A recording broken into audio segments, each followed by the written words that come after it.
boleh hukumnya tidak terlalu sempurna, hukumnya tidak terlalu baik ya. Tetapi hukum yang tidak sempurna dan tidak terlalu baik itu, kalau dilaksanakan oleh aparat penegak hukum yang punya integritas moral yang baik, maka keadilan akan tercapai. Putusan MK itu final dan binding, artinya final dan mengikat ya apapun putusannya. Berandai-andai putusan MK itu kemudian menjatuhkan sanksi yang terberat. Saya mengatakan bahwa putusan yang telah diambil tidak mempunyai legitimasi moral. Tapi dalam perspektif hukum positif itu harus kita terima. Halo Tribuners, Tribun on Focus kembali menjumpai Anda bersama saya Mariananda. Tribuners, MK sudah menyimpulkan bahwa ada dugaan pelanggaran etik Hakim Konstitusi dalam penyusunan putusan MK soal batas usia Capres dan Cawapres. Bahkan nantinya putusan MK ini akan dibacakan pada Selasa 7 November 2023 mendatang. Dengan begitu, apakah bisa putusan MK yang mengabulkan gugatan soal usia Capres-Cawapres dibatalkan? Mengenai hal ini kita akan membahas bersama dengan Guru Besar Hukum Tata Negara Universitas Jenderal Sudirman, ada Muhammad Fauzan. Kita sapa terlebih dahulu di sana. Halo Prof, gimana kabarnya? Alhamdulillah, sehat. Mbak juga sehat? Alhamdulillah sehat. Sebelumnya terima kasih banyak Prof sudah menyempatkan waktunya untuk bergabung bersama Tribun on Focus hari ini. Kita langsung saja Prof ke topik pembahasan kita terkait putusan MK yang menduga adanya pelanggaran etik Hakim Konstitusi. Gimana menurut Profesor Fauzan? Baik, Assalamualaikum warahmatullahi wabarakatuh. Waalaikumsalam. Jadi ini kan masih diduga ya Mbak ya. Jadi proses masih jalan, ya sudah beberapa kali persidangan di MK. Kita tinggal menunggu saya pikir karena memang ini jalur konstitusional yang disediakan oleh hukum tata negara kita ya. Berdasarkan peraturan MK tentunya tentang MK ya. Yaitu peraturan kalau tidak salah nomor 1 tahun 2023 tentang Majelis Kehormatan Mahkamah Konstitusi. Jadi karena ini masih dugaan, kemudian proses masih berjalan di MK, tinggal kita tunggu bagaimana hasilnya nanti pada tanggal 7 November yang akan datang. Lantas permasalahan di MK begitu ya tentang dugaan pelanggaran kode etik mengenai batas usia capres dan cawapres. Ada yang mengatakan bahwa hal ini merupakan campur tangan dari Jokowi dan hal ini cukup membuat guncangan yang besar gitu ya Prof ya bagi MK sendiri. Apakah hal ini mempengaruhi dari kredibilitas MK sendiri Prof? Lantas bagaimana menurut para dosen, para pengamat, bahkan publik menilai akan hal ini? Ya, baik, terima kasih.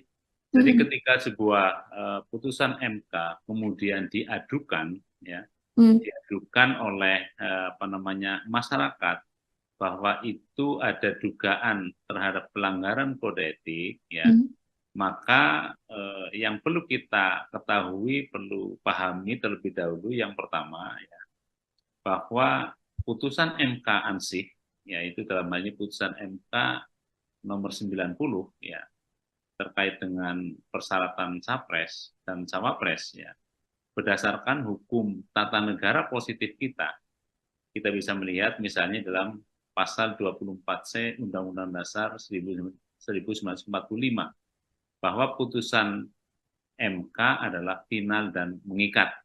Artinya ketika MK sudah mengambil keputusan dan itu sudah dibacakan di dalam sidang pleno terbuka, ya, maka sejak diucapkan itu putusan menjadi berlaku. Itu yang pertama. Artinya apa? Setiap warga masyarakat, ya, penyelenggara negara, rakyat, dan siapapun, itu harus mematuhi putusan itu. Terlepas putusan itu bisa diperdebatkan dalam tahapan akademik. Terlepas putusan itu bisa dikritisi oleh para akademisi, atau terlepas putusan itu menyenangkan atau tidak menyenangkan. Namun demikian, dalam perspektif yang lain, menurut pendapat saya, ketika efek dari putusan itu kemudian ada warga masyarakat yang mengajukan permohonan terkait dengan dugaan adanya pelanggaran kode etik, sampai misalnya, ini masih berandai-andai ya, sampai misalnya hakim konstitusinya itu dinyatakan terbukti melanggar kode etik dengan sah dan meyakinkan, kemudian hakim konstitusi dijatuhi sanksi terberat misalnya diberhentikan, itu kan menjadi persoalan dalam perspektif moral. Ya, karena itu diputuskan oleh hakim konstitusi yang telah nyata-nyata terbukti dengan sah dan meyakinkan melanggar kode etik sampai diberhentikan. Sehingga dalam perspektif yang lain moral, tentunya putusan yang telah dijatuhkan itu tidak memiliki legitimasi moral. Gitu. Itu menurut pendapat saya. Jadi harus dibedakan dalam perspektif hukum tata negara positif, berdasarkan pasal 24C Undang-Undang Dasar 45 hasil amandemen, maka putusan yang telah dibacakan dalam sidang pleno yang terbuka, maka putusan itu berlaku dan tidak ada upaya hukum, pas senang atau tidak senang. Tetapi sebagai sebuah diskursus di akademis ya, atau kita semua bisa mendiskusikan, ketika putusan itu ternyata telah diambil ya, oleh hakim-hakim yang kemudian terbukti telah melanggar kode etik, ya, kemudian dijatuhi sanksi terberat misalnya diberhentikan, itu menjadi soal yang kalau kita lihat dalam perspektif moral, berarti putusan itu tidak memiliki legitimasi moral. Makanya terlepas kita dari berbicara hukum positif, hukum tata negara positif, kalau kita tarik kepada ranah persoalan etik, maka saya membayangkan ada terobosan-terobosan yang dilakukan, ya, karena di atas hukum itu ada moral, di atas hukum itu ada nurani. Ya. Orang bisa mengatakan bahwa ya, boleh hukumnya tidak terlalu sempurna, hukumnya tidak terlalu baik, ya. Tetapi hukum yang tidak sempurna dan tidak terlalu baik itu, kalau dilaksanakan oleh aparat penegak hukum yang punya integritas moral yang baik, maka keadilan akan tercapai. Itu Mbak, menurut pendapat saya. Baik, Prof. Lantas, Prof, terkait sikap MK-MK nih yang mempercepat proses pelanggaran kode etik dari yang biasanya nih 30 hari dan kini dipusatkan kurang lebih dari 7 hari saja. Gimana tanggapan atau komentar dari Profesor Fauzan sendiri? Ya, karena menurut saya sebenarnya begini, Mbak. Putusan ini tidak akan ramai. Ya. Putusan 90 itu tidak akan ramai kalau sejak awal di dalam putusannya MK itu misalnya menyatakan bahwa ini diberlakukan pada pemilu 2029. Jadi kalau putusan MK yang 90 itu diberlakukan efektif tahun 2029, saya pikir tidak akan ada persoalan seperti ini. Tapi karena ini diberlakukan pada pemilu tahun 2024 ini, di mana tahapan pemilihan umum sudah berjalan terkait dengan pendaftaran pasangan capres dan cawapres, kemudian penentuan nanti pasangan capres dan cawapres, makanya itu dipercepat, dan itu kan paling lama 1 bulan, artinya kurang dari 1 bulan pun sebenarnya nggak menjadi persoalan. Itu Mbak. Permasalahannya karena putusan ini ada dalam siklus dari Pilpres yang terkesan terburu-buru gitu ya, Prof ya? Ya, saya pikir itu ya. Saya yakin kalau putusan ini diberlakukan pada pemilu tahun 2029, gonjang-ganjing terkait dengan putusan MK tidak akan terjadi. Ini kan karena putusan langsung diberlakukan pada pemilu 2024 yang akan datang. Sehingga orang sudah membaca ya.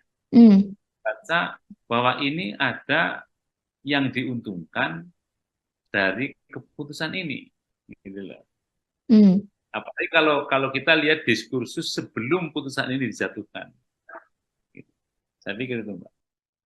Baik, dengan sidang kode etik ini, Prof, menurut Profesor Fauzan, apakah nantinya akan berdampak bagi Ketua MK Anwar Usman yang akan dipecat, atau mungkin ada permainan hal lain yang akan dilakukan di dalam Mahkamah Konstitusi ini? Saya tidak terlalu atau tidak akan mengatakan bahwa itu akan terjadi permainan dan sebagainya di dalam Hmm. majelis itu, tetapi saya berbicara normatif dan normal saja. Ya. Mm-mm. Kalau putusan ini nanti akan diambil, ya, apapun hasil putusannya, memang ada beberapa kemungkinan. Ya. Hmm. Kalau menurut saya, ini pun masih kemungkinan yang bisa terjadi. Memang kalau kita memperhatikan hukum positif, sekali lagi, hukum yang berlaku sekarang, itu MK-MK itu hanya terkait dengan peradilan etik. Peradilan etik, ya, artinya hakim konstitusi itu terbukti atau tidak melanggar kode etik gitu. Dan MK-MK kalau kita bicara hukum positif pun tidak mempunyai kewenangan untuk membatalkan putusan MK. Ya.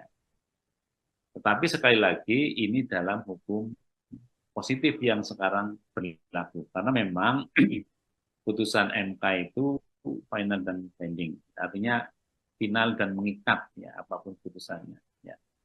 Tetapi bisa juga terjadi kemungkinan yang kedua, ya, eh, kalau kita lihat misalnya dinamika yang terjadi di sidang MK-MK, ya, kemudian para anggota Majelis Kehormatan ini atau MK-MK ini mempunyai pemikiran yang jauh ke depan mendasarkan kepada aspek moral, barangkali putusannya akan berbeda. Gitu. Artinya berbeda, bisa dia mengusulkan untuk pemberhentian hakim konstitusi. Hmm. Kemudian yang kedua bisa juga, menurut pendapat saya, dia merekomendasikan agar putusan MK nomor 90 itu dibatalkan. Hmm. Tapi yang membatalkan juga MK, Hmm. artinya Mahkamah Konstitusi. Tapi ini pun pasti akan menjadi diskursus. Bagaimana dia nanti, ya, ketika memang hakim itu sudah terbukti melanggar kode etik, kemudian dipersilahkan lagi untuk mengambil keputusan. Itu kan juga soal lain. Mm-mm. Makanya beberapa waktu yang lalu salah satu anggota Mahkamah Konstitusi, hakim konstitusi yang mulia Profesor Arief mengatakan sudah reshuffle sekalian 9 hakim konstitusi, kan begitu. Mm-mm. Tentu Mbak mengikuti barangkali. Jadi itu menurut pendapat saya, kalau kita hanya beranjak kepada hukum tertulis, hukum positif sekarang, memang tidak mungkin putusan MK itu diganggu gugat. Tetapi kalau kita berbicara tentang hukum progresif, ya, ke depan, karena di atas hukum itu ada moral, ya, ada nurani, gitu loh. Ada nurani, sehingga bisa saja kemungkinan itu terjadi. Karena yang harus kita pahami, Mbak, ya, Mm. hukum tertulis itu pasti akan jauh tertinggal dari perkembangan hukum masyarakat. Ya. Karena pasal 24C itu kan dibuat sekitar 2 dekade yang lalu, yang barangkali nilai-nilai yang tumbuh berkembang di dalam masyarakat, hukum yang berkembang itu sudah bergeser, ya. Artinya sudah ketinggalan dengan kondisi masyarakat yang sekarang. Itu pendapat saya. Jadi makanya putusan-putusan yang sifatnya progresif juga masih dimungkinkan dalam kehidupan berhukum di Indonesia. Mm. Tergantung hakimnya lah, saya pikir. Oke, berarti untuk nasib dari Ketua MK Anwar Usman sendiri belum tentu dipecat begitu ya, Prof ya? Tergantung nanti perkembangan keputusan dari hakim sendiri begitu ya, Prof? Tergantung kepada putusan MK-MK. Hmm. Ya. Mm-mm. Kalau putusan MK menyatakan bahwa hakim terlapor itu telah terbukti sah dan meyakinkan melanggar kode etik, maka ada 3 kemungkinan Hmm. sanksinya. Sanksi teguran, ya, Hmm. yang sifatnya lisan, tertulis, atau untuk diberhentikan dengan tidak hormat. Tinggal yang dilanggar itu kode etik yang mana, ya, terkait dengan integritas kan begitu kan. Hmm. Karena tentunya itu kita sabar dulu menunggu sampai tanggal 7 paling tidak. Apakah yang diadukan itu, hakim-hakim konstitusi yang diadukan itu nanti dijatuhi sanksi yang pertama, kedua, atau yang terberat ya, diusulkan untuk diberhentikan dengan tidak. Hmm. Berarti nanti kita tunggu juga ya Prof ya, kemungkinan-kemungkinan itu, di antara 3 kemungkinan itu mana yang akan terjadi, seperti itu ya Prof ya? Mhm. Lalu Prof, soal pencopotan Hakim Konstitusi Aswanto oleh DPR yang kemarin juga sempat disinggung oleh Ketua MK Jimli, bahkan, eee, Jimli sempat sampai berujar kurang ajar seperti itu Prof. Apakah menurut Prof Fauzan termasuk, dalam pelanggaran ataupun hal itu termasuk dalam, salah satu skenario dari, Pilpres 2024 ini? Saya berpikir begini ya, kalau kita tarik ke belakang, Hmm. ya, itu memang ada pergeseran mindset dari para pihak yang mengusulkan. Hmm. Kalau kita lihat pada proses amandemen Undang-Undang Dasar 45, itu kan dulu ada dalam tanda petik pertarungan, ya, Hmm. pertarungan kepentingan, kepentingan kelembagaan, sehingga muncul bahwa hakim konstitusi itu terdiri dari 9, sepakat. Kemudian 9 itu dari mana saja? Ya. Kemudian ada yang diusulkan dari DPR, ada yang diusulkan dari Presiden, ada yang diusulkan dari Mahkamah Agung. Kalau saya itu membacanya bahwa itu sebenarnya merupakan kristalisasi dari kepentingan yang berseberangan. Hmm. Karena Mbak juga mesti tahu bahwa persoalan judicial review itu kan perdebatan yang sejak lama ketika penyusunan Undang-Undang Dasar 45 yang disahkan tanggal 18 Agustus 45. Ada yang menyetujui, ada yang tidak. Karena persoalan judicial review itu menurut Profesor Supomo ini bertentangan dengan sistem ketatanegaraan yang akan dibentuk. Sementara kalau kita lihat eksekutif, legislatif, yudikatif kan merupakan satu lembaga pemegang kekuasaan yang mempunyai kedudukan yang sederajat.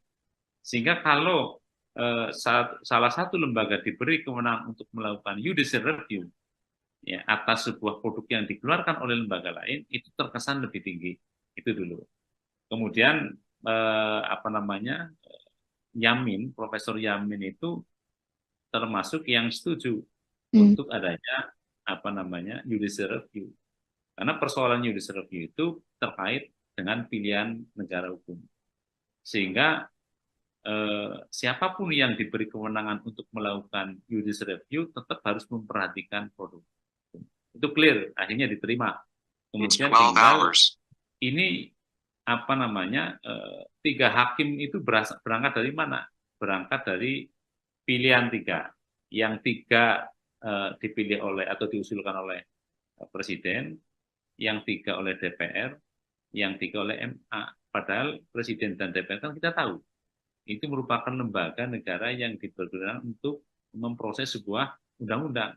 Nah, Hmm. dia hakim konstitusi atau Mahkamah Konstitusi itu lembaga yang nantinya diberi kewenangan untuk melakukan review atas undang-undang. Sehingga pemikiran sederhana, kalau 3 hakim sudah dari Presiden, 3 dari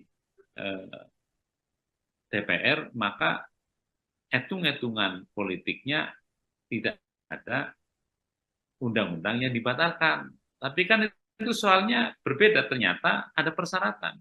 Seorang hakim konstitusi itu harus mempunyai sifat negarawan, Hmm. yaitu tidak lagi berpikir berasal dari mana. Apakah berasal atas usulan Presiden atau usulan DPR. Nah, kemarin ada pemikiran yang mulai bergeser. Salah satu ketua komisi mengatakan bahwa hakim yang diusulkan oleh DPR mestinya harus mengamankan kebijakan DPR. Kan Hmm. gitu, Mm-mm. Mbak, flashback ke belakang. Nah, itu yang sudah mulai bergeser. Sehingga mestinya dari manapun dia berasal, apakah dari usulan presiden, apakah usulan DPR atau Mahkamah Agung, dia itu tetap imparsial, ya. Nggak boleh memihak Hmm. atau menguntungkan pihak yang mengusulkan dirinya. Itu komentar saya. Hmm. Baik, Prof. Lalu pendapat atau komentar dari Prof. Fauzan melihat adanya dugaan konflik kepentingan dalam putusan MK mengenai batas usia capres-cawapres ini seperti apa, Prof? Ya, saya pikir kita semua tahu ya, kita Hmm. semua tahu ya bahwa pada akhirnya pasca putusan MK itu ada pasangan calon yang mempunyai keterkaitan keluarga dengan seorang hakim konstitusi. Mm-mm. Kita tidak bisa berandai-andai, tetapi kita tunggu putusan MK itu seperti apa. Apakah benar nanti terbukti kedudukan dia sebagai orang yang kebetulan memiliki hubungan keluarga dengan salah satu cawapres itu memang benar-benar bisa menjalankan tugas pokok fungsinya tanpa ada pengaruh dari kedudukan yang seperti itu atau tidak. Nah, kita tunggu nanti putusan MK. Apakah benar-benar posisi yang seperti itu mengakibatkan dia melanggar imparsialitas dari sebuah kekuasaan yang harus dijalankan atau tidak. Saya pikir itu. Hmm. Lantas, dengan adanya proses pelaporan pelanggaran etik ini, Prof, yang diharapkan selesai tanggal 7 November ya, pada hari Selasa mendatang, bersamaan batas pengusulan pengganti Capres-Cawapres pada 8 November. Nantinya apakah putusan ini bisa menganulir putusan MK yang sebelumnya, Prof?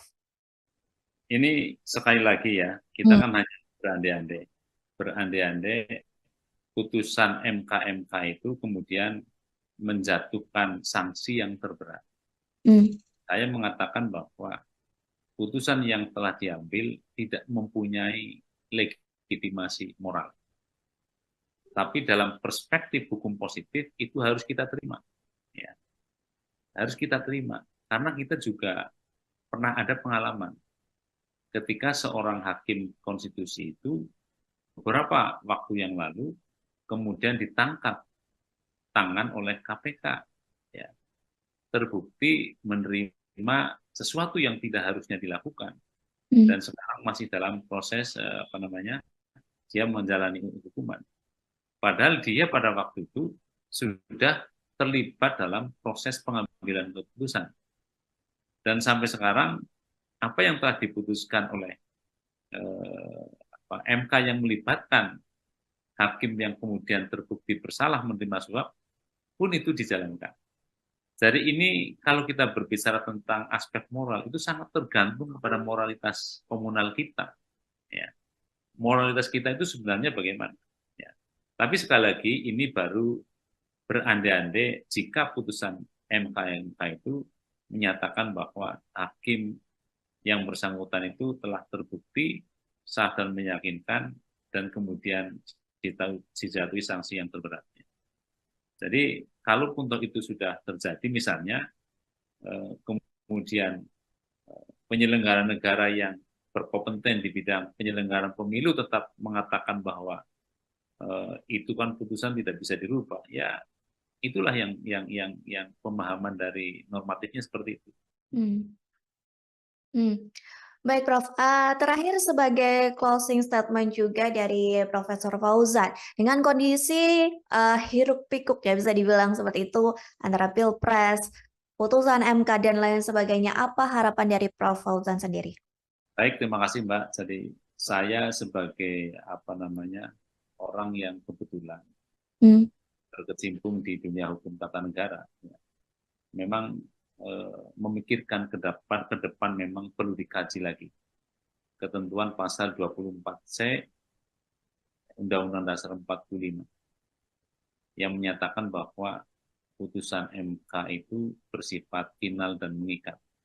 Karena kita sudah mengalami beberapa kejadian. Ketua MK yang dulu tertangkap tangan. Kemudian tidak lama lagi ada hakim konstitusi yang tertangkap tangan. Nah, sekarang ada persoalan kode etik. Gitu. Jadi kalau menurut saya, ke depan saya membayangkan putusan MK itu bisa ditinjau ulang melalui mekanisme MK-MK.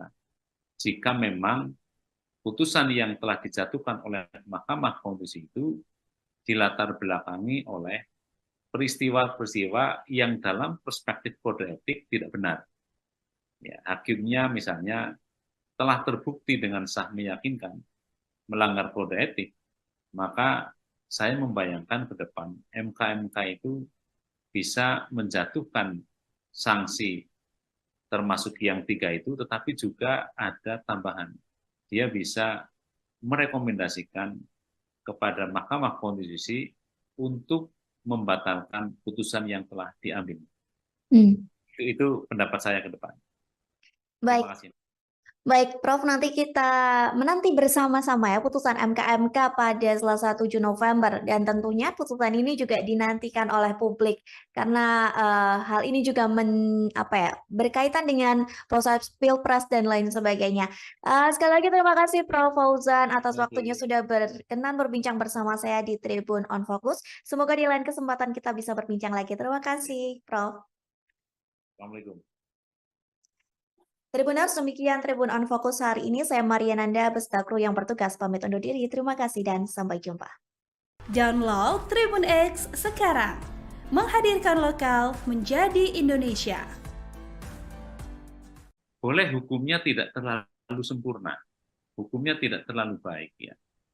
Tetapi hukum yang tidak sempurna dan tidak terlalu baik itu kalau dilaksanakan oleh aparat penegak hukum yang punya integritas moral yang baik, maka keadilan akan tercapai. Putusan MK itu final dan binding, artinya final dan mengikat ya apapun putusannya. Berandai-andai putusan MK-MK itu kemudian menjatuhkan sanksi yang terberat.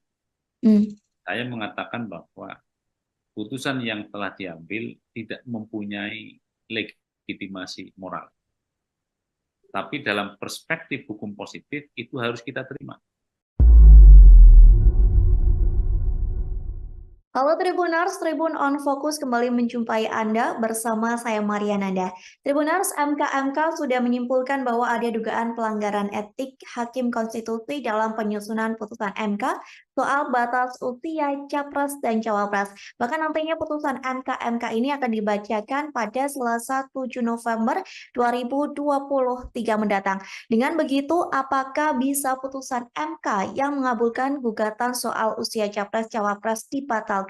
Mengenai hal ini kita akan membahas bersama dengan Guru Besar Hukum Tata Negara Universitas Jenderal Sudirman, ada Muhammad Fauzan. Kita sapa terlebih dahulu di sana. Halo Prof, gimana kabarnya? Alhamdulillah, sehat. Mbak juga sehat? Alhamdulillah sehat. Sebelumnya terima kasih banyak Prof sudah menyempatkan waktunya untuk bergabung bersama Tribun on Focus hari ini. Kita langsung saja Prof ke topik pembahasan kita terkait putusan MK-MK yang menduga adanya pelanggaran etik Hakim Konstitusi. Gimana menurut Profesor Fauzan? Baik, Assalamualaikum warahmatullahi wabarakatuh. Waalaikumsalam. Jadi ini kan masih diduga ya Mbak ya. Jadi proses masih jalan, ya sudah beberapa kali persidangan di MK-MK, kita tinggal menunggu saya pikir karena memang ini jalur konstitusional yang disediakan oleh hukum tata negara kita ya, berdasarkan peraturan MK tentunya tentang MK-MK ya, yaitu peraturan kalau tidak salah nomor 1 tahun 2023 tentang Majelis Kehormatan Mahkamah Konstitusi. Jadi karena ini masih dugaan, kemudian proses masih berjalan di MK-MK, tinggal kita tunggu bagaimana hasilnya nanti pada tanggal 7 November yang akan datang. Lantas permasalahan di MK begitu ya tentang dugaan pelanggaran kode etik mengenai batas usia capres dan cawapres. Ada yang mengatakan bahwa hal ini merupakan campur tangan dari Jokowi dan hal ini cukup membuat guncangan yang besar gitu ya Prof ya bagi MK sendiri. Apakah hal ini mempengaruhi dari kredibilitas MK sendiri Prof? Lantas bagaimana menurut para dosen, para pengamat, bahkan publik menilai akan hal ini? Ya, baik, terima kasih. Jadi ketika sebuah putusan MK kemudian diadukan, ya, diadukan oleh masyarakat bahwa itu ada dugaan terhadap pelanggaran kode etik, ya, maka yang perlu kita ketahui, perlu pahami terlebih dahulu yang pertama, ya, bahwa putusan MK ansih, yaitu dalam hal ini putusan MK nomor 90, ya, terkait dengan persyaratan capres dan cawapres, ya, berdasarkan hukum tata negara positif kita bisa melihat misalnya dalam pasal 24C Undang-Undang Dasar 1945 bahwa putusan MK adalah final dan mengikat. Artinya ketika MK sudah mengambil keputusan dan itu sudah dibacakan di dalam sidang pleno terbuka, ya, maka sejak diucapkan itu putusan menjadi berlaku. Itu yang pertama. Artinya apa? Setiap warga masyarakat, ya, penyelenggara negara, rakyat, dan siapapun, itu harus mematuhi putusan itu. Terlepas putusan itu bisa diperdebatkan dalam tahapan akademik. Terlepas putusan itu bisa dikritisi oleh para akademisi, atau terlepas putusan itu menyenangkan atau tidak menyenangkan. Namun demikian, dalam perspektif yang lain, menurut pendapat saya, ketika efek dari putusan itu kemudian ada warga masyarakat yang mengajukan permohonan terkait dengan dugaan adanya pelanggaran kode etik, sampai misalnya, ini masih berandai-andai ya, sampai misalnya hakim konstitusinya itu dinyatakan terbukti melanggar kode etik dengan sah dan meyakinkan, kemudian hakim konstitusi dijatuhi sanksi terberat misalnya diberhentikan, itu kan menjadi persoalan dalam perspektif moral. Ya, karena itu diputuskan oleh hakim konstitusi yang telah nyata-nyata terbukti dengan sah dan meyakinkan melanggar kode etik sampai diberhentikan. Sehingga dalam perspektif yang lain moral, tentunya putusan yang telah dijatuhkan itu tidak memiliki legitimasi moral. Gitu.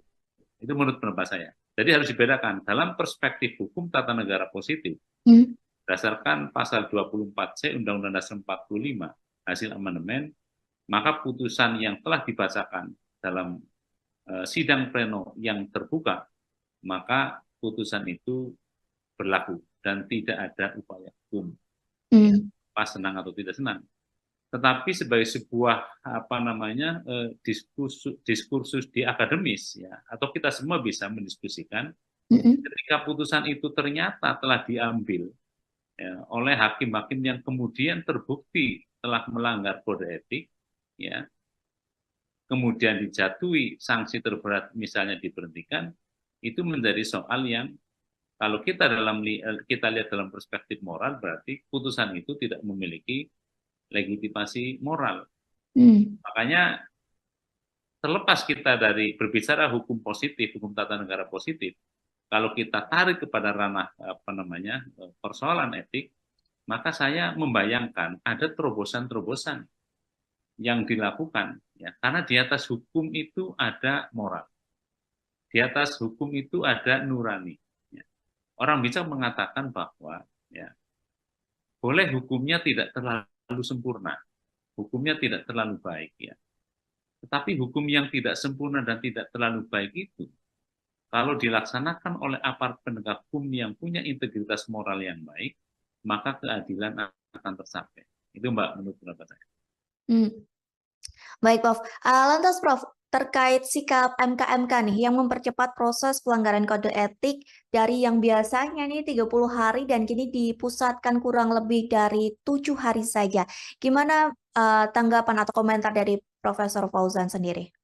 Ya karena menurut saya sebenarnya begini Mbak, Hmm. putusan ini tidak akan rame, ya. Mm-mm. Putusan 90 itu tidak akan rame kalau sejak awal di dalam putusannya MK itu misalnya menyatakan bahwa ini diberlakukan pada pemilu 2029. Hmm. Jadi kalau putusan MK yang 90 itu diberlakukan efektif tahun 2029, saya pikir tidak akan ada persoalan seperti ini. Tapi karena ini diberlakukan pada pemilu tahun 2024 ini, di mana tahapan pemilihan umum sudah berjalan terkait dengan pendaftaran pasangan capres dan cawapres, kemudian penentuan nanti pasangan capres dan cawapres, makanya itu dipercepat dan itu kan paling lama 1 bulan, artinya kurang dari 1 bulan pun sebenarnya nggak menjadi persoalan. Itu Mbak. Permasalahannya karena putusan ini ada dalam siklus dari Pilpres yang terkesan terburu-buru gitu ya, Prof ya? Ya saya pikir itu ya. Saya yakin kalau putusan ini diberlakukan pada pemilu tahun 2029, gonjang-ganjing terkait dengan putusan MK tidak akan terjadi. Ini kan karena putusan langsung diberlakukan pada pemilu 2024 yang akan datang.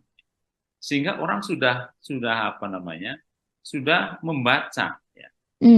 Baca bahwa ini ada yang diuntungkan dari keputusan ini.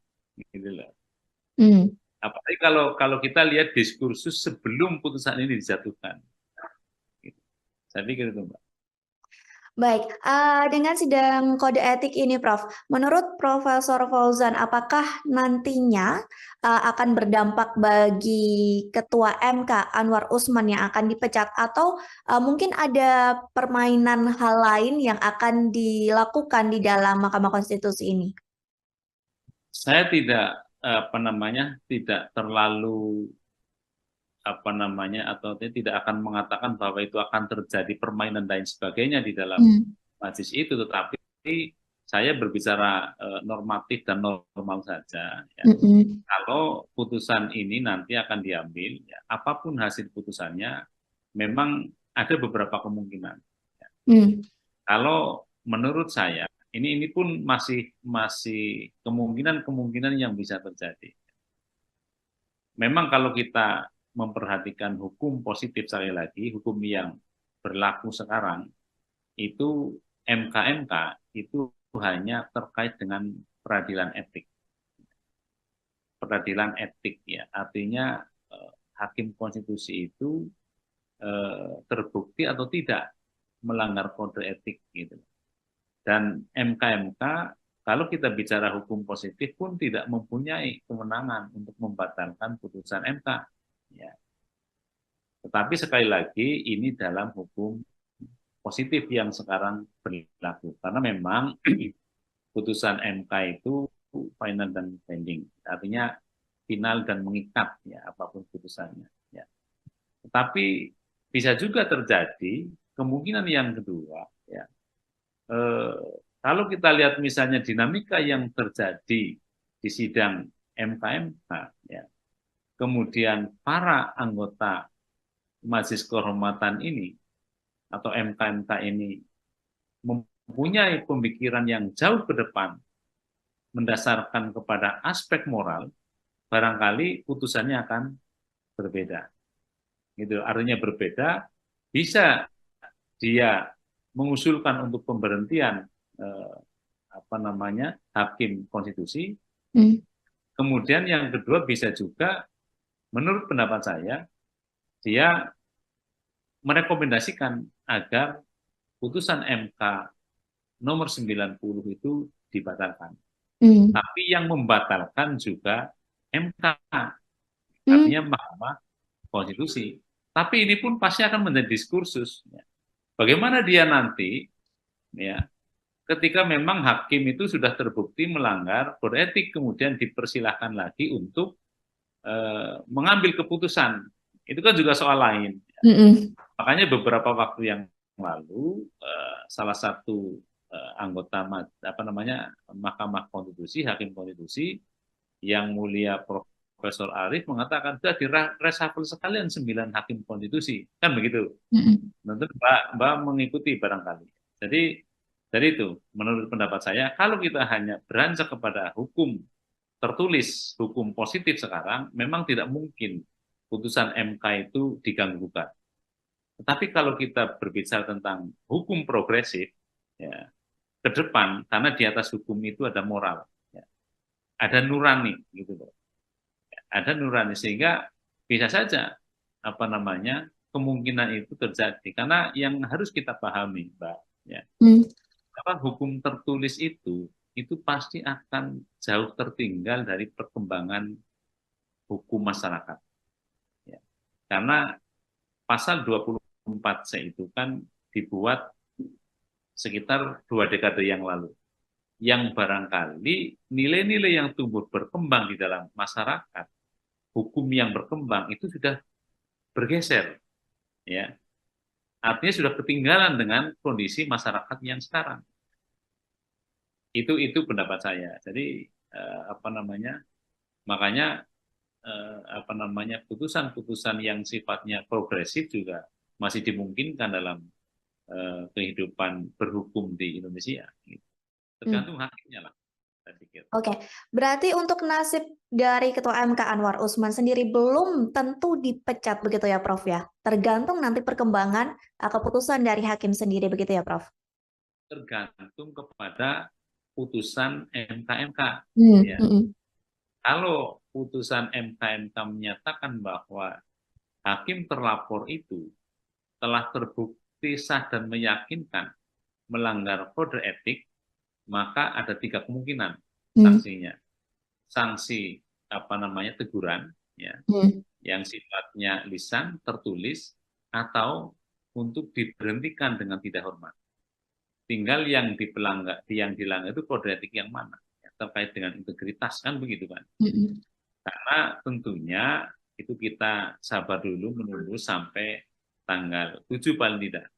Apakah yang diadukan itu, hakim-hakim konstitusi yang diadukan itu nanti dijatuhi sanksi yang pertama, kedua, atau yang terberat, ya, diusulkan untuk diberhentikan dengan tidak hormat. Berarti nanti kita tunggu juga ya, Prof ya, kemungkinan-kemungkinan itu. Di antara 3 kemungkinan itu mana yang akan terjadi, seperti itu ya, Prof ya? Lalu Prof, soal pencopotan Hakim Konstitusi Aswanto oleh DPR yang kemarin juga sempat disinggung oleh Ketua MK Jimli, bahkan Jimli sempat sampai berujar kurang ajar seperti itu, Prof. Apakah menurut Prof Fauzan termasuk dalam pelanggaran ataupun hal itu termasuk dalam salah satu skenario dari Pilpres 2024 ini? Saya berpikir begini ya, kalau kita tarik ke belakang, ya, itu memang ada pergeseran mindset dari para pihak yang mengusulkan. Kalau kita lihat pada proses amandemen Undang-Undang Dasar 45, itu kan dulu ada dalam tanda petik pertarungan, ya.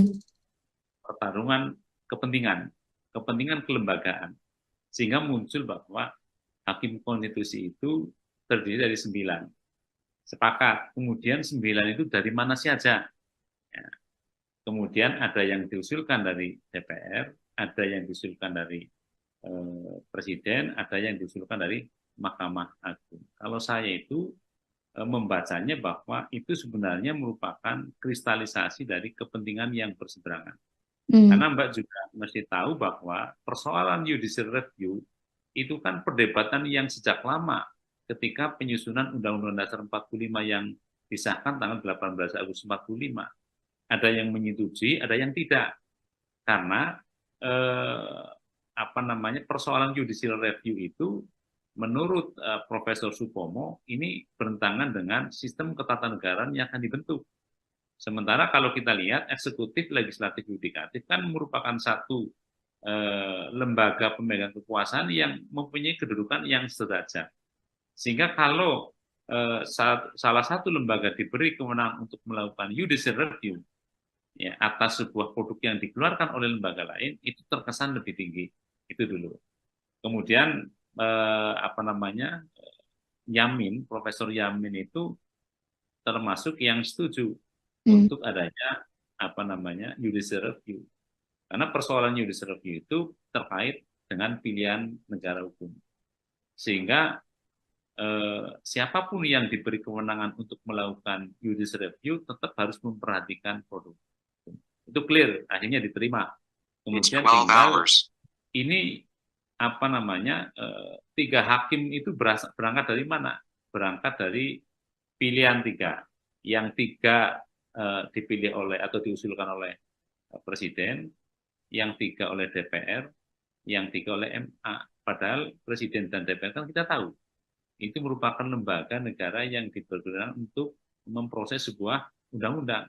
Nah, dia hakim konstitusi atau Mahkamah Konstitusi itu lembaga yang nantinya diberi kewenangan untuk melakukan review atas undang-undang. Sehingga pemikiran sederhana, kalau 3 hakim sudah dari Presiden, 3 dari DPR, maka hitung-hitungan politiknya tidak ada undang-undang yang dibatalkan. Tapi kan itu soalnya berbeda, ternyata ada persyaratan. Seorang hakim konstitusi itu harus mempunyai sifat negarawan, yaitu tidak lagi berpikir berasal dari mana. Apakah berasal atas usulan Presiden atau usulan DPR. Nah, kemarin ada pemikiran yang mulai bergeser. Salah satu ketua komisi mengatakan bahwa hakim yang diusulkan oleh DPR mestinya harus mengamankan kebijakan DPR. Kan gitu. Mbak flashback ke belakang. Nah, itu yang sudah mulai bergeser. Sehingga mestinya dari manapun dia berasal, apakah dari usulan Presiden, apakah usulan DPR atau Mahkamah Agung, dia itu tetap imparsial. Ya. Nggak boleh memihak atau menguntungkan pihak yang mengusulkan dirinya. Itu komentar saya. Baik, Prof. Lalu pendapat atau komentar dari Prof. Fauzan melihat adanya dugaan konflik kepentingan dalam putusan MK mengenai batas usia capres-cawapres ini seperti apa, Prof? Ya, saya pikir kita semua tahu ya. Kita semua tahu ya bahwa pada akhirnya pasca putusan MK itu ada pasangan calon yang mempunyai keterkaitan keluarga dengan seorang hakim konstitusi. Kita tidak bisa berandai-andai, tetapi kita tunggu putusan MK itu seperti apa. Apakah benar nanti terbukti kedudukan dia sebagai orang yang kebetulan memiliki hubungan keluarga dengan salah satu cawapres itu memang benar-benar bisa menjalankan tugas pokok fungsinya tanpa ada pengaruh dari kedudukan yang seperti itu atau tidak. Nah, kita tunggu nanti putusan MK. Apakah benar-benar posisi yang seperti itu mengakibatkan dia melanggar imparsialitas dari sebuah kekuasaan yang harus dijalankan atau tidak. Saya pikir itu. Lantas, dengan adanya proses pelaporan pelanggaran etik ini, Prof, yang diharapkan selesai tanggal 7 November ya, pada hari Selasa mendatang, bersamaan batas pengusulan pengganti Capres-Cawapres pada 8 November. Nantinya apakah putusan ini bisa menganulir putusan MK yang sebelumnya, Prof? Ini sekali lagi ya, kita kan hanya berandai-andai putusan MK itu kemudian menjatuhkan sanksi yang terberat. Saya mengatakan bahwa putusan yang telah diambil tidak mempunyai legitimasi moral. Tapi dalam perspektif hukum positif itu harus kita terima. Ya. Harus kita terima. Karena kita juga pernah ada pengalaman ketika seorang hakim konstitusi itu beberapa waktu yang lalu kemudian ditangkap tangan oleh KPK. Ya. terbukti menerima sesuatu yang tidak harusnya dilakukan dan sekarang masih dalam proses dia menjalani hukuman. Padahal dia pada waktu itu sudah terlibat dalam proses pengambilan keputusan.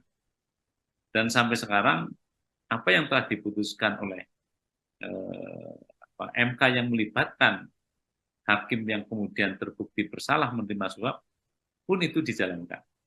Jadi ini kalau kita berbicara tentang aspek moral itu sangat tergantung kepada moralitas komunal kita. Ya. Moralitas kita itu sebenarnya bagaimana? Ya. Tapi sekali lagi ini baru berandai-andai jika putusan MK itu menyatakan bahwa hakim yang bersangkutan itu telah terbukti sah dan meyakinkan dan kemudian dijatuhi sanksi yang terberatnya. Jadi kalaupun itu sudah terjadi misalnya kemudian penyelenggara negara yang berkompeten di bidang penyelenggaraan pemilu tetap mengatakan bahwa itu kan putusan tidak bisa dirubah, ya itulah yang pemahaman dari normatifnya seperti itu. Baik, Prof. Terakhir sebagai closing statement juga dari Profesor Fauzan, dengan kondisi hiruk pikuk ya bisa dibilang seperti itu antara Pilpres, putusan MK dan lain sebagainya, apa harapan dari Prof. Fauzan sendiri? Baik, terima kasih Mbak. Jadi saya sebagai orang yang kebetulan berkecimpung di dunia hukum tata negara, ya, memang memikirkan ke depan memang perlu dikaji lagi ketentuan pasal 24C Undang-Undang Dasar 45 yang menyatakan bahwa putusan MK itu bersifat final dan mengikat. Karena kita sudah mengalami beberapa kejadian ketua MK yang dulu tertangkap tangan. Kemudian tidak lama lagi ada hakim konstitusi yang tertangkap tangan. Nah, sekarang ada persoalan kode etik. Gitu. Jadi kalau menurut saya, ke depan saya membayangkan putusan MK itu bisa ditinjau ulang melalui mekanisme MK-MK. Jika memang putusan yang telah dijatuhkan oleh Mahkamah Konstitusi itu dilatar belakangi oleh peristiwa-peristiwa yang dalam perspektif kode etik tidak benar. Ya, hakimnya misalnya telah terbukti dengan sah meyakinkan melanggar kode etik, maka saya membayangkan ke depan MK-MK itu bisa menjatuhkan sanksi termasuk yang 3 itu, tetapi juga ada tambahan. Dia bisa merekomendasikan kepada Mahkamah Konstitusi untuk membatalkan putusan yang telah diambil. Itu pendapat saya ke depan. Baik. Terima kasih. Baik, Prof, nanti kita menanti bersama-sama ya putusan MK-MK pada Selasa 7 November dan tentunya putusan ini juga dinantikan oleh publik karena hal ini juga berkaitan dengan proses Pilpres dan lain sebagainya. Sekali lagi terima kasih Prof Fauzan atas waktunya sudah berkenan berbincang bersama saya di Tribun on Focus. Semoga di lain kesempatan kita bisa berbincang lagi. Terima kasih, Prof. Assalamualaikum. Tribuners, demikian Tribun on Focus hari ini. Saya Maria Nanda beserta kru yang bertugas pamit undur diri. Terima kasih dan sampai jumpa. Download Tribun X sekarang. Menghadirkan lokal menjadi Indonesia. Boleh hukumnya tidak terlalu sempurna. Hukumnya tidak terlalu baik ya. Tetapi hukum yang tidak sempurna dan tidak terlalu baik itu kalau dilaksanakan oleh aparat penegak hukum yang punya integritas moral yang baik, maka keadilan akan tercapai. Putusan MK itu final dan binding, artinya final dan mengikat ya apapun putusannya. Berandai-andai putusan MK itu kemudian menjatuhkan sanksi yang terberat. Saya mengatakan bahwa putusan yang telah diambil tidak mempunyai legitimasi moral. Tapi dalam perspektif hukum positif itu harus kita terima. Halo Tribuners, Tribun on Fokus kembali menjumpai Anda bersama saya Mariananda. Tribuners, MK sudah menyimpulkan bahwa ada dugaan pelanggaran etik Hakim Konstitusi dalam penyusunan putusan MK soal batas usia Capres dan Cawapres. Bahkan nantinya putusan MK ini akan dibacakan pada Selasa 7 November 2023 mendatang. Dengan begitu, apakah bisa putusan MK yang mengabulkan gugatan soal usia Capres-Cawapres dibatalkan?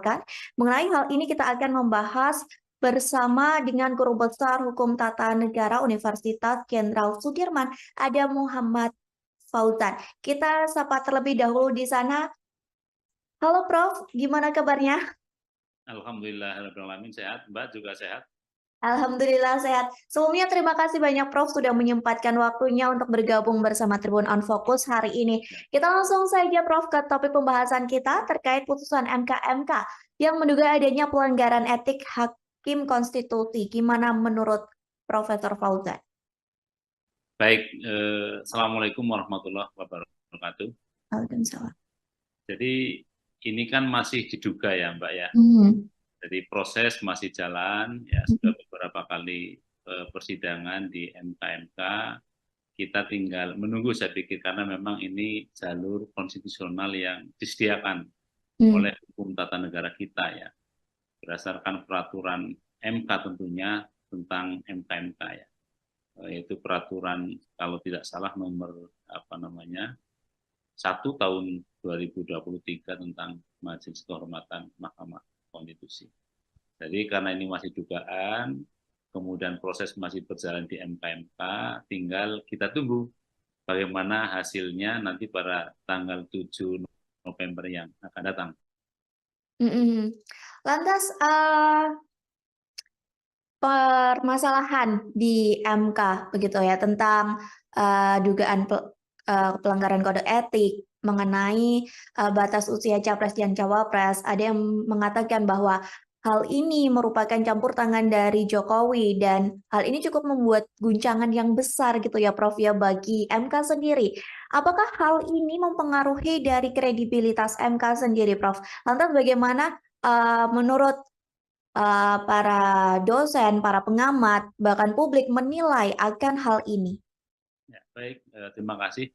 Jadi ketika sebuah putusan MK kemudian diadukan, ya, diadukan oleh masyarakat bahwa itu ada dugaan terhadap pelanggaran kode etik, ya, maka yang perlu kita ketahui, perlu pahami terlebih dahulu yang pertama, ya, bahwa putusan MK ansih, yaitu dalam hal ini putusan MK nomor 90 ya, terkait dengan persyaratan capres dan cawapres ya, berdasarkan hukum tata negara positif kita bisa melihat misalnya dalam pasal 24C Undang-Undang Dasar 1945 bahwa putusan MK adalah final dan mengikat.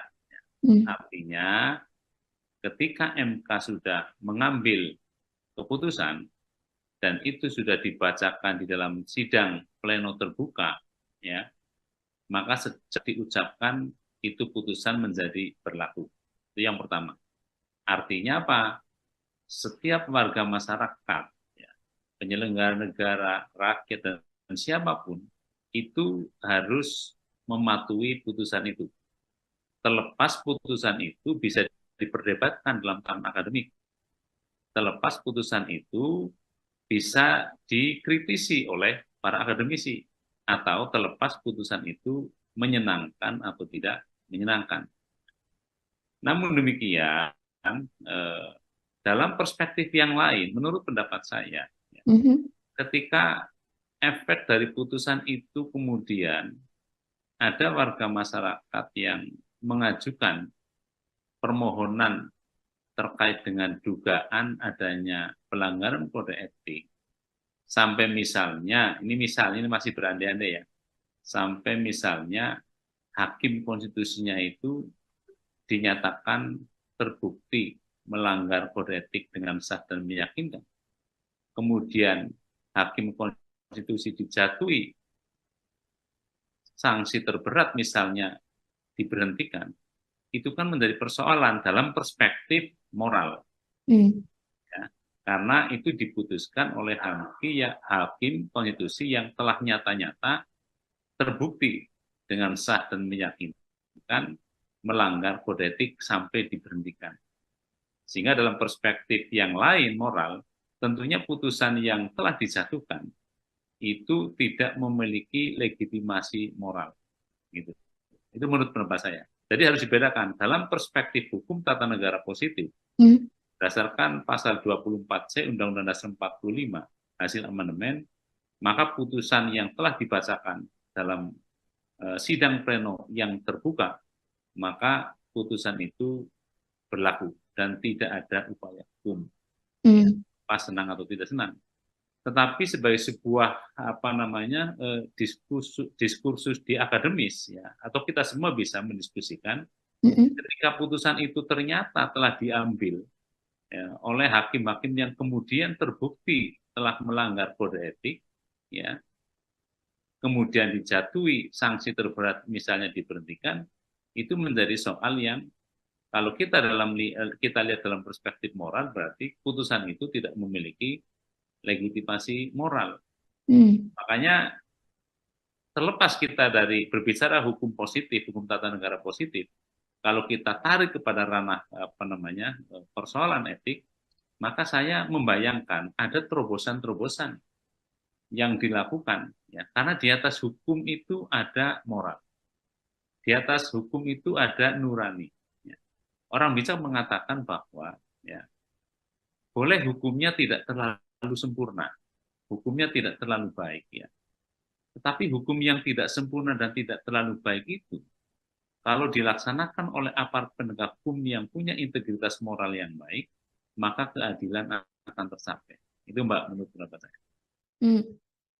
Baik, Prof. Lantas, Prof, terkait sikap MK-MK nih yang mempercepat proses pelanggaran kode etik dari yang biasanya nih 30 hari dan kini dipusatkan kurang lebih dari 7 hari saja.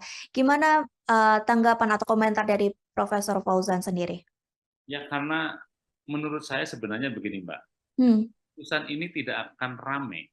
Ya. Putusan 90 itu tidak akan rame kalau sejak awal di dalam putusannya MK itu misalnya menyatakan bahwa ini diberlakukan pada pemilu 2029.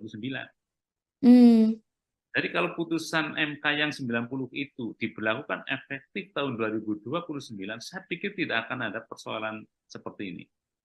Tapi karena ini diberlakukan pada pemilu tahun 2024 ini, di mana tahapan pemilihan umum sudah berjalan terkait dengan pendaftaran pasangan capres dan cawapres, kemudian penentuan nanti pasangan capres dan cawapres, makanya itu dipercepat, dan itu kan paling lama 1 bulan, artinya kurang dari 1 bulan pun sebenarnya nggak menjadi persoalan. Itu Mbak.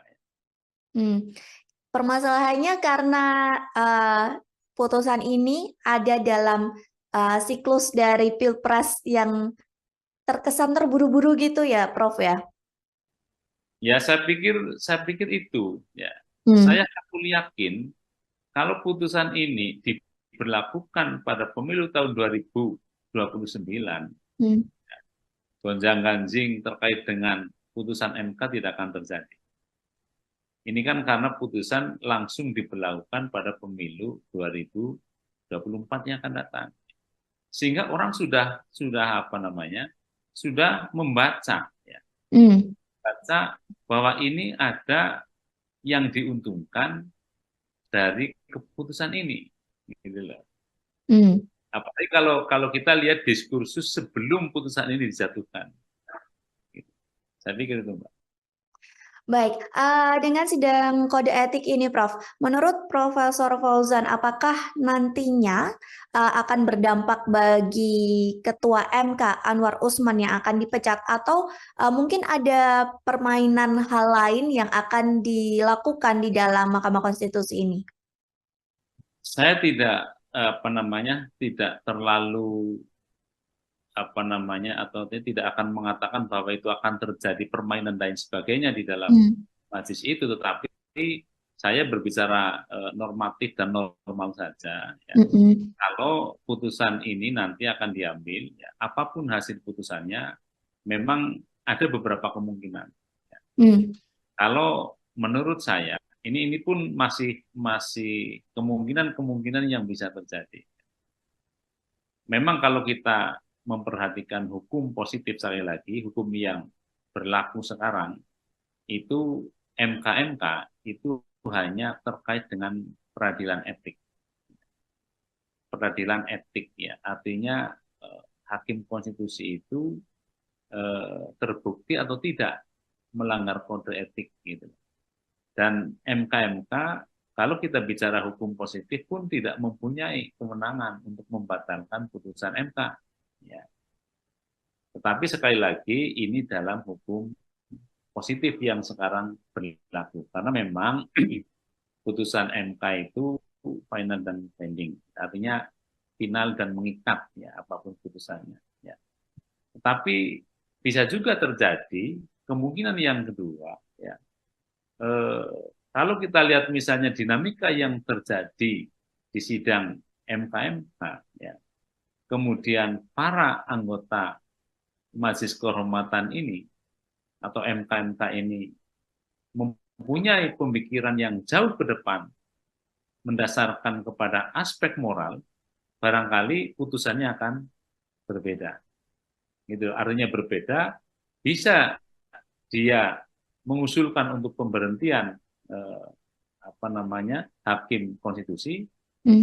Kemudian yang kedua bisa juga, menurut pendapat saya, dia merekomendasikan agar putusan MK nomor 90 itu dibatalkan. Tapi yang membatalkan juga MK, artinya Mahkamah Konstitusi. Tapi ini pun pasti akan menjadi diskursus. Bagaimana dia nanti, ya, ketika memang hakim itu sudah terbukti melanggar kode etik, kemudian dipersilahkan lagi untuk mengambil keputusan. Itu kan juga soal lain. Makanya beberapa waktu yang lalu salah satu anggota Mahkamah Konstitusi, hakim konstitusi yang mulia Profesor Arief mengatakan sudah direshuffle sekalian 9 hakim konstitusi, kan begitu. Tentu Mbak mengikuti barangkali. Jadi dari itu, menurut pendapat saya, kalau kita hanya beranjak kepada hukum tertulis, hukum positif sekarang, memang tidak mungkin putusan MK itu diganggu-gugat. Tetapi kalau kita berbicara tentang hukum progresif, ya, ke depan, karena di atas hukum itu ada moral, ya, ada nurani, gitu loh. Ada nurani, sehingga bisa saja kemungkinan itu terjadi. Karena yang harus kita pahami, Mbak, ya, hukum tertulis itu pasti akan jauh tertinggal dari perkembangan hukum masyarakat. Ya. Karena pasal 24C itu kan dibuat sekitar 2 dekade yang lalu, yang barangkali nilai-nilai yang tumbuh berkembang di dalam masyarakat, hukum yang berkembang itu sudah bergeser, ya, artinya sudah ketinggalan dengan kondisi masyarakat yang sekarang. Itu pendapat saya. Jadi makanya putusan-putusan yang sifatnya progresif juga masih dimungkinkan dalam kehidupan berhukum di Indonesia. Tergantung hakimnya lah, saya pikir. Oke, berarti untuk nasib dari Ketua MK Anwar Usman sendiri belum tentu dipecat begitu ya, Prof ya? Tergantung nanti perkembangan keputusan dari hakim sendiri begitu ya, Prof? Tergantung kepada putusan MK-MK. Ya. Kalau putusan MK-MK menyatakan bahwa hakim terlapor itu telah terbukti sah dan meyakinkan melanggar kode etik, maka ada 3 kemungkinan sanksinya. Sanksi teguran, ya, yang sifatnya lisan, tertulis, atau untuk diberhentikan dengan tidak hormat. Tinggal yang dilanggar itu kode etik yang mana, ya, terkait dengan integritas, kan begitu kan. Karena tentunya itu kita sabar dulu menunggu sampai tanggal 7 paling tidak. apakah yang diadukan itu, hakim-hakim konstitusi yang diadukan itu nanti dijatuhi sanksi yang pertama, kedua, atau yang terberat ya diusulkan untuk diberhentikan dengan tidak. Berarti nanti kita tunggu juga ya Prof ya, kemungkinan-kemungkinan itu di antara 3 kemungkinan itu mana yang akan terjadi, seperti itu ya Prof ya? Lalu Prof, soal pencopotan Hakim Konstitusi Aswanto oleh DPR yang kemarin juga sempat disinggung oleh Ketua MK Jimli, bahkan Jimli sempat sampai berujar kurang ajar seperti itu Prof. Apakah menurut Prof Fauzan termasuk dalam pelanggaran ataupun hal itu termasuk dalam salah satu skenario dari Pilpres 2024 ini? Saya berpikir begini ya, kalau kita tarik ke belakang, ya, itu memang ada pergeseran mindset dari para pihak yang mengusulkan. Kalau kita lihat pada proses amandemen Undang-Undang Dasar 45, itu kan dulu ada dalam tanda petik pertarungan, ya. Pertarungan kepentingan kelembagaan, sehingga muncul bahwa hakim konstitusi itu terdiri dari 9. Sepakat. Kemudian 9 itu dari mana saja? Ya. Kemudian ada yang diusulkan dari DPR, ada yang diusulkan dari Presiden, ada yang diusulkan dari Mahkamah Agung. Kalau saya itu membacanya bahwa itu sebenarnya merupakan kristalisasi dari kepentingan yang berseberangan. Karena Mbak juga mesti tahu bahwa persoalan judicial review itu kan perdebatan yang sejak lama ketika penyusunan Undang-Undang Dasar 45 yang disahkan tanggal 18 Agustus 45. Ada yang menyetujui, ada yang tidak. Karena persoalan judicial review itu menurut Profesor Supomo ini bertentangan dengan sistem ketatanegaraan yang akan dibentuk. Sementara kalau kita lihat eksekutif, legislatif, yudikatif kan merupakan satu lembaga pemegang kekuasaan yang mempunyai kedudukan yang sederajat. Sehingga kalau salah satu lembaga diberi kewenangan untuk melakukan judicial review ya, atas sebuah produk yang dikeluarkan oleh lembaga lain, itu terkesan lebih tinggi. Itu dulu. Kemudian Yamin, Profesor Yamin itu termasuk yang setuju untuk adanya judicial review. Karena persoalan judicial review itu terkait dengan pilihan negara hukum. Sehingga siapapun yang diberi kewenangan untuk melakukan judicial review tetap harus memperhatikan produk hukum. Itu clear, akhirnya diterima. Kemudian tinggal ini 3 hakim itu berangkat dari mana? Berangkat dari pilihan 3. Yang 3 dipilih oleh atau diusulkan oleh Presiden, yang 3 oleh DPR, yang 3 oleh MA. Padahal Presiden dan DPR kan kita tahu itu merupakan lembaga negara yang dipergunakan untuk memproses sebuah undang-undang. Nah, dia hakim konstitusi atau Mahkamah Konstitusi itu lembaga yang nantinya diberi kewenangan untuk melakukan review atas undang-undang. Sehingga pemikiran sederhana, kalau 3 hakim sudah dari Presiden, 3 dari DPR, maka hitung-hitungan politiknya tidak ada undang-undang yang dibatalkan. Tapi kan itu soalnya berbeda, ternyata ada persyaratan. Seorang hakim konstitusi itu harus mempunyai sifat negarawan. Yaitu tidak lagi berpikir berasal dari mana. Apakah berasal atas usulan Presiden atau usulan DPR. Nah, kemarin ada pemikiran yang mulai bergeser.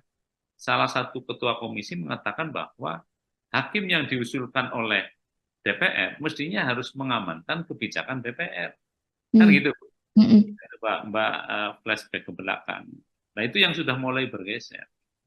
Sehingga mestinya dari manapun dia berasal, apakah dari usulan Presiden, apakah usulan DPR atau Mahkamah Agung, dia itu tetap imparsial. Ya. Nggak boleh memihak atau menguntungkan pihak yang mengusulkan dirinya. Itu komentar saya. Baik, Prof. Lalu pendapat atau komentar dari Prof. Fauzan melihat adanya dugaan konflik kepentingan dalam putusan MK mengenai batas usia capres-cawapres ini seperti apa, Prof? Ya, saya pikir kita semua tahu ya, kita Hmm. semua tahu ya bahwa pada akhirnya pasca putusan MK itu ada pasangan calon yang mempunyai keterkaitan keluarga dengan seorang hakim konstitusi. Mm-mm. Kita tidak bisa berandai-andai, tetapi kita tunggu putusan MK itu seperti apa. Apakah benar nanti terbukti kedudukan dia sebagai orang yang kebetulan memiliki hubungan keluarga dengan salah satu cawapres itu memang benar-benar bisa menjalankan tugas pokok fungsinya tanpa ada pengaruh dari kedudukan yang seperti itu atau tidak. Nah, kita tunggu nanti putusan MK. Apakah benar-benar posisi yang seperti itu mengakibatkan dia melanggar imparsialitas dari sebuah kekuasaan yang harus dijalankan atau tidak. Saya pikir itu. Hmm. Lantas, dengan adanya proses pelaporan pelanggaran etik ini, Prof, yang diharapkan selesai tanggal 7 November ya, pada hari Selasa mendatang, bersamaan batas pengusulan pengganti Capres-Cawapres pada 8 November. Nantinya apakah putusan ini bisa menganulir putusan MK yang sebelumnya, Prof? Ini sekali lagi ya, kita kan hanya berandai-andai. Berandai-andai putusan MK itu kemudian menjatuhkan sanksi yang terberat. Saya mengatakan bahwa putusan yang telah diambil tidak mempunyai legitimasi moral. Tapi dalam perspektif hukum positif itu harus kita terima. Ya. Harus kita terima. Karena kita juga pernah ada pengalaman ketika seorang hakim konstitusi itu beberapa waktu yang lalu kemudian ditangkap tangan oleh KPK. Ya. Terbukti menerima sesuatu yang tidak harusnya dilakukan. Dan sekarang masih dalam proses dia menjalani hukuman. Padahal dia pada waktu itu sudah terlibat dalam proses pengambilan keputusan. Dan sampai sekarang apa yang telah diputuskan oleh MK yang melibatkan hakim yang kemudian terbukti bersalah menerima suap pun itu dijalankan. Jadi ini kalau kita berbicara tentang aspek moral itu sangat tergantung kepada moralitas komunal kita. Ya. Moralitas kita itu sebenarnya bagaimana? Ya. Tapi sekali lagi ini baru berandai-andai jika putusan MK itu menyatakan bahwa hakim yang bersangkutan itu telah terbukti sah dan meyakinkan dan kemudian dijatuhi sanksi yang terberatnya. Jadi kalau untuk itu sudah terjadi misalnya kemudian penyelenggara negara yang berkompeten di bidang penyelenggaraan pemilu tetap mengatakan bahwa itu kan putusan tidak bisa dirubah, ya itulah yang pemahaman dari normatifnya seperti itu. Baik, Prof. Terakhir sebagai closing statement juga dari Profesor Fauzan, dengan kondisi hiruk pikuk ya bisa dibilang seperti itu antara Pilpres, putusan MK dan lain sebagainya, apa harapan dari Prof. Fauzan sendiri? Baik, terima kasih Mbak. Jadi saya sebagai orang yang kebetulan berkecimpung di dunia hukum tata negara, ya, memang memikirkan ke depan memang perlu dikaji lagi ketentuan pasal 24C Undang-Undang Dasar 45 yang menyatakan bahwa putusan MK itu bersifat final dan mengikat. Karena kita sudah mengalami beberapa kejadian ketua MK yang dulu tertangkap tangan. Kemudian tidak lama lagi ada hakim konstitusi yang tertangkap tangan. Nah, sekarang ada persoalan kode etik. Gitu. Jadi kalau menurut saya, ke depan saya membayangkan putusan MK itu bisa ditinjau ulang melalui mekanisme MK. Jika memang putusan yang telah dijatuhkan oleh Mahkamah Konstitusi itu dilatar belakangi oleh peristiwa-peristiwa yang dalam perspektif kode etik tidak benar.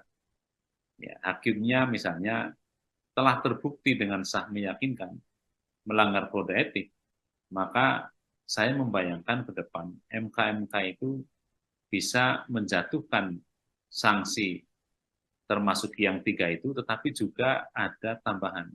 Dia bisa merekomendasikan kepada Mahkamah Konstitusi untuk membatalkan putusan yang telah diambil. Itu pendapat saya ke depan. Baik. Terima kasih.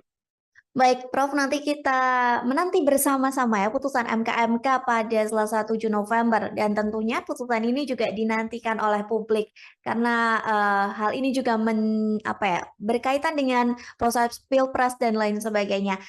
Sekali lagi terima kasih Prof Fauzan atas waktunya sudah berkenan berbincang bersama saya di Tribun on Focus. Semoga di lain kesempatan kita bisa berbincang lagi. Terima kasih, Prof. Assalamualaikum. Tribuners, demikian Tribun on Focus hari ini. Saya Mariananda beserta kru yang bertugas pamit undur diri. Terima kasih dan sampai jumpa. Download Tribun X sekarang. Menghadirkan lokal menjadi Indonesia. Boleh hukumnya tidak terlalu sempurna, hukumnya tidak terlalu baik ya. Tetapi hukum yang tidak sempurna dan tidak terlalu baik itu, kalau dilaksanakan oleh aparat penegak hukum yang punya integritas moral yang baik, maka keadilan akan tercapai. Putusan MK itu final dan binding, artinya final dan mengikat ya apapun putusannya. Berandai-andai putusan MK-MK itu kemudian menjatuhkan sanksi yang terberat. Saya mengatakan bahwa putusan yang telah diambil tidak mempunyai legitimasi moral. Tapi dalam perspektif hukum positif, itu harus kita terima. Halo Tribuners, Tribun on Focus kembali menjumpai Anda bersama saya Mariananda.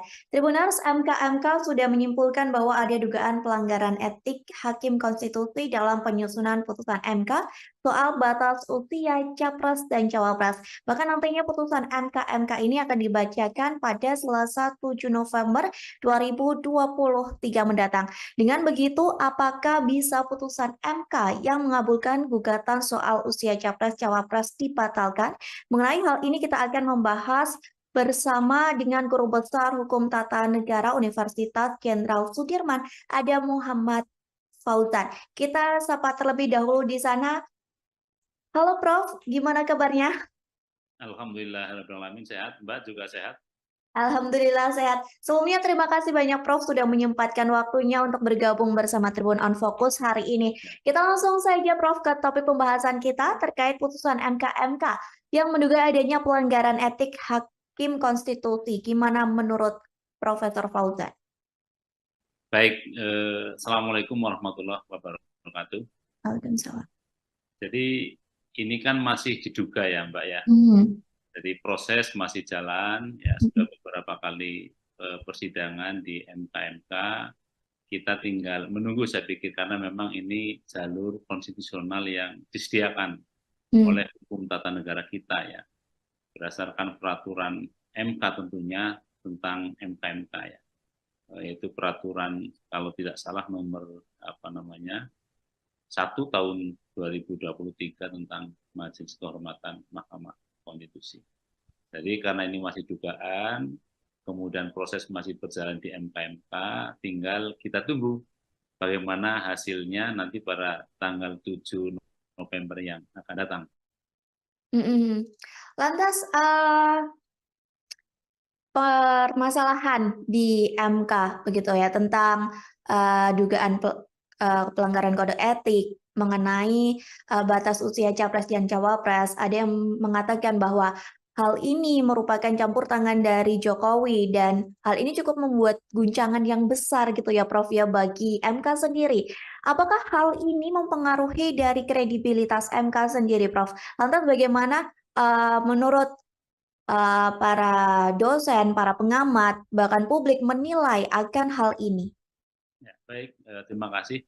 Jadi ketika sebuah putusan MK kemudian diadukan, ya, diadukan oleh masyarakat bahwa itu ada dugaan terhadap pelanggaran kode etik, ya, maka yang perlu kita ketahui, perlu pahami terlebih dahulu yang pertama, ya, bahwa putusan MK ansih, yaitu dalam hal ini putusan MK nomor 90, ya, terkait dengan persyaratan capres dan cawapres, ya, berdasarkan hukum tata negara positif kita bisa melihat misalnya dalam pasal 24C Undang-Undang Dasar 1945 bahwa putusan MK adalah final dan mengikat. Artinya ketika MK sudah mengambil keputusan dan itu sudah dibacakan di dalam sidang pleno terbuka, ya, maka sejak diucapkan itu putusan menjadi berlaku. Itu yang pertama. Artinya apa? Setiap warga masyarakat, ya, penyelenggara negara, rakyat, dan siapapun, itu harus mematuhi putusan itu. Terlepas putusan itu bisa diperdebatkan dalam tahapan akademik. Terlepas putusan itu bisa dikritisi oleh para akademisi. Atau terlepas putusan itu menyenangkan atau tidak menyenangkan.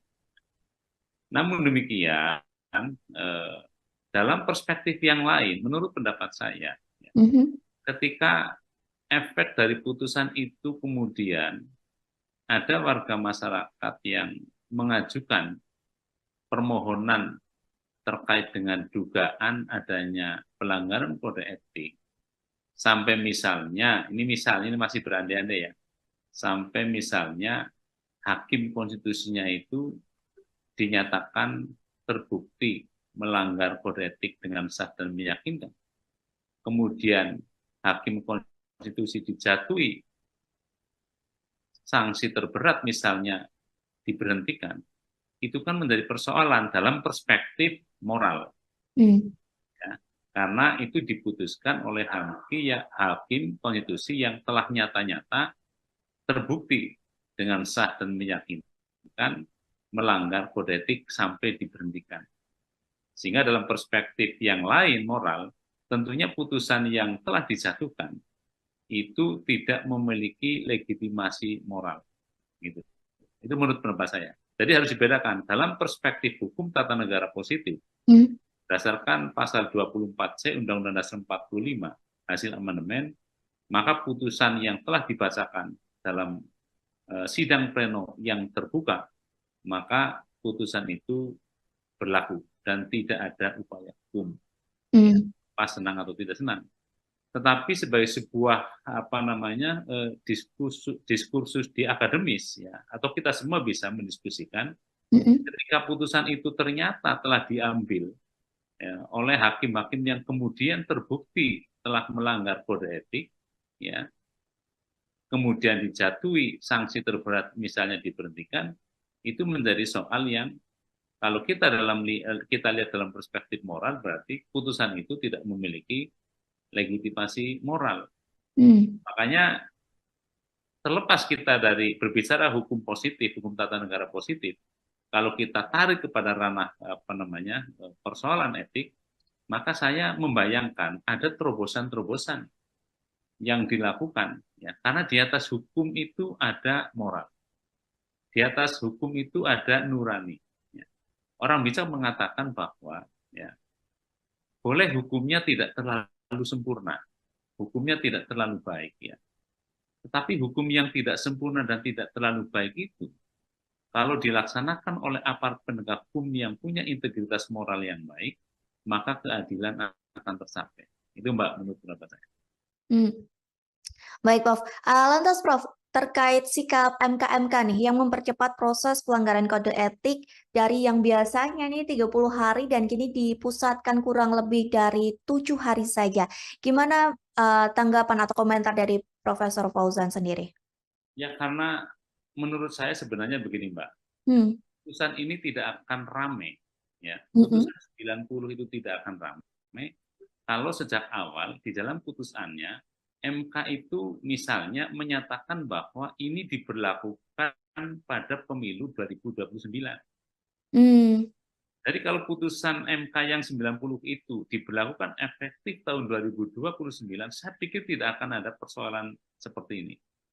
Tapi karena ini diberlakukan pada pemilu tahun 2024 ini, di mana tahapan pemilihan umum sudah berjalan terkait dengan pendaftaran pasangan capres dan cawapres, kemudian penentuan nanti pasangan capres dan cawapres, makanya itu dipercepat, dan itu kan paling lama 1 bulan, artinya kurang dari 1 bulan pun sebenarnya nggak menjadi persoalan.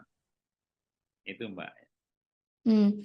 Permasalahannya karena putusan ini ada dalam siklus dari Pilpres yang terkesan terburu-buru gitu ya, Prof ya? Ya, saya pikir itu ya. Saya yakin kalau putusan ini diberlakukan pada pemilu tahun 2029, gonjang-ganjing terkait dengan putusan MK tidak akan terjadi. Ini kan karena putusan langsung diberlakukan pada pemilu 2024 yang akan datang. Sehingga orang sudah membaca ya. Baca bahwa ini ada yang diuntungkan dari keputusan ini. Gitu loh. Apalagi kalau kita lihat diskursus sebelum putusan ini dijatuhkan. Saya pikir itu, Mbak. Baik, dengan sidang kode etik ini, Prof, menurut Profesor Fauzan, apakah nantinya akan berdampak bagi Ketua MK Anwar Usman yang akan dipecat, atau mungkin ada permainan hal lain yang akan dilakukan di dalam Mahkamah Konstitusi ini? Saya tidak tidak terlalu atau tidak akan mengatakan bahwa itu akan terjadi permainan dan sebagainya di dalam majelis itu, tetapi saya berbicara normatif dan normal saja. Ya. Kalau putusan ini nanti akan diambil, ya, apapun hasil putusannya, memang ada beberapa kemungkinan. Ya. Kalau menurut saya, ini pun masih kemungkinan yang bisa terjadi. Memang kalau kita memperhatikan hukum positif, sekali lagi, hukum yang berlaku sekarang, itu MK itu hanya terkait dengan peradilan etik. Peradilan etik ya, artinya hakim konstitusi itu terbukti atau tidak melanggar kode etik gitu. Dan MK kalau kita bicara hukum positif pun tidak mempunyai kewenangan untuk membatalkan putusan MK. Ya. Tetapi sekali lagi ini dalam hukum positif yang sekarang berlaku, karena memang putusan MK itu final dan binding, artinya final dan mengikat ya apapun putusannya. Ya. Tetapi bisa juga terjadi kemungkinan yang kedua ya. Kalau kita lihat misalnya dinamika yang terjadi di sidang MK ya. Kemudian para anggota Majelis Kehormatan ini atau MK ini mempunyai pemikiran yang jauh ke depan, mendasarkan kepada aspek moral, barangkali putusannya akan berbeda. Gitu, artinya berbeda, bisa dia mengusulkan untuk pemberhentian hakim konstitusi. Kemudian yang kedua bisa juga, menurut pendapat saya, dia merekomendasikan agar putusan MK nomor 90 itu dibatalkan. Tapi yang membatalkan juga MK, artinya Mahkamah Konstitusi. Tapi ini pun pasti akan menjadi diskursus. Bagaimana dia nanti, ya, ketika memang hakim itu sudah terbukti melanggar kode etik, kemudian dipersilahkan lagi untuk mengambil keputusan. Itu kan juga soal lain. Makanya beberapa waktu yang lalu salah satu anggota Mahkamah Konstitusi, hakim konstitusi yang mulia Profesor Arief mengatakan sudah direshuffle sekalian 9 hakim konstitusi, kan begitu. Tentu Mbak mengikuti barangkali. Jadi dari itu, menurut pendapat saya, kalau kita hanya beranjak kepada hukum tertulis, hukum positif sekarang, memang tidak mungkin putusan MK itu diganggu-gugat. Tetapi kalau kita berbicara tentang hukum progresif, ya, ke depan, karena di atas hukum itu ada moral, ya, ada nurani, gitu loh. Ada nurani, sehingga bisa saja kemungkinan itu terjadi. Karena yang harus kita pahami, Mbak, ya, hukum tertulis itu pasti akan jauh tertinggal dari perkembangan hukum masyarakat. Ya. Karena pasal 24C itu kan dibuat sekitar 2 dekade yang lalu, yang barangkali nilai-nilai yang tumbuh berkembang di dalam masyarakat, hukum yang berkembang itu sudah bergeser, ya. Artinya sudah ketinggalan dengan kondisi masyarakat yang sekarang. Itu pendapat saya. Jadi makanya putusan-putusan yang sifatnya progresif juga masih dimungkinkan dalam kehidupan berhukum di Indonesia. Tergantung hakimnya lah, saya pikir. Oke, berarti untuk nasib dari Ketua MK Anwar Usman sendiri belum tentu dipecat begitu ya, Prof ya? Tergantung nanti perkembangan keputusan dari hakim sendiri begitu ya, Prof? Tergantung kepada putusan MK-MK. Ya. Kalau putusan MK-MK menyatakan bahwa hakim terlapor itu telah terbukti sah dan meyakinkan melanggar kode etik, maka ada 3 kemungkinan sanksinya. Sanksi teguran, ya, yang sifatnya lisan, tertulis, atau untuk diberhentikan dengan tidak hormat. Tinggal yang dilanggar itu kode etik yang mana, ya, terkait dengan integritas, kan begitu kan. Karena tentunya itu kita sabar dulu menunggu sampai tanggal 7 paling tidak. Apakah yang diadukan itu, hakim-hakim yang diadukan itu nanti dijatuhi sanksi yang pertama, kedua, atau yang terberat, ya, diusulkan untuk diberhentikan dengan tidak hormat. Berarti nanti kita tunggu juga ya, Prof ya, kemungkinan-kemungkinan itu, di antara 3 kemungkinan itu mana yang akan terjadi, seperti itu ya, Prof ya? Lalu Prof, soal pencopotan Hakim Konstitusi Aswanto oleh DPR yang kemarin juga sempat disinggung oleh Ketua MK Jimli, bahkan Jimli sempat sampai berujar kurang ajar seperti itu, Prof.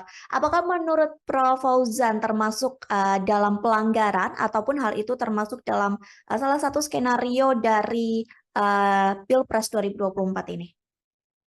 Saya berpikir begini ya, kalau kita tarik ke belakang, ya, itu memang ada pergeseran mindset dari para pihak yang mengusulkan.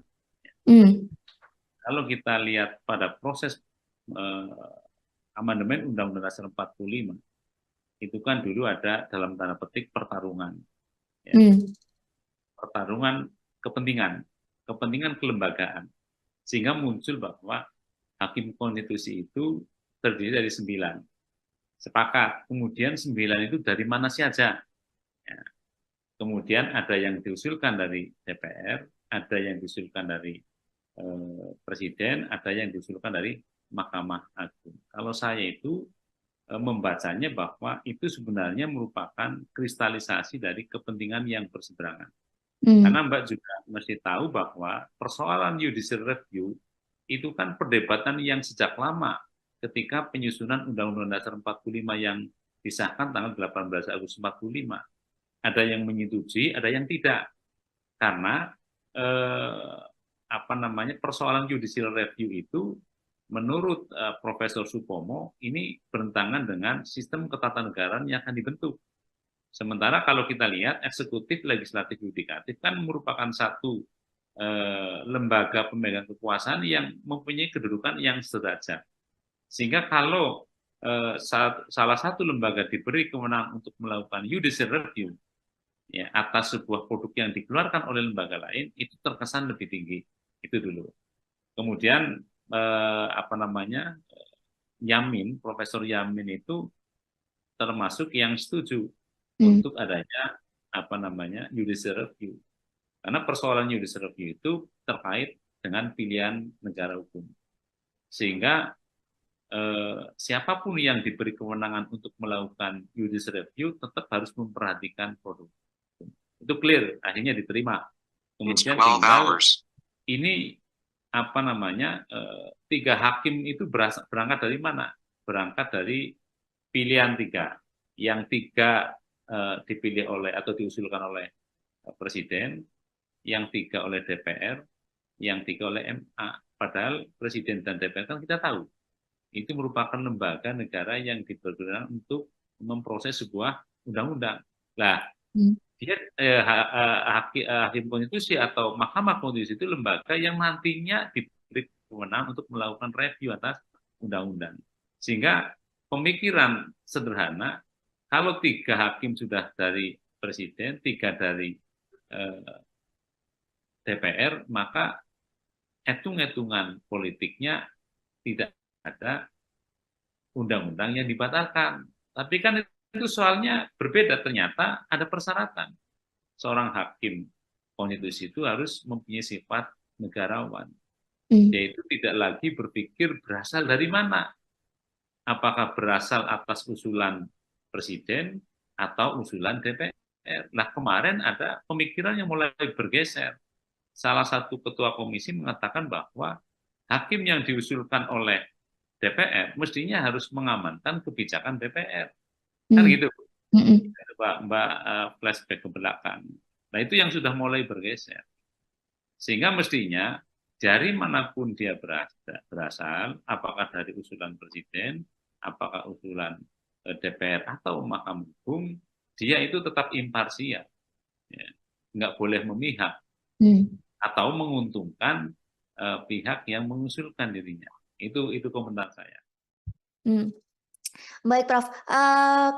Lalu pendapat atau komentar dari Prof. Fauzan melihat adanya dugaan konflik kepentingan dalam putusan MK mengenai batas usia capres-cawapres ini seperti apa, Prof? Ya, saya pikir kita semua tahu ya.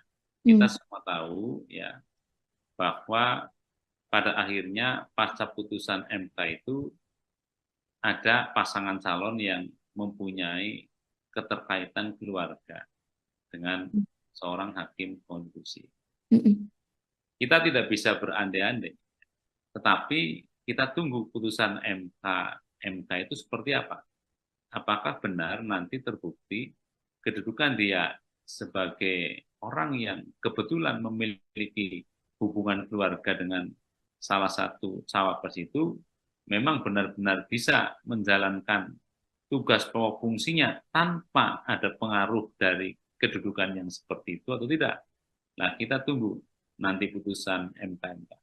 Apakah benar-benar posisi yang seperti itu mengakibatkan dia melanggar imparsialitas dari sebuah kekuasaan yang harus dijalankan atau tidak. Saya pikir itu. Lantas, dengan adanya proses pelaporan pelanggaran etik ini, Prof, yang diharapkan selesai tanggal 7 November ya, pada hari Selasa mendatang, bersamaan batas pengusulan pengganti Capres-Cawapres pada 8 November. Nantinya apakah putusan ini bisa menganulir putusan MK yang sebelumnya, Prof? Ini sekali lagi ya, kita kan hanya berandai-andai putusan MK itu kemudian menjatuhkan sanksi yang terberat.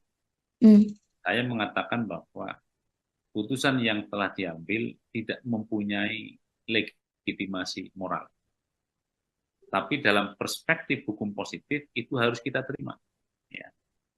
Harus kita terima. Karena kita juga pernah ada pengalaman ketika seorang hakim konstitusi itu beberapa waktu yang lalu kemudian ditangkap tangan oleh KPK, ya, terbukti menerima sesuatu yang tidak harusnya dilakukan dan sekarang masih dalam proses dia menjalani hukuman. Padahal dia pada waktu itu sudah terlibat dalam proses pengambilan keputusan dan sampai sekarang apa yang telah diputuskan oleh MK yang melibatkan hakim yang kemudian terbukti bersalah menerima suap pun itu dijalankan. Jadi ini kalau kita berbicara tentang aspek moral itu sangat tergantung kepada moralitas komunal kita. Ya. Moralitas kita itu sebenarnya bagaimana? Ya. Tapi sekali lagi ini baru berandai-andai jika putusan MK itu menyatakan bahwa hakim yang bersangkutan itu telah terbukti sah dan meyakinkan dan kemudian dijatuhi sanksi yang terberatnya.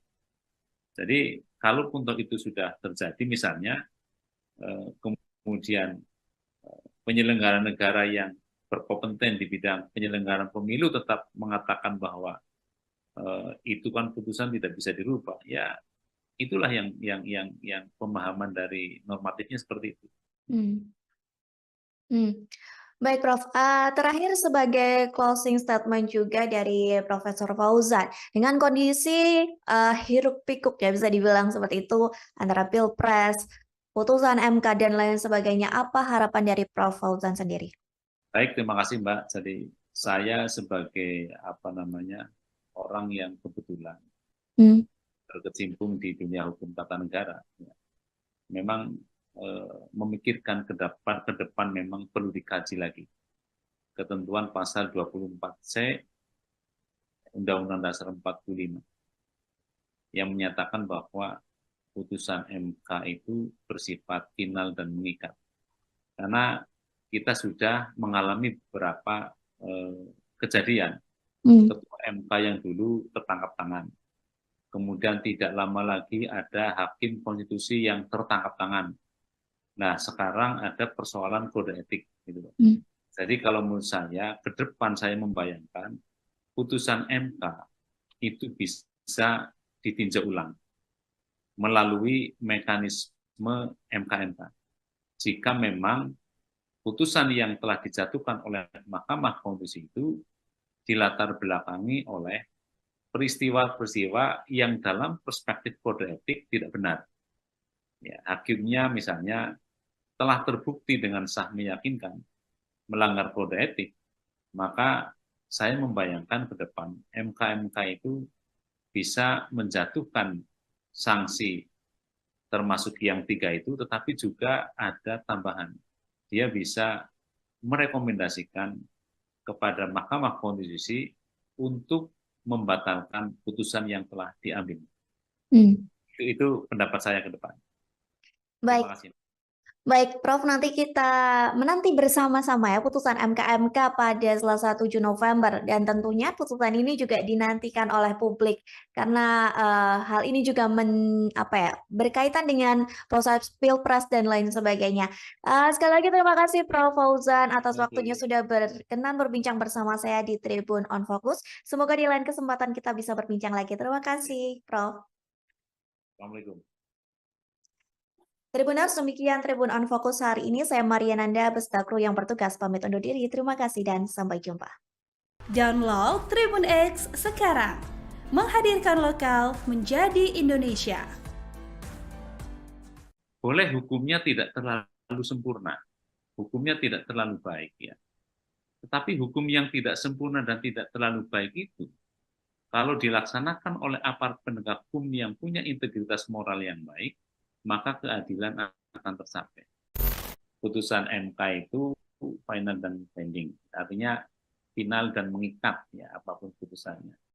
Berandai-andai putusan MK itu kemudian menjatuhkan sanksi yang terberat.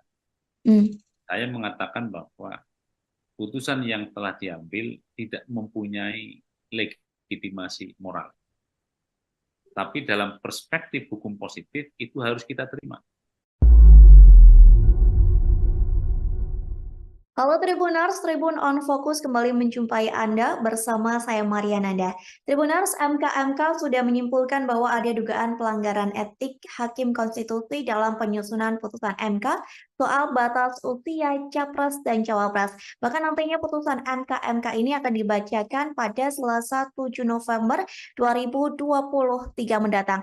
Dengan begitu, apakah bisa putusan MK yang mengabulkan gugatan soal usia Capres-Cawapres dibatalkan?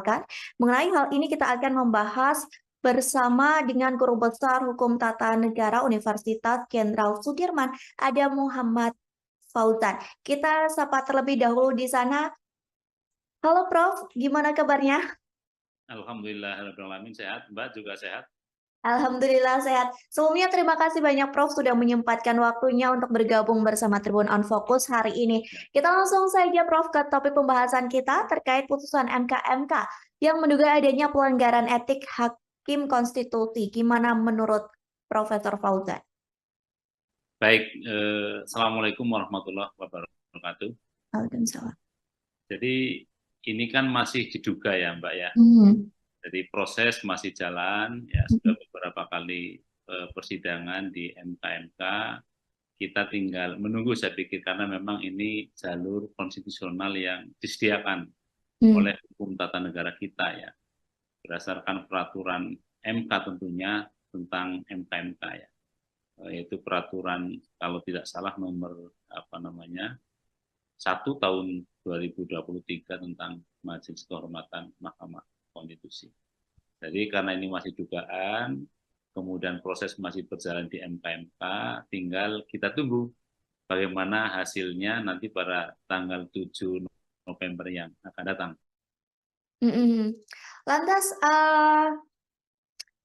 permasalahan di MK begitu ya tentang dugaan pelanggaran kode etik mengenai batas usia capres dan cawapres. Ada yang mengatakan bahwa hal ini merupakan campur tangan dari Jokowi dan hal ini cukup membuat guncangan yang besar gitu ya Prof ya bagi MK sendiri.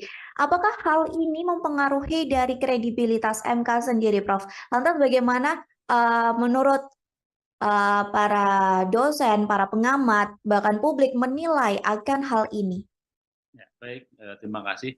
Jadi ketika sebuah putusan MK kemudian diadukan, ya, diadukan oleh masyarakat bahwa itu ada dugaan terhadap pelanggaran kode etik, ya, maka yang perlu kita ketahui, perlu pahami terlebih dahulu yang pertama, ya, bahwa putusan MK ansih, yaitu dalam hal ini putusan MK nomor 90, ya, terkait dengan persyaratan capres dan cawapres, ya, berdasarkan hukum tata negara positif kita bisa melihat misalnya dalam pasal 24C Undang-Undang Dasar 1945 bahwa putusan MK adalah final dan mengikat.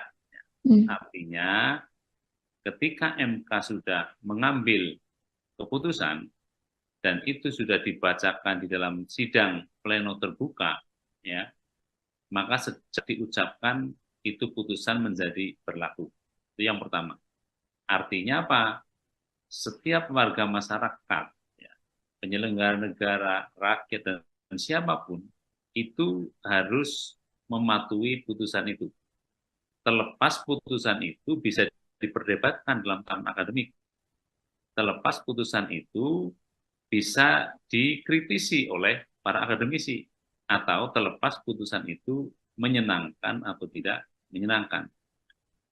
Namun demikian, dalam perspektif yang lain, menurut pendapat saya, ketika efek dari putusan itu kemudian ada warga masyarakat yang mengajukan permohonan terkait dengan dugaan adanya pelanggaran kode etik, sampai misalnya, ini masih berandai-andai ya, sampai misalnya hakim konstitusinya itu dinyatakan terbukti melanggar kode etik dengan sah dan meyakinkan.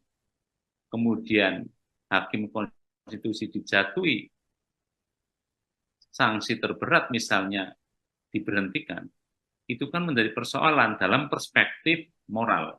Ya, karena itu diputuskan oleh hakim konstitusi yang telah nyata-nyata terbukti dengan sah dan meyakinkan melanggar kode etik sampai diberhentikan. Sehingga dalam perspektif yang lain moral, tentunya putusan yang telah dijatuhkan itu tidak memiliki legitimasi moral. Gitu. Itu menurut pendapat saya. Jadi harus dibedakan dalam perspektif hukum tata negara positif, berdasarkan pasal 24C Undang-Undang Dasar 45 hasil amandemen, maka putusan yang telah dibacakan dalam sidang pleno yang terbuka, maka putusan itu berlaku dan tidak ada upaya hukum, Hmm. pas senang atau tidak senang. Tetapi sebagai sebuah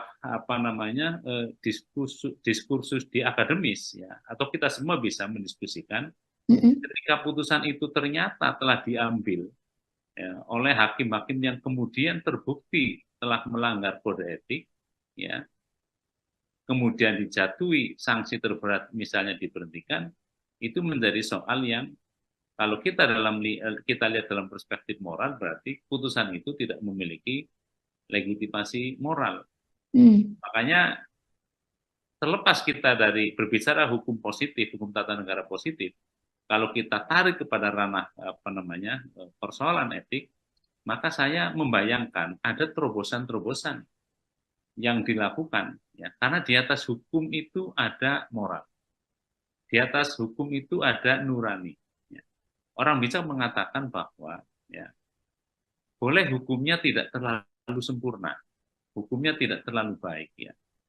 Tetapi hukum yang tidak sempurna dan tidak terlalu baik itu, kalau dilaksanakan oleh aparat penegak hukum yang punya integritas moral yang baik, maka keadilan akan tercapai. Itu Mbak, menurut pendapat saya.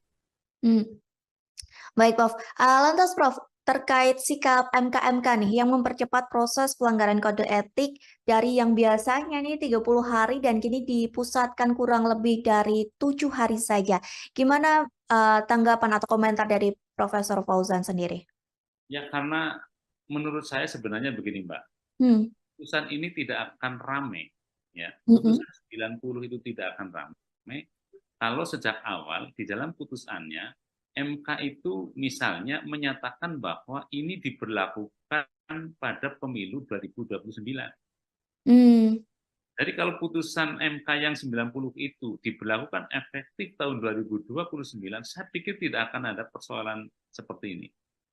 Tapi karena ini diberlakukan pada pemilu tahun 2024 ini, di mana tahapan pemilihan umum sudah berjalan terkait dengan pendaftaran pasangan capres dan cawapres, kemudian penentuan nanti pasangan capres dan cawapres, makanya itu dipercepat, dan itu kan paling lama 1 bulan, artinya kurang dari 1 bulan pun sebenarnya nggak menjadi persoalan.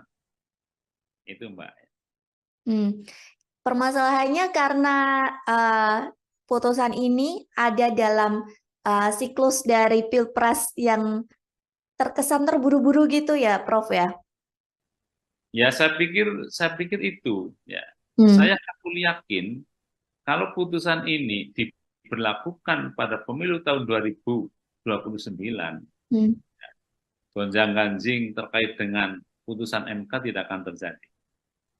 Ini kan karena putusan langsung diberlakukan pada pemilu 2024 yang akan datang.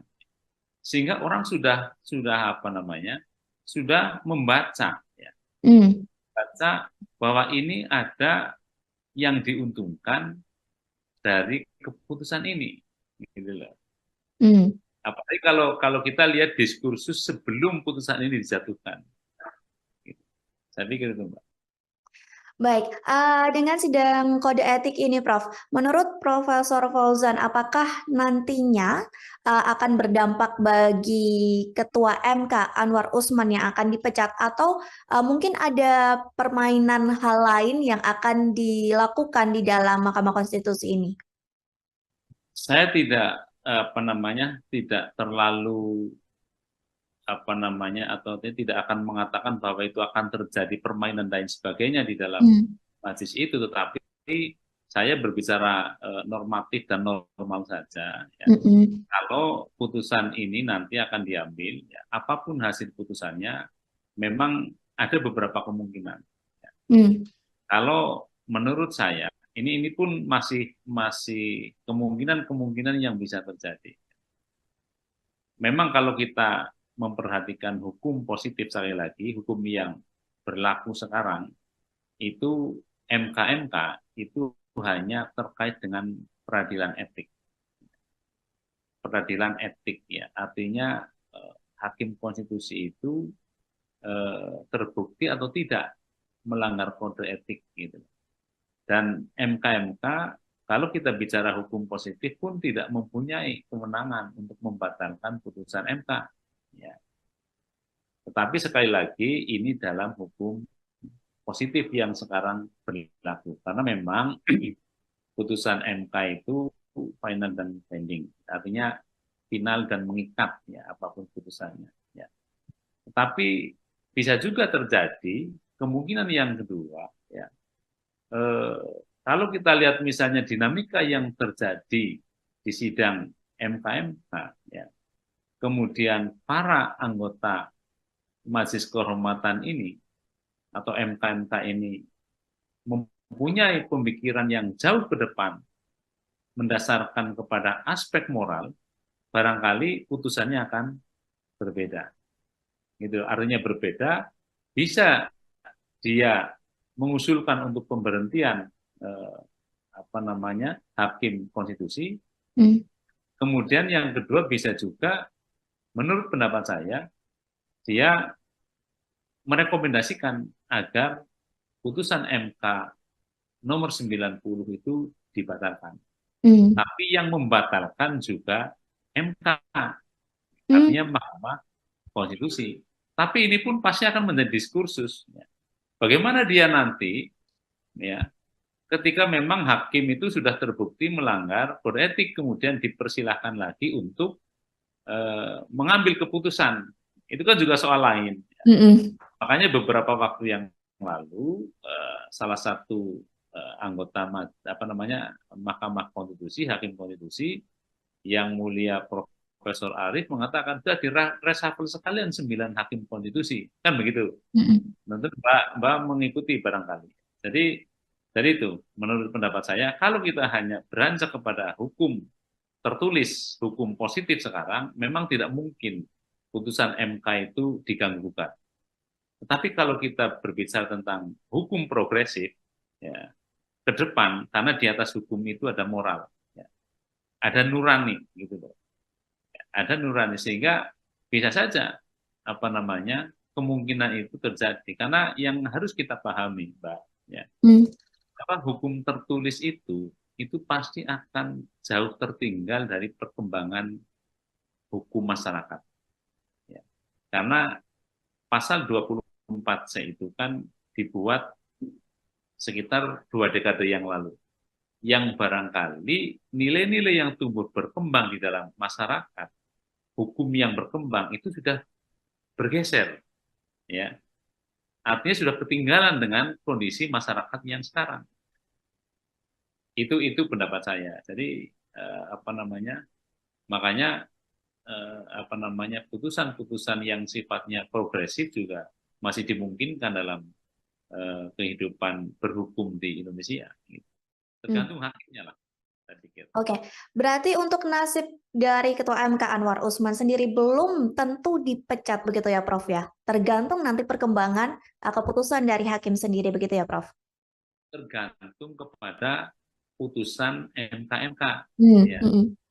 Kalau putusan MK menyatakan bahwa hakim terlapor itu telah terbukti sah dan meyakinkan melanggar kode etik, maka ada 3 kemungkinan sanksinya. Sanksi teguran, ya, yang sifatnya lisan, tertulis, atau untuk diberhentikan dengan tidak hormat. Tinggal yang dilanggar itu kode etik yang mana, ya, terkait dengan integritas, kan begitu kan.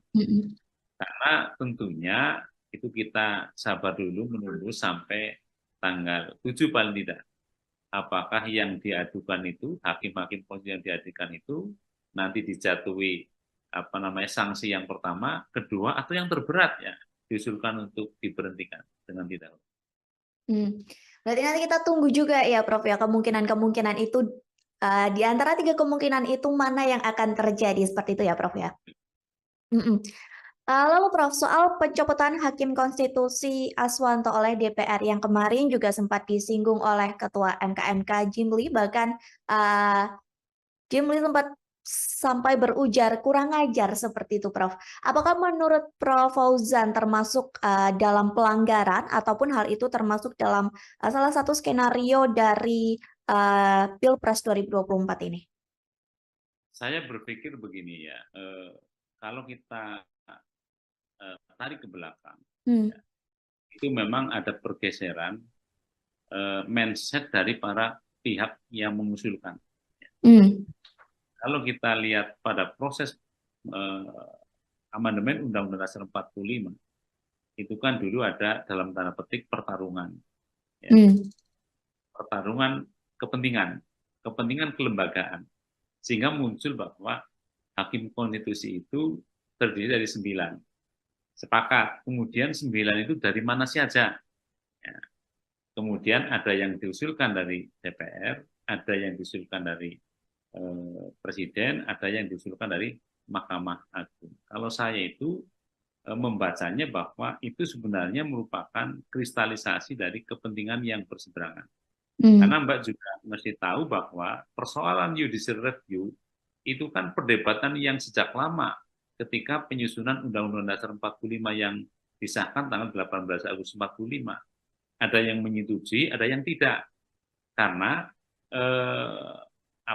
persoalan judicial review itu menurut Profesor Supomo ini bertentangan dengan sistem ketatanegaraan yang akan dibentuk. Sementara kalau kita lihat eksekutif, legislatif, yudikatif kan merupakan satu lembaga pemegang kekuasaan yang mempunyai kedudukan yang sederajat. Sehingga kalau salah satu lembaga diberi kewenangan untuk melakukan judicial review ya, atas sebuah produk yang dikeluarkan oleh lembaga lain, itu terkesan lebih tinggi. Itu dulu. Kemudian Yamin, Profesor Yamin itu termasuk yang setuju untuk adanya judicial review. Karena persoalan judicial review itu terkait dengan pilihan negara hukum. Sehingga siapapun yang diberi kewenangan untuk melakukan judicial review tetap harus memperhatikan produk. Itu clear, akhirnya diterima. Kemudian tinggal ini 3 hakim itu berangkat dari mana? Berangkat dari pilihan 3. Yang 3 dipilih oleh atau diusulkan oleh Presiden, yang 3 oleh DPR, yang 3 oleh MA. Padahal Presiden dan DPR kan kita tahu, itu merupakan lembaga negara yang dipergunakan untuk memproses sebuah undang-undang.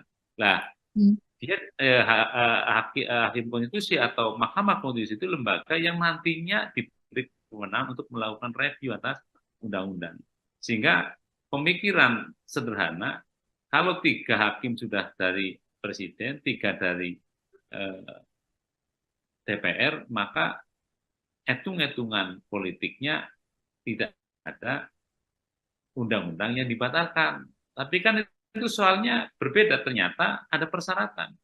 Seorang hakim konstitusi itu harus mempunyai sifat negarawan, yaitu tidak lagi berpikir berasal dari mana. Apakah berasal atas usulan Presiden atau usulan DPR. Nah, kemarin ada pemikiran yang mulai bergeser. Salah satu ketua komisi mengatakan bahwa hakim yang diusulkan oleh DPR mestinya harus mengamankan kebijakan DPR. Kan gitu, Mbak flashback ke belakang. Nah, itu yang sudah mulai bergeser. Sehingga mestinya dari manapun dia berasal, apakah dari usulan Presiden, apakah usulan DPR atau Mahkamah Agung, dia itu tetap imparsial. Ya. Nggak boleh memihak atau menguntungkan pihak yang mengusulkan dirinya. Itu komentar saya. Baik, Prof. Lalu pendapat atau komentar dari Prof. Fauzan melihat adanya dugaan konflik kepentingan dalam putusan MK mengenai batas usia capres-cawapres ini seperti apa, Prof? Ya, saya pikir kita semua tahu ya. Kita semua tahu ya bahwa pada akhirnya pasca putusan MK itu ada pasangan calon yang mempunyai keterkaitan keluarga dengan seorang hakim konstitusi. Kita tidak bisa berandai-andai, tetapi kita tunggu putusan MK itu seperti apa. Apakah benar nanti terbukti kedudukan dia sebagai orang yang kebetulan memiliki hubungan keluarga dengan salah satu cawapres itu memang benar-benar bisa menjalankan tugas pokok fungsinya tanpa ada pengaruh dari kedudukan yang seperti itu atau tidak. Nah, kita tunggu nanti putusan MK. Apakah benar-benar posisi yang seperti itu mengakibatkan dia melanggar imparsialitas dari sebuah kekuasaan yang harus dijalankan atau tidak. Saya pikir itu. Lantas, dengan adanya proses pelaporan pelanggaran etik ini, Prof, yang diharapkan selesai tanggal 7 November ya, pada hari Selasa mendatang, bersamaan batas pengusulan pengganti Capres-Cawapres pada 8 November. Nantinya apakah putusan ini bisa menganulir putusan MK yang sebelumnya, Prof? Ini sekali lagi ya, kita kan hanya berandai-andai. Berandai-andai putusan MK itu kemudian menjatuhkan sanksi yang terberat. Saya mengatakan bahwa putusan yang telah diambil tidak mempunyai legitimasi moral. Tapi dalam perspektif hukum positif itu harus kita terima. Ya. Harus kita terima. Karena kita juga pernah ada pengalaman. Ketika seorang hakim konstitusi itu beberapa waktu yang lalu kemudian ditangkap tangan oleh KPK. Ya. Terbukti menerima sesuatu yang tidak harusnya dilakukan. Dan sekarang masih dalam proses dia menjalani hukuman. Padahal dia pada waktu itu sudah terlibat dalam proses pengambilan keputusan. Dan sampai sekarang apa yang telah diputuskan oleh MK yang melibatkan hakim yang kemudian terbukti bersalah menerima suap pun itu dijalankan. Jadi ini kalau kita berbicara tentang aspek moral itu sangat tergantung kepada moralitas komunal kita. Ya. Moralitas kita itu sebenarnya bagaimana? Ya. Tapi sekali lagi ini baru berandai-andai jika putusan MK itu menyatakan bahwa hakim yang bersangkutan itu telah terbukti sah dan meyakinkan dan kemudian dijatuhi sanksi yang terberat. Jadi kalaupun itu sudah terjadi misalnya kemudian penyelenggara negara yang berkompeten di bidang penyelenggaraan pemilu tetap mengatakan bahwa itu kan putusan tidak bisa dirubah, ya itulah yang pemahaman dari normatifnya seperti itu. Baik, Prof.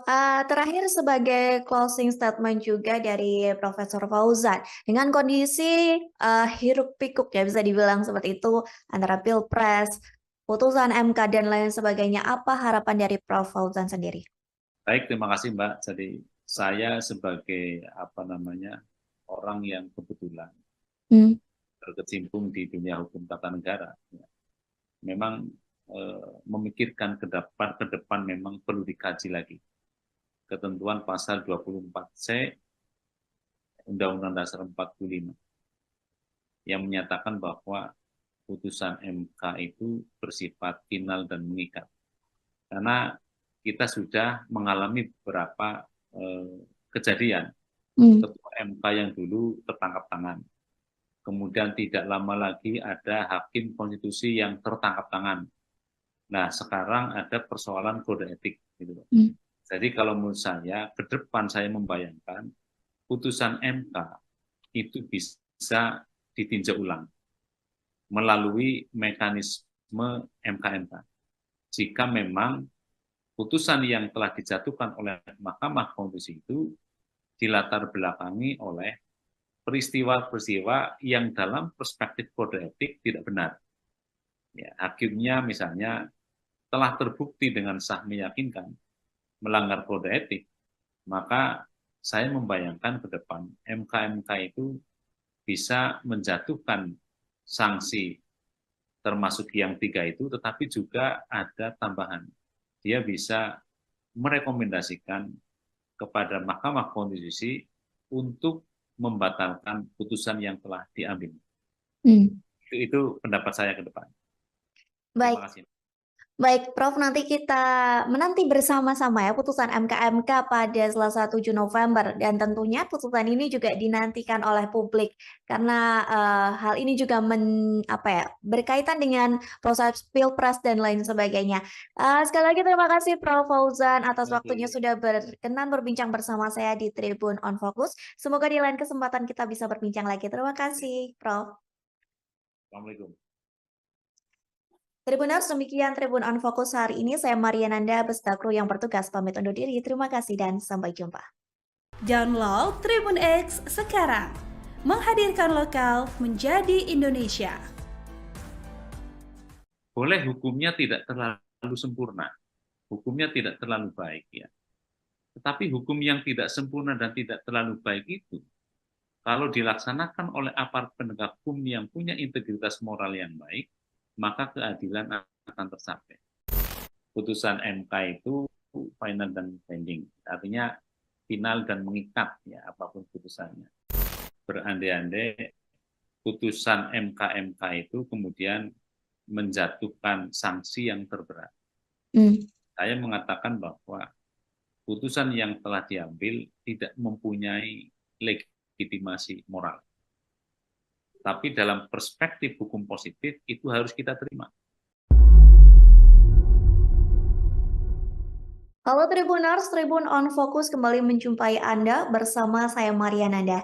Tribuners, MK sudah menyimpulkan bahwa ada dugaan pelanggaran etik Hakim Konstitusi dalam penyusunan putusan MK soal batas usia Capres dan Cawapres. Bahkan nantinya putusan MK ini akan dibacakan pada Selasa 7 November 2023 mendatang. Dengan begitu, apakah bisa putusan MK yang mengabulkan gugatan soal usia Capres-Cawapres dibatalkan? Mengenai hal ini kita akan membahas bersama dengan Guru Besar Hukum Tata Negara Universitas Jenderal Sudirman, ada Muhammad Fauzan. Kita sapa terlebih dahulu di sana. Halo Prof, gimana kabarnya? Alhamdulillahirrahmanirrahim, sehat. Mbak juga sehat? Alhamdulillah sehat. Sebelumnya terima kasih banyak Prof sudah menyempatkan waktunya untuk bergabung bersama Tribun on Focus hari ini. Kita langsung saja Prof ke topik pembahasan kita terkait putusan MK yang menduga adanya pelanggaran etik Hakim Konstitusi. Gimana menurut Profesor Fauzan? Baik, Assalamualaikum warahmatullahi wabarakatuh. Waalaikumsalam. Jadi ini kan masih diduga ya Mbak ya. Jadi proses masih jalan, ya sudah beberapa kali persidangan di MK. Kita tinggal menunggu saya pikir karena memang ini jalur konstitusional yang disediakan oleh hukum tata negara kita ya. Berdasarkan peraturan MK tentunya tentang MK ya. Yaitu peraturan kalau tidak salah nomor 1 tahun 2023 tentang Majelis Kehormatan Mahkamah Konstitusi. Jadi karena ini masih dugaan, kemudian proses masih berjalan di MK, tinggal kita tunggu bagaimana hasilnya nanti pada tanggal 7 November yang akan datang. Lantas permasalahan di MK begitu ya tentang dugaan pelanggaran kode etik mengenai batas usia Capres dan Cawapres. Ada yang mengatakan bahwa hal ini merupakan campur tangan dari Jokowi dan hal ini cukup membuat guncangan yang besar gitu ya Prof ya bagi MK sendiri. Apakah hal ini mempengaruhi dari kredibilitas MK sendiri Prof? Lantas bagaimana menurut para dosen, para pengamat, bahkan publik menilai akan hal ini? Ya, baik, terima kasih.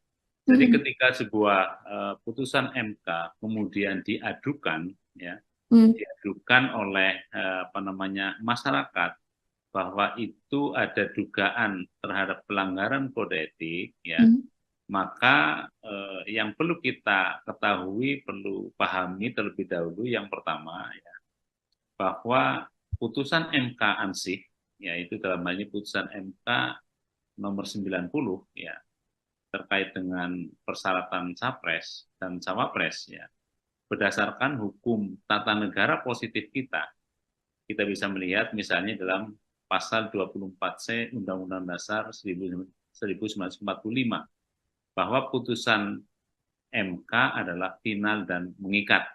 Artinya ketika MK sudah mengambil keputusan dan itu sudah dibacakan di dalam sidang pleno terbuka, ya, maka sejak diucapkan itu putusan menjadi berlaku. Itu yang pertama. Artinya apa? Setiap warga masyarakat, ya, penyelenggara negara, rakyat, dan siapapun, itu harus mematuhi putusan itu. Terlepas putusan itu bisa diperdebatkan dalam tahap akademik. Terlepas putusan itu bisa dikritisi oleh para akademisi, atau terlepas putusan itu menyenangkan atau tidak menyenangkan. Namun demikian, dalam perspektif yang lain, menurut pendapat saya, ketika efek dari putusan itu kemudian ada warga masyarakat yang mengajukan permohonan terkait dengan dugaan adanya pelanggaran kode etik, sampai misalnya, ini masih berandai-andai ya, sampai misalnya hakim konstitusinya itu dinyatakan terbukti melanggar kode etik dengan sah dan meyakinkan, kemudian hakim konstitusi dijatuhi sanksi terberat misalnya diberhentikan, itu kan menjadi persoalan dalam perspektif moral. Ya, karena itu diputuskan oleh hakim konstitusi yang telah nyata-nyata terbukti dengan sah dan meyakinkan melanggar kode etik sampai diberhentikan. Sehingga dalam perspektif yang lain moral, tentunya putusan yang telah dijatuhkan itu tidak memiliki legitimasi moral. Gitu.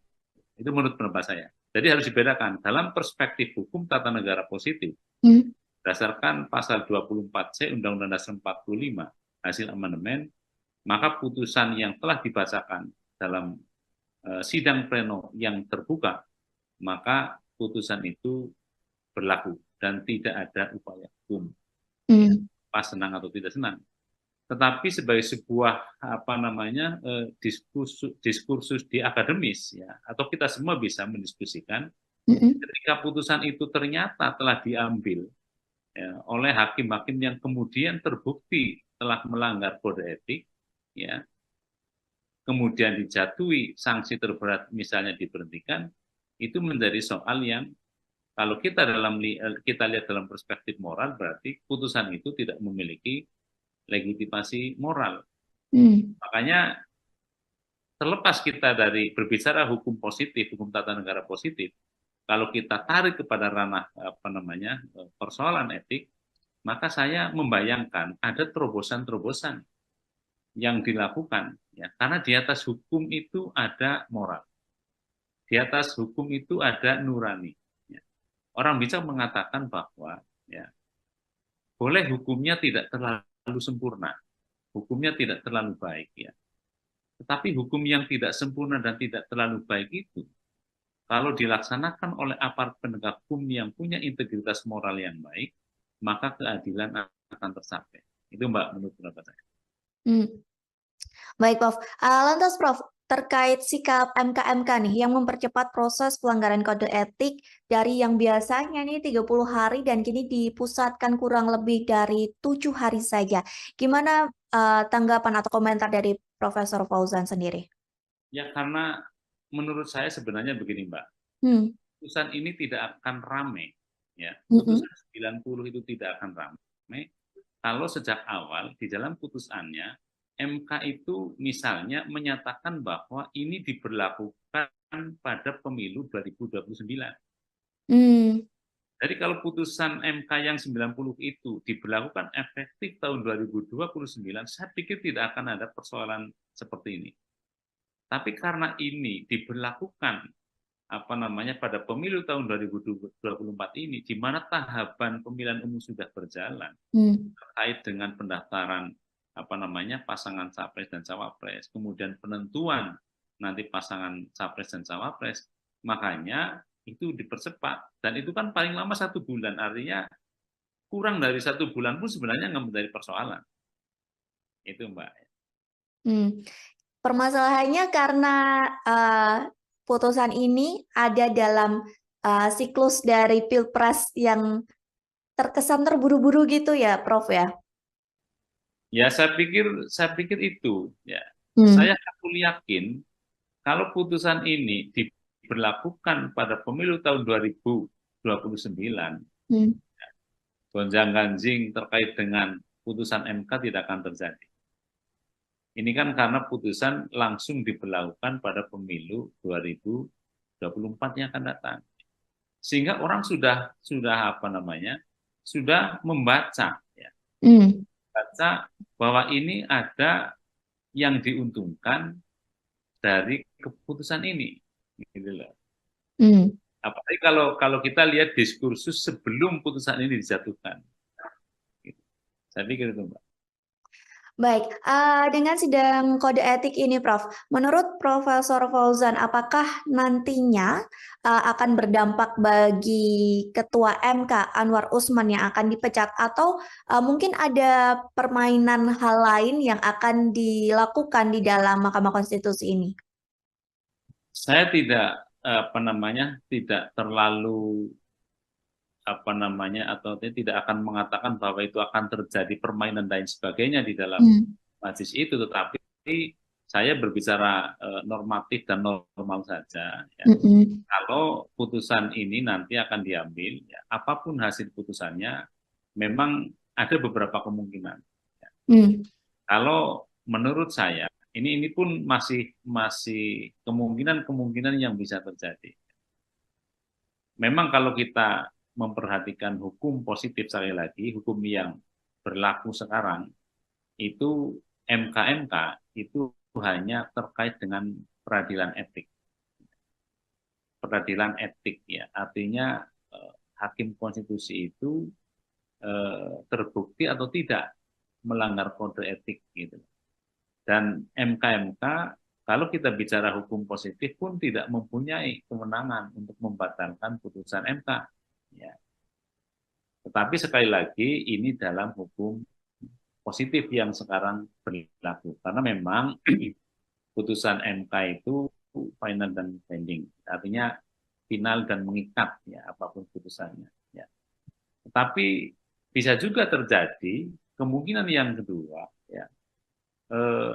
Kalau kita lihat misalnya dinamika yang terjadi di sidang MK-MK, ya, kemudian para anggota Majelis Kehormatan ini atau MK-MK ini mempunyai pemikiran yang jauh ke depan, mendasarkan kepada aspek moral, barangkali putusannya akan berbeda. Gitu. Artinya berbeda, bisa dia mengusulkan untuk pemberhentian hakim konstitusi. Kemudian yang kedua bisa juga, menurut pendapat saya, dia merekomendasikan agar putusan MK nomor 90 itu dibatalkan. Tapi yang membatalkan juga MK, artinya Mahkamah Konstitusi. Tapi ini pun pasti akan menjadi diskursus. Bagaimana dia nanti, ya, ketika memang hakim itu sudah terbukti melanggar kode etik, kemudian dipersilahkan lagi untuk mengambil keputusan. Itu kan juga soal lain. Makanya beberapa waktu yang lalu salah satu anggota Mahkamah Konstitusi, hakim konstitusi yang mulia Profesor Arief mengatakan sudah direshuffle sekalian 9 hakim konstitusi, kan begitu. Tentu Mbak mengikuti barangkali. Jadi dari itu, menurut pendapat saya, kalau kita hanya beranjak kepada hukum tertulis, hukum positif sekarang, memang tidak mungkin putusan MK itu diganggu-gugat. Tetapi kalau kita berbicara tentang hukum progresif, ya, ke depan, karena di atas hukum itu ada moral, ya, ada nurani, gitu loh. Ada nurani, sehingga bisa saja kemungkinan itu terjadi. Karena yang harus kita pahami, Mbak, ya, hukum tertulis itu pasti akan jauh tertinggal dari perkembangan hukum masyarakat. Ya. Karena pasal 24C itu kan dibuat sekitar 2 dekade yang lalu. yang barangkali nilai-nilai yang tumbuh berkembang di dalam masyarakat, hukum yang berkembang itu sudah bergeser, ya. Artinya sudah ketinggalan dengan kondisi masyarakat yang sekarang. Itu pendapat saya. Jadi apa namanya? Makanya apa namanya, putusan-putusan yang sifatnya progresif juga masih dimungkinkan dalam kehidupan berhukum di Indonesia. Tergantung hakimnya lah, saya pikir. Oke, berarti untuk nasib dari Ketua MK Anwar Usman sendiri belum tentu dipecat begitu ya Prof ya? Tergantung nanti perkembangan keputusan dari hakim sendiri begitu ya Prof? Tergantung kepada putusan MK-MK. Ya. Kalau putusan MK-MK menyatakan bahwa hakim terlapor itu telah terbukti sah dan meyakinkan melanggar kode etik, maka ada 3 kemungkinan sanksinya. Sanksi apa namanya, teguran, ya, yang sifatnya lisan, tertulis, atau untuk diberhentikan dengan tidak hormat. Tinggal yang dilanggar itu kode etik yang mana, ya, terkait dengan integritas, kan begitu kan. Karena tentunya itu kita sabar dulu menunggu sampai tanggal 7 paling tidak. Apakah yang diadukan itu, hakim-hakim yang diadukan itu nanti dijatuhi apa namanya, sanksi yang pertama, kedua, atau yang terberat, ya, diusulkan untuk diberhentikan dengan tidak hormat. Berarti nanti kita tunggu juga ya Prof ya, kemungkinan-kemungkinan itu di antara 3 kemungkinan itu mana yang akan terjadi, seperti itu ya Prof ya? Lalu Prof, soal pencopotan Hakim Konstitusi Aswanto oleh DPR yang kemarin juga sempat disinggung oleh Ketua MK Jimli, bahkan Jimli sempat sampai berujar kurang ajar seperti itu Prof. Apakah menurut Prof Fauzan termasuk dalam pelanggaran ataupun hal itu termasuk dalam salah satu skenario dari Pilpres 2024 ini? Saya berpikir begini ya, kalau kita tarik ke belakang, ya, itu memang ada pergeseran mindset dari para pihak yang mengusulkan. Kalau kita lihat pada proses amandemen Undang-Undang Dasar 45, itu kan dulu ada dalam tanda petik pertarungan, ya. Pertarungan kepentingan kelembagaan, sehingga muncul bahwa hakim konstitusi itu terdiri dari 9. Sepakat. Kemudian 9 itu dari mana saja? Ya. Kemudian ada yang diusulkan dari DPR, ada yang diusulkan dari Presiden, ada yang diusulkan dari Mahkamah Agung. Kalau saya itu membacanya bahwa itu sebenarnya merupakan kristalisasi dari kepentingan yang berseberangan. Karena Mbak juga mesti tahu bahwa persoalan judicial review itu kan perdebatan yang sejak lama, ketika penyusunan Undang-Undang Dasar 45 yang disahkan tanggal 18 Agustus 45. Ada yang menyetujui, ada yang tidak. Karena apa namanya, persoalan judicial review itu menurut Profesor Supomo ini bertentangan dengan sistem ketatanegaraan yang akan dibentuk. Sementara kalau kita lihat eksekutif, legislatif, yudikatif kan merupakan satu lembaga pemegang kekuasaan yang mempunyai kedudukan yang sederajat. Sehingga kalau salah satu lembaga diberi kewenangan untuk melakukan judicial review, ya, atas sebuah produk yang dikeluarkan oleh lembaga lain, itu terkesan lebih tinggi. Itu dulu. Kemudian apa namanya, Yamin, Profesor Yamin itu termasuk yang setuju untuk adanya apa namanya, judicial review. Karena persoalan judicial review itu terkait dengan pilihan negara hukum. Sehingga siapapun yang diberi kewenangan untuk melakukan judicial review tetap harus memperhatikan produk. Itu clear, akhirnya diterima. Kemudian tinggal ini apa namanya, 3 hakim itu berangkat dari mana? Berangkat dari pilihan 3. Yang 3 dipilih oleh atau diusulkan oleh Presiden, yang 3 oleh DPR, yang 3 oleh MA. Padahal Presiden dan DPR kan kita tahu itu merupakan lembaga negara yang dipergunakan untuk memproses sebuah undang-undang. Nah, dia hakim konstitusi atau Mahkamah Konstitusi itu lembaga yang nantinya diberi wewenang untuk melakukan review atas undang-undang. Sehingga pemikiran sederhana, kalau 3 hakim sudah dari presiden, 3 dari DPR, maka hitung-hitungan politiknya tidak ada undang-undang yang dibatalkan. Tapi kan itu soalnya berbeda, ternyata ada persyaratan. Seorang hakim konstitusi itu harus mempunyai sifat negarawan, yaitu tidak lagi berpikir berasal dari mana. Apakah berasal atas usulan presiden atau usulan DPR. Nah, kemarin ada pemikiran yang mulai bergeser. Salah satu ketua komisi mengatakan bahwa hakim yang diusulkan oleh DPR mestinya harus mengamankan kebijakan DPR. Kan gitu, Mbak, flashback ke belakang. Nah, itu yang sudah mulai bergeser. Sehingga mestinya dari manapun dia berasal, apakah dari usulan presiden, apakah usulan DPR atau Mahkamah Agung, dia itu tetap imparsial, ya. Nggak boleh memihak atau menguntungkan pihak yang mengusulkan dirinya. Itu komentar saya. Baik, Prof. Lalu pendapat atau komentar dari Prof. Fauzan melihat adanya dugaan konflik kepentingan dalam putusan MK mengenai batas usia capres-cawapres ini seperti apa, Prof? Ya, saya pikir kita semua tahu ya. Kita semua tahu ya bahwa pada akhirnya pasca putusan MK itu ada pasangan calon yang mempunyai keterkaitan keluarga dengan seorang hakim konstitusi. Kita tidak bisa berandai-andai, tetapi kita tunggu putusan MK itu seperti apa.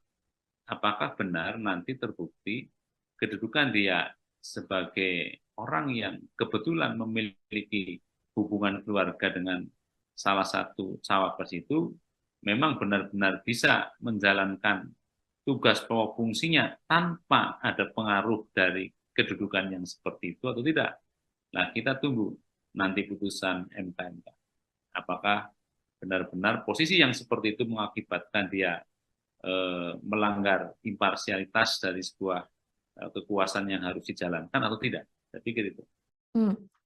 Lantas, dengan adanya proses pelaporan pelanggaran etik ini, Prof, yang diharapkan selesai tanggal 7 November ya, pada hari Selasa mendatang, bersamaan batas pengusulan pengganti Capres-Cawapres pada 8 November. Nantinya apakah putusan ini bisa menganulir putusan MK yang sebelumnya, Prof? Ini sekali lagi ya, kita kan hanya berandai-andai. Berandai-andai putusan MK itu kemudian menjatuhkan sanksi yang terberat. Saya mengatakan bahwa putusan yang telah diambil tidak mempunyai legitimasi moral. Tapi dalam perspektif hukum positif itu harus kita terima. Ya. Harus kita terima. Karena kita juga pernah ada pengalaman ketika seorang hakim konstitusi itu beberapa waktu yang lalu kemudian ditangkap tangan oleh KPK, ya, terbukti menerima sesuatu yang tidak harusnya dilakukan dan sekarang masih dalam proses dia menjalani hukuman. Padahal dia pada waktu itu sudah terlibat dalam proses pengambilan keputusan dan sampai sekarang apa yang telah diputuskan oleh MK yang melibatkan hakim yang kemudian terbukti bersalah menerima suap pun itu dijalankan. Jadi ini kalau kita berbicara tentang aspek moral itu sangat tergantung kepada moralitas komunal kita. Ya. Moralitas kita itu sebenarnya bagaimana? Ya. Tapi sekali lagi ini baru berandai-andai jika putusan MK itu menyatakan bahwa hakim yang bersangkutan itu telah terbukti sah dan meyakinkan dan kemudian dijatuhi sanksi yang terberatnya. Jadi kalaupun itu sudah terjadi misalnya kemudian penyelenggara negara yang berkompeten di bidang penyelenggaraan pemilu tetap mengatakan bahwa itu kan putusan tidak bisa dirubah, ya itulah yang pemahaman dari normatifnya seperti itu. Hmm. Baik, Prof. Terakhir sebagai closing statement juga dari Profesor Fauzan, dengan kondisi hiruk pikuk ya bisa dibilang seperti itu antara Pilpres, putusan MK dan lain sebagainya, apa harapan dari Prof. Fauzan sendiri? Baik, terima kasih Mbak. Jadi saya sebagai orang yang kebetulan Hmm. berkecimpung di dunia hukum tata negara, ya, memang memikirkan ke depan memang perlu dikaji lagi ketentuan pasal 24C Undang-Undang Dasar 45 yang menyatakan bahwa putusan MK itu bersifat final dan mengikat. Karena kita sudah mengalami beberapa kejadian Hmm. ketua MK yang dulu tertangkap tangan. Kemudian tidak lama lagi ada hakim konstitusi yang tertangkap tangan. Nah, sekarang ada persoalan kode etik. Gitu. Hmm. Jadi kalau menurut saya, ke depan saya membayangkan putusan MK itu bisa ditinjau ulang melalui mekanisme MK-MK. Jika memang putusan yang telah dijatuhkan oleh Mahkamah Konstitusi itu dilatar belakangi oleh peristiwa-peristiwa yang dalam perspektif kode etik tidak benar.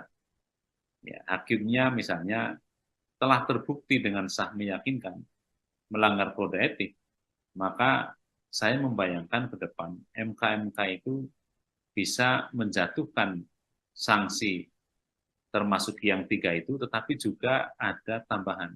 Dia bisa merekomendasikan kepada Mahkamah Konstitusi untuk membatalkan putusan yang telah diambil. Hmm. Itu pendapat saya ke depan. Baik. Terima kasih. Baik, Prof, nanti kita menanti bersama-sama ya putusan MK-MK pada Selasa 7 November dan tentunya putusan ini juga dinantikan oleh publik karena hal ini juga berkaitan dengan proses Pilpres dan lain sebagainya. Sekali lagi terima kasih Prof Fauzan atas waktunya sudah berkenan berbincang bersama saya di Tribun on Focus. Semoga di lain kesempatan kita bisa berbincang lagi. Terima kasih, Prof. Assalamualaikum. Tribuners, demikian Tribun on Fokus hari ini. Saya Mariananda beserta kru yang bertugas pamit undur diri. Terima kasih dan sampai jumpa. Download Tribun X sekarang. Menghadirkan lokal menjadi Indonesia. Boleh hukumnya tidak terlalu sempurna, hukumnya tidak terlalu baik ya. Tetapi hukum yang tidak sempurna dan tidak terlalu baik itu, kalau dilaksanakan oleh aparat penegak hukum yang punya integritas moral yang baik, maka keadilan akan tercapai. Putusan MK itu final dan binding, artinya final dan mengikat ya apapun putusannya. Berandai-andai putusan MK-MK itu kemudian menjatuhkan sanksi yang terberat. Saya mengatakan bahwa putusan yang telah diambil tidak mempunyai legitimasi moral. Tapi dalam perspektif hukum positif itu harus kita terima. Halo Tribuners, Tribun on Fokus kembali menjumpai Anda bersama saya Mariananda. Tribuners, MK-MK sudah menyimpulkan bahwa ada dugaan pelanggaran etik Hakim Konstitusi dalam penyusunan putusan MK soal batas usia Capres dan Cawapres. Bahkan nantinya putusan MK-MK ini akan dibacakan pada Selasa 7 November 2023 mendatang. Dengan begitu, apakah bisa putusan MK yang mengabulkan gugatan soal usia Capres-Cawapres dibatalkan? Mengenai hal ini kita akan membahas bersama dengan Guru Besar Hukum Tata Negara Universitas Jenderal Sudirman, ada Muhammad Fauzan. Kita sapa terlebih dahulu di sana.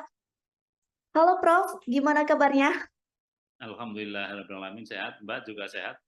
Alhamdulillah sehat. Sebelumnya terima kasih banyak Prof sudah menyempatkan waktunya untuk bergabung bersama Tribun on Focus hari ini. Kita langsung saja Prof ke topik pembahasan kita terkait putusan MK-MK yang menduga adanya pelanggaran etik Hakim Konstitusi. Gimana menurut Profesor Fauzan? Baik, Assalamualaikum warahmatullahi wabarakatuh. Waalaikumsalam. Jadi ini kan masih diduga ya Mbak ya.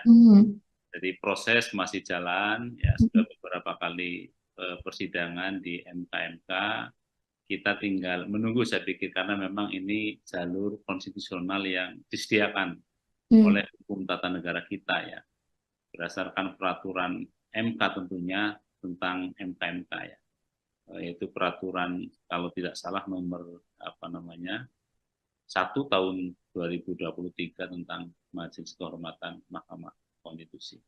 Jadi karena ini masih dugaan, kemudian proses masih berjalan di MK-MK, tinggal kita tunggu bagaimana hasilnya nanti pada tanggal 7 November yang akan datang. Lantas permasalahan di MK begitu ya tentang dugaan pelanggaran kode etik mengenai batas usia capres dan cawapres. Ada yang mengatakan bahwa hal ini merupakan campur tangan dari Jokowi dan hal ini cukup membuat guncangan yang besar gitu ya Prof ya bagi MK sendiri. Apakah hal ini mempengaruhi dari kredibilitas MK sendiri Prof? Lantas bagaimana menurut para dosen, para pengamat, bahkan publik menilai akan hal ini? Ya, baik, terima kasih. Jadi ketika sebuah putusan MK kemudian diadukan, ya, diadukan oleh masyarakat bahwa itu ada dugaan terhadap pelanggaran kode etik, ya, maka yang perlu kita ketahui, perlu pahami terlebih dahulu yang pertama, ya, bahwa putusan MK ansih, yaitu dalam hal ini putusan MK nomor 90 ya, terkait dengan persyaratan capres dan cawapres ya, berdasarkan hukum tata negara positif kita bisa melihat misalnya dalam pasal 24C Undang-Undang Dasar 1945 bahwa putusan MK adalah final dan mengikat. Artinya ketika MK sudah mengambil keputusan dan itu sudah dibacakan di dalam sidang pleno terbuka, ya, maka sejak diucapkan itu putusan menjadi berlaku. Itu yang pertama. Artinya apa? Setiap warga masyarakat, ya, penyelenggara negara, rakyat, dan siapapun itu harus mematuhi putusan itu. Terlepas putusan itu bisa diperdebatkan dalam tahapan akademik. Terlepas putusan itu bisa dikritisi oleh para akademisi, atau terlepas putusan itu menyenangkan atau tidak menyenangkan. Namun demikian, dalam perspektif yang lain, menurut pendapat saya, ketika efek dari putusan itu kemudian ada warga masyarakat yang mengajukan permohonan terkait dengan dugaan adanya pelanggaran kode etik, sampai misalnya, ini masih berandai-andai ya, sampai misalnya hakim konstitusinya itu dinyatakan terbukti melanggar kode etik dengan sah dan meyakinkan, kemudian hakim konstitusi dijatuhi sanksi terberat misalnya diberhentikan, itu kan menjadi persoalan dalam perspektif moral.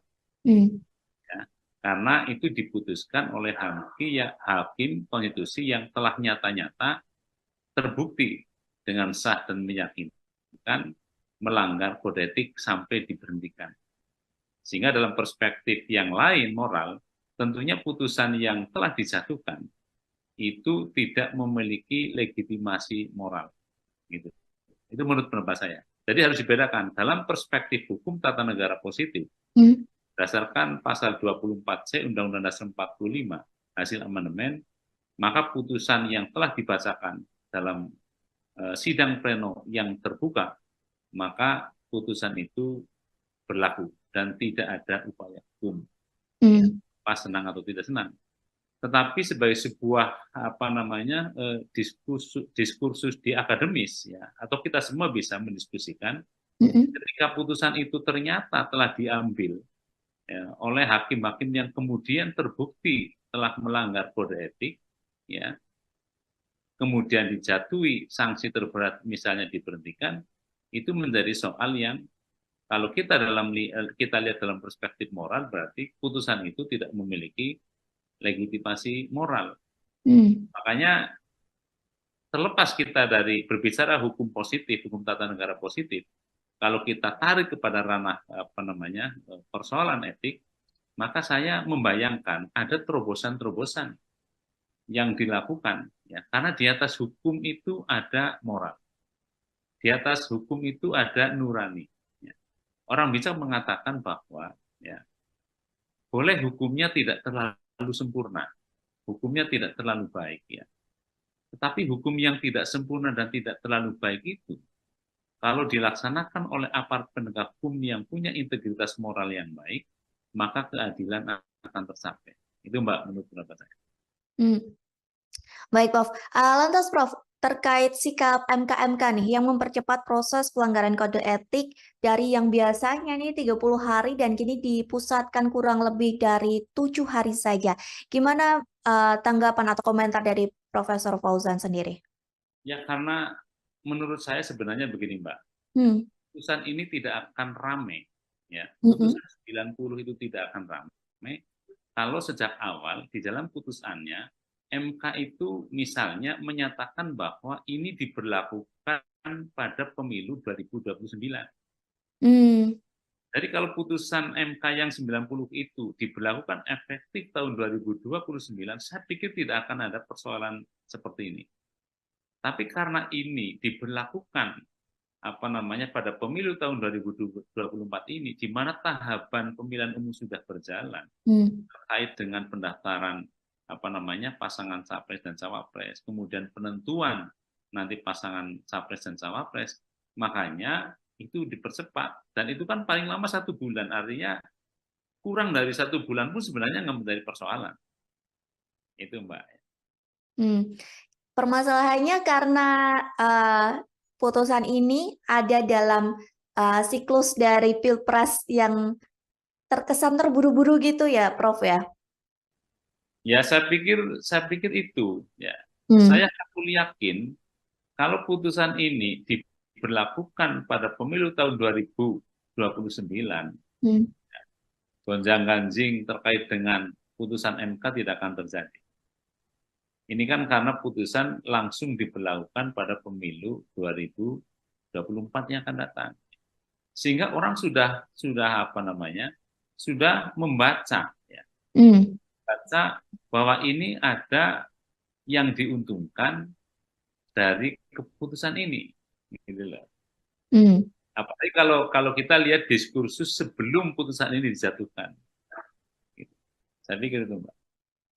Baik, dengan sidang kode etik ini, Prof, menurut Profesor Fauzan, apakah nantinya akan berdampak bagi Ketua MK Anwar Usman yang akan dipecat, atau mungkin ada permainan hal lain yang akan dilakukan di dalam Mahkamah Konstitusi ini? Saya tidak tidak terlalu atau tidak akan mengatakan bahwa itu akan terjadi permainan dan sebagainya di dalam majelis itu, tetapi saya berbicara normatif dan normal saja, ya. Kalau putusan ini nanti akan diambil, ya, apapun hasil putusannya, memang ada beberapa kemungkinan, ya. Kalau menurut saya ini pun masih kemungkinan yang bisa terjadi.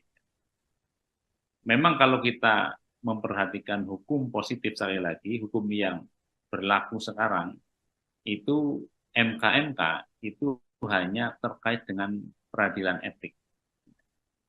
Peradilan etik, ya, artinya hakim konstitusi itu terbukti atau tidak melanggar kode etik, gitu. Dan MK-MK, kalau kita bicara hukum positif pun tidak mempunyai kewenangan untuk membatalkan putusan MK. Ya. Tetapi sekali lagi ini dalam hukum positif yang sekarang berlaku, karena memang putusan MK itu final dan binding, artinya final dan mengikat, ya, apapun putusannya, ya. Tetapi bisa juga terjadi kemungkinan yang kedua, ya.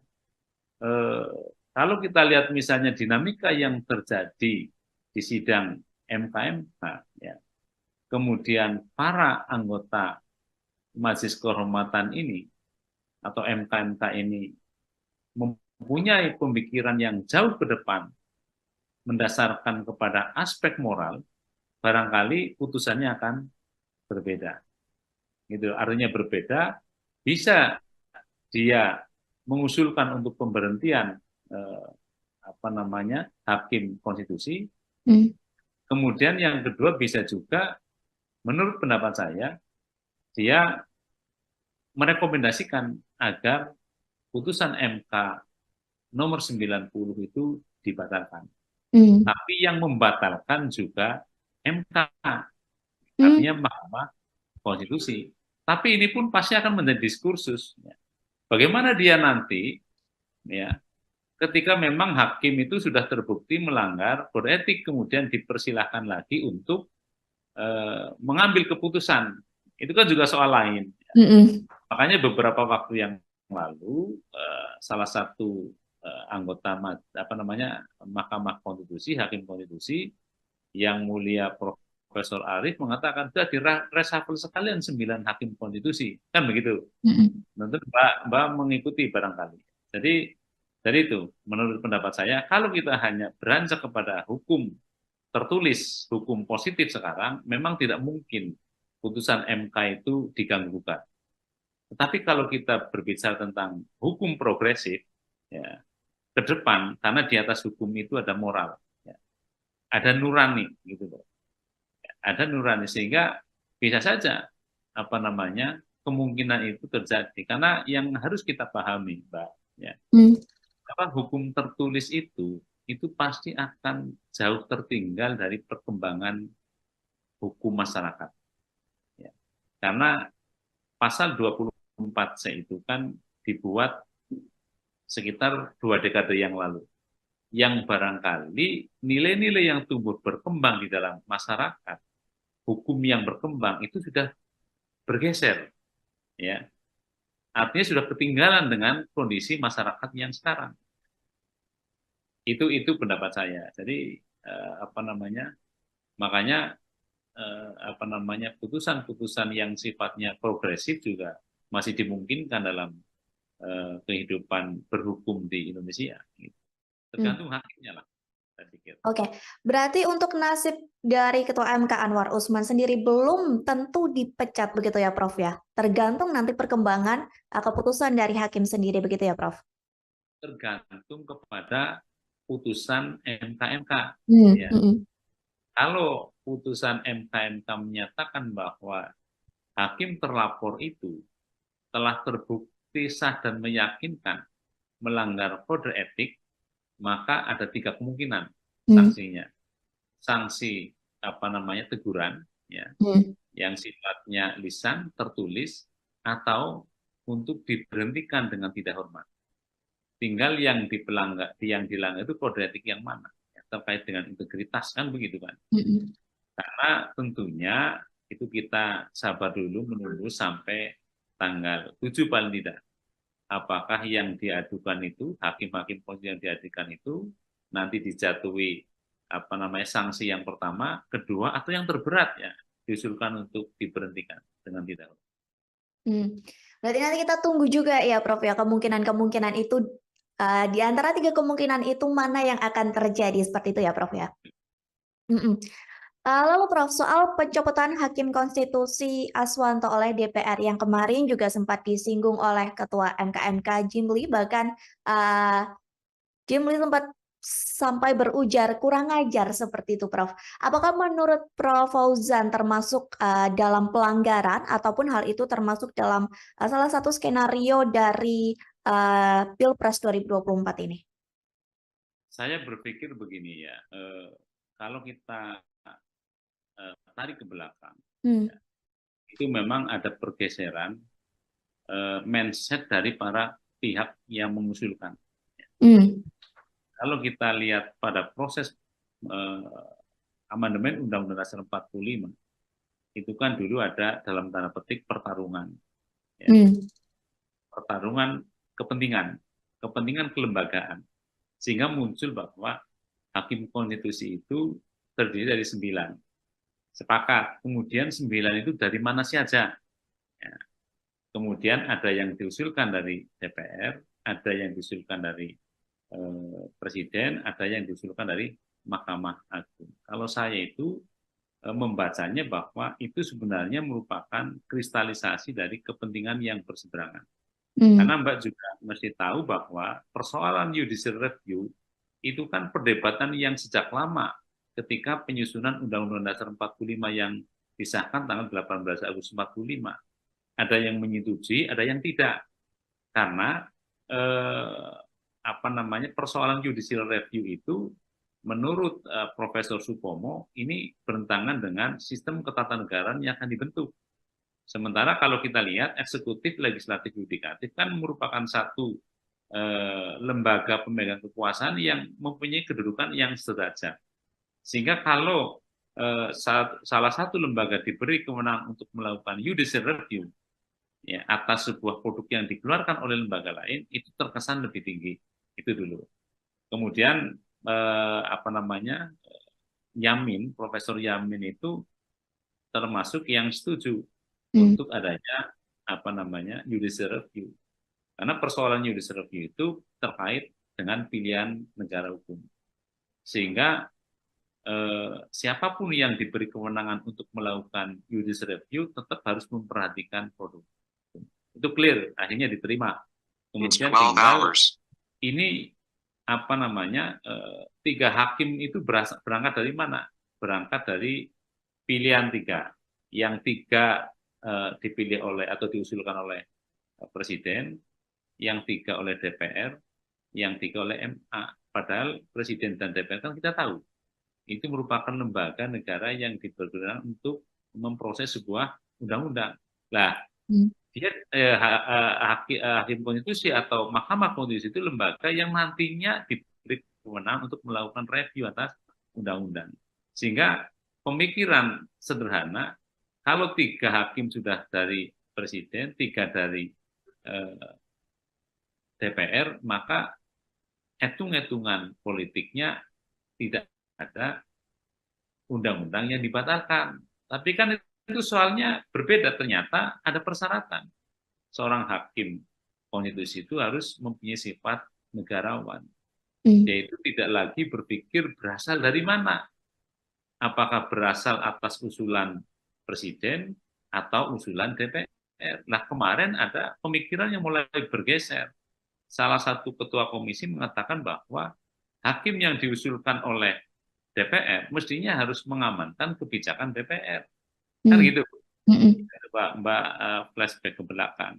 Nah, itu yang sudah mulai bergeser. Sehingga mestinya dari manapun dia berasal, apakah dari usulan Presiden, apakah usulan DPR atau Mahkamah Agung, dia itu tetap imparsial, ya. Nggak boleh memihak atau menguntungkan pihak yang mengusulkan dirinya. Itu komentar saya. Baik, Prof. Lalu pendapat atau komentar dari Prof. Fauzan melihat adanya dugaan konflik kepentingan dalam putusan MK mengenai batas usia capres-cawapres ini seperti apa, Prof? Ya, saya pikir kita semua tahu ya. Kita semua tahu ya bahwa pada akhirnya pasca putusan MK itu ada pasangan calon yang mempunyai keterkaitan keluarga dengan seorang hakim konstitusi. Kita tidak bisa berandai-andai, tetapi kita tunggu putusan MK itu seperti apa. Apakah benar nanti terbukti kedudukan dia sebagai orang yang kebetulan memiliki hubungan keluarga dengan salah satu cawapres itu memang benar-benar bisa menjalankan tugas pokok fungsinya tanpa ada pengaruh dari kedudukan yang seperti itu atau tidak. Nah, kita tunggu nanti putusan MK. Apakah benar-benar posisi yang seperti itu mengakibatkan dia melanggar imparsialitas dari sebuah kekuasaan yang harus dijalankan atau tidak. Saya pikir itu. Lantas, dengan adanya proses pelaporan pelanggaran etik ini, Prof, yang diharapkan selesai tanggal 7 November ya, pada hari Selasa mendatang, bersamaan batas pengusulan pengganti Capres-Cawapres pada 8 November. Nantinya apakah putusan ini bisa menganulir putusan MK yang sebelumnya, Prof? Ini sekali lagi ya, kita kan hanya berandai-andai. berandai-andai putusan MK itu kemudian menjatuhkan sanksi yang terberat. Saya mengatakan bahwa putusan yang telah diambil tidak mempunyai legitimasi moral. Tapi dalam perspektif hukum positif itu harus kita terima. Ya. Harus kita terima. Karena kita juga pernah ada pengalaman ketika seorang hakim konstitusi itu beberapa waktu yang lalu kemudian ditangkap tangan oleh KPK. Ya. Terbukti menerima sesuatu yang tidak harusnya dilakukan. Dan sekarang masih dalam proses dia menjalani hukuman. Padahal dia pada waktu itu sudah terlibat dalam proses pengambilan keputusan. Dan sampai sekarang, apa yang telah diputuskan oleh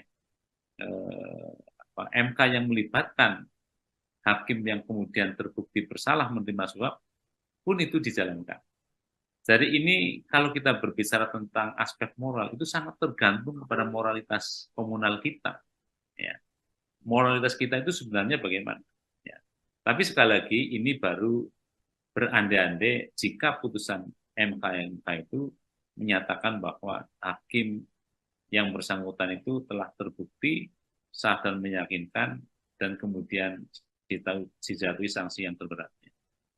Jadi kalau untuk itu sudah terjadi misalnya kemudian penyelenggara negara yang berkompeten di bidang penyelenggaraan pemilu tetap mengatakan bahwa itu kan putusan tidak bisa dirubah. Ya, itulah yang pemahaman dari normatifnya seperti itu.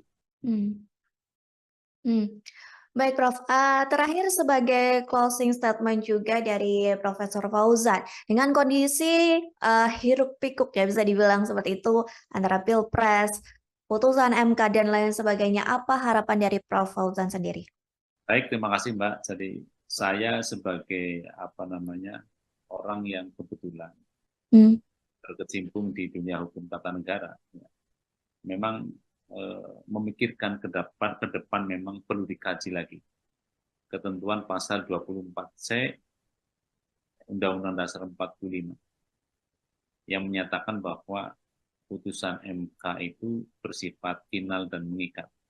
Karena kita sudah mengalami beberapa kejadian. Ketua MK yang dulu tertangkap tangan. Kemudian tidak lama lagi ada hakim konstitusi yang tertangkap tangan. Nah, sekarang ada persoalan kode etik. Gitu. Jadi kalau menurut saya, ke depan saya membayangkan putusan MK itu bisa ditinjau ulang melalui mekanisme MK. Jika memang putusan yang telah dijatuhkan oleh Mahkamah Konstitusi itu dilatar belakangi oleh peristiwa-peristiwa yang dalam perspektif kode etik tidak benar. Ya, hakimnya misalnya telah terbukti dengan sah meyakinkan melanggar kode etik, maka saya membayangkan ke depan MK itu bisa menjatuhkan sanksi termasuk yang 3 itu, tetapi juga ada tambahan.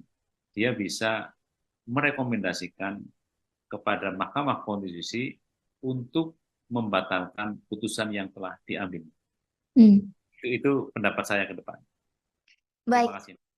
Baik, Prof, nanti kita menanti bersama-sama ya putusan MK pada Selasa 7 November dan tentunya putusan ini juga dinantikan oleh publik karena hal ini juga berkaitan dengan proses Pilpres dan lain sebagainya.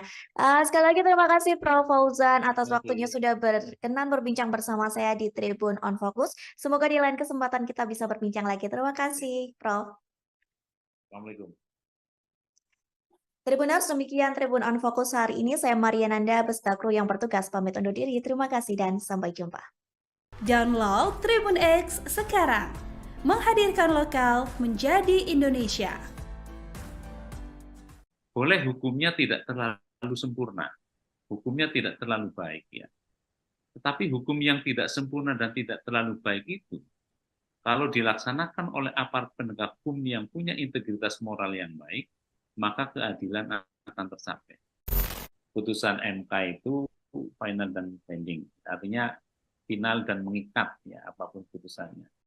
Berandai-andai putusan MK itu kemudian menjatuhkan sanksi yang terberat. Saya mengatakan bahwa putusan yang telah diambil tidak mempunyai legitimasi moral. Tapi dalam perspektif hukum positif itu harus kita terima. Halo Tribuners, Tribun on Fokus kembali menjumpai Anda bersama saya Mariananda. Tribuners, MK sudah menyimpulkan bahwa ada dugaan pelanggaran etik Hakim Konstitusi dalam penyusunan putusan MK soal batas usia Capres dan Cawapres. Bahkan nantinya putusan MK ini akan dibacakan pada Selasa 7 November 2023 mendatang. Dengan begitu, apakah bisa putusan MK yang mengabulkan gugatan soal usia Capres-Cawapres dibatalkan? Mengenai hal ini kita akan membahas bersama dengan Guru Besar Hukum Tata Negara Universitas Jenderal Sudirman, ada Muhammad Fauzan. Kita sapa terlebih dahulu di sana. Halo Prof, gimana kabarnya? Alhamdulillahirrahmanirrahim, sehat. Mbak juga sehat?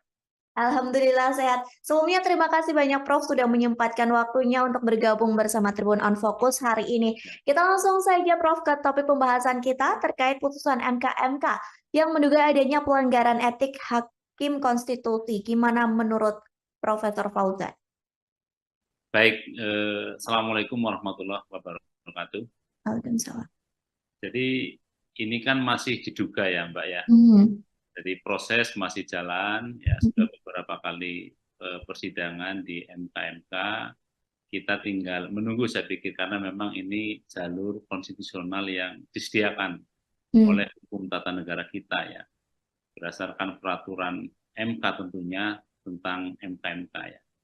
Yaitu peraturan kalau tidak salah nomor 1 tahun 2023 tentang Majelis Kehormatan Mahkamah Konstitusi. Jadi karena ini masih dugaan, kemudian proses masih berjalan di MK, tinggal kita tunggu bagaimana hasilnya nanti pada tanggal 7 November yang akan datang. Lantas permasalahan di MK begitu ya tentang dugaan pelanggaran kode etik mengenai batas usia Capres dan Cawapres. Ada yang mengatakan bahwa hal ini merupakan campur tangan dari Jokowi dan hal ini cukup membuat guncangan yang besar gitu ya Prof ya bagi MK sendiri. Apakah hal ini mempengaruhi dari kredibilitas MK sendiri Prof? Lantas bagaimana menurut para dosen, para pengamat, bahkan publik menilai akan hal ini? Ya, baik, terima kasih. Jadi ketika sebuah putusan MK kemudian diadukan, ya, diadukan oleh masyarakat bahwa itu ada dugaan terhadap pelanggaran kode etik, ya, maka yang perlu kita ketahui, perlu pahami terlebih dahulu yang pertama, ya, bahwa putusan MK ansih, yaitu dalam hal ini putusan MK nomor 90, ya, terkait dengan persyaratan capres dan cawapres, ya, berdasarkan hukum tata negara positif kita bisa melihat misalnya dalam pasal 24C Undang-Undang Dasar 1945 bahwa putusan MK adalah final dan mengikat. Artinya ketika MK sudah mengambil keputusan dan itu sudah dibacakan di dalam sidang pleno terbuka, ya, maka sejak diucapkan itu putusan menjadi berlaku. Itu yang pertama. Artinya apa? Setiap warga masyarakat, ya, penyelenggara negara, rakyat, dan siapapun, itu harus mematuhi putusan itu. Terlepas putusan itu bisa diperdebatkan dalam tahapan akademik. Terlepas putusan itu bisa dikritisi oleh para akademisi, atau terlepas putusan itu menyenangkan atau tidak menyenangkan. Namun demikian, dalam perspektif yang lain, menurut pendapat saya, ketika efek dari putusan itu kemudian ada warga masyarakat yang mengajukan permohonan terkait dengan dugaan adanya pelanggaran kode etik, sampai misalnya, ini masih berandai-andai ya, sampai misalnya hakim konstitusinya itu dinyatakan terbukti melanggar kode etik dengan sah dan meyakinkan, kemudian hakim konstitusi dijatuhi sanksi terberat misalnya diberhentikan, itu kan menjadi persoalan dalam perspektif moral. Ya, karena itu diputuskan oleh hakim konstitusi yang telah nyata-nyata terbukti dengan sah dan meyakinkan melanggar kode etik sampai diberhentikan. Sehingga dalam perspektif yang lain moral, tentunya putusan yang telah dijatuhkan itu tidak memiliki legitimasi moral. Gitu. Itu menurut pendapat saya. Jadi harus dibedakan dalam perspektif hukum tata negara positif, berdasarkan pasal 24C Undang-Undang Dasar 45 hasil amandemen, maka putusan yang telah dibacakan dalam sidang pleno yang terbuka, maka putusan itu berlaku dan tidak ada upaya hukum. Pas senang atau tidak senang. Tetapi sebagai sebuah diskursus di akademis ya, atau kita semua bisa mendiskusikan, ketika putusan itu ternyata telah diambil ya, oleh hakim-hakim yang kemudian terbukti telah melanggar kode etik, ya, kemudian dijatuhi sanksi terberat misalnya diberhentikan, itu menjadi soal yang kalau kita lihat dalam perspektif moral, berarti putusan itu tidak memiliki legitimasi moral. Makanya terlepas kita dari berbicara hukum positif, hukum tata negara positif, kalau kita tarik kepada ranah persoalan etik, maka saya membayangkan ada terobosan-terobosan yang dilakukan, ya, karena di atas hukum itu ada moral, di atas hukum itu ada nurani. Ya. Orang bisa mengatakan bahwa ya, boleh hukumnya tidak terlalu sempurna, hukumnya tidak terlalu baik, ya. Tetapi hukum yang tidak sempurna dan tidak terlalu baik itu, kalau dilaksanakan oleh aparat penegak hukum yang punya integritas moral yang baik, maka keadilan akan tercapai. Itu Mbak, menurut pendapat saya. Baik, Prof. Lantas, Prof, terkait sikap MK-MK nih yang mempercepat proses pelanggaran kode etik dari yang biasanya nih 30 hari dan kini dipusatkan kurang lebih dari 7 hari saja. Gimana tanggapan atau komentar dari Profesor Fauzan sendiri? Ya, karena menurut saya sebenarnya begini, Mbak. Putusan ini tidak akan rame. Ya. Putusan 90 itu tidak akan rame kalau sejak awal di dalam putusannya MK itu misalnya menyatakan bahwa ini diberlakukan pada pemilu 2029. Jadi kalau putusan MK yang 90 itu diberlakukan efektif tahun 2029, saya pikir tidak akan ada persoalan seperti ini. Tapi karena ini diberlakukan pada pemilu tahun 2024 ini, di mana tahapan pemilihan umum sudah berjalan terkait dengan pendaftaran pasangan capres dan cawapres, kemudian penentuan nanti pasangan capres dan cawapres, makanya itu dipercepat, dan itu kan paling lama 1 bulan, artinya kurang dari 1 bulan pun sebenarnya nggak menjadi persoalan. Itu Mbak. Permasalahannya karena putusan ini ada dalam siklus dari Pilpres yang terkesan terburu-buru gitu ya, Prof ya? Ya, saya pikir itu ya. Saya yakin kalau putusan ini diberlakukan pada pemilu tahun 2029, gonjang-ganjing terkait dengan putusan MK tidak akan terjadi. Ini kan karena putusan langsung diberlakukan pada pemilu 2024 yang akan datang. Sehingga orang sudah membaca ya. Baca bahwa ini ada yang diuntungkan dari keputusan ini, gitu loh. Apalagi kalau kita lihat diskursus sebelum putusan ini dijatuhkan, gitu. Saya pikir itu, Mbak.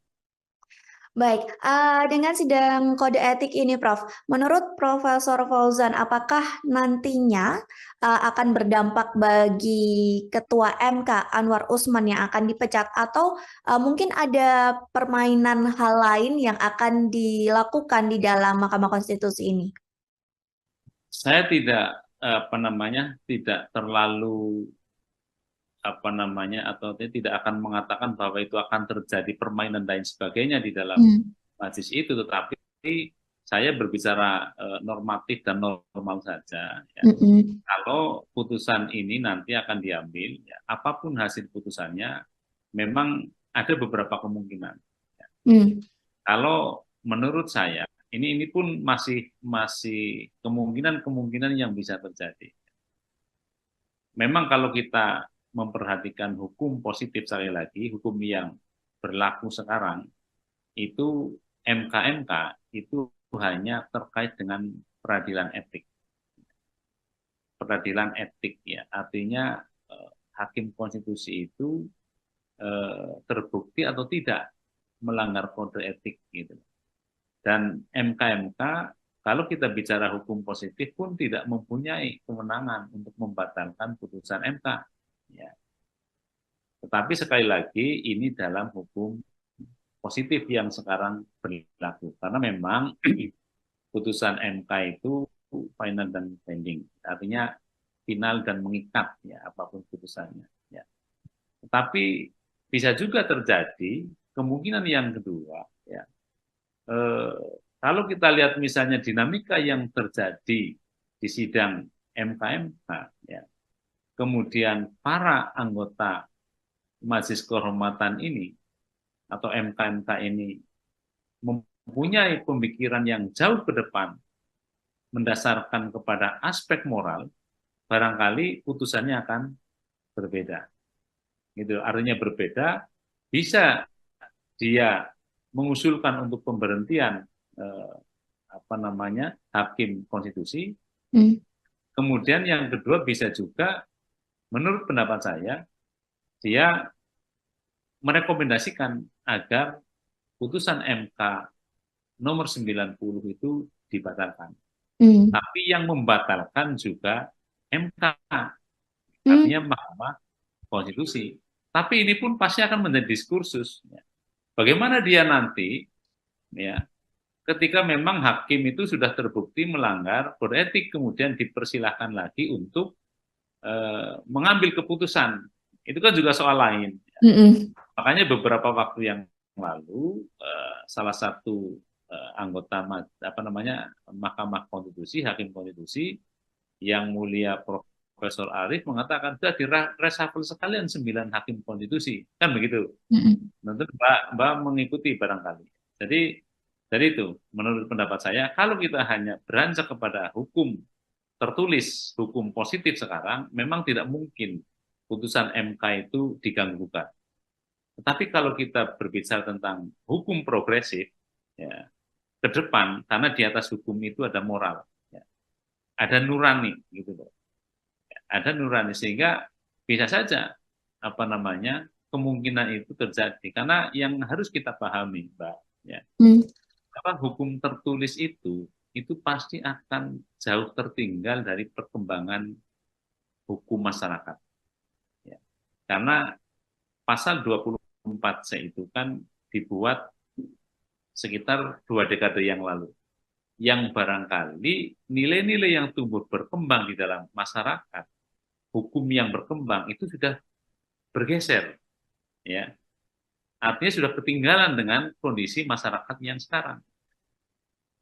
Itu pendapat saya. Jadi makanya putusan-putusan yang sifatnya progresif juga masih dimungkinkan dalam kehidupan berhukum di Indonesia. Tergantung hakimnya lah, saya pikir. Oke, berarti untuk nasib dari Ketua MK Anwar Usman sendiri belum tentu dipecat begitu ya, Prof, ya? Tergantung nanti perkembangan keputusan dari hakim sendiri begitu ya, Prof? Tergantung kepada putusan MK-MK. Ya. Kalau putusan MK-MK menyatakan bahwa hakim terlapor itu telah terbukti sah dan meyakinkan melanggar kode etik, maka ada 3 kemungkinan Hmm. sanksinya. Sanksi teguran, ya, yang sifatnya lisan, tertulis, atau untuk diberhentikan dengan tidak hormat. Tinggal yang dilanggar itu kode etik yang mana, ya, terkait dengan integritas, kan begitu kan. Karena tentunya itu kita sabar dulu menunggu sampai tanggal 7 paling tidak. Apakah yang diadukan itu, hakim-hakim konstitusi yang diadukan itu nanti dijatuhi sanksi yang pertama, kedua, atau yang terberat, ya, diusulkan untuk diberhentikan dengan tidak hormat. Berarti nanti kita tunggu juga ya Prof ya, kemungkinan-kemungkinan itu, di antara 3 kemungkinan itu mana yang akan terjadi, seperti itu ya Prof ya? Lalu Prof, soal pencopotan Hakim Konstitusi Aswanto oleh DPR yang kemarin juga sempat disinggung oleh Ketua MK Jimli, bahkan Jimli sempat sampai berujar kurang ajar seperti itu Prof. Apakah menurut Prof Fauzan termasuk dalam pelanggaran ataupun hal itu termasuk dalam salah satu skenario dari Pilpres 2024 ini? Saya berpikir begini ya, kalau kita tarik ke belakang, ya, itu memang ada pergeseran mindset dari para pihak yang mengusulkan. Kalau kita lihat pada proses amandemen Undang-Undang Dasar 45, itu kan dulu ada dalam tanda petik pertarungan, ya. Pertarungan kepentingan kelembagaan, sehingga muncul bahwa hakim konstitusi itu terdiri dari 9. Sepakat, kemudian 9 itu dari mana saja. Ya.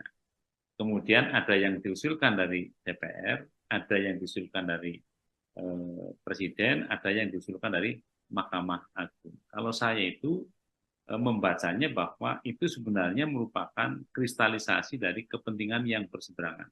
Karena Mbak juga mesti tahu bahwa persoalan judicial review itu kan perdebatan yang sejak lama ketika penyusunan Undang-Undang Dasar 45 yang disahkan tanggal 18 Agustus 45. Ada yang menyetujui, ada yang tidak. Karena persoalan judicial review itu menurut Profesor Supomo ini bertentangan dengan sistem ketatanegaraan yang akan dibentuk. Sementara kalau kita lihat eksekutif, legislatif, yudikatif kan merupakan satu lembaga pemegang kekuasaan yang mempunyai kedudukan yang sederajat. Sehingga kalau salah satu lembaga diberi kewenangan untuk melakukan judicial review, ya, atas sebuah produk yang dikeluarkan oleh lembaga lain, itu terkesan lebih tinggi. Itu dulu. Kemudian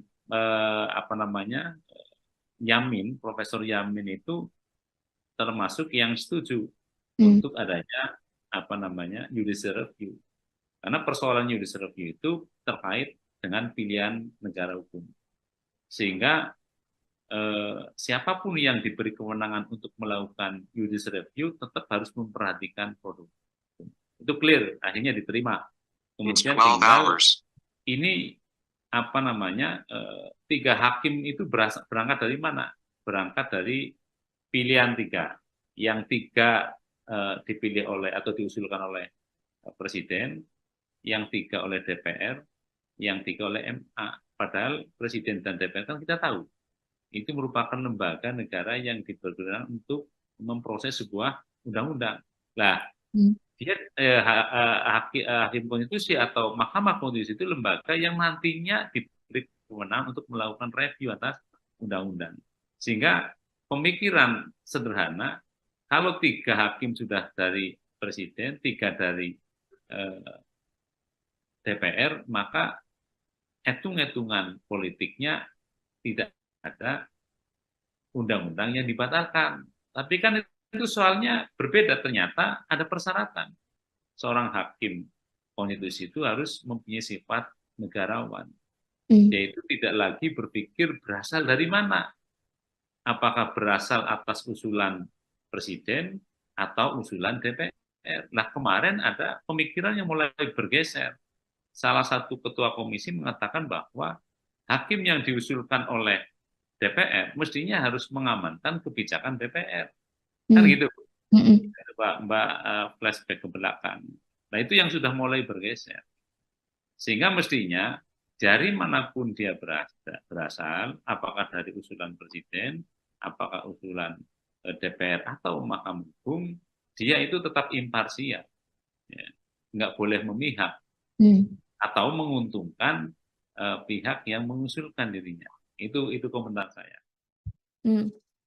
Baik, Prof. Lalu pendapat atau komentar dari Prof. Fauzan melihat adanya dugaan konflik kepentingan dalam putusan MK mengenai batas usia capres-cawapres ini seperti apa, Prof? Ya, saya pikir kita semua tahu ya. Kita semua tahu ya bahwa pada akhirnya pasca putusan MK itu ada pasangan calon yang mempunyai keterkaitan keluarga dengan seorang hakim konstitusi. Kita tidak bisa berandai-andai, tetapi kita tunggu putusan MK itu seperti apa. Apakah benar nanti terbukti kedudukan dia sebagai orang yang kebetulan memiliki hubungan keluarga dengan salah satu cawapres itu memang benar-benar bisa menjalankan tugas pokok fungsinya tanpa ada pengaruh dari kedudukan yang seperti itu atau tidak. Nah, kita tunggu nanti putusan MK. Apakah benar-benar posisi yang seperti itu mengakibatkan dia melanggar imparsialitas dari sebuah kekuasaan yang harus dijalankan atau tidak. Saya pikir itu. Lantas, dengan adanya proses pelaporan pelanggaran etik ini, Prof, yang diharapkan selesai tanggal 7 November ya, pada hari Selasa mendatang, bersamaan batas pengusulan pengganti Capres-Cawapres pada 8 November. Nantinya apakah putusan ini bisa menganulir putusan MK yang sebelumnya, Prof? Ini sekali lagi ya, kita kan hanya berandai-andai. Berandai-andai putusan MK itu kemudian menjatuhkan sanksi yang terberat. Saya mengatakan bahwa putusan yang telah diambil tidak mempunyai legitimasi moral. Tapi dalam perspektif hukum positif itu harus kita terima. Ya. Harus kita terima. Karena kita juga pernah ada pengalaman ketika seorang hakim konstitusi itu beberapa waktu yang lalu kemudian ditangkap tangan oleh KPK, ya, terbukti menerima sesuatu yang tidak harusnya dilakukan dan sekarang masih dalam proses dia menjalani hukuman. Padahal dia pada waktu itu sudah terlibat dalam proses pengambilan keputusan dan sampai sekarang apa yang telah diputuskan oleh MK yang melibatkan hakim yang kemudian terbukti bersalah menerima suap pun itu dijalankan. Jadi ini kalau kita berbicara tentang aspek moral itu sangat tergantung kepada moralitas komunal kita. Ya. Moralitas kita itu sebenarnya bagaimana? Ya. Tapi sekali lagi ini baru berandai-andai jika putusan MK itu menyatakan bahwa hakim yang bersangkutan itu telah terbukti sah dan meyakinkan dan kemudian dijatuhi sanksi yang terberat. Jadi kalau untuk itu sudah terjadi misalnya kemudian penyelenggara negara yang berkompeten di bidang penyelenggaraan pemilu tetap mengatakan bahwa itu kan putusan tidak bisa dirubah, ya itulah yang pemahaman dari normatifnya seperti itu. Baik, Prof. Terakhir sebagai closing statement juga dari Profesor Fauzan, dengan kondisi hiruk pikuk ya bisa dibilang seperti itu antara Pilpres, putusan MK dan lain sebagainya, apa harapan dari Prof. Fauzan sendiri? Baik, terima kasih Mbak. Jadi saya sebagai orang yang kebetulan berkecimpung di dunia hukum tata negara, ya, memang memikirkan ke depan memang perlu dikaji lagi.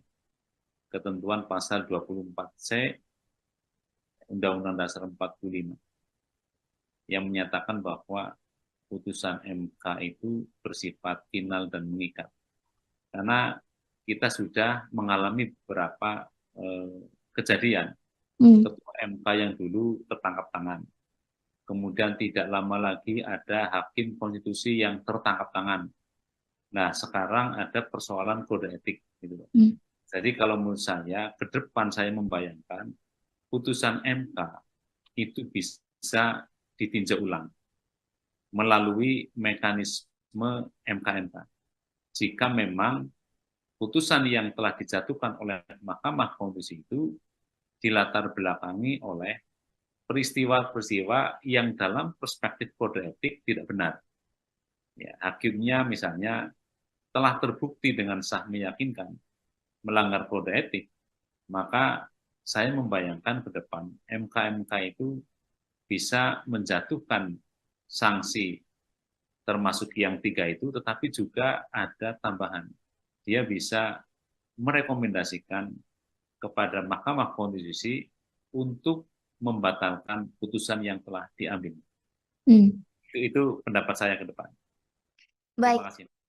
Baik, Prof, nanti kita menanti bersama-sama ya putusan MK-MK pada Selasa 7 November dan tentunya putusan ini juga dinantikan oleh publik karena hal ini juga berkaitan dengan proses Pilpres dan lain sebagainya. Sekali lagi terima kasih Prof Fauzan atas waktunya sudah berkenan berbincang bersama saya di Tribun on Focus. Semoga di lain kesempatan kita bisa berbincang lagi. Terima kasih, Prof. Assalamualaikum. Tribuners, demikian Tribun on Focus hari ini. Saya Mariananda beserta kru yang bertugas pamit undur diri. Terima kasih dan sampai jumpa. Download Tribun X sekarang. Menghadirkan lokal menjadi Indonesia. Boleh hukumnya tidak terlalu sempurna, hukumnya tidak terlalu baik ya. Tetapi hukum yang tidak sempurna dan tidak terlalu baik itu, kalau dilaksanakan oleh aparat penegak hukum yang punya integritas moral yang baik, maka keadilan akan tercapai. Putusan MK itu final dan binding, artinya final dan mengikat ya apapun putusannya. Berandai-andai putusan MK-MK itu kemudian menjatuhkan sanksi yang terberat. Saya mengatakan bahwa putusan yang telah diambil tidak mempunyai legitimasi moral. Tapi dalam perspektif hukum positif itu harus kita terima. Halo Tribuners, Tribun on Focus kembali menjumpai Anda bersama saya Mariananda. Tribuners, MK-MK sudah menyimpulkan bahwa ada dugaan pelanggaran etik Hakim Konstitusi dalam penyusunan putusan MK soal batas usia Capres dan Cawapres. Bahkan nantinya putusan MK-MK ini akan dibacakan pada Selasa 7 November 2023 mendatang. Dengan begitu, apakah bisa putusan MK yang mengabulkan gugatan soal usia Capres-Cawapres dibatalkan? Mengenai hal ini kita akan membahas bersama dengan Guru Besar Hukum Tata Negara Universitas Jenderal Sudirman, ada Muhammad Fauzan. Kita sapa terlebih dahulu di sana. Halo Prof, gimana kabarnya? Alhamdulillahirrahmanirrahim, sehat. Mbak juga sehat? Alhamdulillah sehat. Sebelumnya terima kasih banyak Prof sudah menyempatkan waktunya untuk bergabung bersama Tribun on Focus hari ini. Kita langsung saja Prof ke topik pembahasan kita terkait putusan MK-MK yang menduga adanya pelanggaran etik Hakim Konstitusi. Gimana menurut Profesor Fauzan? Baik, Assalamualaikum warahmatullahi wabarakatuh. Waalaikumsalam. Jadi ini kan masih diduga ya Mbak ya. Jadi proses masih jalan, ya sudah beberapa kali persidangan di MK-MK. Kita tinggal menunggu saya pikir karena memang ini jalur konstitusional yang disediakan oleh hukum tata negara kita ya.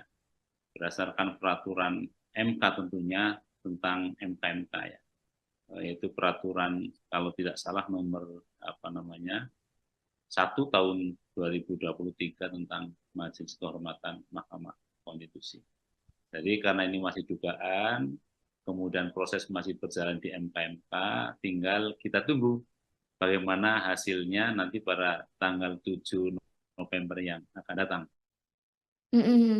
Lantas permasalahan di MK begitu ya tentang dugaan pelanggaran kode etik mengenai batas usia Capres dan Cawapres. Ada yang mengatakan bahwa hal ini merupakan campur tangan dari Jokowi dan hal ini cukup membuat guncangan yang besar gitu ya Prof ya bagi MK sendiri. Apakah hal ini mempengaruhi dari kredibilitas MK sendiri Prof? Lantas bagaimana menurut para dosen, para pengamat, bahkan publik menilai akan hal ini? Ya, baik, terima kasih.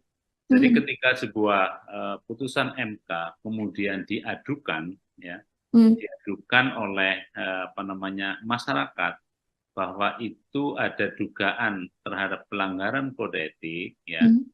maka yang perlu kita ketahui, perlu pahami terlebih dahulu yang pertama, ya, bahwa putusan MK ansih, yaitu dalam hal ini putusan MK nomor 90, ya, terkait dengan persyaratan capres dan cawapres, ya, berdasarkan hukum tata negara positif kita bisa melihat misalnya dalam pasal 24C Undang-Undang Dasar 1945 bahwa putusan MK adalah final dan mengikat. Hmm. Artinya ketika MK sudah mengambil keputusan dan itu sudah dibacakan di dalam sidang pleno terbuka, ya, maka sejak diucapkan itu putusan menjadi berlaku. Itu yang pertama. Artinya apa? Setiap warga masyarakat, ya, penyelenggara negara, rakyat, dan siapapun, itu harus mematuhi putusan itu. Terlepas putusan itu bisa diperdebatkan dalam tahap akademik. Terlepas putusan itu bisa dikritisi oleh para akademisi. Atau terlepas putusan itu menyenangkan atau tidak menyenangkan. Namun demikian, dalam perspektif yang lain, menurut pendapat saya, Mhm. ketika efek dari putusan itu kemudian ada warga masyarakat yang mengajukan permohonan terkait dengan dugaan adanya pelanggaran kode etik, sampai misalnya, ini masih berandai-andai ya, sampai misalnya hakim konstitusinya itu dinyatakan terbukti melanggar kode etik dengan sah dan meyakinkan. Kemudian hakim konstitusi dijatuhi sanksi terberat misalnya diberhentikan, itu kan menjadi persoalan dalam perspektif moral. Hmm. Ya. Karena itu diputuskan oleh hakim konstitusi yang telah nyata-nyata terbukti dengan sah dan meyakinkan melanggar kode etik sampai diberhentikan. Sehingga dalam perspektif yang lain moral, tentunya putusan yang telah dijatuhkan itu tidak memiliki legitimasi moral. Gitu. Itu menurut pendapat saya. Jadi harus dibedakan dalam perspektif hukum tata negara positif, Hmm. berdasarkan pasal 24C Undang-Undang Dasar 45 hasil amandemen, maka putusan yang telah dibacakan dalam sidang pleno yang terbuka, maka putusan itu berlaku dan tidak ada upaya hukum, ya, Hmm. pas senang atau tidak senang. Tetapi sebagai sebuah diskursus di akademis, ya, atau kita semua bisa mendiskusikan Mhm. ketika putusan itu ternyata telah diambil, ya, oleh hakim-hakim yang kemudian terbukti telah melanggar kode etik, ya, kemudian dijatuhi sanksi terberat misalnya diberhentikan, itu menjadi soal yang kalau kita lihat dalam perspektif moral, berarti putusan itu tidak memiliki legitimasi moral. Hmm. Makanya terlepas kita dari berbicara hukum positif, hukum tata negara positif, kalau kita tarik kepada ranah persoalan etik, maka saya membayangkan ada terobosan-terobosan yang dilakukan, ya, karena di atas hukum itu ada moral, di atas hukum itu ada nurani. Ya. Orang bisa mengatakan bahwa, ya, boleh hukumnya tidak terlalu sempurna, hukumnya tidak terlalu baik, ya. Tetapi hukum yang tidak sempurna dan tidak terlalu baik itu, kalau dilaksanakan oleh aparat penegak hukum yang punya integritas moral yang baik, maka keadilan akan tercapai. Itu Mbak, menurut pendapat saya. Hmm. Baik, Prof. Lantas, Prof, terkait sikap MK-MK nih yang mempercepat proses pelanggaran kode etik dari yang biasanya nih 30 hari dan kini dipusatkan kurang lebih dari 7 hari saja. Gimana tanggapan atau komentar dari Profesor Fauzan sendiri? Ya karena menurut saya sebenarnya begini Mbak, Hmm. putusan ini tidak akan rame, ya. Mm-mm. Putusan 90 itu tidak akan rame kalau sejak awal di dalam putusannya MK itu misalnya menyatakan bahwa ini diberlakukan pada pemilu 2029. Hmm. Jadi kalau putusan MK yang 90 itu diberlakukan efektif tahun 2029, saya pikir tidak akan ada persoalan seperti ini. Tapi karena ini diberlakukan pada pemilu tahun 2024 ini, di mana tahapan pemilihan umum sudah berjalan terkait dengan pendaftaran pasangan capres dan cawapres, kemudian penentuan nanti pasangan capres dan cawapres, makanya itu dipercepat dan itu kan paling lama 1 bulan, artinya kurang dari 1 bulan pun sebenarnya nggak menjadi persoalan. Itu Mbak. Hmm. Permasalahannya karena putusan ini ada dalam siklus dari Pilpres yang terkesan terburu-buru gitu ya, Prof ya? Ya saya pikir itu ya. Hmm. Saya yakin kalau putusan ini diberlakukan pada pemilu tahun 2029, gonjang-ganjing terkait dengan putusan MK tidak akan terjadi. Ini kan karena putusan langsung diberlakukan pada pemilu 2024 yang akan datang. Sehingga orang sudah membaca ya. Baca bahwa ini ada yang diuntungkan dari keputusan ini. Gitu loh. Apalagi kalau kita lihat diskursus sebelum putusan ini dijatuhkan. Saya pikir itu, Mbak.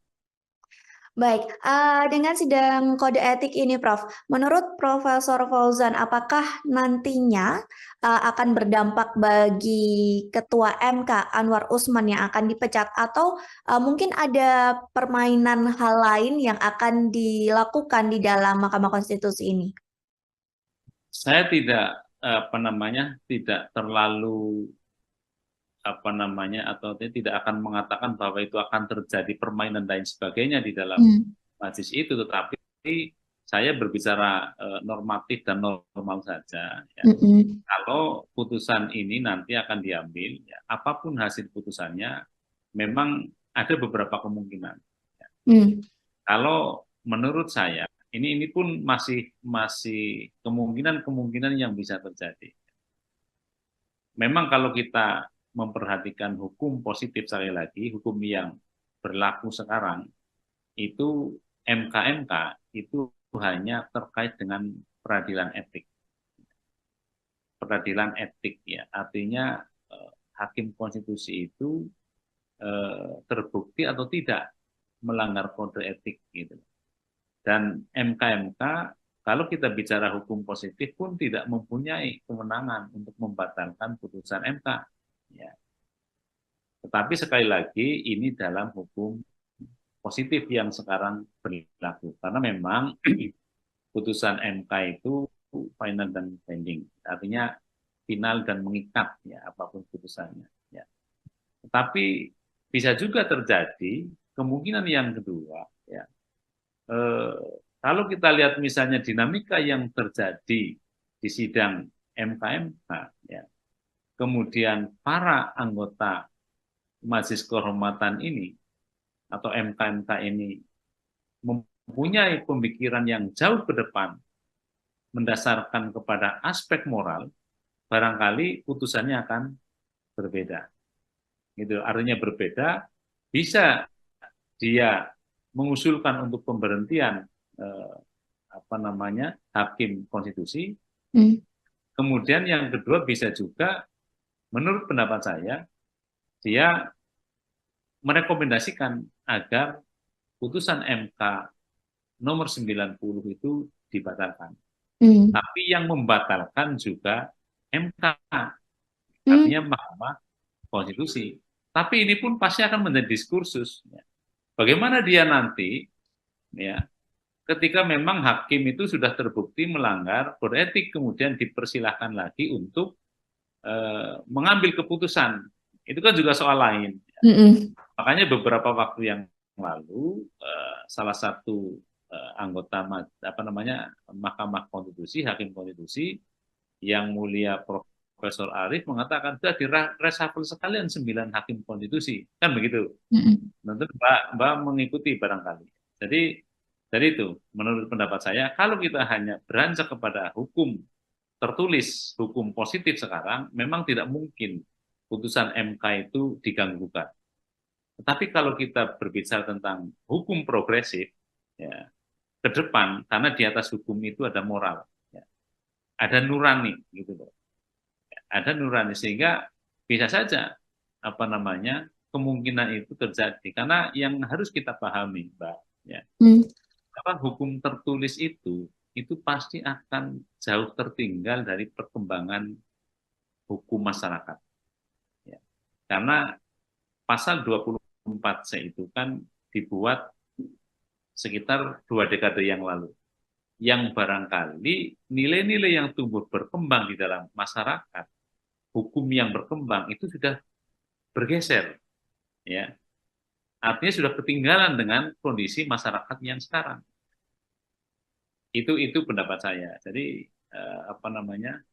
makanya putusan-putusan yang sifatnya progresif juga masih dimungkinkan dalam kehidupan berhukum di Indonesia. Tergantung hakimnya lah, saya pikir. Oke, berarti untuk nasib dari Ketua MK Anwar Usman sendiri belum tentu dipecat begitu ya, Prof ya? Tergantung nanti perkembangan keputusan dari hakim sendiri begitu ya, Prof? Tergantung kepada putusan MK-MK. Ya.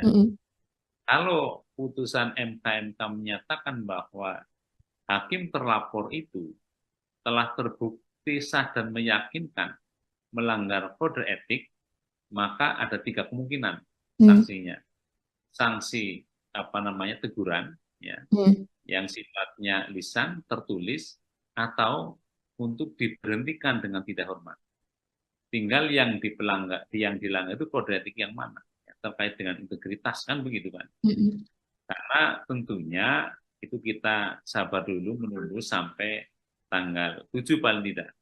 Apakah yang diadukan itu, hakim-hakim konstitusi yang diadukan itu nanti dijatuhi sanksi yang pertama, kedua, atau yang terberat, ya, diusulkan untuk diberhentikan dengan tidak hormat.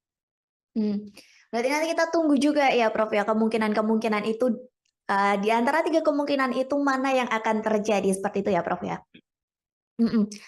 Lalu Prof, soal pencopotan Hakim Konstitusi Aswanto oleh DPR yang kemarin juga sempat disinggung oleh Ketua MK Jimli, bahkan Jimli sempat sampai berujar kurang ajar seperti itu, Prof. Apakah menurut Prof Fauzan termasuk dalam pelanggaran ataupun hal itu termasuk dalam salah satu skenario dari Pilpres 2024 ini? Saya berpikir begini ya, kalau kita tarik ke belakang, ya, itu memang ada pergeseran mindset dari para pihak yang mengusulkan. Kalau kita lihat pada proses amandemen Undang-Undang Dasar 45, itu kan dulu ada dalam tanda petik pertarungan, ya. Pertarungan kepentingan kelembagaan, sehingga muncul bahwa hakim konstitusi itu terdiri dari 9. Sepakat, kemudian 9 itu dari mana saja. Ya. Kemudian ada yang diusulkan dari DPR, ada yang diusulkan dari Presiden, ada yang diusulkan dari Mahkamah Agung. Kalau saya itu membacanya bahwa itu sebenarnya merupakan kristalisasi dari kepentingan yang berseberangan. Karena Mbak juga mesti tahu bahwa persoalan judicial review itu kan perdebatan yang sejak lama ketika penyusunan Undang-Undang Dasar 45 yang disahkan tanggal 18 Agustus 45. Ada yang menyetujui, ada yang tidak. Karena persoalan judicial review itu menurut Profesor Supomo ini bertentangan dengan sistem ketatanegaraan yang akan dibentuk. Sementara kalau kita lihat eksekutif, legislatif, yudikatif kan merupakan satu lembaga pemegang kekuasaan yang mempunyai kedudukan yang sederajat. Sehingga kalau salah satu lembaga diberi kewenangan untuk melakukan judicial review ya, atas sebuah produk yang dikeluarkan oleh lembaga lain, itu terkesan lebih tinggi. Itu dulu. Kemudian Yamin, Profesor Yamin itu termasuk yang setuju untuk adanya judicial review. Karena persoalan judicial review itu terkait dengan pilihan negara hukum. Sehingga siapapun yang diberi kewenangan untuk melakukan judicial review tetap harus memperhatikan produk. Itu clear, akhirnya diterima. Kemudian tinggal ini 3 hakim itu berangkat dari mana? Berangkat dari pilihan 3. Yang 3 dipilih oleh atau diusulkan oleh Presiden, yang 3 oleh DPR, yang 3 oleh MA. Padahal Presiden dan DPR kan kita tahu, itu merupakan lembaga negara yang dipergunakan untuk memproses sebuah undang-undang. Nah, dia hakim konstitusi atau Mahkamah Konstitusi itu lembaga yang nantinya diberi kewenangan untuk melakukan review atas undang-undang. Sehingga pemikiran sederhana, kalau 3 hakim sudah dari Presiden, 3 dari DPR, maka hitung-hitungan politiknya tidak ada undang-undang yang dibatalkan. Tapi kan itu soalnya berbeda, ternyata ada persyaratan. Seorang hakim konstitusi itu harus mempunyai sifat negarawan, yaitu tidak lagi berpikir berasal dari mana. Apakah berasal atas usulan Presiden atau usulan DPR. Nah, kemarin ada pemikiran yang mulai bergeser. Salah satu ketua komisi mengatakan bahwa hakim yang diusulkan oleh DPR mestinya harus mengamankan kebijakan DPR. Kan gitu, Mbak flashback ke belakang. Nah, itu yang sudah mulai bergeser. Sehingga mestinya dari manapun dia berasal, apakah dari usulan Presiden, apakah usulan DPR atau Mahkamah Agung, dia itu tetap imparsial. Ya. Nggak boleh memihak atau menguntungkan pihak yang mengusulkan dirinya. Itu komentar saya. Baik, Prof. Lalu pendapat atau komentar dari Prof. Fauzan melihat adanya dugaan konflik kepentingan dalam putusan MK mengenai batas usia capres-cawapres ini seperti apa, Prof? Ya, saya pikir kita semua tahu ya. Kita semua tahu ya bahwa pada akhirnya pasca putusan MK itu ada pasangan calon yang mempunyai keterkaitan keluarga dengan seorang hakim konstitusi. Kita tidak bisa berandai-andai, tetapi kita tunggu putusan MK itu seperti apa. Apakah benar nanti terbukti kedudukan dia sebagai orang yang kebetulan memiliki hubungan keluarga dengan salah satu cawapres itu memang benar-benar bisa menjalankan tugas pokok fungsinya tanpa ada pengaruh dari kedudukan yang seperti itu atau tidak. Nah, kita tunggu nanti putusan MK. Apakah benar-benar posisi yang seperti itu mengakibatkan dia melanggar imparsialitas dari sebuah kekuasaan yang harus dijalankan atau tidak. Saya pikir itu. Lantas, dengan adanya proses pelaporan pelanggaran etik ini, Prof, yang diharapkan selesai tanggal 7 November ya, pada hari Selasa mendatang, bersamaan batas pengusulan pengganti Capres-Cawapres pada 8 November. Nantinya apakah putusan ini bisa menganulir putusan MK yang sebelumnya, Prof? Ini sekali lagi ya, kita kan hanya berandai-andai putusan MK itu kemudian menjatuhkan sanksi yang terberat. Saya mengatakan bahwa putusan yang telah diambil tidak mempunyai legitimasi moral. Tapi dalam perspektif hukum positif itu harus kita terima. Ya. Harus kita terima. Karena kita juga pernah ada pengalaman ketika seorang hakim konstitusi itu beberapa waktu yang lalu kemudian ditangkap tangan oleh KPK. Ya. terbukti menerima sesuatu yang tidak harusnya dilakukan dan sekarang masih dalam proses dia menjalani hukuman. Padahal dia pada waktu itu sudah terlibat dalam proses pengambilan keputusan. Dan sampai sekarang apa yang telah diputuskan oleh MK yang melibatkan hakim yang kemudian terbukti bersalah menerima suap pun itu dijalankan. Jadi ini kalau kita berbicara tentang aspek moral itu sangat tergantung kepada moralitas komunal kita. Ya. Moralitas kita itu sebenarnya bagaimana? Ya. Tapi sekali lagi ini baru berandai-andai jika putusan MK itu menyatakan bahwa hakim yang bersangkutan itu telah terbukti sah dan meyakinkan dan kemudian dijatuhi sanksi yang terberatnya. Jadi kalau untuk itu sudah terjadi misalnya kemudian penyelenggara negara yang berkompeten di bidang penyelenggaraan pemilu tetap mengatakan bahwa itu kan putusan tidak bisa dirubah, ya itulah yang pemahaman dari normatifnya seperti itu. Baik, Prof. Terakhir sebagai closing statement juga dari Profesor Fauzan, dengan kondisi hiruk pikuk ya bisa dibilang seperti itu antara Pilpres, putusan MK dan lain sebagainya, apa harapan dari Prof. Fauzan sendiri? Baik, terima kasih Mbak. Jadi saya sebagai orang yang kebetulan berkecimpung di dunia hukum tata negara, ya, memang memikirkan ke depan memang perlu dikaji lagi.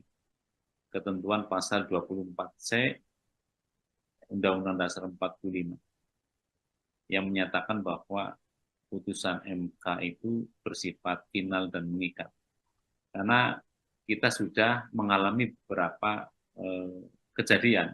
Ketua MK yang dulu tertangkap tangan. Kemudian tidak lama lagi ada hakim konstitusi yang tertangkap tangan. Nah, sekarang ada persoalan kode etik. Gitu. Jadi kalau menurut saya, ke depan saya membayangkan putusan MK itu bisa ditinjau ulang melalui mekanisme MK-MK. Jika memang putusan yang telah dijatuhkan oleh Mahkamah Konstitusi itu dilatar belakangi oleh peristiwa-peristiwa yang dalam perspektif kode etik tidak benar. Ya, hakimnya misalnya telah terbukti dengan sah meyakinkan melanggar kode etik, maka saya membayangkan ke depan MK-MK itu bisa menjatuhkan sanksi termasuk yang 3 itu, tetapi juga ada tambahan. Dia bisa merekomendasikan kepada Mahkamah Konstitusi untuk membatalkan putusan yang telah diambil. Itu pendapat saya ke depan. Baik. Terima kasih. Baik, Prof, nanti kita menanti bersama-sama ya putusan MK pada Selasa 7 November dan tentunya putusan ini juga dinantikan oleh publik karena hal ini juga berkaitan dengan proses Pilpres dan lain sebagainya. Sekali lagi terima kasih Prof. Fauzan atas waktunya sudah berkenan berbincang bersama saya di Tribun on Focus. Semoga di lain kesempatan kita bisa berbincang lagi. Terima kasih, Prof. Assalamualaikum. Tribuners, demikian Tribun on Focus hari ini. Saya Mariananda beserta kru yang bertugas pamit undur diri. Terima kasih dan sampai jumpa. Download Tribun X sekarang. Menghadirkan lokal menjadi Indonesia. Boleh hukumnya tidak terlalu sempurna. Hukumnya tidak terlalu baik ya. Tetapi hukum yang tidak sempurna dan tidak terlalu baik itu kalau dilaksanakan oleh aparat penegak hukum yang punya integritas moral yang baik, maka keadilan akan tercapai. Putusan MK itu final dan binding, artinya final dan mengikat ya apapun putusannya. Berandai-andai putusan MK itu kemudian menjatuhkan sanksi yang terberat. Saya mengatakan bahwa putusan yang telah diambil tidak mempunyai legitimasi moral. Tapi dalam perspektif hukum positif itu harus kita terima.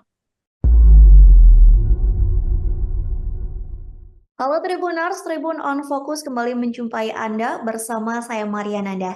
Tribuners, MK sudah menyimpulkan bahwa ada dugaan pelanggaran etik Hakim Konstitusi dalam penyusunan putusan MK soal batas usia Capres dan Cawapres. Bahkan nantinya putusan MK ini akan dibacakan pada Selasa 7 November 2023 mendatang.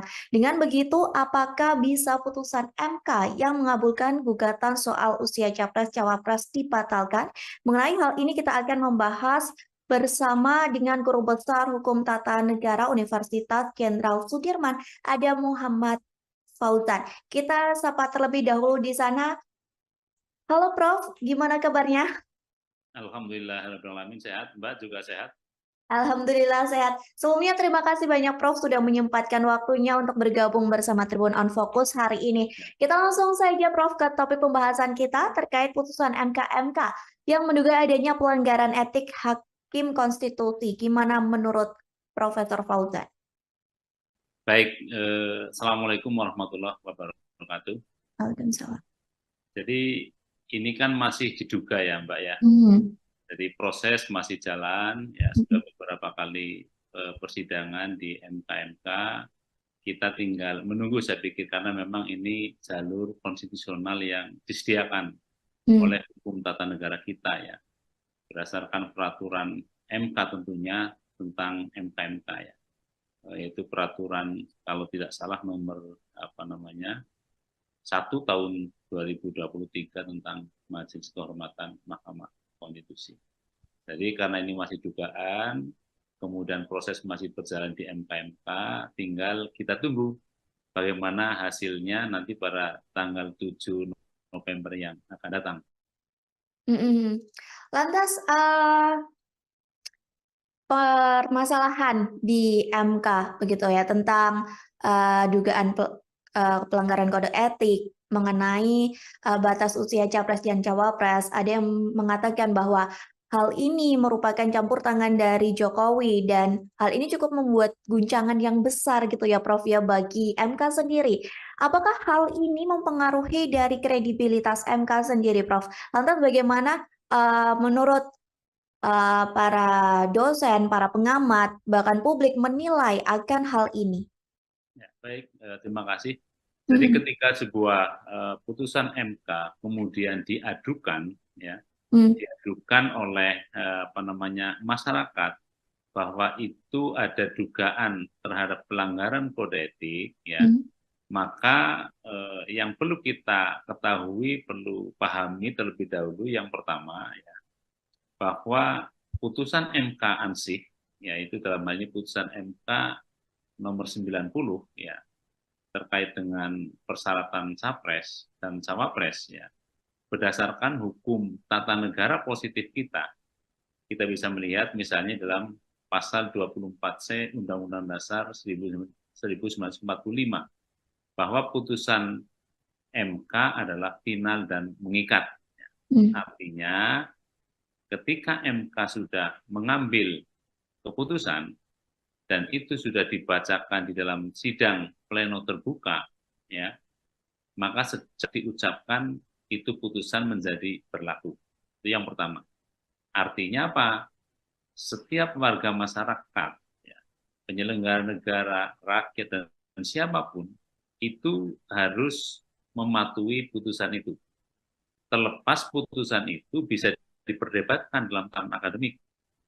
Terlepas putusan itu bisa dikritisi oleh para akademisi, atau terlepas putusan itu menyenangkan atau tidak menyenangkan.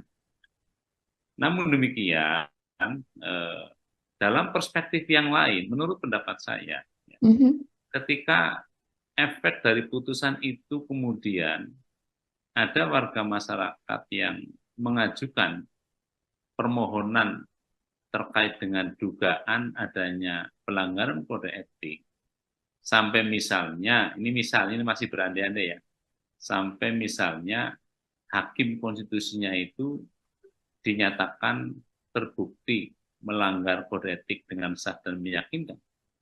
Kemudian hakim konstitusi dijatuhi sanksi terberat misalnya diberhentikan, itu kan menjadi persoalan dalam perspektif moral, ya.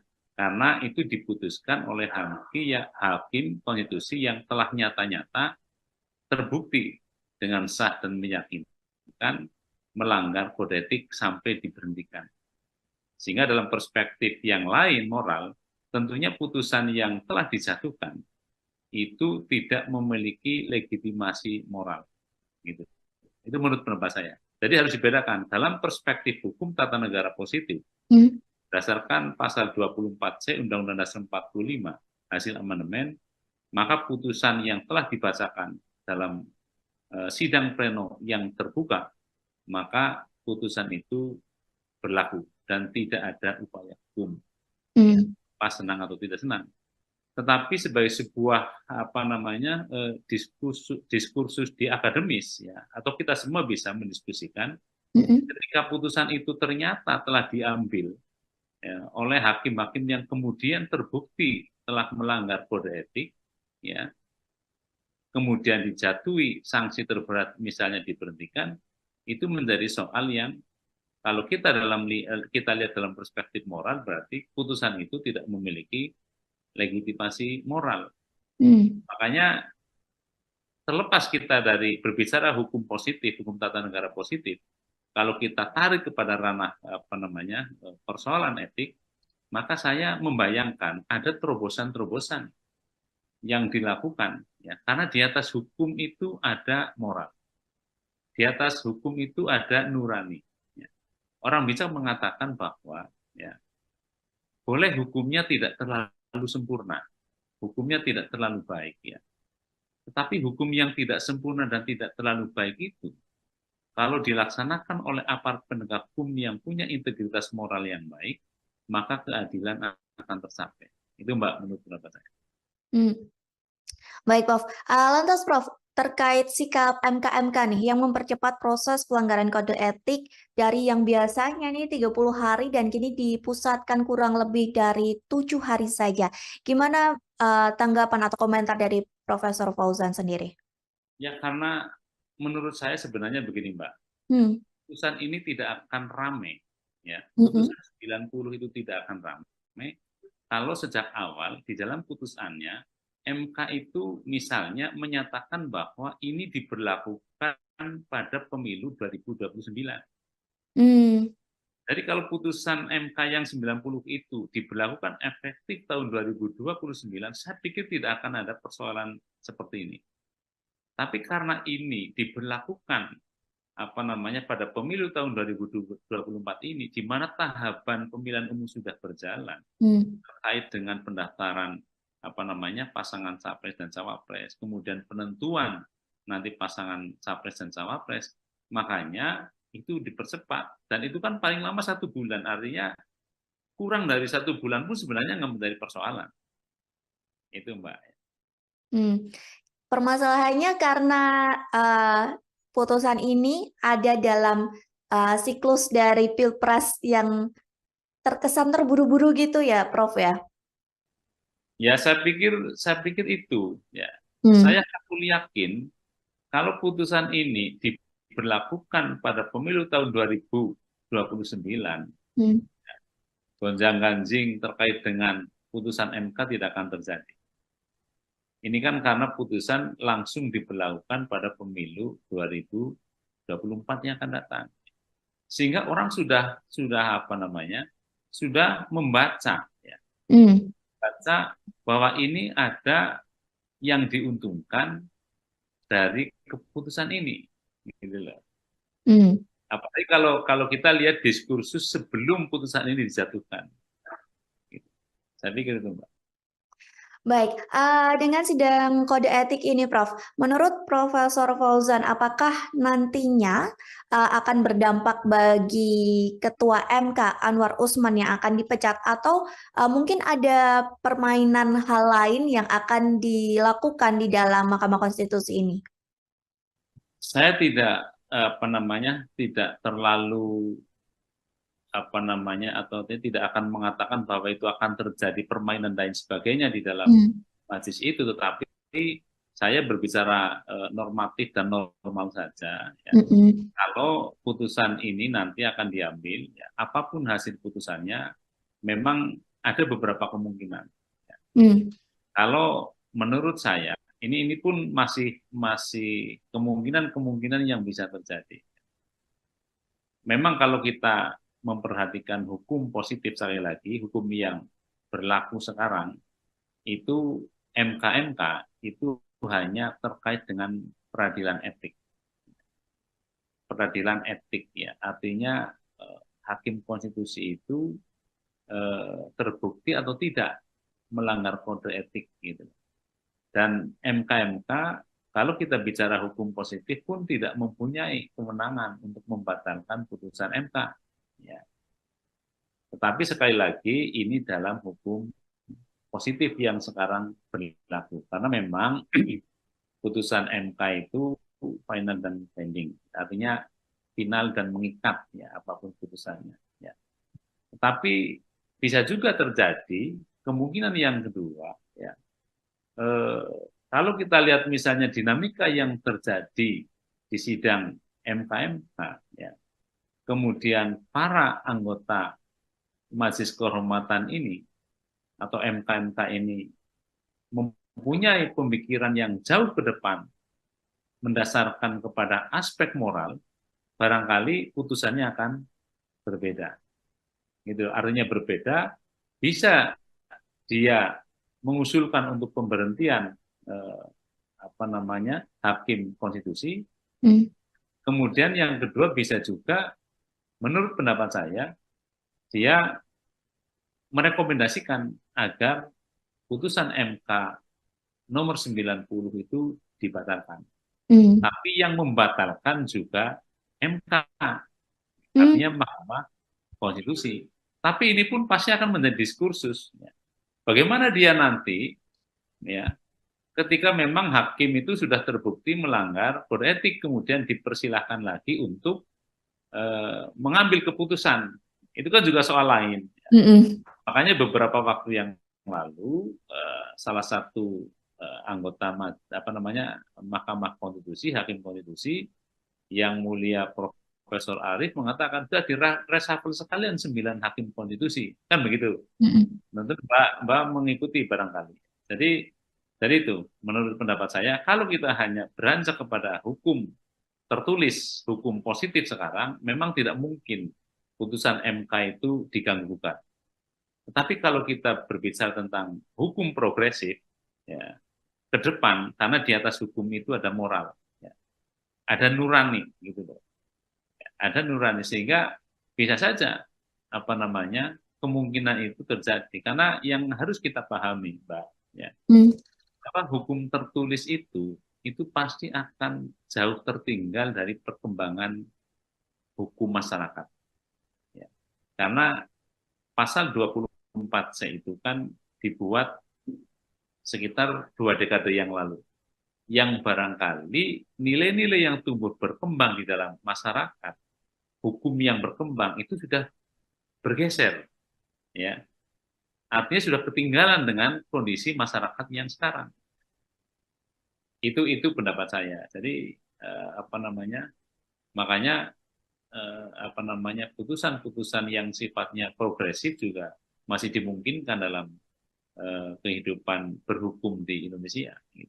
Tergantung hakimnya lah, saya pikir. Oke, berarti untuk nasib dari Ketua MK Anwar Usman sendiri belum tentu dipecat begitu ya, Prof, ya? Tergantung nanti perkembangan keputusan dari hakim sendiri begitu ya, Prof?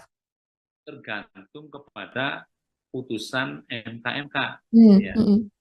Kalau putusan MK-MK menyatakan bahwa hakim terlapor itu telah terbukti sah dan meyakinkan melanggar kode etik, maka ada 3 kemungkinan sanksinya. Sanksi teguran, ya, yang sifatnya lisan, tertulis, atau untuk diberhentikan dengan tidak hormat. Tinggal yang dilanggar itu kode etik yang mana, ya, terkait dengan integritas, kan begitu kan. Karena tentunya itu kita sabar dulu menunggu sampai tanggal 7 paling tidak. apakah yang diadukan itu, hakim-hakim konstitusi yang diadukan itu nanti dijatuhi sanksi yang pertama, kedua, atau yang terberat ya diusulkan untuk diberhentikan dengan tidak. Berarti nanti kita tunggu juga ya Prof ya, kemungkinan-kemungkinan itu di antara 3 kemungkinan itu mana yang akan terjadi, seperti itu ya Prof ya? Lalu Prof, soal pencopotan Hakim Konstitusi Aswanto oleh DPR yang kemarin juga sempat disinggung oleh Ketua MK Jimli, bahkan Jimli sempat sampai berujar kurang ajar seperti itu Prof. Apakah menurut Prof Fauzan termasuk dalam pelanggaran ataupun hal itu termasuk dalam salah satu skenario dari Pilpres 2024 ini? Saya berpikir begini ya, kalau kita tarik ke belakang, itu memang ada pergeseran mindset dari para pihak yang mengusulkan. Kalau kita lihat pada proses amandemen Undang-Undang Dasar 45, itu kan dulu ada dalam tanda petik pertarungan, ya. Pertarungan kepentingan kelembagaan, sehingga muncul bahwa hakim konstitusi itu terdiri dari 9. Sepakat. Kemudian 9 itu dari mana saja? Ya. Kemudian ada yang diusulkan dari DPR, ada yang diusulkan dari Presiden, ada yang diusulkan dari Mahkamah Agung. Kalau saya itu membacanya bahwa itu sebenarnya merupakan kristalisasi dari kepentingan yang berseberangan. Karena Mbak juga mesti tahu bahwa persoalan judicial review itu kan perdebatan yang sejak lama ketika penyusunan Undang-Undang Dasar 45 yang disahkan tanggal 18 Agustus 45. Ada yang menyetujui, ada yang tidak. Karena persoalan judicial review itu menurut Profesor Supomo ini bertentangan dengan sistem ketatanegaraan yang akan dibentuk. Sementara kalau kita lihat eksekutif, legislatif, yudikatif kan merupakan satu lembaga pemegang kekuasaan yang mempunyai kedudukan yang sederajat. Sehingga kalau salah satu lembaga diberi kewenangan untuk melakukan judicial review ya, atas sebuah produk yang dikeluarkan oleh lembaga lain, itu terkesan lebih tinggi. Itu dulu. Kemudian Yamin, Profesor Yamin itu termasuk yang setuju untuk adanya judicial review. Karena persoalan judicial review itu terkait dengan pilihan negara hukum. Sehingga siapapun yang diberi kewenangan untuk melakukan judicial review tetap harus memperhatikan produk. Itu clear, akhirnya diterima. Kemudian tinggal ini 3 hakim itu berangkat dari mana? Berangkat dari pilihan 3. Yang 3 dipilih oleh atau diusulkan oleh Presiden, yang 3 oleh DPR, yang 3 oleh MA. Padahal Presiden dan DPR kan kita tahu itu merupakan lembaga negara yang dipergunakan untuk memproses sebuah undang-undang. Lah, dia hakim konstitusi atau Mahkamah Konstitusi itu lembaga yang nantinya diberi kewenangan untuk melakukan review atas undang-undang. Sehingga pemikiran sederhana, kalau 3 hakim sudah dari Presiden, 3 dari DPR, maka hitung-hitungan politiknya tidak ada undang-undang yang dibatalkan. Tapi kan itu soalnya berbeda, ternyata ada persyaratan. Seorang hakim konstitusi itu harus mempunyai sifat negarawan. Yaitu tidak lagi berpikir berasal dari mana. Apakah berasal atas usulan Presiden atau usulan DPR. Nah, kemarin ada pemikiran yang mulai bergeser. Salah satu ketua komisi mengatakan bahwa hakim yang diusulkan oleh DPR mestinya harus mengamankan kebijakan DPR. Kan gitu. Mbak flashback ke belakang. Nah, itu yang sudah mulai bergeser. Sehingga mestinya dari manapun dia berasal, apakah dari usulan Presiden, apakah usulan DPR atau Mahkamah Agung, dia itu tetap imparsial. Ya. Nggak boleh memihak atau menguntungkan pihak yang mengusulkan dirinya. Itu komentar saya.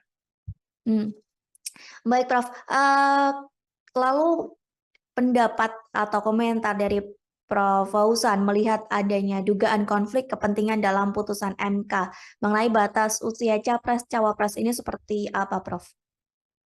Ya, saya pikir kita semua tahu ya, kita Hmm. semua tahu ya bahwa pada akhirnya pasca putusan MK itu ada pasangan calon yang mempunyai keterkaitan keluarga dengan seorang hakim konstitusi. Mm-mm. Kita tidak bisa berandai-andai, tetapi kita tunggu putusan MK itu seperti apa. Apakah benar nanti terbukti kedudukan dia sebagai orang yang kebetulan memiliki hubungan keluarga dengan salah satu cawapres itu memang benar-benar bisa menjalankan tugas pokok fungsinya tanpa ada pengaruh dari kedudukan yang seperti itu atau tidak. Nah, kita tunggu nanti putusan MK. Apakah benar-benar posisi yang seperti itu mengakibatkan dia melanggar imparsialitas dari sebuah kekuasaan yang harus dijalankan atau tidak. Saya pikir itu. Hmm. Lantas, dengan adanya proses pelaporan pelanggaran etik ini, Prof, yang diharapkan selesai tanggal 7 November ya, pada hari Selasa mendatang, bersamaan batas pengusulan pengganti Capres-Cawapres pada 8 November. Nantinya apakah putusan ini bisa menganulir putusan MK yang sebelumnya, Prof? Ini sekali lagi ya, kita kan hanya berandai-andai. Berandai-andai putusan MK itu kemudian menjatuhkan sanksi yang terberat. Saya mengatakan bahwa putusan yang telah diambil tidak mempunyai legitimasi moral. Tapi dalam perspektif hukum positif itu harus kita terima. Ya. Harus kita terima. Karena kita juga pernah ada pengalaman ketika seorang hakim konstitusi itu beberapa waktu yang lalu kemudian ditangkap tangan oleh KPK. Ya. Terbukti menerima sesuatu yang tidak harusnya dilakukan. Dan sekarang masih dalam proses dia menjalani hukuman. Padahal dia pada waktu itu sudah terlibat dalam proses pengambilan keputusan. Dan sampai sekarang apa yang telah diputuskan oleh MK yang melibatkan hakim yang kemudian terbukti bersalah menerima suap pun itu dijalankan. Jadi ini kalau kita berbicara tentang aspek moral itu sangat tergantung kepada moralitas komunal kita. Ya. Moralitas kita itu sebenarnya bagaimana? Ya. Tapi sekali lagi ini baru berandai-andai jika putusan MK itu menyatakan bahwa hakim yang bersangkutan itu telah terbukti sah dan meyakinkan dan kemudian dijatuhi sanksi yang terberatnya.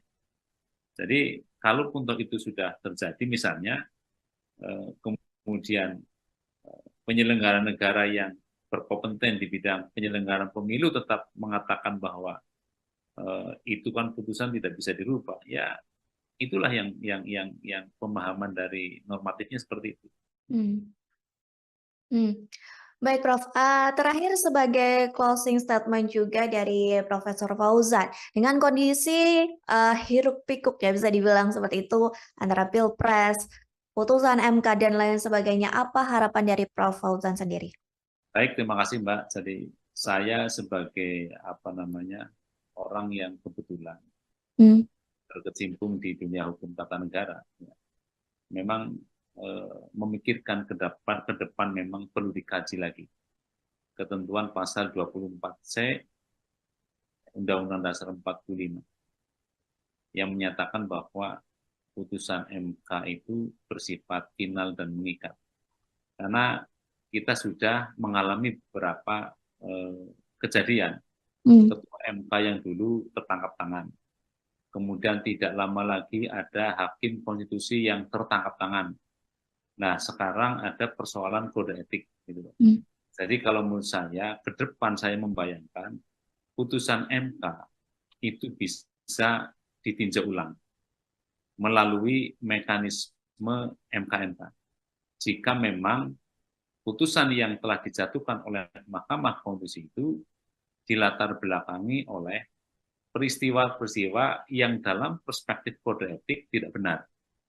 Ya, hakimnya misalnya telah terbukti dengan sah meyakinkan melanggar kode etik, maka saya membayangkan ke depan MK-MK itu bisa menjatuhkan sanksi termasuk yang 3 itu, tetapi juga ada tambahan.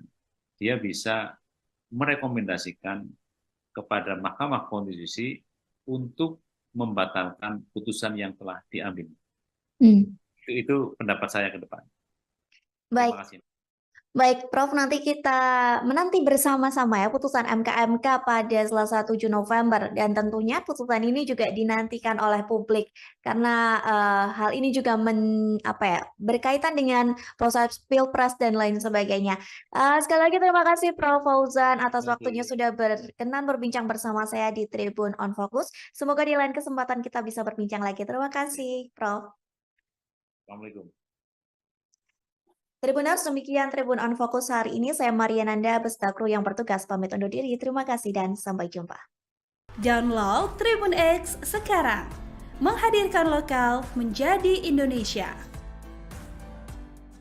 Boleh hukumnya tidak terlalu sempurna, hukumnya tidak terlalu baik ya.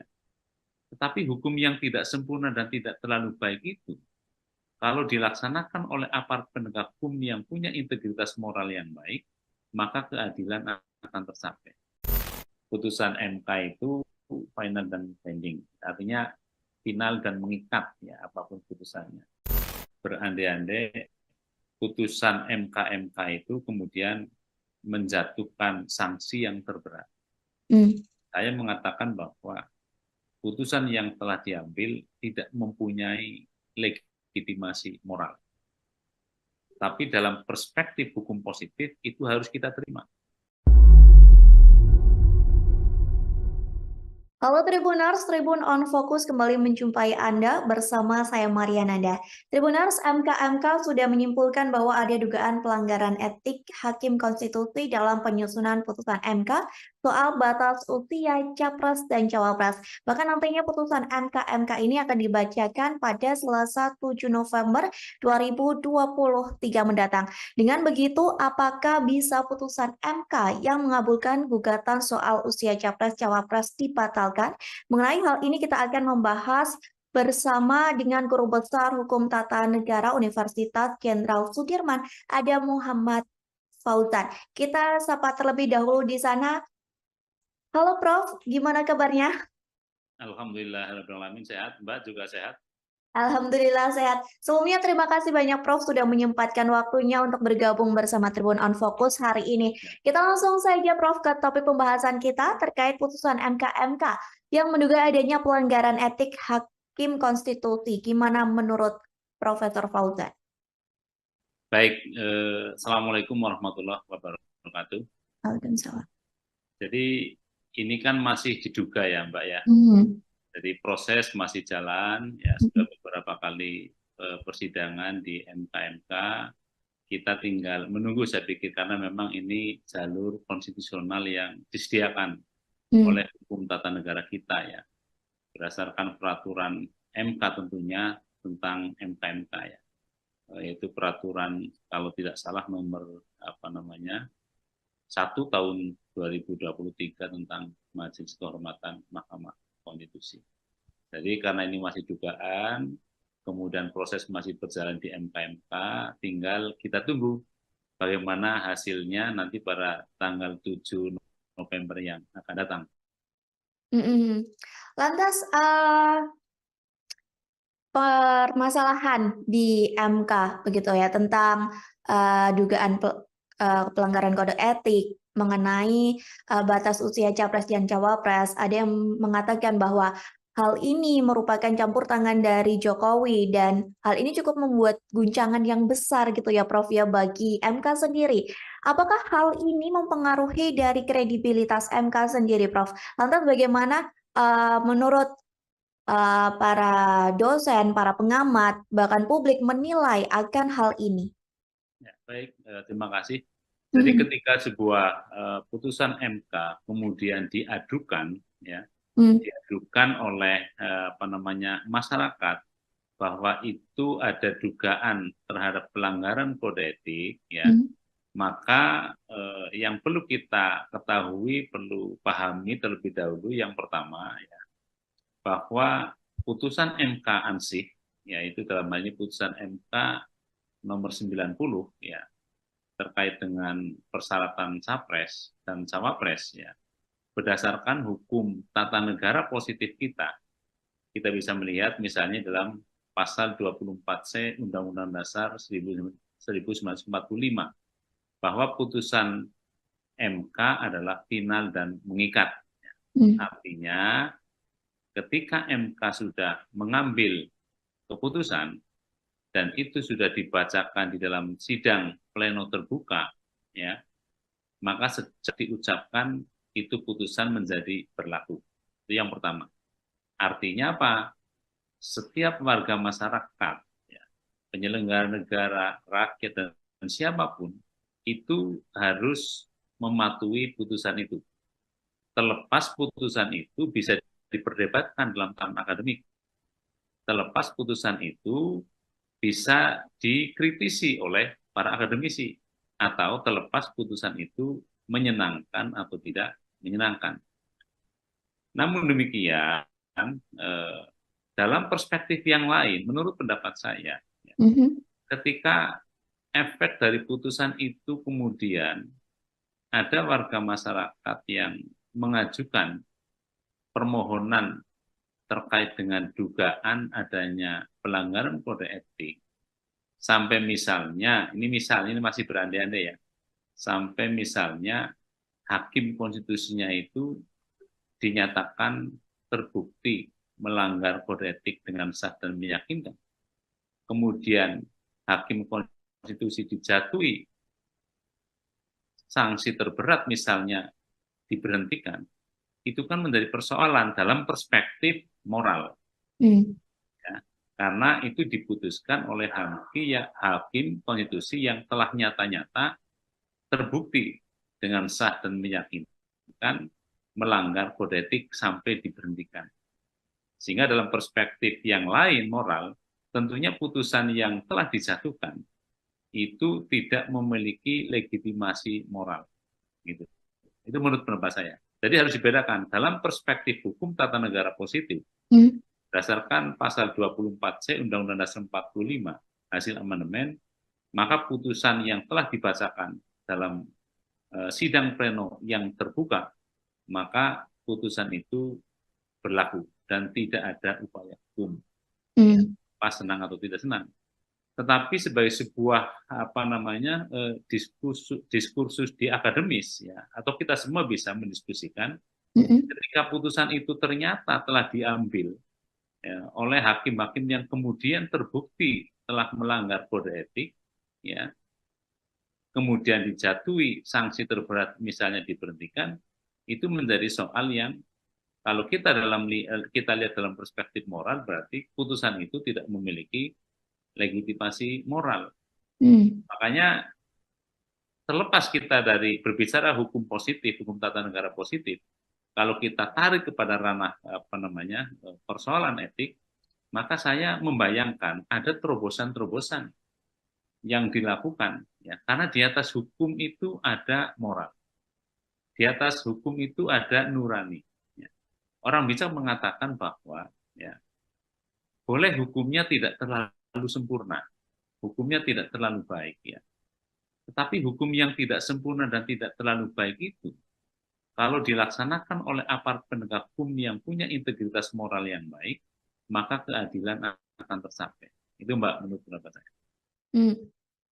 Baik, Prof. Lantas, Prof, terkait sikap MK-MK nih yang mempercepat proses pelanggaran kode etik dari yang biasanya nih 30 hari dan kini dipusatkan kurang lebih dari 7 hari saja. Gimana tanggapan atau komentar dari Profesor Fauzan sendiri? Ya, karena menurut saya sebenarnya begini, Mbak. Putusan ini tidak akan ramai.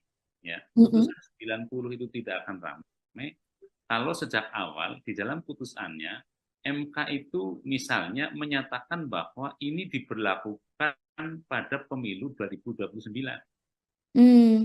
Jadi kalau putusan MK yang 90 itu diberlakukan efektif tahun 2029, saya pikir tidak akan ada persoalan seperti ini.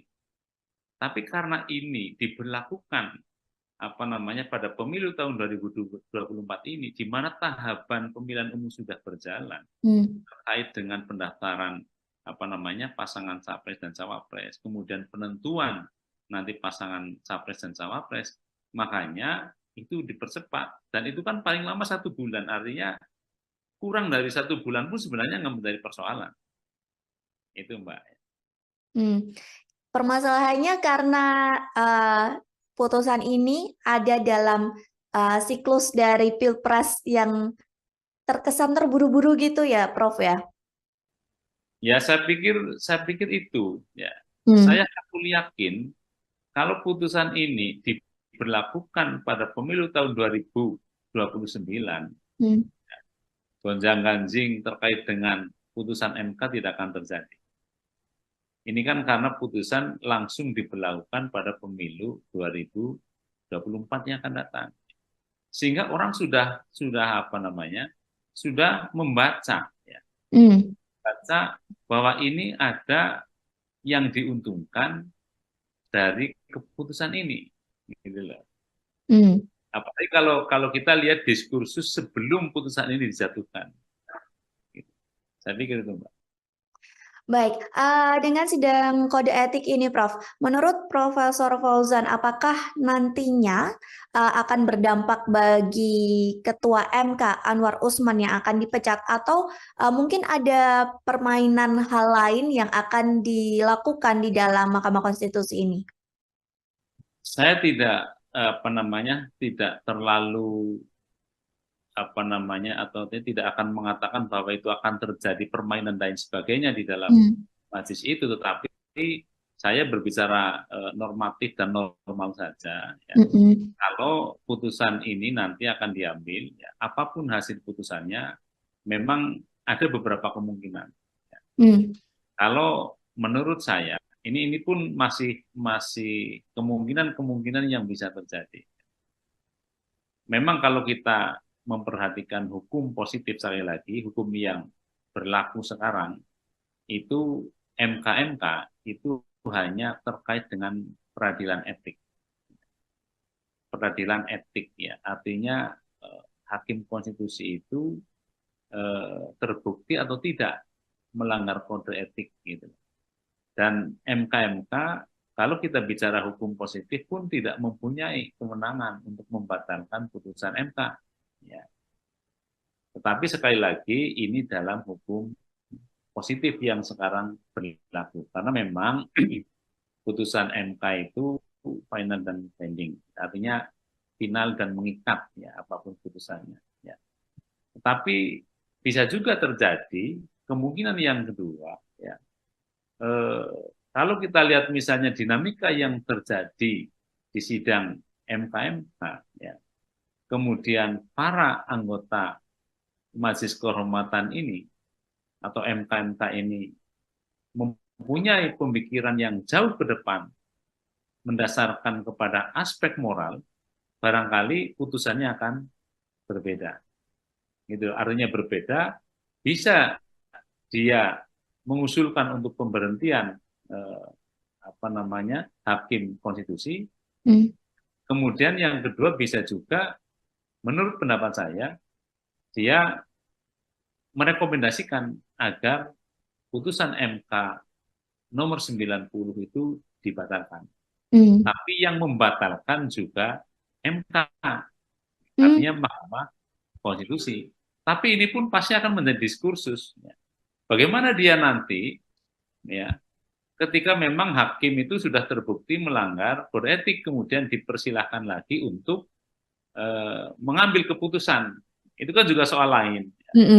Makanya beberapa waktu yang lalu salah satu anggota Mahkamah Konstitusi, hakim konstitusi yang mulia Profesor Arief mengatakan sudah direshuffle sekalian 9 hakim konstitusi, kan begitu. Tentu Mbak mengikuti barangkali. Jadi itu menurut pendapat saya, kalau kita hanya beranjak kepada hukum tertulis, hukum positif sekarang, memang tidak mungkin putusan MK itu diganggu gugat. Tetapi kalau kita berbicara tentang hukum progresif, ya, ke depan, karena di atas hukum itu ada moral, ya, ada nurani, gitu loh. Ada nurani, sehingga bisa saja kemungkinan itu terjadi. Karena yang harus kita pahami, Mbak, ya, hukum tertulis itu pasti akan jauh tertinggal dari perkembangan hukum masyarakat. Ya. Karena pasal 24C itu kan dibuat sekitar 2 dekade yang lalu, yang barangkali nilai-nilai yang tumbuh berkembang di dalam masyarakat, hukum yang berkembang itu sudah bergeser, ya. Artinya sudah ketinggalan dengan kondisi masyarakat yang sekarang. Itu pendapat saya. Jadi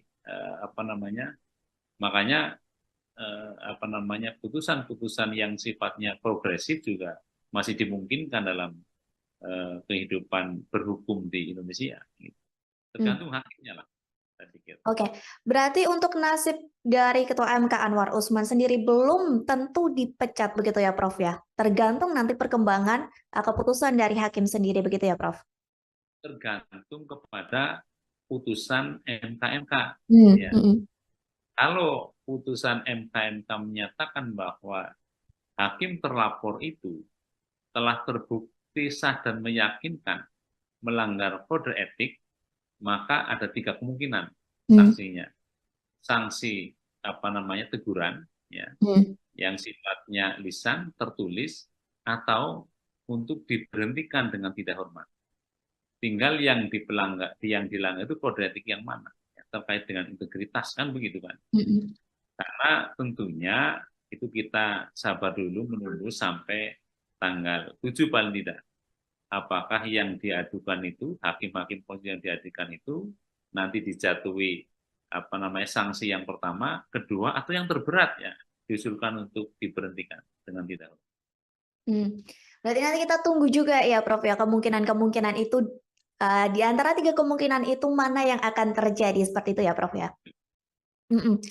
Lalu Prof, soal pencopotan Hakim Konstitusi Aswanto oleh DPR yang kemarin juga sempat disinggung oleh Ketua MK Jimli, bahkan Jimli sempat sampai berujar kurang ajar seperti itu, Prof. Apakah menurut Prof Fauzan termasuk dalam pelanggaran ataupun hal itu termasuk dalam salah satu skenario dari Pilpres 2024 ini?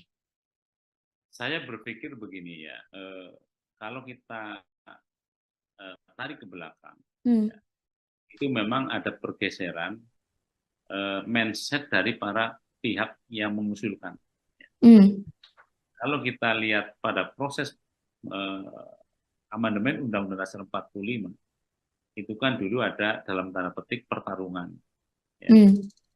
Pertarungan kepentingan kelembagaan, sehingga muncul bahwa hakim konstitusi itu terdiri dari 9. Sepakat. Kemudian 9 itu dari mana saja? Ya. Kemudian ada yang diusulkan dari DPR, ada yang diusulkan dari Presiden, ada yang diusulkan dari Mahkamah Agung. Kalau saya itu membacanya bahwa itu sebenarnya merupakan kristalisasi dari kepentingan yang berseberangan.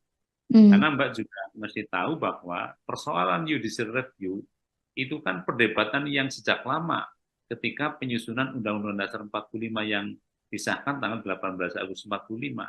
Ada yang menyetujui, ada yang tidak. Karena persoalan judicial review itu menurut Profesor Supomo ini bertentangan dengan sistem ketatanegaraan yang akan dibentuk. Sementara kalau kita lihat eksekutif, legislatif, yudikatif kan merupakan satu lembaga pemegang kekuasaan yang mempunyai kedudukan yang sederajat. Sehingga kalau salah satu lembaga diberi kewenangan untuk melakukan judicial review, ya, atas sebuah produk yang dikeluarkan oleh lembaga lain, itu terkesan lebih tinggi. Itu dulu. Kemudian Yamin, Profesor Yamin itu termasuk yang setuju untuk adanya judicial review. Karena persoalan judicial review itu terkait dengan pilihan negara hukum. Sehingga siapapun yang diberi kewenangan untuk melakukan judicial review tetap harus memperhatikan produk hukum. Itu clear, akhirnya diterima. Kemudian tinggal ini apa namanya 3 hakim itu berangkat dari mana? Berangkat dari pilihan 3. Yang 3 dipilih oleh atau diusulkan oleh Presiden, yang 3 oleh DPR, yang 3 oleh MA. Padahal Presiden dan DPR kan kita tahu itu merupakan lembaga negara yang dipergunakan untuk memproses sebuah undang-undang. Lah, dia hakim konstitusi atau Mahkamah Konstitusi itu lembaga yang nantinya diberi kewenangan untuk melakukan review atas undang-undang. Sehingga pemikiran sederhana, kalau 3 hakim sudah dari Presiden, 3 dari DPR, maka hitung-hitungan politiknya tidak ada undang-undang yang dibatalkan. Tapi kan itu soalnya berbeda, ternyata ada persyaratan. Seorang hakim konstitusi itu harus mempunyai sifat negarawan, yaitu tidak lagi berpikir berasal dari mana. Apakah berasal atas usulan Presiden atau usulan DPR. Nah, kemarin ada pemikiran yang mulai bergeser. Salah satu ketua komisi mengatakan bahwa hakim yang diusulkan oleh DPR mestinya harus mengamankan kebijakan DPR. Kan gitu. Mbak flashback ke belakang. Nah, itu yang sudah mulai bergeser. Sehingga mestinya dari manapun dia berasal, apakah dari usulan Presiden, apakah usulan DPR atau Mahkamah Agung, dia itu tetap imparsial. Ya. Nggak boleh memihak atau menguntungkan pihak yang mengusulkan dirinya. Itu komentar saya. Baik, Prof. Lalu pendapat atau komentar dari Prof. Fauzan melihat adanya dugaan konflik kepentingan dalam putusan MK mengenai batas usia capres-cawapres ini seperti apa, Prof? Ya, saya pikir kita semua tahu ya. Kita semua tahu ya bahwa pada akhirnya pasca putusan MK itu ada pasangan calon yang mempunyai keterkaitan keluarga dengan seorang hakim konstitusi. Kita tidak bisa berandai-andai, tetapi kita tunggu putusan MK itu seperti apa. Apakah benar nanti terbukti kedudukan dia sebagai orang yang kebetulan memiliki hubungan keluarga dengan salah satu cawapres itu memang benar-benar bisa menjalankan tugas pokok fungsinya tanpa ada pengaruh dari kedudukan yang seperti itu atau tidak. Nah, kita tunggu nanti putusan MK. Apakah benar-benar posisi yang seperti itu mengakibatkan dia melanggar imparsialitas dari sebuah kekuasaan yang harus dijalankan atau tidak. Saya pikir itu. Lantas, dengan adanya proses pelaporan pelanggaran etik ini, Prof, yang diharapkan selesai tanggal 7 November ya, pada hari Selasa mendatang, bersamaan batas pengusulan pengganti Capres-Cawapres pada 8 November. Nantinya apakah putusan ini bisa menganulir putusan MK yang sebelumnya, Prof? Ini sekali lagi ya, kita kan hanya berandai-andai putusan MK itu kemudian menjatuhkan sanksi yang terberat. Saya mengatakan bahwa putusan yang telah diambil tidak mempunyai legitimasi moral. Tapi dalam perspektif hukum positif itu harus kita terima. Ya. Harus kita terima. Karena kita juga pernah ada pengalaman ketika seorang hakim konstitusi itu beberapa waktu yang lalu kemudian ditangkap tangan oleh KPK, ya, terbukti menerima sesuatu yang tidak harusnya dilakukan dan sekarang masih dalam proses dia menjalani hukuman. Padahal dia pada waktu itu sudah terlibat dalam proses pengambilan keputusan dan sampai sekarang apa yang telah diputuskan oleh MK yang melibatkan hakim yang kemudian terbukti bersalah menerima suap pun itu dijalankan. Jadi ini kalau kita berbicara tentang aspek moral itu sangat tergantung kepada moralitas komunal kita. moralitas kita itu sebenarnya bagaimana. Ya. Tapi sekali lagi ini baru berandai-andai jika putusan MK itu menyatakan bahwa hakim yang bersangkutan itu telah terbukti sah dan meyakinkan dan kemudian dijatuhi sanksi yang terberatnya. Jadi kalaupun itu sudah terjadi misalnya kemudian penyelenggara negara yang berkompeten di bidang penyelenggaraan pemilu tetap mengatakan bahwa itu kan putusan tidak bisa dirubah, ya itulah yang pemahaman dari normatifnya seperti itu. Baik, Prof. Terakhir sebagai closing statement juga dari Profesor Fauzan, dengan kondisi hiruk pikuk ya bisa dibilang seperti itu antara Pilpres, putusan MK dan lain sebagainya, apa harapan dari Prof. Fauzan sendiri?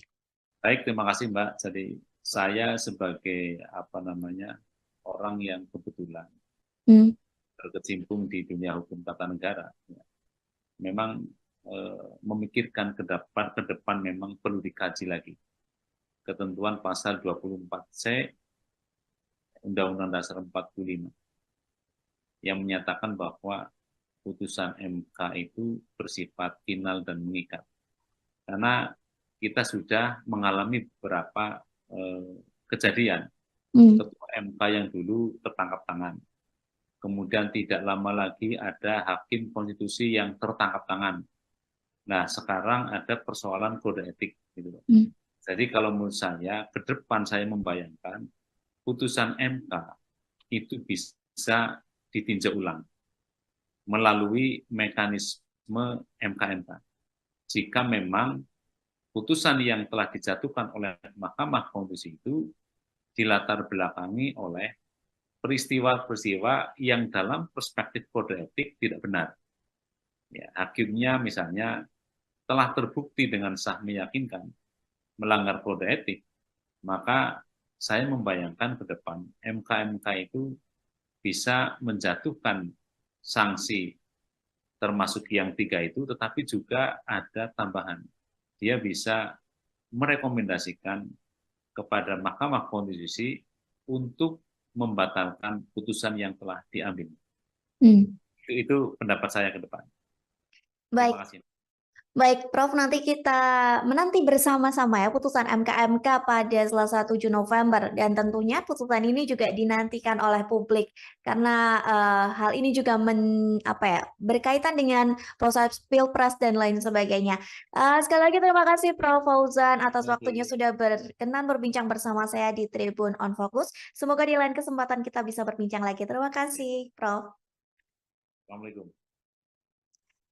Tribuners, demikian Tribun on Focus hari ini. Saya Mariananda beserta kru yang bertugas pamit undur diri. Terima kasih dan sampai jumpa. Download Tribun X sekarang. Menghadirkan lokal menjadi Indonesia. Boleh hukumnya tidak terlalu sempurna. Hukumnya tidak terlalu baik ya. Tetapi hukum yang tidak sempurna dan tidak terlalu baik itu kalau dilaksanakan oleh aparat penegak hukum yang punya integritas moral yang baik, maka keadilan akan tercapai. Putusan MK itu final dan binding, artinya final dan mengikat ya apapun putusannya. Berandai-andai putusan MK itu kemudian menjatuhkan sanksi yang terberat. Saya mengatakan bahwa putusan yang telah diambil tidak mempunyai legitimasi moral. Tapi dalam perspektif hukum positif itu harus kita terima. Halo Tribuners, Tribun on Focus kembali menjumpai Anda bersama saya Mariananda.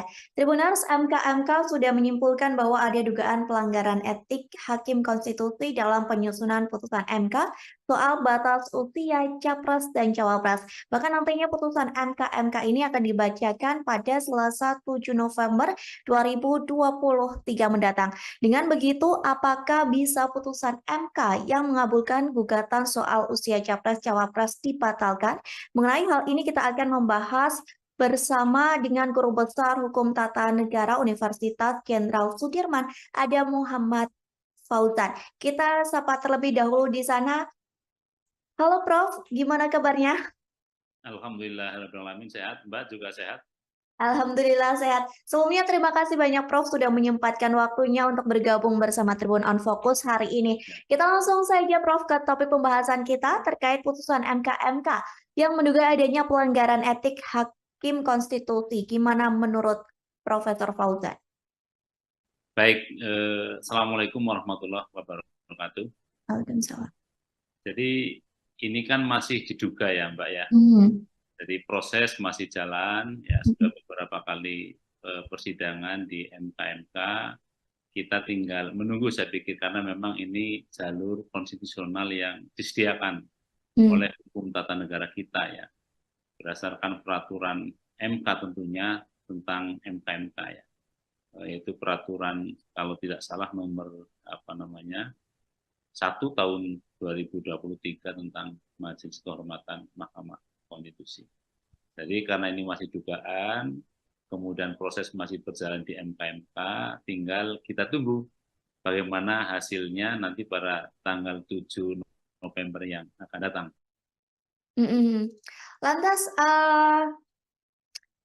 permasalahan di MK begitu ya tentang dugaan pelanggaran kode etik mengenai batas usia capres dan cawapres. Ada yang mengatakan bahwa hal ini merupakan campur tangan dari Jokowi dan hal ini cukup membuat guncangan yang besar gitu ya Prof ya bagi MK sendiri. Apakah hal ini mempengaruhi dari kredibilitas MK sendiri Prof? Lantas bagaimana menurut para dosen, para pengamat, bahkan publik menilai akan hal ini? Ya, baik, terima kasih. Jadi ketika sebuah putusan MK kemudian diadukan, ya, diadukan oleh masyarakat bahwa itu ada dugaan terhadap pelanggaran kode etik, ya, maka yang perlu kita ketahui, perlu pahami terlebih dahulu yang pertama, ya, bahwa putusan MK ansih, yaitu dalam hal ini putusan MK nomor 90, ya, terkait dengan persyaratan capres dan cawapres, ya, berdasarkan hukum tata negara positif kita bisa melihat misalnya dalam pasal 24C Undang-Undang Dasar 1945 bahwa putusan MK adalah final dan mengikat. Artinya ketika MK sudah mengambil keputusan dan itu sudah dibacakan di dalam sidang pleno terbuka, ya, maka sejak diucapkan itu putusan menjadi berlaku. Itu yang pertama. Artinya apa? Setiap warga masyarakat, ya, penyelenggara negara, rakyat, dan siapapun, itu harus mematuhi putusan itu.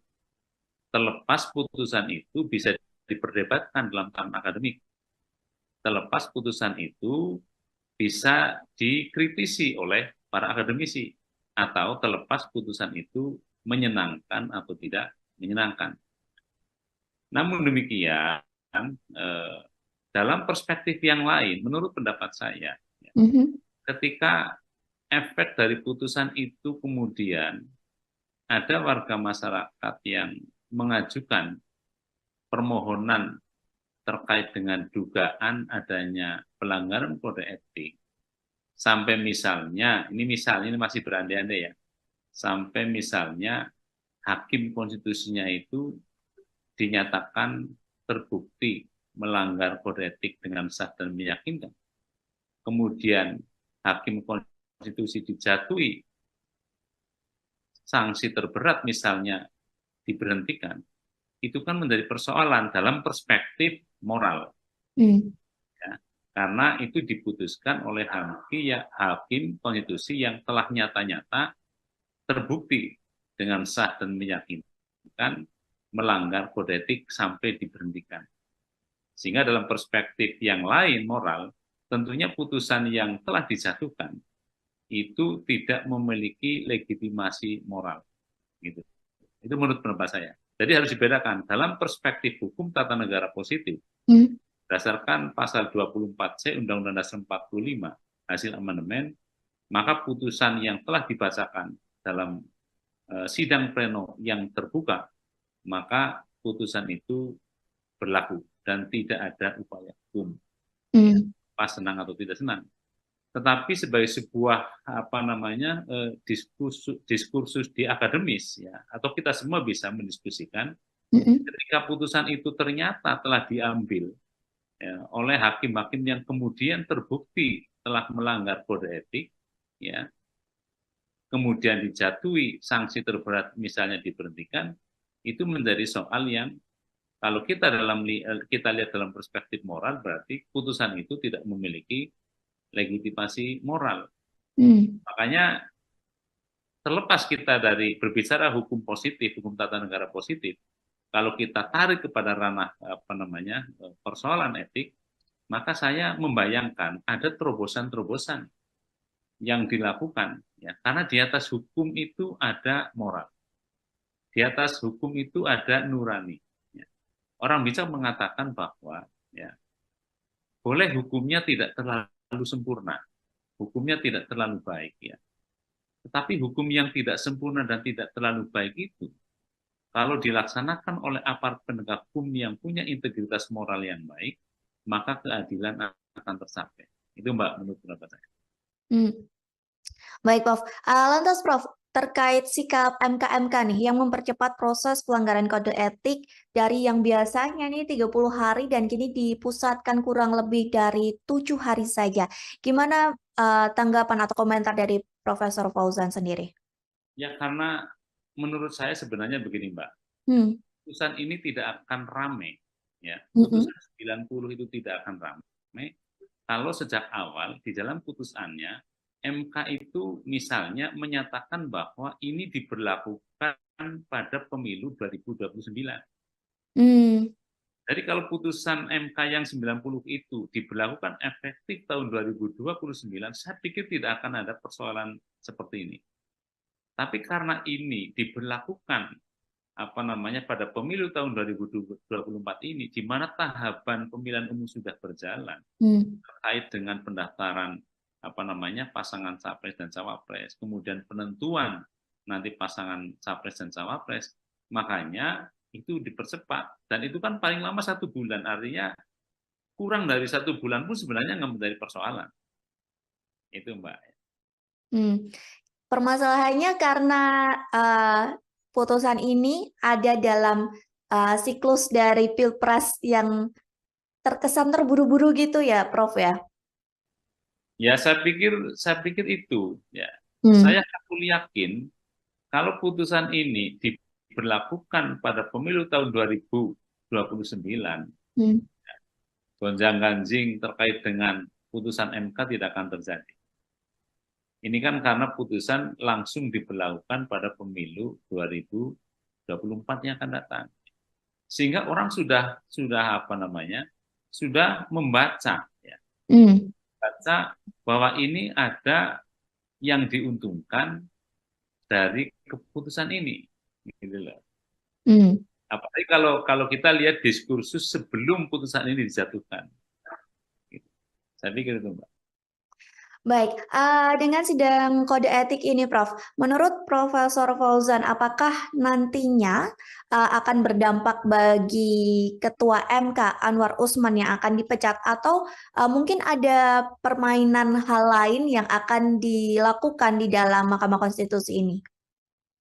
Saya tidak tidak terlalu atau tidak akan mengatakan bahwa itu akan terjadi permainan dan sebagainya di dalam majelis itu, tetapi saya berbicara normatif dan normal saja. Ya.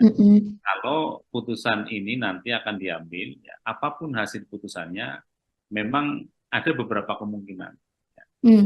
Kalau menurut saya, ini pun masih kemungkinan yang bisa terjadi. Memang kalau kita memperhatikan hukum positif, sekali lagi, hukum yang berlaku sekarang, itu MK-MK itu hanya terkait dengan peradilan etik. Peradilan etik ya, artinya hakim konstitusi itu terbukti atau tidak melanggar kode etik gitu. Dan MK-MK kalau kita bicara hukum positif pun tidak mempunyai kewenangan untuk membatalkan putusan MK. Ya. Tetapi sekali lagi ini dalam hukum positif yang sekarang berlaku. Karena memang putusan MK itu final dan binding, artinya final dan mengikat ya apapun putusannya. Ya. Tetapi bisa juga terjadi kemungkinan yang kedua, ya.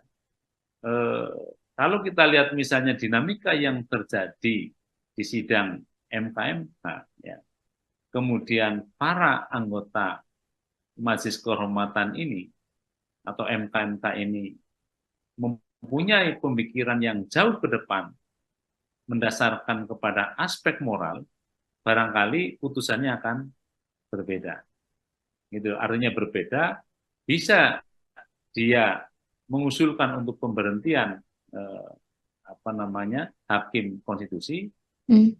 Kemudian yang kedua bisa juga, menurut pendapat saya, dia merekomendasikan agar putusan MK nomor 90 itu dibatalkan. Tapi yang membatalkan juga MK, artinya Mahkamah Konstitusi. Tapi ini pun pasti akan menjadi diskursus.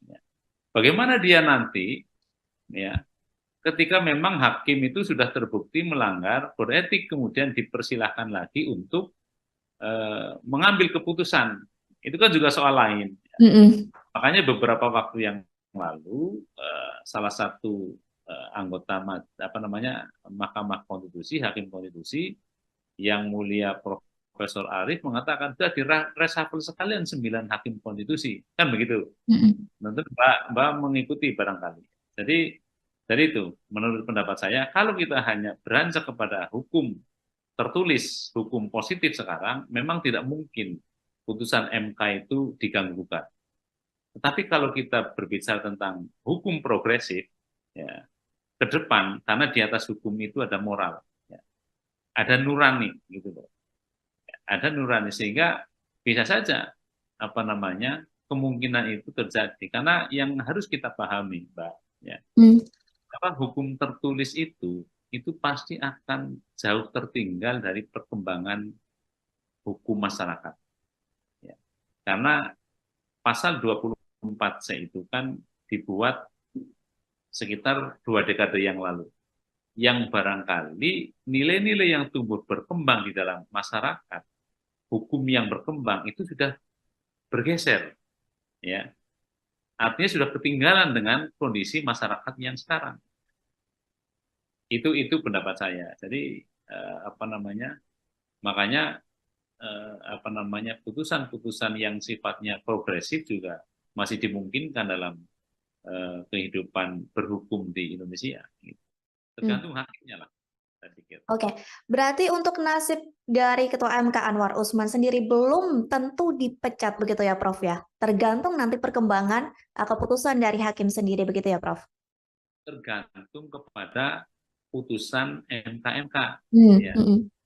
Kalau putusan MK menyatakan bahwa hakim terlapor itu telah terbukti sah dan meyakinkan melanggar kode etik, maka ada 3 kemungkinan sanksinya. Sanksi teguran, ya, yang sifatnya lisan, tertulis, atau untuk diberhentikan dengan tidak hormat. Tinggal yang dilanggar itu kode etik yang mana, ya, terkait dengan integritas, kan begitu kan. Karena tentunya itu kita sabar dulu menunggu sampai tanggal 7 paling tidak. Apakah yang diadukan itu, hakim-hakim yang diadukan itu nanti dijatuhi sanksi yang pertama, kedua, atau yang terberat, ya, diusulkan untuk diberhentikan dengan tidak hormat. Berarti nanti kita tunggu juga ya, Prof ya, kemungkinan itu di antara 3 kemungkinan itu mana yang akan terjadi, seperti itu ya, Prof ya. Lalu Prof, soal pencopotan Hakim Konstitusi Aswanto oleh DPR yang kemarin juga sempat disinggung oleh Ketua MK Jimli, bahkan Jimli sempat sampai berujar kurang ajar seperti itu, Prof. Apakah menurut Prof Fauzan termasuk dalam pelanggaran ataupun hal itu termasuk dalam salah satu skenario dari Pilpres 2024 ini? Saya berpikir begini ya, kalau kita tarik ke belakang, itu memang ada pergeseran mindset dari para pihak yang mengusulkan. Hmm. Kalau kita lihat pada proses amandemen Undang-Undang Dasar 45, itu kan dulu ada dalam tanda petik pertarungan, ya. Pertarungan kepentingan kelembagaan, sehingga muncul bahwa hakim konstitusi itu terdiri dari 9. Sepakat. Kemudian 9 itu dari mana saja? Ya. Kemudian ada yang diusulkan dari DPR, ada yang diusulkan dari Presiden, ada yang diusulkan dari Mahkamah Agung. Kalau saya itu membacanya bahwa itu sebenarnya merupakan kristalisasi dari kepentingan yang berseberangan. Karena Mbak juga mesti tahu bahwa persoalan judicial review itu kan perdebatan yang sejak lama ketika penyusunan Undang-Undang Dasar 45 yang disahkan tanggal 18 Agustus 45. Ada yang menyetujui, ada yang tidak. Karena persoalan judicial review itu menurut Profesor Supomo ini bertentangan dengan sistem ketatanegaraan yang akan dibentuk. Sementara kalau kita lihat eksekutif, legislatif, yudikatif kan merupakan satu lembaga pemegang kekuasaan yang mempunyai kedudukan yang sederajat. Sehingga kalau salah satu lembaga diberi kewenangan untuk melakukan judicial review, ya, atas sebuah produk yang dikeluarkan oleh lembaga lain, itu terkesan lebih tinggi. Itu dulu. Kemudian Yamin, Profesor Yamin itu termasuk yang setuju untuk adanya judicial review. Karena persoalan judicial review itu terkait dengan pilihan negara hukum. Sehingga siapapun yang diberi kewenangan untuk melakukan judicial review tetap harus memperhatikan produk. Itu clear, akhirnya diterima. Kemudian tinggal ini 3 hakim itu berangkat dari mana? Berangkat dari pilihan 3. Yang 3 dipilih oleh atau diusulkan oleh Presiden, yang 3 oleh DPR, yang 3 oleh MA. Padahal Presiden dan DPR kan kita tahu itu merupakan lembaga negara yang dipergunakan untuk memproses sebuah undang-undang. Nah, dia hakim konstitusi atau Mahkamah Konstitusi itu lembaga yang nantinya diberi kewenangan untuk melakukan review atas undang-undang. Sehingga pemikiran sederhana, kalau 3 hakim sudah dari Presiden, 3 dari DPR, maka hitung-hitungan politiknya tidak ada undang-undang yang dibatalkan. Tapi kan itu soalnya berbeda, ternyata ada persyaratan. Seorang hakim konstitusi itu harus mempunyai sifat negarawan, yaitu tidak lagi berpikir berasal dari mana. Apakah berasal atas usulan Presiden atau usulan DPR. Nah, kemarin ada pemikiran yang mulai bergeser. Salah satu ketua komisi mengatakan bahwa hakim yang diusulkan oleh DPR mestinya harus mengamankan kebijakan DPR. Kan gitu, Mbak flashback ke belakang. Nah, itu yang sudah mulai bergeser. Sehingga mestinya dari manapun dia berasal, apakah dari usulan Presiden, apakah usulan DPR atau Mahkamah Agung, dia itu tetap imparsial. Ya. Nggak boleh memihak atau menguntungkan pihak yang mengusulkan dirinya. Itu komentar saya. Baik, Prof.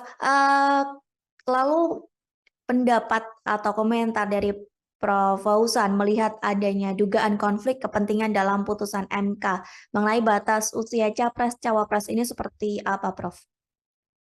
Ya, saya pikir kita semua tahu ya. Kita semua tahu ya bahwa pada akhirnya pasca putusan MK itu ada pasangan calon yang mempunyai keterkaitan keluarga dengan seorang hakim konstitusi. Kita tidak bisa berandai-andai, tetapi kita tunggu putusan MK itu seperti apa. Apakah benar nanti terbukti kedudukan dia sebagai orang yang kebetulan memiliki hubungan keluarga dengan salah satu cawapres itu memang benar-benar bisa menjalankan tugas pokok fungsinya tanpa ada pengaruh dari kedudukan yang seperti itu atau tidak. Nah, kita tunggu nanti putusan MK. Apakah benar-benar posisi yang seperti itu mengakibatkan dia melanggar imparsialitas dari sebuah kekuasaan yang harus dijalankan atau tidak? Saya pikir itu. Lantas dengan adanya proses pelaporan pelanggaran etik ini, Prof, yang diharapkan selesai tanggal 7 November ya, pada hari Selasa mendatang, bersamaan batas pengusulan pengganti Capres-Cawapres pada 8 November. Nantinya apakah putusan ini bisa menganulir putusan MK yang sebelumnya, Prof? Ini sekali lagi ya, kita kan hanya berandai-andai. Berandai-andai putusan MK itu kemudian menjatuhkan sanksi yang terberat. Saya mengatakan bahwa putusan yang telah diambil tidak mempunyai legitimasi moral. Tapi dalam perspektif hukum positif itu harus kita terima. Ya. Harus kita terima. Karena kita juga pernah ada pengalaman. Ketika seorang hakim konstitusi itu beberapa waktu yang lalu kemudian ditangkap tangan oleh KPK. Ya. Terbukti menerima sesuatu yang tidak harusnya dilakukan. Dan sekarang masih dalam proses dia menjalani hukuman. Padahal dia pada waktu itu sudah terlibat dalam proses pengambilan keputusan. Dan sampai sekarang apa yang telah diputuskan oleh MK yang melibatkan hakim yang kemudian terbukti bersalah menerima suap pun itu dijalankan. Jadi ini kalau kita berbicara tentang aspek moral itu sangat tergantung kepada moralitas komunal kita. Ya. Moralitas kita itu sebenarnya bagaimana?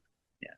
Tapi sekali lagi ini baru berandai-andai jika putusan MK itu menyatakan bahwa hakim yang bersangkutan itu telah terbukti sah dan meyakinkan dan kemudian dijatuhi sanksi yang terberat. Jadi kalaupun itu sudah terjadi misalnya kemudian penyelenggara negara yang berkompeten di bidang penyelenggaraan pemilu tetap mengatakan bahwa itu kan putusan tidak bisa dirubah, ya itulah yang pemahaman dari normatifnya seperti itu. Baik, Prof. Terakhir sebagai closing statement juga dari Profesor Fauzan, dengan kondisi hiruk pikuk ya bisa dibilang seperti itu antara Pilpres, putusan MK dan lain sebagainya, apa harapan dari Prof. Fauzan sendiri? Baik, terima kasih Mbak. Jadi saya sebagai orang yang kebetulan berkecimpung di dunia hukum tata negara, ya, memang memikirkan ke depan memang perlu dikaji lagi ketentuan pasal 24C Undang-Undang Dasar 45 yang menyatakan bahwa putusan MK itu bersifat final dan mengikat. Karena kita sudah mengalami beberapa kejadian ketua MK yang dulu tertangkap tangan. Kemudian tidak lama lagi ada hakim konstitusi yang tertangkap tangan. Nah, sekarang ada persoalan kode etik. Gitu.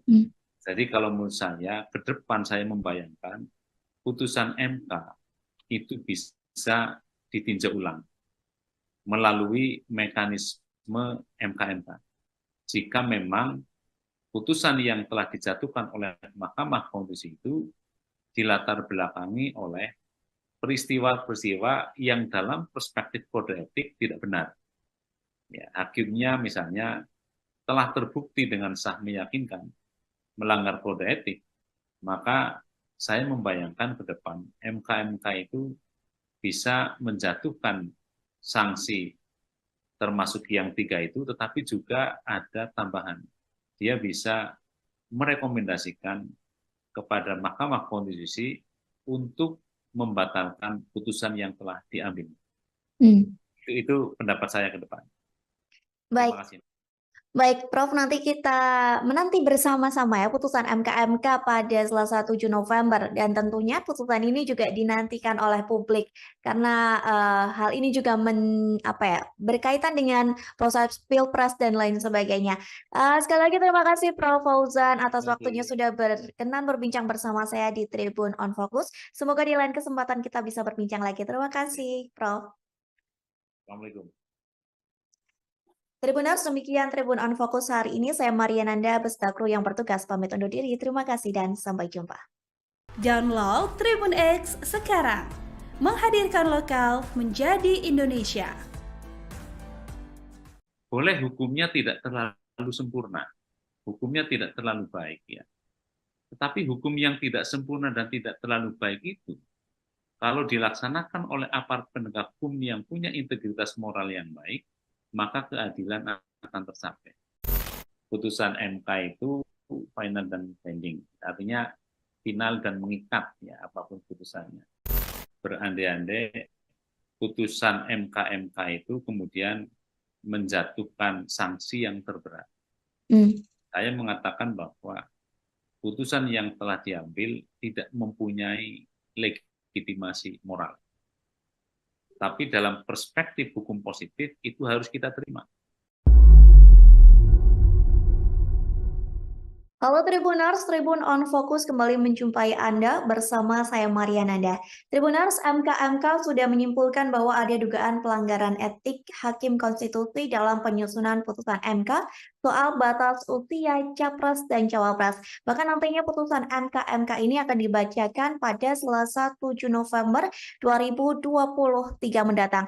Dengan begitu, apakah bisa putusan MK yang mengabulkan gugatan soal usia Capres-Cawapres dibatalkan? Mengenai hal ini kita akan membahas bersama dengan Guru Besar Hukum Tata Negara Universitas Jenderal Sudirman, ada Muhammad Fauzan. Kita sapa terlebih dahulu di sana. Halo Prof, gimana kabarnya? Alhamdulillahirrahmanirrahim, sehat. Mbak juga sehat? Alhamdulillah sehat. Sebelumnya terima kasih banyak Prof sudah menyempatkan waktunya untuk bergabung bersama Tribun on Fokus hari ini. Kita langsung saja Prof ke topik pembahasan kita terkait putusan MK yang menduga adanya pelanggaran etik Hakim Konstitusi. Gimana menurut Profesor Fauzan? Baik, Assalamualaikum warahmatullahi wabarakatuh. Waalaikumsalam. Jadi ini kan masih diduga ya Mbak ya. Jadi proses masih jalan, ya sudah beberapa kali persidangan di MK. Kita tinggal menunggu saya pikir karena memang ini jalur konstitusional yang disediakan oleh hukum tata negara kita ya. Berdasarkan peraturan MK tentunya tentang MK ya. Yaitu peraturan kalau tidak salah nomor 1 tahun 2023 tentang Majelis Kehormatan Mahkamah Konstitusi. Jadi karena ini masih dugaan, kemudian proses masih berjalan di MK, tinggal kita tunggu bagaimana hasilnya nanti pada tanggal 7 November yang akan datang. Lantas permasalahan di MK begitu ya tentang dugaan pelanggaran kode etik mengenai batas usia Capres dan Cawapres. Ada yang mengatakan bahwa hal ini merupakan campur tangan dari Jokowi dan hal ini cukup membuat guncangan yang besar gitu ya Prof ya bagi MK sendiri.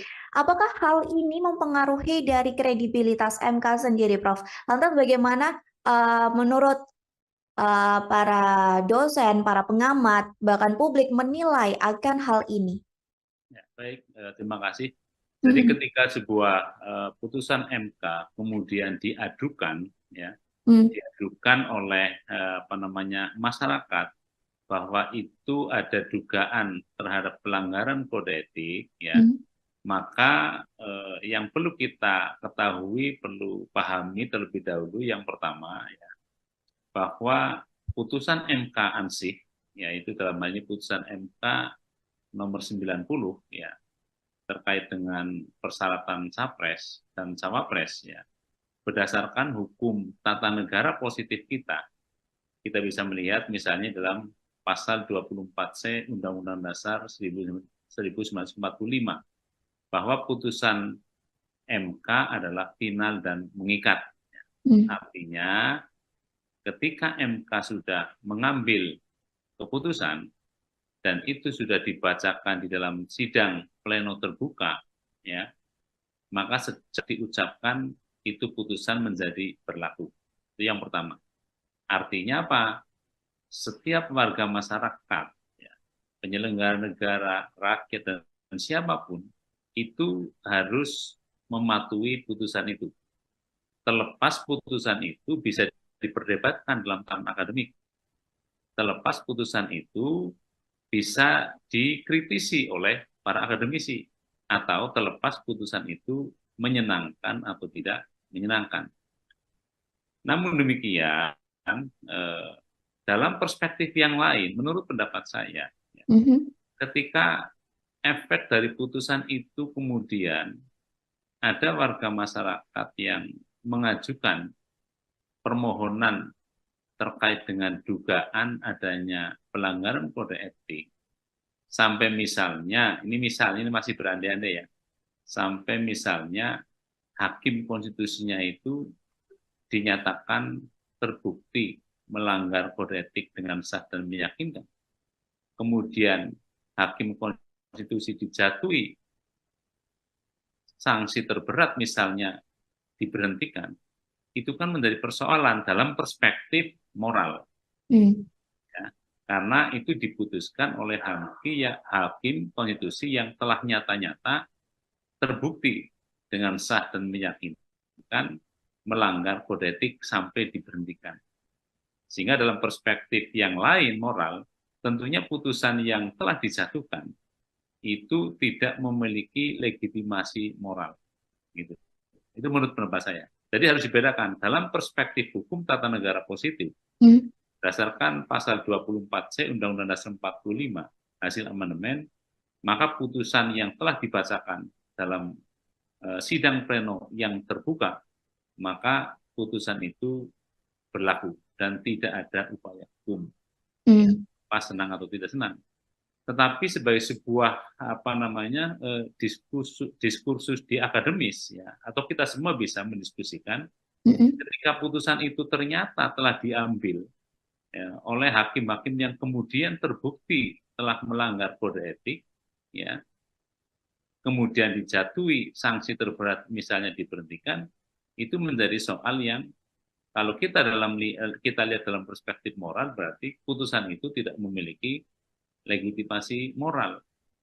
Makanya terlepas kita dari berbicara hukum positif, hukum tata negara positif, kalau kita tarik kepada ranah persoalan etik, maka saya membayangkan ada terobosan-terobosan yang dilakukan, ya, karena di atas hukum itu ada moral, di atas hukum itu ada nurani. Ya. Orang bisa mengatakan bahwa ya, boleh hukumnya tidak terlalu sempurna, hukumnya tidak terlalu baik, ya. Tetapi hukum yang tidak sempurna dan tidak terlalu baik itu, kalau dilaksanakan oleh aparat penegak hukum yang punya integritas moral yang baik, maka keadilan akan tercapai. Itu Mbak, menurut pendapat saya.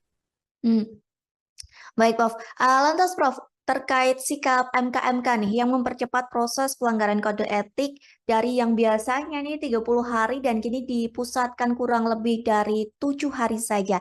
Gimana tanggapan atau komentar dari Profesor Fauzan sendiri?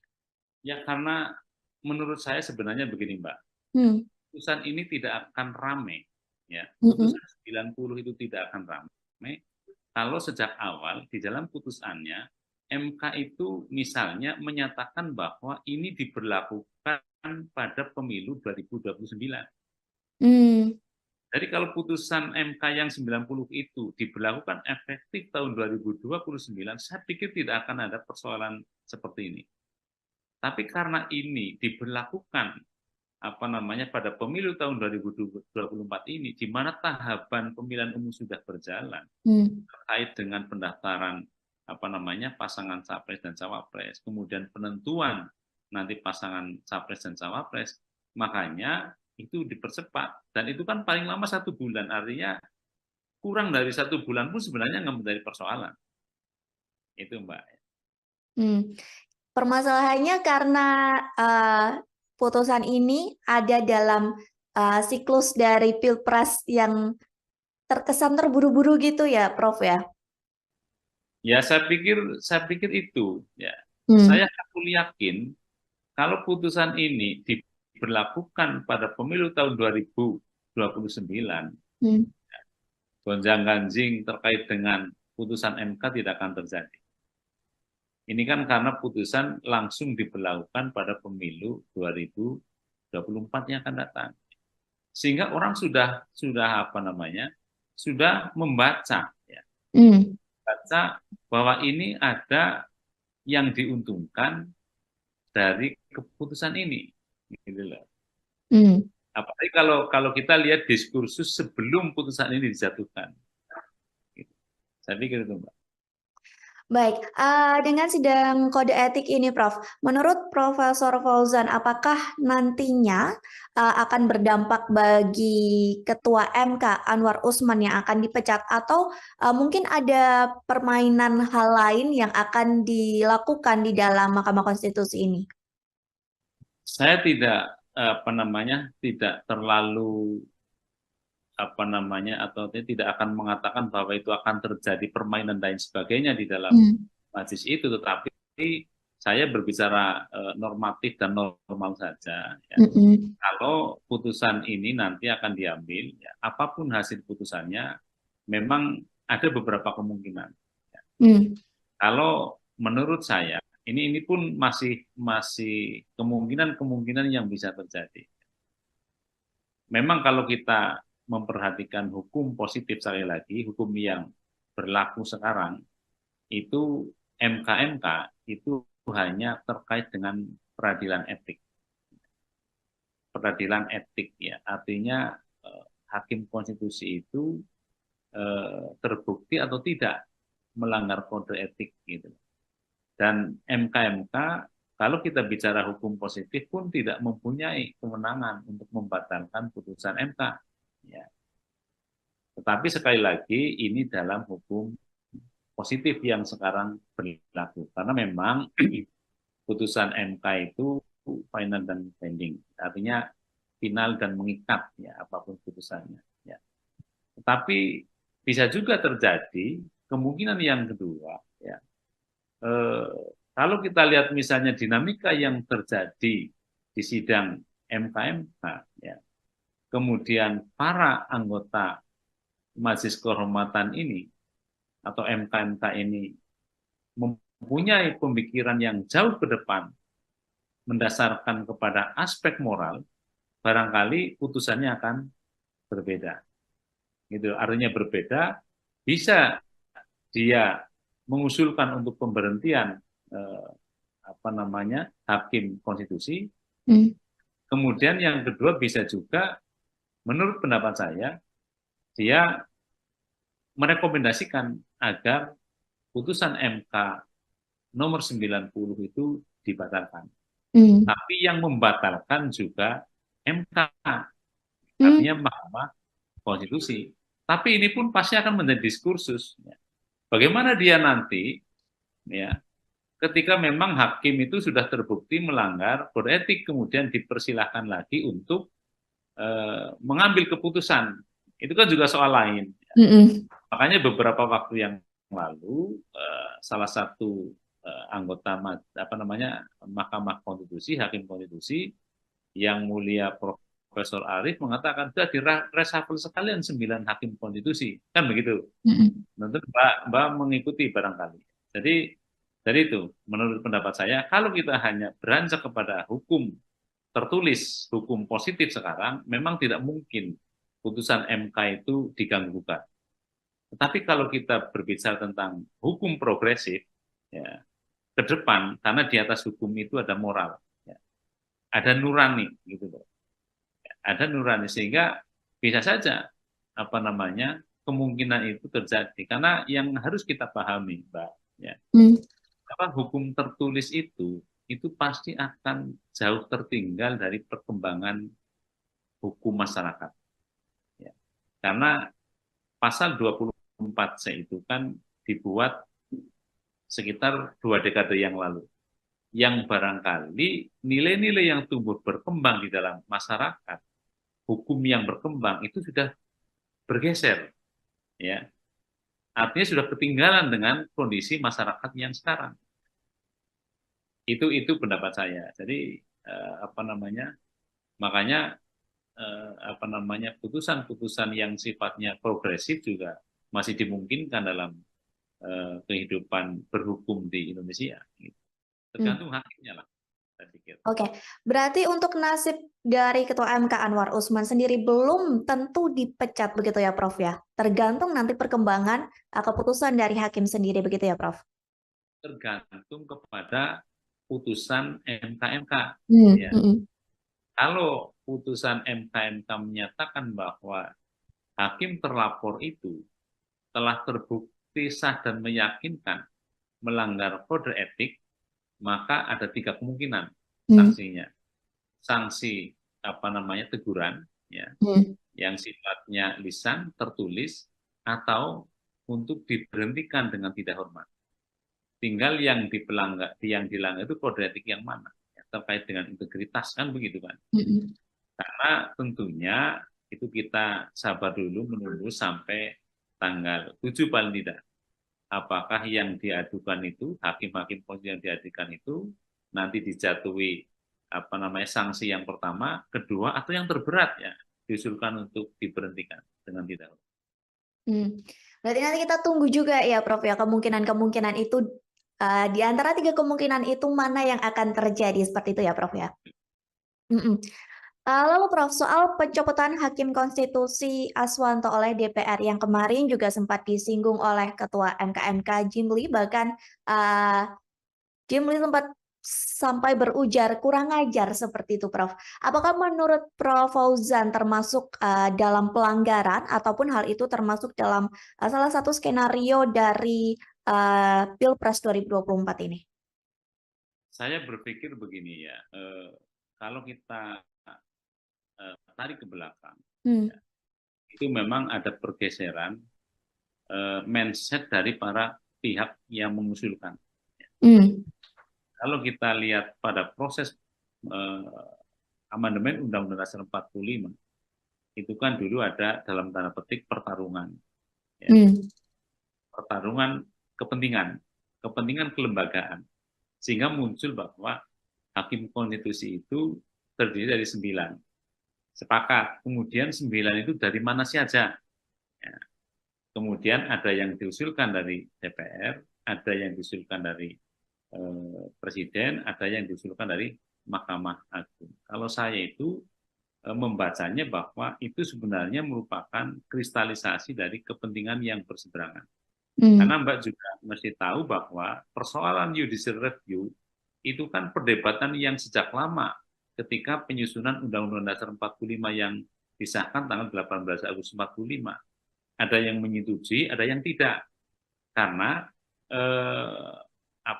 persoalan judicial review itu menurut Profesor Supomo ini bertentangan dengan sistem ketatanegaraan yang akan dibentuk. Sementara kalau kita lihat eksekutif, legislatif, yudikatif kan merupakan satu lembaga pemegang kekuasaan yang mempunyai kedudukan yang sederajat. Sehingga kalau salah satu lembaga diberi kewenangan untuk melakukan judicial review ya, atas sebuah produk yang dikeluarkan oleh lembaga lain, itu terkesan lebih tinggi. Itu dulu. Kemudian Yamin, Profesor Yamin itu termasuk yang setuju untuk adanya judicial review. Karena persoalan judicial review itu terkait dengan pilihan negara hukum. Sehingga siapapun yang diberi kewenangan untuk melakukan judicial review tetap harus memperhatikan produk. Itu clear, akhirnya diterima. Kemudian tinggal ini 3 hakim itu berangkat dari mana? Berangkat dari pilihan 3.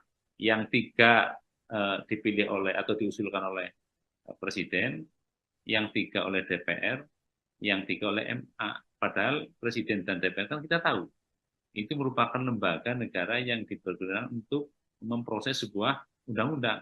Nah, dia hakim konstitusi atau Mahkamah Konstitusi itu lembaga yang nantinya diberi kewenangan untuk melakukan review atas undang-undang. Sehingga pemikiran sederhana, kalau 3 hakim sudah dari Presiden, 3 dari DPR, maka hitung-hitungan politiknya tidak ada undang-undang yang dibatalkan. Tapi kan itu soalnya berbeda, ternyata ada persyaratan. Seorang hakim konstitusi itu harus mempunyai sifat negarawan, Hmm. yaitu tidak lagi berpikir berasal dari mana, apakah berasal atas usulan presiden atau usulan DPR. Nah, kemarin ada pemikiran yang mulai bergeser. Salah satu ketua komisi mengatakan bahwa hakim yang diusulkan oleh DPR mestinya harus mengamankan kebijakan DPR. Kan Hmm. gitu, Hmm. Mbak, flashback ke belakang. Nah, itu yang sudah mulai bergeser. Sehingga mestinya dari manapun dia berasal, apakah dari usulan presiden, apakah usulan DPR atau Mahkamah Agung, dia itu tetap imparsial, ya. Nggak boleh memihak Hmm. atau menguntungkan pihak yang mengusulkan dirinya. Itu komentar saya. Hmm. Baik, Prof.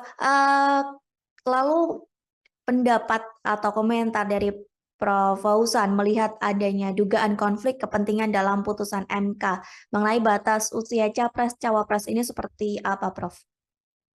Ya, saya pikir kita semua tahu ya, Hmm. kita semua tahu ya bahwa pada akhirnya pasca putusan MK itu ada pasangan calon yang mempunyai keterkaitan keluarga dengan seorang hakim konstitusi. Hmm. Kita tidak bisa berandai-andai, tetapi kita tunggu putusan MK itu seperti apa.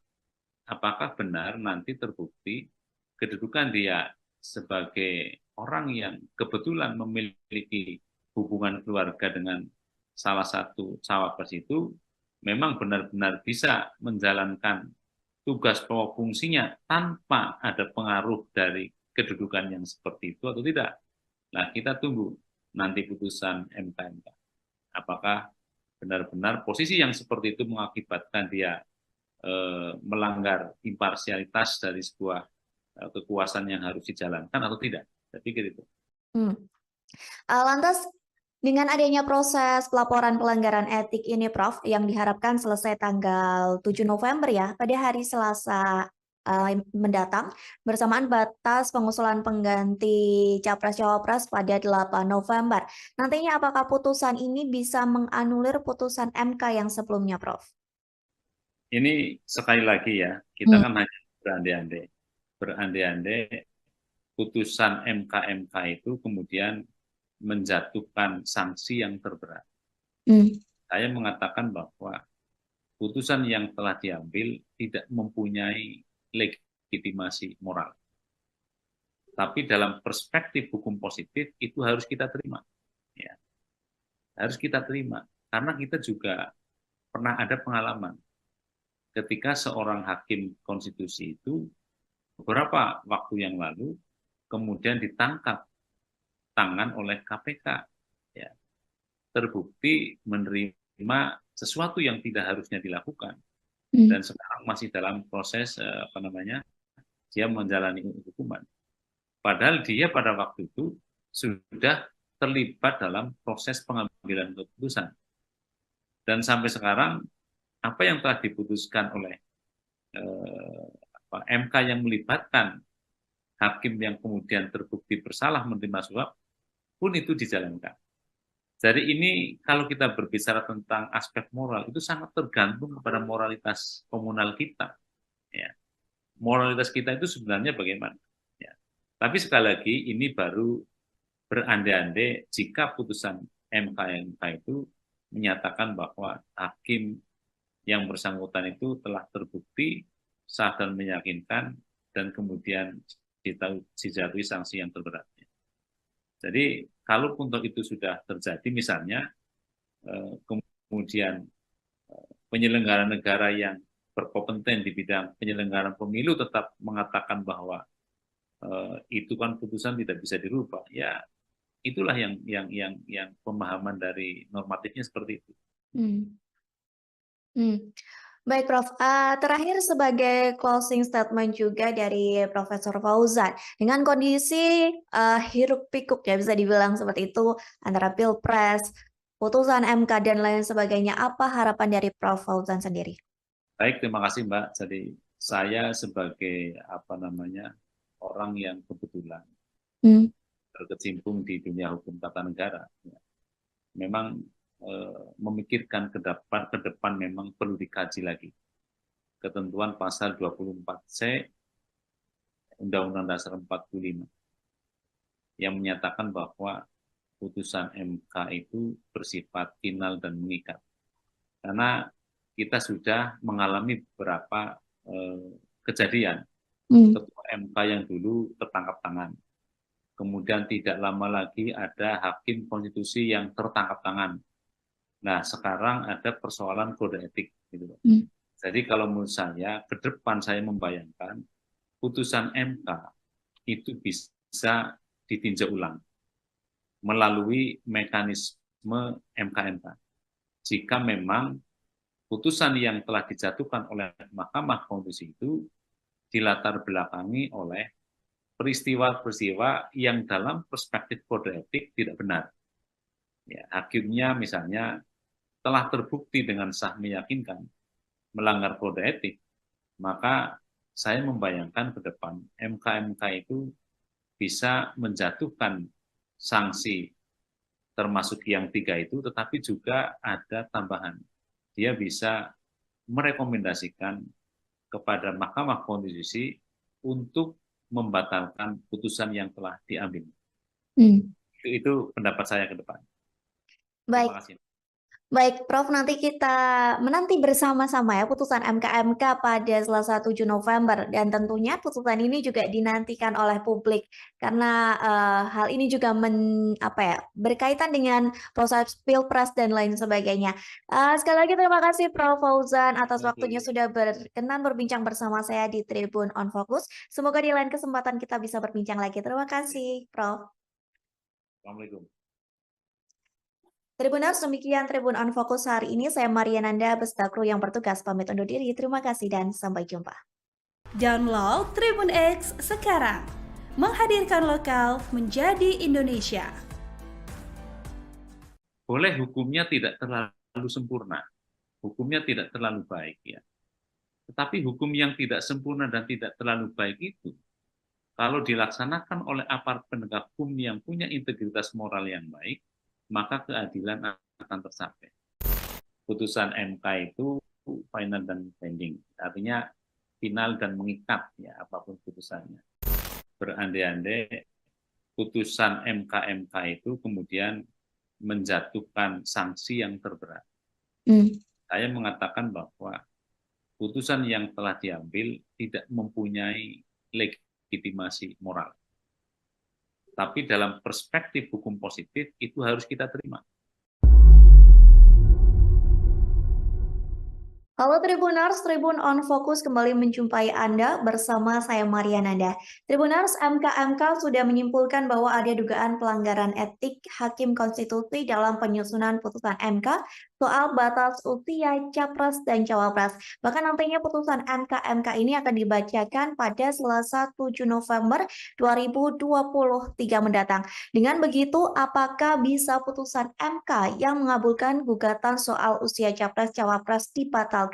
Mengenai hal ini kita akan membahas bersama dengan Guru Besar Hukum Tata Negara Universitas Jenderal Sudirman, ada Muhammad Fauzan. Kita sapa terlebih dahulu di sana. Halo Prof, gimana kabarnya? Alhamdulillah, sehat. Mbak juga sehat? Alhamdulillah sehat. Sebelumnya terima kasih banyak Prof sudah menyempatkan waktunya untuk bergabung bersama Tribun on Focus hari ini. Kita langsung saja Prof ke topik pembahasan kita terkait putusan MK-MK yang menduga adanya pelanggaran etik Hakim Konstitusi. Gimana menurut Profesor Fauzan? Baik, Assalamualaikum warahmatullahi wabarakatuh. Waalaikumsalam. Jadi ini kan masih diduga ya Mbak ya. Jadi proses masih jalan, ya sudah beberapa kali persidangan di MK-MK, kita tinggal menunggu saya pikir karena memang ini jalur konstitusional yang disediakan oleh hukum tata negara kita ya, berdasarkan peraturan MK tentunya tentang MK-MK ya, yaitu peraturan kalau tidak salah nomor 1 tahun 2023 tentang Majelis Kehormatan Mahkamah Konstitusi. Jadi karena ini masih dugaan, kemudian proses masih berjalan di MK-MK, tinggal kita tunggu bagaimana hasilnya nanti pada tanggal 7 November yang akan datang. Lantas permasalahan di MK begitu ya tentang dugaan pelanggaran kode etik mengenai batas usia capres dan cawapres. Ada yang mengatakan bahwa hal ini merupakan campur tangan dari Jokowi dan hal ini cukup membuat guncangan yang besar gitu ya Prof ya bagi MK sendiri. Apakah hal ini mempengaruhi dari kredibilitas MK sendiri Prof? Lantas bagaimana menurut para dosen, para pengamat, bahkan publik menilai akan hal ini? Ya, baik, terima kasih. Jadi ketika sebuah putusan MK kemudian diadukan, ya, diadukan oleh masyarakat bahwa itu ada dugaan terhadap pelanggaran kode etik, ya, maka yang perlu kita ketahui, perlu pahami terlebih dahulu yang pertama, ya, bahwa putusan MK ansih, yaitu dalam hal ini putusan MK nomor 90, ya, terkait dengan persyaratan capres dan cawapres, ya, berdasarkan hukum tata negara positif kita bisa melihat misalnya dalam pasal 24C Undang-Undang Dasar 1945 bahwa putusan MK adalah final dan mengikat. Artinya ketika MK sudah mengambil keputusan dan itu sudah dibacakan di dalam sidang pleno terbuka, ya, maka sejak diucapkan itu putusan menjadi berlaku. Itu yang pertama. Artinya apa? Setiap warga masyarakat, ya, penyelenggara negara, rakyat, dan siapapun itu harus mematuhi putusan itu. Terlepas putusan itu bisa diperdebatkan dalam tahapan akademik. Terlepas putusan itu bisa dikritisi oleh para akademisi, atau terlepas putusan itu menyenangkan atau tidak menyenangkan. Namun demikian, dalam perspektif yang lain, menurut pendapat saya, ketika efek dari putusan itu kemudian ada warga masyarakat yang mengajukan permohonan terkait dengan dugaan adanya pelanggaran kode etik, sampai misalnya, ini masih berandai-andai ya, sampai misalnya hakim konstitusinya itu dinyatakan terbukti melanggar kode etik dengan sah dan meyakinkan, kemudian hakim konstitusi dijatuhi sanksi terberat misalnya diberhentikan, itu kan menjadi persoalan dalam perspektif moral. Ya, karena itu diputuskan oleh hakim konstitusi yang telah nyata-nyata terbukti dengan sah dan meyakinkan melanggar kode etik sampai diberhentikan. Sehingga dalam perspektif yang lain moral, tentunya putusan yang telah dijatuhkan itu tidak memiliki legitimasi moral. Gitu. Itu menurut pendapat saya. Jadi harus dibedakan dalam perspektif hukum tata negara positif, berdasarkan pasal 24C Undang-Undang Dasar 45 hasil amandemen, maka putusan yang telah dibacakan dalam sidang pleno yang terbuka, maka putusan itu berlaku dan tidak ada upaya hukum, pas senang atau tidak senang. Tetapi sebagai sebuah diskursus di akademis, ya, atau kita semua bisa mendiskusikan, ketika putusan itu ternyata telah diambil, ya, oleh hakim-hakim yang kemudian terbukti telah melanggar kode etik, ya, kemudian dijatuhi sanksi terberat misalnya diberhentikan, itu menjadi soal yang kalau kita lihat dalam perspektif moral, berarti putusan itu tidak memiliki legitimasi moral. Makanya terlepas kita dari berbicara hukum positif, hukum tata negara positif, kalau kita tarik kepada ranah persoalan etik, maka saya membayangkan ada terobosan-terobosan yang dilakukan, ya, karena di atas hukum itu ada moral, di atas hukum itu ada nurani. Ya. Orang bisa mengatakan bahwa, ya, boleh hukumnya tidak terlalu sempurna, hukumnya tidak terlalu baik, ya. Tetapi hukum yang tidak sempurna dan tidak terlalu baik itu, kalau dilaksanakan oleh aparat penegak hukum yang punya integritas moral yang baik, maka keadilan akan tercapai. Itu Mbak, menurut pendapat saya. Hmm. Baik, Prof. Lantas, Prof, terkait sikap MK-MK nih yang mempercepat proses pelanggaran kode etik dari yang biasanya nih 30 hari dan kini dipusatkan kurang lebih dari 7 hari saja. Gimana tanggapan atau komentar dari Profesor Fauzan sendiri? Ya, karena menurut saya sebenarnya begini, Mbak. Hmm. Putusan ini tidak akan rame. Ya. Mm-mm. Putusan 90 itu tidak akan rame kalau sejak awal di dalam putusannya MK itu misalnya menyatakan bahwa ini diberlakukan pada pemilu 2029. Hmm. Jadi kalau putusan MK yang 90 itu diberlakukan efektif tahun 2029, saya pikir tidak akan ada persoalan seperti ini.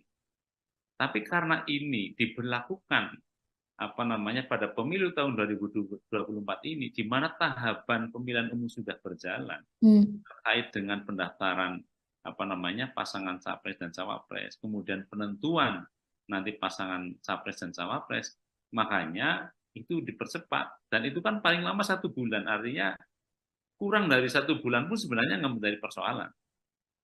Itu Mbak.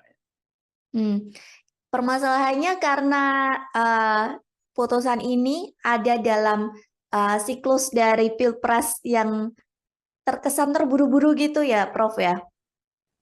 Ya, saya pikir itu ya. Saya yakin kalau putusan ini diberlakukan pada pemilu tahun 2029, gonjang-ganjing terkait dengan putusan MK tidak akan terjadi. Ini kan karena putusan langsung diberlakukan pada pemilu 2024 yang akan datang. Sehingga orang sudah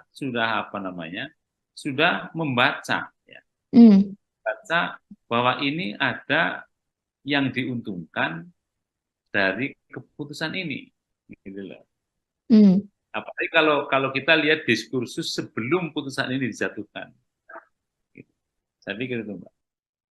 Baik, dengan sidang kode etik ini, Prof, menurut Profesor Fauzan, apakah nantinya akan berdampak bagi Ketua MK Anwar Usman yang akan dipecat, atau mungkin ada permainan hal lain yang akan dilakukan di dalam Mahkamah Konstitusi ini? Saya tidak tidak terlalu atau tidak akan mengatakan bahwa itu akan terjadi permainan dan sebagainya di dalam majelis itu, tetapi saya berbicara normatif dan normal saja. Ya. Kalau putusan ini nanti akan diambil, ya, apapun hasil putusannya, memang ada beberapa kemungkinan. Ya. Kalau menurut saya, ini pun masih kemungkinan yang bisa terjadi. Memang kalau kita memperhatikan hukum positif, sekali lagi, hukum yang berlaku sekarang, itu MK-MK itu hanya terkait dengan peradilan etik.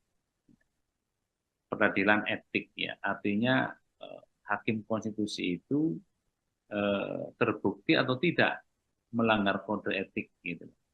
Dan MK-MK kalau kita bicara hukum positif pun tidak mempunyai kewenangan untuk membatalkan putusan MK. Ya.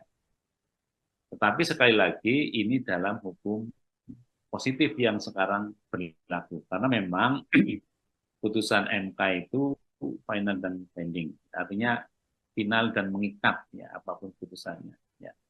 Tetapi bisa juga terjadi kemungkinan yang kedua ya. Kalau kita lihat misalnya dinamika yang terjadi di sidang MK-MK ya. Kemudian para anggota Majelis Kehormatan ini atau MK-MK ini mempunyai pemikiran yang jauh ke depan mendasarkan kepada aspek moral, barangkali putusannya akan berbeda. Gitu, artinya berbeda, bisa dia mengusulkan untuk pemberhentian hakim konstitusi. Kemudian yang kedua bisa juga, menurut pendapat saya, dia merekomendasikan agar putusan MK nomor 90 itu dibatalkan. Hmm. Tapi yang membatalkan juga MK, Hmm. artinya Mahkamah Konstitusi. Tapi ini pun pasti akan menjadi diskursus. Bagaimana dia nanti, ya, ketika memang hakim itu sudah terbukti melanggar kode etik, kemudian dipersilahkan lagi untuk mengambil keputusan. Itu kan juga soal lain. Hmm. Makanya beberapa waktu yang lalu salah satu anggota Mahkamah Konstitusi, hakim konstitusi yang mulia Profesor Arief mengatakan sudah direshuffle sekalian 9 hakim konstitusi, kan begitu. Hmm. Tentu Mbak mengikuti barangkali. Jadi dari itu, menurut pendapat saya, kalau kita hanya beranjak kepada hukum tertulis, hukum positif sekarang, memang tidak mungkin putusan MK itu diganggu-gugat.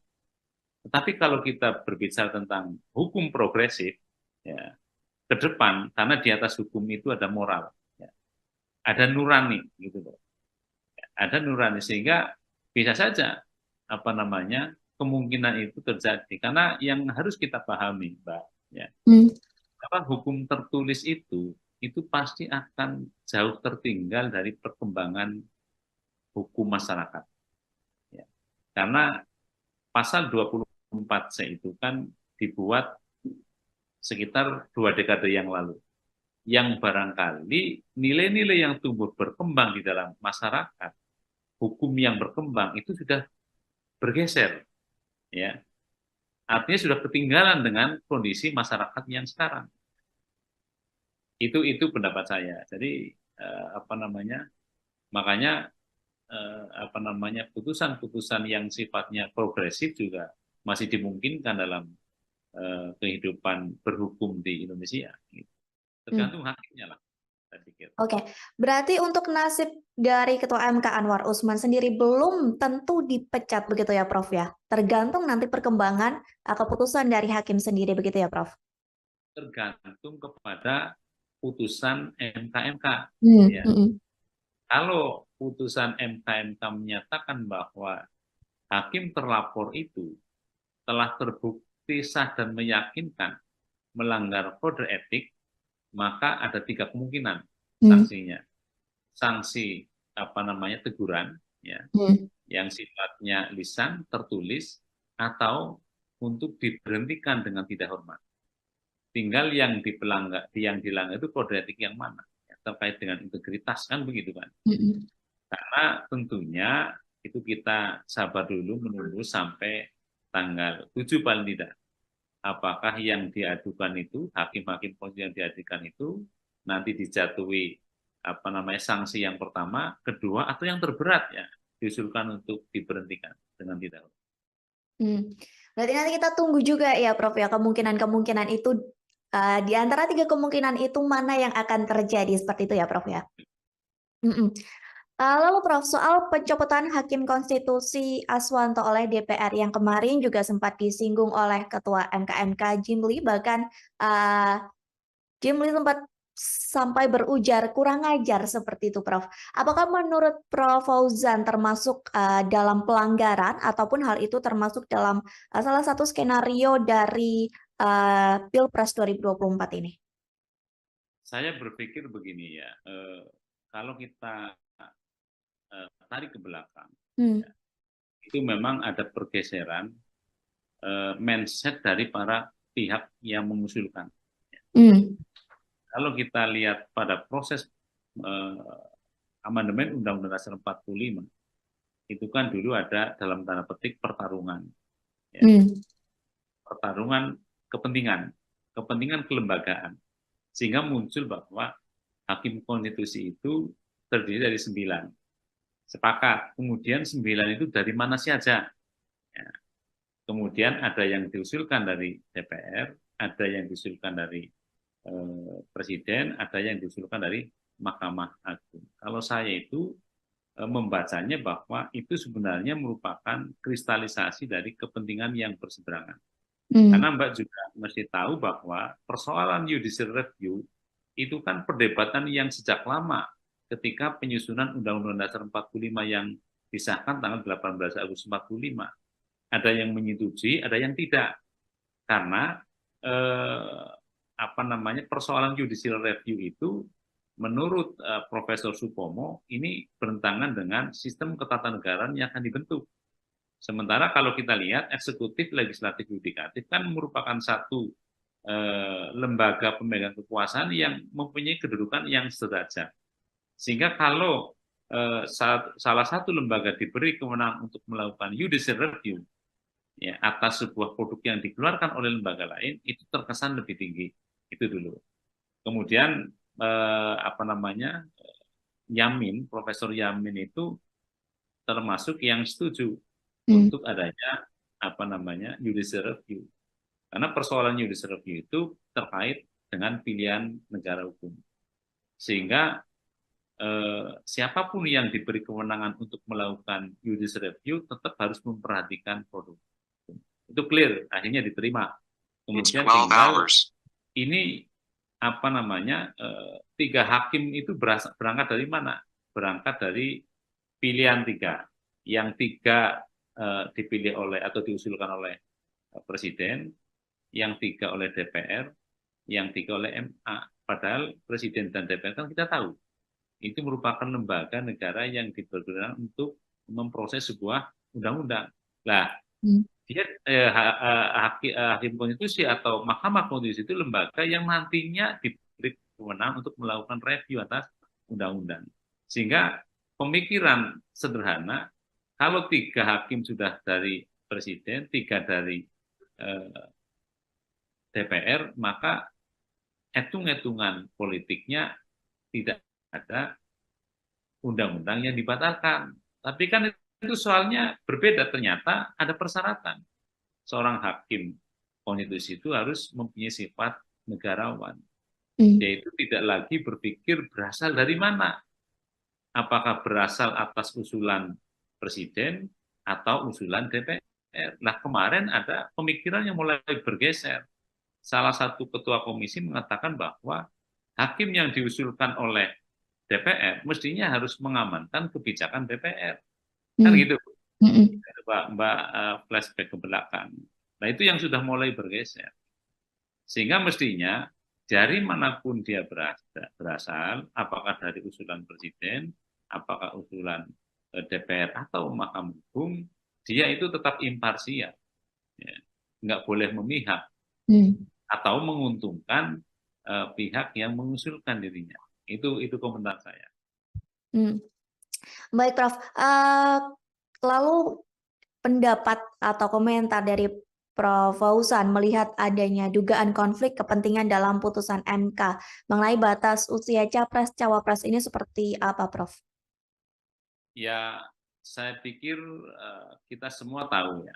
Kita semua tahu ya bahwa pada akhirnya pasca putusan MK itu ada pasangan calon yang mempunyai keterkaitan keluarga dengan seorang hakim konstitusi. Kita tidak bisa berandai-andai, tetapi kita tunggu putusan MK itu seperti apa. Apakah benar nanti terbukti kedudukan dia sebagai orang yang kebetulan memiliki hubungan keluarga dengan salah satu cawapres itu memang benar-benar bisa menjalankan tugas pokok fungsinya tanpa ada pengaruh dari kedudukan yang seperti itu atau tidak. Nah, kita tunggu nanti putusan MK. Apakah benar-benar posisi yang seperti itu mengakibatkan dia melanggar imparsialitas dari sebuah kekuasaan yang harus dijalankan atau tidak. Saya pikir itu. Lantas, dengan adanya proses pelaporan pelanggaran etik ini, Prof, yang diharapkan selesai tanggal 7 November ya, pada hari Selasa mendatang, bersamaan batas pengusulan pengganti Capres-Cawapres pada 8 November. Nantinya apakah putusan ini bisa menganulir putusan MK yang sebelumnya, Prof? Ini sekali lagi ya, kita kan hanya berandai-andai putusan MK itu kemudian menjatuhkan sanksi yang terberat. Saya mengatakan bahwa putusan yang telah diambil tidak mempunyai legitimasi moral. Tapi dalam perspektif hukum positif itu harus kita terima. Ya. Harus kita terima. Karena kita juga pernah ada pengalaman ketika seorang hakim konstitusi itu beberapa waktu yang lalu kemudian ditangkap tangan oleh KPK, ya, terbukti menerima sesuatu yang tidak harusnya dilakukan dan sekarang masih dalam proses dia menjalani hukuman. Padahal dia pada waktu itu sudah terlibat dalam proses pengambilan keputusan. Dan sampai sekarang apa yang telah diputuskan oleh MK yang melibatkan hakim yang kemudian terbukti bersalah menerima suap pun itu dijalankan. Jadi ini kalau kita berbicara tentang aspek moral itu sangat tergantung kepada moralitas komunal kita. Ya. Moralitas kita itu sebenarnya bagaimana? Ya. Tapi sekali lagi ini baru berandai-andai jika putusan MK itu menyatakan bahwa hakim yang bersangkutan itu telah terbukti sah dan meyakinkan dan kemudian dijatuhi sanksi yang terberatnya. Jadi kalaupun itu sudah terjadi misalnya kemudian penyelenggara negara yang berkompeten di bidang penyelenggaraan pemilu tetap mengatakan bahwa itu kan putusan tidak bisa dirubah, ya itulah yang pemahaman dari normatifnya seperti itu. Baik, Prof. Terakhir sebagai closing statement juga dari Profesor Fauzan, dengan kondisi hiruk pikuk ya bisa dibilang seperti itu antara Pilpres, putusan MK dan lain sebagainya, apa harapan dari Prof. Fauzan sendiri? Baik, terima kasih Mbak. Jadi saya sebagai orang yang kebetulan berkecimpung di dunia hukum tata negara, ya, memang memikirkan ke depan memang perlu dikaji lagi ketentuan pasal 24C Undang-Undang Dasar 45 yang menyatakan bahwa putusan MK itu bersifat final dan mengikat. Karena kita sudah mengalami beberapa kejadian ketua MK yang dulu tertangkap tangan. Kemudian tidak lama lagi ada hakim konstitusi yang tertangkap tangan. Nah, sekarang ada persoalan kode etik. Gitu. Jadi kalau menurut saya, ke depan saya membayangkan putusan MK itu bisa ditinjau ulang melalui mekanisme MK-MK. Jika memang putusan yang telah dijatuhkan oleh Mahkamah Konstitusi itu dilatar belakangi oleh peristiwa-peristiwa yang dalam perspektif kode etik tidak benar. Ya, hakimnya misalnya telah terbukti dengan sah meyakinkan melanggar kode etik, maka saya membayangkan ke depan MK-MK itu bisa menjatuhkan sanksi termasuk yang 3 itu, tetapi juga ada tambahan. Dia bisa merekomendasikan kepada Mahkamah Konstitusi untuk membatalkan putusan yang telah diambil. Itu pendapat saya ke depan. Baik. Terima kasih. Baik, Prof, nanti kita menanti bersama-sama ya putusan MK pada Selasa 7 November dan tentunya putusan ini juga dinantikan oleh publik karena hal ini juga berkaitan dengan proses Pilpres dan lain sebagainya. Sekali lagi terima kasih Prof. Fauzan atas waktunya sudah berkenan berbincang bersama saya di Tribun on Focus. Semoga di lain kesempatan kita bisa berbincang lagi. Terima kasih, Prof. Assalamualaikum. Tribuners, demikian Tribun on Focus hari ini. Saya Mariananda beserta kru yang bertugas pamit undur diri. Terima kasih dan sampai jumpa. Download Tribun X sekarang. Menghadirkan lokal menjadi Indonesia. Boleh hukumnya tidak terlalu sempurna. Hukumnya tidak terlalu baik ya. Tetapi hukum yang tidak sempurna dan tidak terlalu baik itu kalau dilaksanakan oleh aparat penegak hukum yang punya integritas moral yang baik, maka keadilan akan tercapai. Putusan MK itu final dan binding, artinya final dan mengikat ya apapun putusannya. Berandai-andai putusan MK itu kemudian menjatuhkan sanksi yang terberat. Saya mengatakan bahwa putusan yang telah diambil tidak mempunyai legitimasi moral. Tapi dalam perspektif hukum positif itu harus kita terima. Halo Tribuners, Tribun on Fokus kembali menjumpai Anda bersama saya Mariananda. Tribuners, MK sudah menyimpulkan bahwa ada dugaan pelanggaran etik Hakim Konstitusi dalam penyusunan putusan MK soal batas usia Capres dan Cawapres. Bahkan nantinya putusan MK ini akan dibacakan pada Selasa 7 November 2023 mendatang. Dengan begitu, apakah bisa putusan MK yang mengabulkan gugatan soal usia Capres-Cawapres dibatalkan? Mengenai hal ini kita akan membahas bersama dengan Guru Besar Hukum Tata Negara Universitas Jenderal Sudirman, ada Muhammad Fauzan. Kita sapa terlebih dahulu di sana. Halo Prof, gimana kabarnya? Alhamdulillahirrahmanirrahim, sehat. Mbak juga sehat? Alhamdulillah sehat. Sebelumnya terima kasih banyak Prof sudah menyempatkan waktunya untuk bergabung bersama Tribun on Fokus hari ini. Kita langsung saja Prof ke topik pembahasan kita terkait putusan MK yang menduga adanya pelanggaran etik Hakim Konstitusi. Gimana menurut Profesor Fauzan? Baik, Assalamualaikum warahmatullahi wabarakatuh. Waalaikumsalam. Jadi ini kan masih diduga ya Mbak ya. Jadi proses masih jalan, ya sudah beberapa kali persidangan di MK. Kita tinggal menunggu saya pikir karena memang ini jalur konstitusional yang disediakan oleh hukum tata negara kita ya. Berdasarkan peraturan MK tentunya tentang MK ya. Yaitu peraturan kalau tidak salah nomor 1 tahun 2023 tentang Majelis Kehormatan Mahkamah Konstitusi. Jadi karena ini masih dugaan, kemudian proses masih berjalan di MK, tinggal kita tunggu bagaimana hasilnya nanti pada tanggal 7 November yang akan datang. Lantas permasalahan di MK begitu ya tentang dugaan pelanggaran kode etik mengenai batas usia Capres dan Cawapres. Ada yang mengatakan bahwa hal ini merupakan campur tangan dari Jokowi dan hal ini cukup membuat guncangan yang besar gitu ya Prof ya bagi MK sendiri. Apakah hal ini mempengaruhi dari kredibilitas MK sendiri Prof? Lantas bagaimana menurut para dosen, para pengamat, bahkan publik menilai akan hal ini? Ya, baik, terima kasih.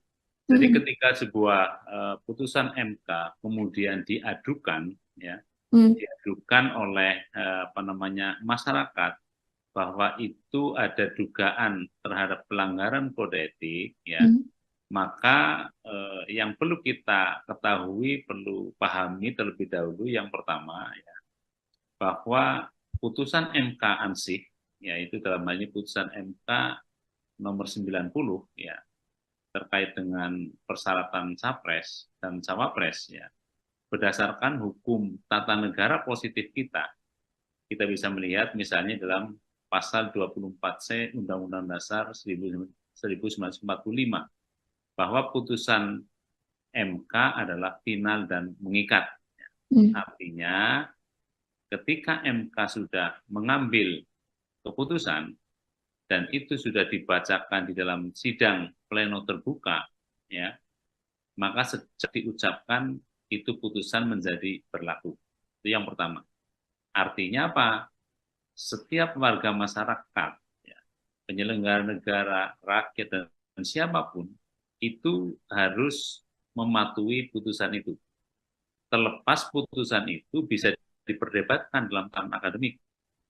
Terlepas putusan itu bisa dikritisi oleh para akademisi atau terlepas putusan itu menyenangkan atau tidak menyenangkan. Namun demikian, dalam perspektif yang lain, menurut pendapat saya, ketika efek dari putusan itu kemudian ada warga masyarakat yang mengajukan permohonan terkait dengan dugaan adanya pelanggaran kode etik, sampai misalnya, ini masih berandai-andai ya, sampai misalnya hakim konstitusinya itu dinyatakan terbukti melanggar kode etik dengan sah dan meyakinkan. Kemudian hakim konstitusi dijatuhi sanksi terberat misalnya diberhentikan, itu kan menjadi persoalan dalam perspektif moral. Ya. Karena itu diputuskan oleh hakim konstitusi yang telah nyata-nyata terbukti dengan sah dan meyakinkan melanggar kode etik sampai diberhentikan. Sehingga dalam perspektif yang lain moral, tentunya putusan yang telah dijatuhkan itu tidak memiliki legitimasi moral. Gitu. Itu menurut pendapat saya. Jadi harus dibedakan dalam perspektif hukum tata negara positif, berdasarkan pasal 24C Undang-Undang Dasar 45 hasil amandemen, maka putusan yang telah dibacakan dalam sidang pleno yang terbuka, maka putusan itu berlaku dan tidak ada upaya hukum. Pas senang atau tidak senang. Tetapi sebagai sebuah diskursus di akademis ya, atau kita semua bisa mendiskusikan ketika putusan itu ternyata telah diambil ya, oleh hakim-hakim yang kemudian terbukti telah melanggar kode etik ya, kemudian dijatuhi sanksi terberat misalnya diberhentikan, itu menjadi soal yang kalau kita lihat dalam perspektif moral, berarti putusan itu tidak memiliki legitimasi moral. Makanya terlepas kita dari berbicara hukum positif, hukum tata negara positif, kalau kita tarik kepada ranah persoalan etik, maka saya membayangkan ada terobosan-terobosan yang dilakukan ya, karena di atas hukum itu ada moral, di atas hukum itu ada nurani. Ya. Orang bisa mengatakan bahwa ya, boleh hukumnya tidak terlalu sempurna, hukumnya tidak terlalu baik ya. Tetapi hukum yang tidak sempurna dan tidak terlalu baik itu, kalau dilaksanakan oleh aparat penegak hukum yang punya integritas moral yang baik, maka keadilan akan tercapai. Itu Mbak, menurut pendapat saya. Baik, Prof. Lantas, Prof, terkait sikap MK-MK nih yang mempercepat proses pelanggaran kode etik dari yang biasanya nih 30 hari dan kini dipusatkan kurang lebih dari 7 hari saja. Gimana tanggapan atau komentar dari Profesor Fauzan sendiri?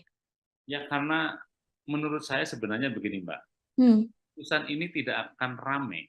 Ya. Putusan 90 itu tidak akan rame kalau sejak awal di dalam putusannya MK itu misalnya menyatakan bahwa ini diberlakukan pada pemilu 2029.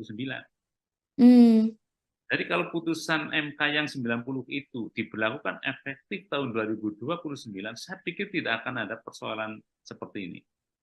Tapi karena ini diberlakukan pada pemilu tahun 2024 ini, di mana tahapan pemilihan umum sudah berjalan terkait dengan pendaftaran pasangan capres dan cawapres, kemudian penentuan nanti pasangan capres dan cawapres, makanya itu dipercepat. Dan itu kan paling lama 1 bulan, artinya kurang dari 1 bulan pun sebenarnya nggak menjadi persoalan.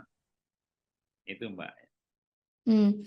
Permasalahannya karena putusan ini ada dalam siklus dari Pilpres yang terkesan terburu-buru gitu ya, Prof ya? Ya, saya pikir itu ya.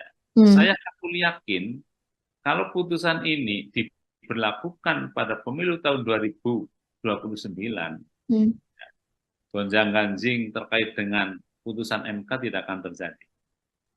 Ini kan karena putusan langsung diberlakukan pada pemilu 2024 yang akan datang. Sehingga orang sudah membaca ya. Baca bahwa ini ada yang diuntungkan dari keputusan ini, gitu loh. Apalagi kalau kita lihat diskursus sebelum putusan ini dijatuhkan, gitu. Saya pikir itu, Mbak. Baik, dengan sidang kode etik ini, Prof, menurut Profesor Fauzan, apakah nantinya akan berdampak bagi Ketua MK Anwar Usman yang akan dipecat, atau mungkin ada permainan hal lain yang akan dilakukan di dalam Mahkamah Konstitusi ini? Saya tidak tidak terlalu atau tidak akan mengatakan bahwa itu akan terjadi permainan dan sebagainya di dalam majelis itu, tetapi saya berbicara normatif dan normal saja. Ya. Kalau putusan ini nanti akan diambil, ya, apapun hasil putusannya, memang ada beberapa kemungkinan. Ya.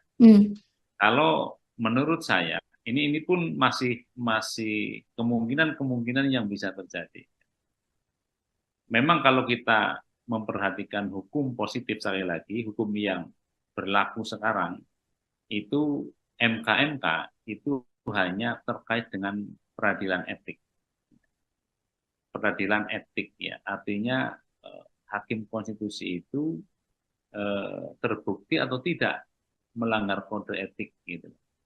Dan MK kalau kita bicara hukum positif pun tidak mempunyai kewenangan untuk membatalkan putusan MK. Ya. Tetapi sekali lagi ini dalam hukum positif yang sekarang berlaku, karena memang putusan MK itu final dan binding, artinya final dan mengikat, ya, apapun putusannya. Ya.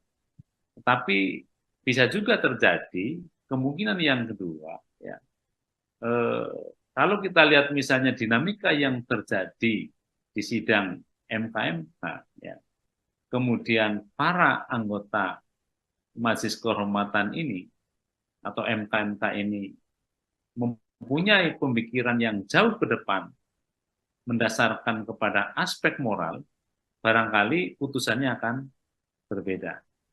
Gitu, artinya berbeda, bisa dia mengusulkan untuk pemberhentian hakim konstitusi. Kemudian yang kedua bisa juga, menurut pendapat saya, dia merekomendasikan agar putusan MK nomor 90 itu dibatalkan. Tapi yang membatalkan juga MK, artinya Mahkamah Konstitusi. Tapi ini pun pasti akan menjadi diskursus. Bagaimana dia nanti, ya, ketika memang hakim itu sudah terbukti melanggar kode etik, kemudian dipersilahkan lagi untuk mengambil keputusan. Itu kan juga soal lain. Makanya beberapa waktu yang lalu salah satu anggota Mahkamah Konstitusi, hakim konstitusi, yang mulia Profesor Arief mengatakan sudah direshuffle sekalian 9 hakim konstitusi, kan begitu. Tentu Mbak mengikuti barangkali. Jadi dari itu, menurut pendapat saya, kalau kita hanya beranjak kepada hukum tertulis, hukum positif sekarang, memang tidak mungkin putusan MK itu diganggu-gugat. Tetapi kalau kita berbicara tentang hukum progresif, ya, ke depan, karena di atas hukum itu ada moral, ya, ada nurani, gitu loh. Ada nurani, sehingga bisa saja kemungkinan itu terjadi, karena yang harus kita pahami, Mbak, ya, hukum tertulis itu pasti akan jauh tertinggal dari perkembangan hukum masyarakat, ya. Karena pasal 24C itu kan dibuat sekitar 2 dekade yang lalu, yang barangkali nilai-nilai yang tumbuh berkembang di dalam masyarakat, hukum yang berkembang itu sudah bergeser, ya. Artinya sudah ketinggalan dengan kondisi masyarakat yang sekarang. Itu pendapat saya. Jadi makanya putusan-putusan yang sifatnya progresif juga masih dimungkinkan dalam kehidupan berhukum di Indonesia. Tergantung hakimnya lah, saya pikir. Oke, berarti untuk nasib dari Ketua MK Anwar Usman sendiri belum tentu dipecat begitu ya, Prof, ya? Tergantung nanti perkembangan keputusan dari hakim sendiri begitu ya, Prof? Tergantung kepada putusan MK. Ya. Kalau putusan MK menyatakan bahwa hakim terlapor itu telah terbukti sah dan meyakinkan melanggar kode etik, maka ada 3 kemungkinan sanksinya. Sanksi teguran, ya, yang sifatnya lisan, tertulis, atau untuk diberhentikan dengan tidak hormat. Tinggal yang dilanggar itu kode etik yang mana, ya, terkait dengan integritas, kan begitu kan. Karena tentunya itu kita sabar dulu menunggu sampai tanggal 7 paling tidak. apakah yang diadukan itu, hakim-hakim konstitusi yang diadukan itu nanti dijatuhi sanksi yang pertama, kedua, atau yang terberat ya diusulkan untuk diberhentikan dengan tidak. Berarti nanti kita tunggu juga ya Prof ya, kemungkinan-kemungkinan itu di antara 3 kemungkinan itu mana yang akan terjadi, seperti itu ya Prof ya? Lalu Prof, soal pencopotan Hakim Konstitusi Aswanto oleh DPR yang kemarin juga sempat disinggung oleh Ketua MK Jimli, bahkan Jimli sempat sampai berujar kurang ajar seperti itu Prof. Apakah menurut Prof Fauzan termasuk dalam pelanggaran ataupun hal itu termasuk dalam salah satu skenario dari Pilpres 2024 ini? Saya berpikir begini ya, kalau kita tarik ke belakang, ya, itu memang ada pergeseran mindset dari para pihak yang mengusulkan. Kalau kita lihat pada proses amandemen Undang-Undang Dasar 45, itu kan dulu ada dalam tanda petik pertarungan, ya. Pertarungan kepentingan kelembagaan, sehingga muncul bahwa hakim konstitusi itu terdiri dari 9.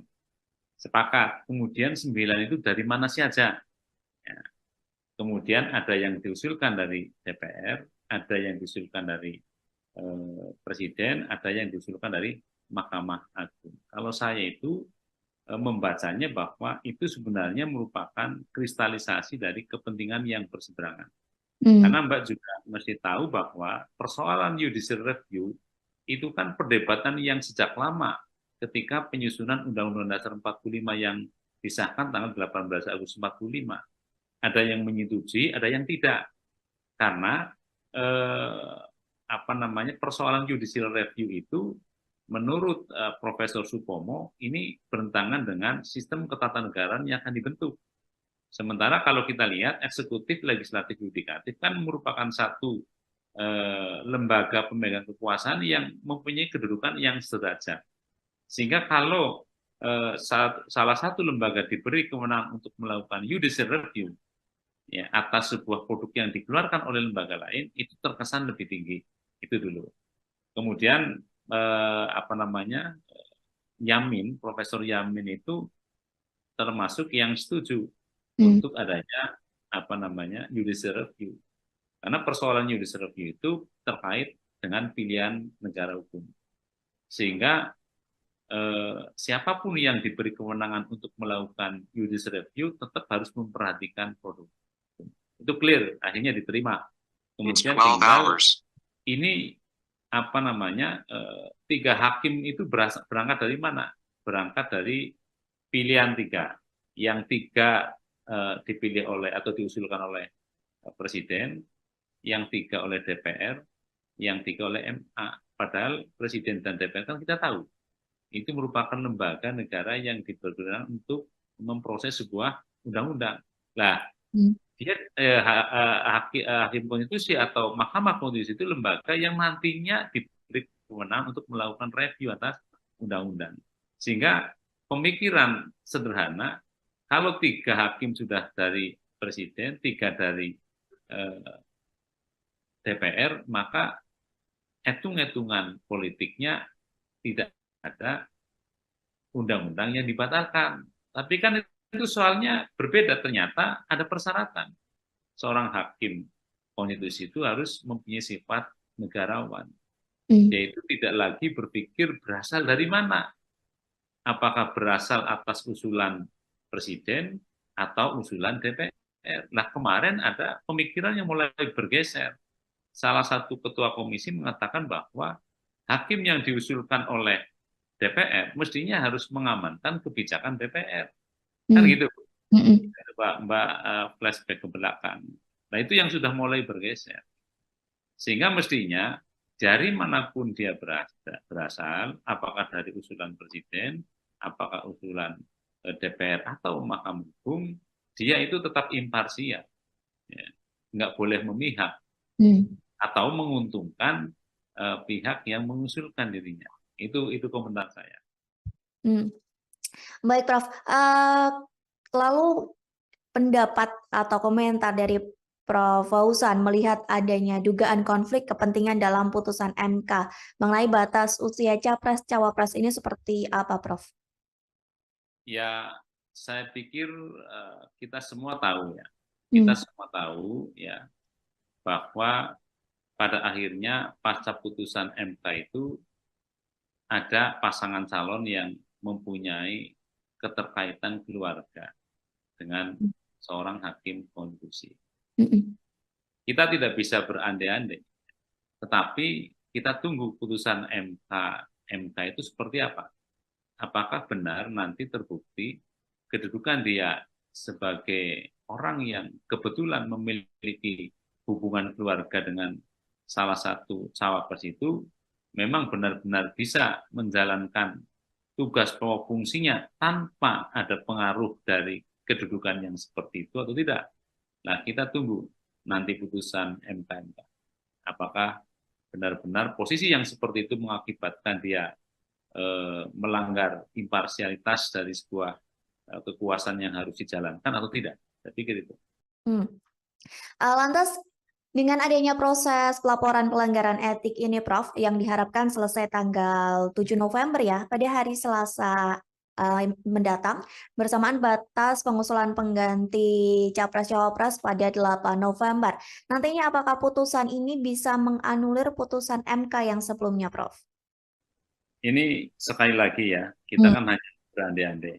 Berandai-andai putusan MK itu kemudian menjatuhkan sanksi yang terberat. Saya mengatakan bahwa putusan yang telah diambil tidak mempunyai legitimasi moral. Tapi dalam perspektif hukum positif itu harus kita terima. Ya. Harus kita terima. Karena kita juga pernah ada pengalaman ketika seorang hakim konstitusi itu beberapa waktu yang lalu kemudian ditangkap tangan oleh KPK. Ya. Terbukti menerima sesuatu yang tidak harusnya dilakukan. Dan sekarang masih dalam proses dia menjalani hukuman. Padahal dia pada waktu itu sudah terlibat dalam proses pengambilan keputusan. Dan sampai sekarang apa yang telah diputuskan oleh MK yang melibatkan hakim yang kemudian terbukti bersalah menerima suap pun itu dijalankan. Jadi ini kalau kita berbicara tentang aspek moral itu sangat tergantung kepada moralitas komunal kita. Ya. Moralitas kita itu sebenarnya bagaimana? Ya. Tapi sekali lagi ini baru berandai-andai jika putusan MK itu menyatakan bahwa hakim yang bersangkutan itu telah terbukti sah dan meyakinkan dan kemudian dijatuhi sanksi yang terberat. Jadi kalaupun itu sudah terjadi misalnya kemudian penyelenggara negara yang berkompeten di bidang penyelenggaraan pemilu tetap mengatakan bahwa itu kan putusan tidak bisa dirubah, ya itulah yang pemahaman dari normatifnya seperti itu. Baik, Prof. Terakhir sebagai closing statement juga dari Profesor Fauzan, dengan kondisi hiruk pikuk ya bisa dibilang seperti itu antara Pilpres, putusan MK dan lain sebagainya, apa harapan dari Prof. Fauzan sendiri? Baik, terima kasih Mbak. Jadi saya sebagai orang yang kebetulan berkecimpung di dunia hukum tata negara, ya, memang memikirkan ke depan memang perlu dikaji lagi. Ketentuan pasal 24C Undang-Undang Dasar 45 yang menyatakan bahwa putusan MK itu bersifat final dan mengikat. Karena kita sudah mengalami beberapa kejadian. Ketua MK yang dulu tertangkap tangan. Kemudian tidak lama lagi ada hakim konstitusi yang tertangkap tangan. Nah, sekarang ada persoalan kode etik. Gitu. Jadi kalau menurut saya, ke depan saya membayangkan putusan MK itu bisa ditinjau ulang melalui mekanisme MK. Jika memang putusan yang telah dijatuhkan oleh Mahkamah Konstitusi itu dilatar belakangi oleh peristiwa-peristiwa yang dalam perspektif kode etik tidak benar. Ya, hakimnya misalnya telah terbukti dengan sah meyakinkan melanggar kode etik, maka saya membayangkan ke depan MK-MK itu bisa menjatuhkan sanksi termasuk yang 3 itu, tetapi juga ada tambahan. Dia bisa merekomendasikan kepada Mahkamah Konstitusi untuk membatalkan putusan yang telah diambil. Itu pendapat saya ke depan. Baik. Terima kasih. Baik, Prof, nanti kita menanti bersama-sama ya putusan MK-MK pada Selasa 7 November dan tentunya putusan ini juga dinantikan oleh publik karena hal ini juga berkaitan dengan proses Pilpres dan lain sebagainya. Sekali lagi terima kasih Prof Fauzan atas waktunya sudah berkenan berbincang bersama saya di Tribun on Focus. Semoga di lain kesempatan kita bisa berbincang lagi. Terima kasih, Prof. Assalamualaikum. Tribuners, demikian Tribun on Focus hari ini. Saya Mariananda beserta kru yang bertugas pamit undur diri. Terima kasih dan sampai jumpa. Download Tribun X sekarang. Menghadirkan lokal menjadi Indonesia. Boleh hukumnya tidak terlalu sempurna, hukumnya tidak terlalu baik ya. Tetapi hukum yang tidak sempurna dan tidak terlalu baik itu, kalau dilaksanakan oleh aparat penegak hukum yang punya integritas moral yang baik, maka keadilan akan tercapai. Putusan MK itu final dan binding, artinya final dan mengikat ya apapun putusannya. Berandai-andai putusan MK-MK itu kemudian menjatuhkan sanksi yang terberat. Saya mengatakan bahwa putusan yang telah diambil tidak mempunyai legitimasi moral. Tapi dalam perspektif hukum positif itu harus kita terima. Halo Tribuners, Tribun on Focus kembali menjumpai Anda bersama saya Mariananda. Tribuners, MK-MK sudah menyimpulkan bahwa ada dugaan pelanggaran etik Hakim Konstitusi dalam penyusunan putusan MK soal batas usia Capres dan Cawapres. Bahkan nantinya putusan MK-MK ini akan dibacakan pada Selasa 7 November 2023 mendatang. Dengan begitu, apakah bisa putusan MK yang mengabulkan gugatan soal usia Capres-Cawapres dibatalkan? Mengenai hal ini kita akan membahas bersama dengan Guru Besar Hukum Tata Negara Universitas Jenderal Sudirman, ada Muhammad Fauzan. Kita sapa terlebih dahulu di sana. Halo Prof, gimana kabarnya? Alhamdulillahirrahmanirrahim, sehat. Mbak juga sehat? Alhamdulillah sehat. Sebelumnya terima kasih banyak Prof sudah menyempatkan waktunya untuk bergabung bersama Tribun on Focus hari ini. Kita langsung saja Prof ke topik pembahasan kita terkait putusan MK-MK yang menduga adanya pelanggaran etik Hakim Konstitusi. Gimana menurut Profesor Fauzan? Baik, Assalamualaikum warahmatullahi wabarakatuh. Waalaikumsalam. Jadi ini kan masih diduga ya Mbak ya. Jadi proses masih jalan, ya sudah beberapa kali persidangan di MK-MK. Kita tinggal menunggu saya pikir karena memang ini jalur konstitusional yang disediakan oleh hukum tata negara kita ya. Berdasarkan peraturan MK tentunya tentang MK-MK ya. Yaitu peraturan kalau tidak salah nomor 1 tahun 2023 tentang Majelis Kehormatan Mahkamah Konstitusi. Jadi karena ini masih dugaan, kemudian proses masih berjalan di MK-MK, tinggal kita tunggu bagaimana hasilnya nanti pada tanggal 7 November yang akan datang. Lantas permasalahan di MK begitu ya tentang dugaan pelanggaran kode etik mengenai batas usia Capres dan Cawapres. Ada yang mengatakan bahwa hal ini merupakan campur tangan dari Jokowi dan hal ini cukup membuat guncangan yang besar gitu ya Prof ya bagi MK sendiri. Apakah hal ini mempengaruhi dari kredibilitas MK sendiri Prof? Lantas bagaimana menurut para dosen, para pengamat, bahkan publik menilai akan hal ini? Ya, baik, terima kasih.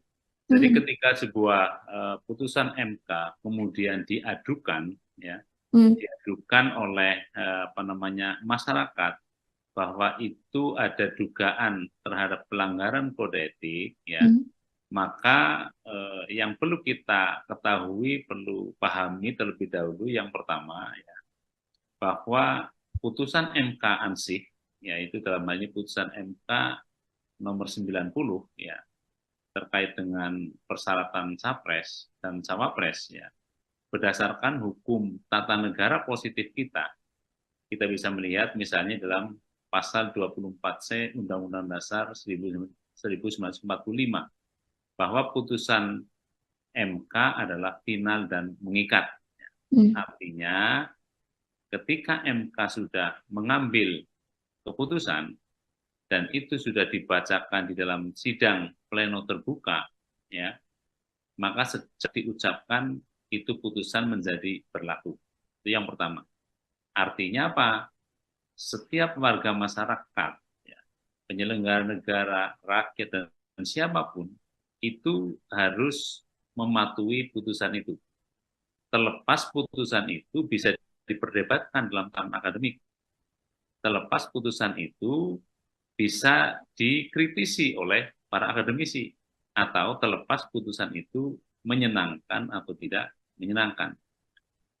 Namun demikian, dalam perspektif yang lain, menurut pendapat saya, ketika efek dari putusan itu kemudian ada warga masyarakat yang mengajukan permohonan terkait dengan dugaan adanya pelanggaran kode etik, sampai misalnya, ini masih berandai-andai, ya, sampai misalnya hakim konstitusinya itu dinyatakan terbukti melanggar kode etik dengan sah dan meyakinkan, kemudian hakim konstitusi dijatuhi sanksi terberat, misalnya diberhentikan, itu kan menjadi persoalan dalam perspektif moral. Ya, karena itu diputuskan oleh hakim konstitusi yang telah nyata-nyata terbukti dengan sah dan meyakinkan melanggar kode etik sampai diberhentikan. Sehingga dalam perspektif yang lain moral, tentunya putusan yang telah dijatuhkan itu tidak memiliki legitimasi moral. Gitu.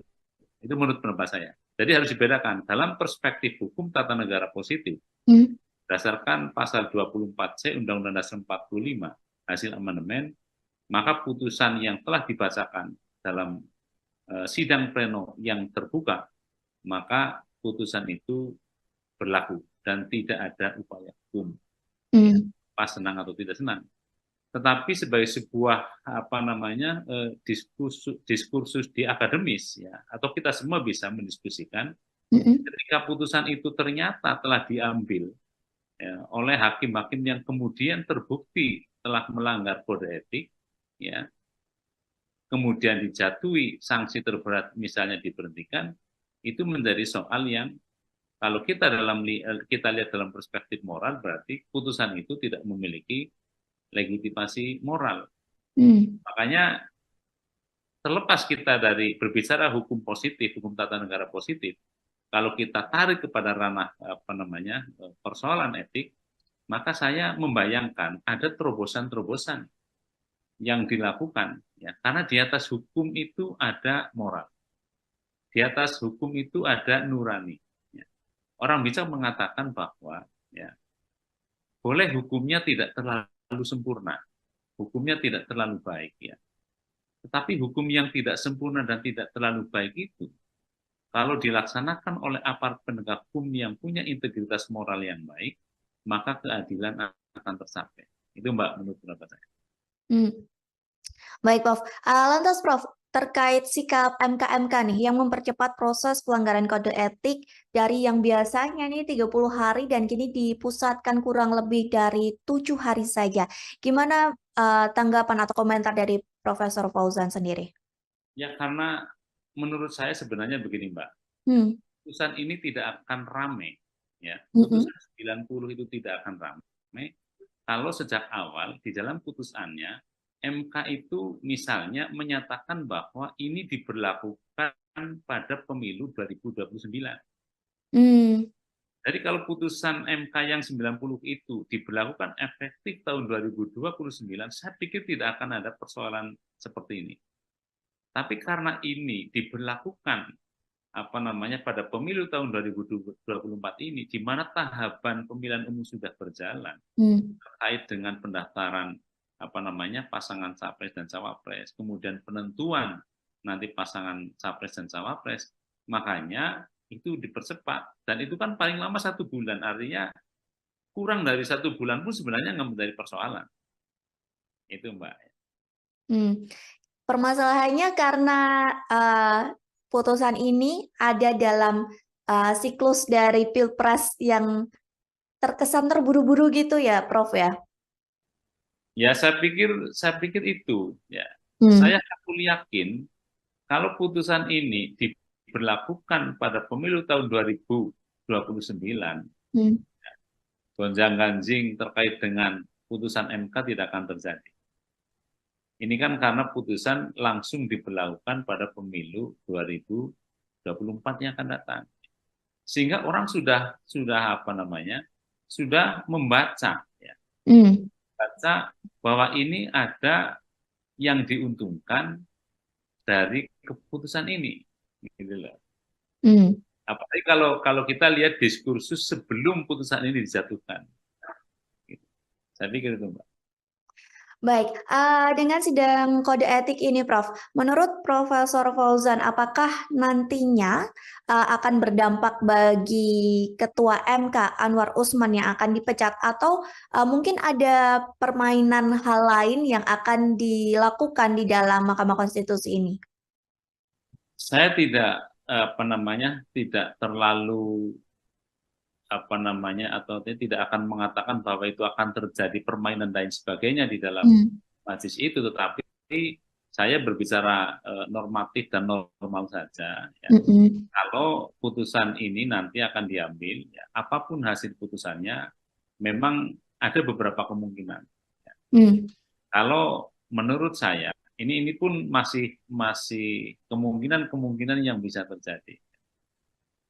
Memang kalau kita memperhatikan hukum positif, sekali lagi, hukum yang berlaku sekarang, itu MK itu hanya terkait dengan peradilan etik. Peradilan etik ya, artinya hakim konstitusi itu terbukti atau tidak melanggar kode etik gitu. Dan MK kalau kita bicara hukum positif pun tidak mempunyai kewenangan untuk membatalkan putusan MK. Ya. Tetapi sekali lagi ini dalam hukum positif yang sekarang berlaku, karena memang putusan MK itu final dan binding, artinya final dan mengikat ya apapun putusannya. Ya. Tetapi bisa juga terjadi kemungkinan yang kedua ya. Kalau kita lihat misalnya dinamika yang terjadi di sidang MK ya, kemudian para anggota Majelis Kehormatan ini atau MK ini mempunyai pemikiran yang jauh ke depan mendasarkan kepada aspek moral, barangkali putusannya akan berbeda. Gitu, artinya berbeda, bisa dia mengusulkan untuk pemberhentian hakim konstitusi. Kemudian yang kedua bisa juga, menurut pendapat saya, dia merekomendasikan agar putusan MK nomor 90 itu dibatalkan. Tapi yang membatalkan juga MK, artinya Mahkamah Konstitusi. Tapi ini pun pasti akan menjadi diskursus. Bagaimana dia nanti, ya, ketika memang hakim itu sudah terbukti melanggar kode etik, kemudian dipersilahkan lagi untuk mengambil keputusan. Itu kan juga soal lain.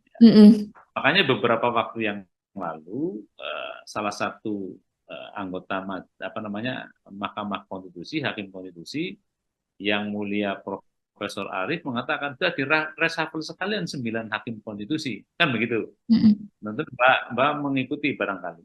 Jadi dari itu, menurut pendapat saya, kalau kita hanya beranjak kepada hukum tertulis, hukum positif sekarang, memang tidak mungkin putusan MK itu diganggu-gugat. Tetapi kalau kita berbicara tentang hukum progresif, ya, ke depan, karena di atas hukum itu ada moral, ya, ada nurani, gitu loh. Ada nurani, sehingga bisa saja apa namanya kemungkinan itu terjadi. Karena yang harus kita pahami, Mbak, ya, hukum tertulis itu pasti akan jauh tertinggal dari perkembangan hukum masyarakat. Ya. Karena pasal 24C itu kan dibuat sekitar 2 dekade yang lalu. Yang barangkali nilai-nilai yang tumbuh berkembang di dalam masyarakat, hukum yang berkembang itu sudah bergeser. Ya. Artinya sudah ketinggalan dengan kondisi masyarakat yang sekarang. Itu pendapat saya. Jadi apa namanya? Makanya apa namanya putusan-putusan yang sifatnya progresif juga masih dimungkinkan dalam kehidupan berhukum di Indonesia. Tergantung hakimnya lah, saya pikir. Oke, berarti untuk nasib dari Ketua MK Anwar Usman sendiri belum tentu dipecat begitu ya, Prof ya? Tergantung nanti perkembangan keputusan dari hakim sendiri begitu ya, Prof? Tergantung kepada putusan MK-MK. Ya. Kalau putusan MK-MK menyatakan bahwa hakim terlapor itu telah terbukti sah dan meyakinkan melanggar kode etik, maka ada 3 kemungkinan sanksinya. Sanksi apa namanya teguran, ya, yang sifatnya lisan, tertulis, atau untuk diberhentikan dengan tidak hormat. Tinggal yang dilanggar itu kode etik yang mana, ya, terkait dengan integritas, kan begitu kan. Karena tentunya itu kita sabar dulu menunggu sampai tanggal 7 paling tidak. Apakah yang diadukan itu, hakim-hakim konstitusi yang diadukan itu nanti dijatuhi apa namanya sanksi yang pertama, kedua, atau yang terberat ya diusulkan untuk diberhentikan dengan tidak. Berarti nanti kita tunggu juga ya, Prof ya, kemungkinan-kemungkinan itu di antara 3 kemungkinan itu mana yang akan terjadi seperti itu ya, Prof ya.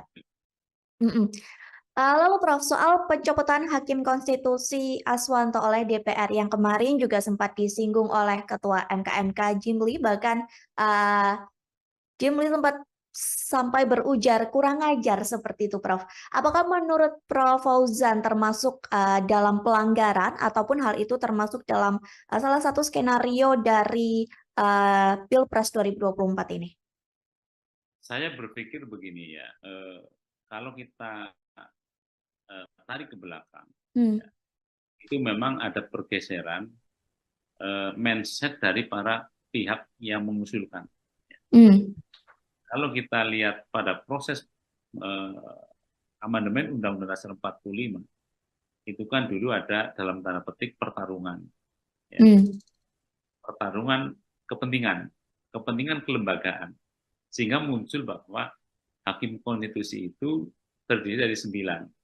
Sepakat. Kemudian 9 itu dari mana saja? Ya. Kemudian ada yang diusulkan dari DPR, ada yang diusulkan dari Presiden, ada yang diusulkan dari Mahkamah Agung. Kalau saya itu membacanya bahwa itu sebenarnya merupakan kristalisasi dari kepentingan yang berseberangan. Karena Mbak juga mesti tahu bahwa persoalan judicial review itu kan perdebatan yang sejak lama ketika penyusunan Undang-Undang Dasar 45 yang disahkan tanggal 18 Agustus 45. Ada yang menyetujui, ada yang tidak. Karena apa namanya persoalan judicial review itu menurut Profesor Supomo ini bertentangan dengan sistem ketatanegaraan yang akan dibentuk. Sementara kalau kita lihat eksekutif, legislatif, yudikatif kan merupakan satu lembaga pemegang kekuasaan yang mempunyai kedudukan yang sederajat. Sehingga kalau salah satu lembaga diberi kewenangan untuk melakukan judicial review ya, atas sebuah produk yang dikeluarkan oleh lembaga lain, itu terkesan lebih tinggi. Itu dulu. Kemudian apa namanya Yamin, Profesor Yamin itu termasuk yang setuju untuk adanya apa namanya judicial review. Karena persoalan judicial review itu terkait dengan pilihan negara hukum. Sehingga siapapun yang diberi kewenangan untuk melakukan judicial review tetap harus memperhatikan produk hukum. Itu clear, akhirnya diterima. Kemudian tinggal ini apa namanya 3 hakim itu berangkat dari mana? Berangkat dari pilihan 3. Yang 3 dipilih oleh atau diusulkan oleh Presiden, yang 3 oleh DPR, yang 3 oleh MA. Padahal Presiden dan DPR kan kita tahu itu merupakan lembaga negara yang dipergunakan untuk memproses sebuah undang-undang.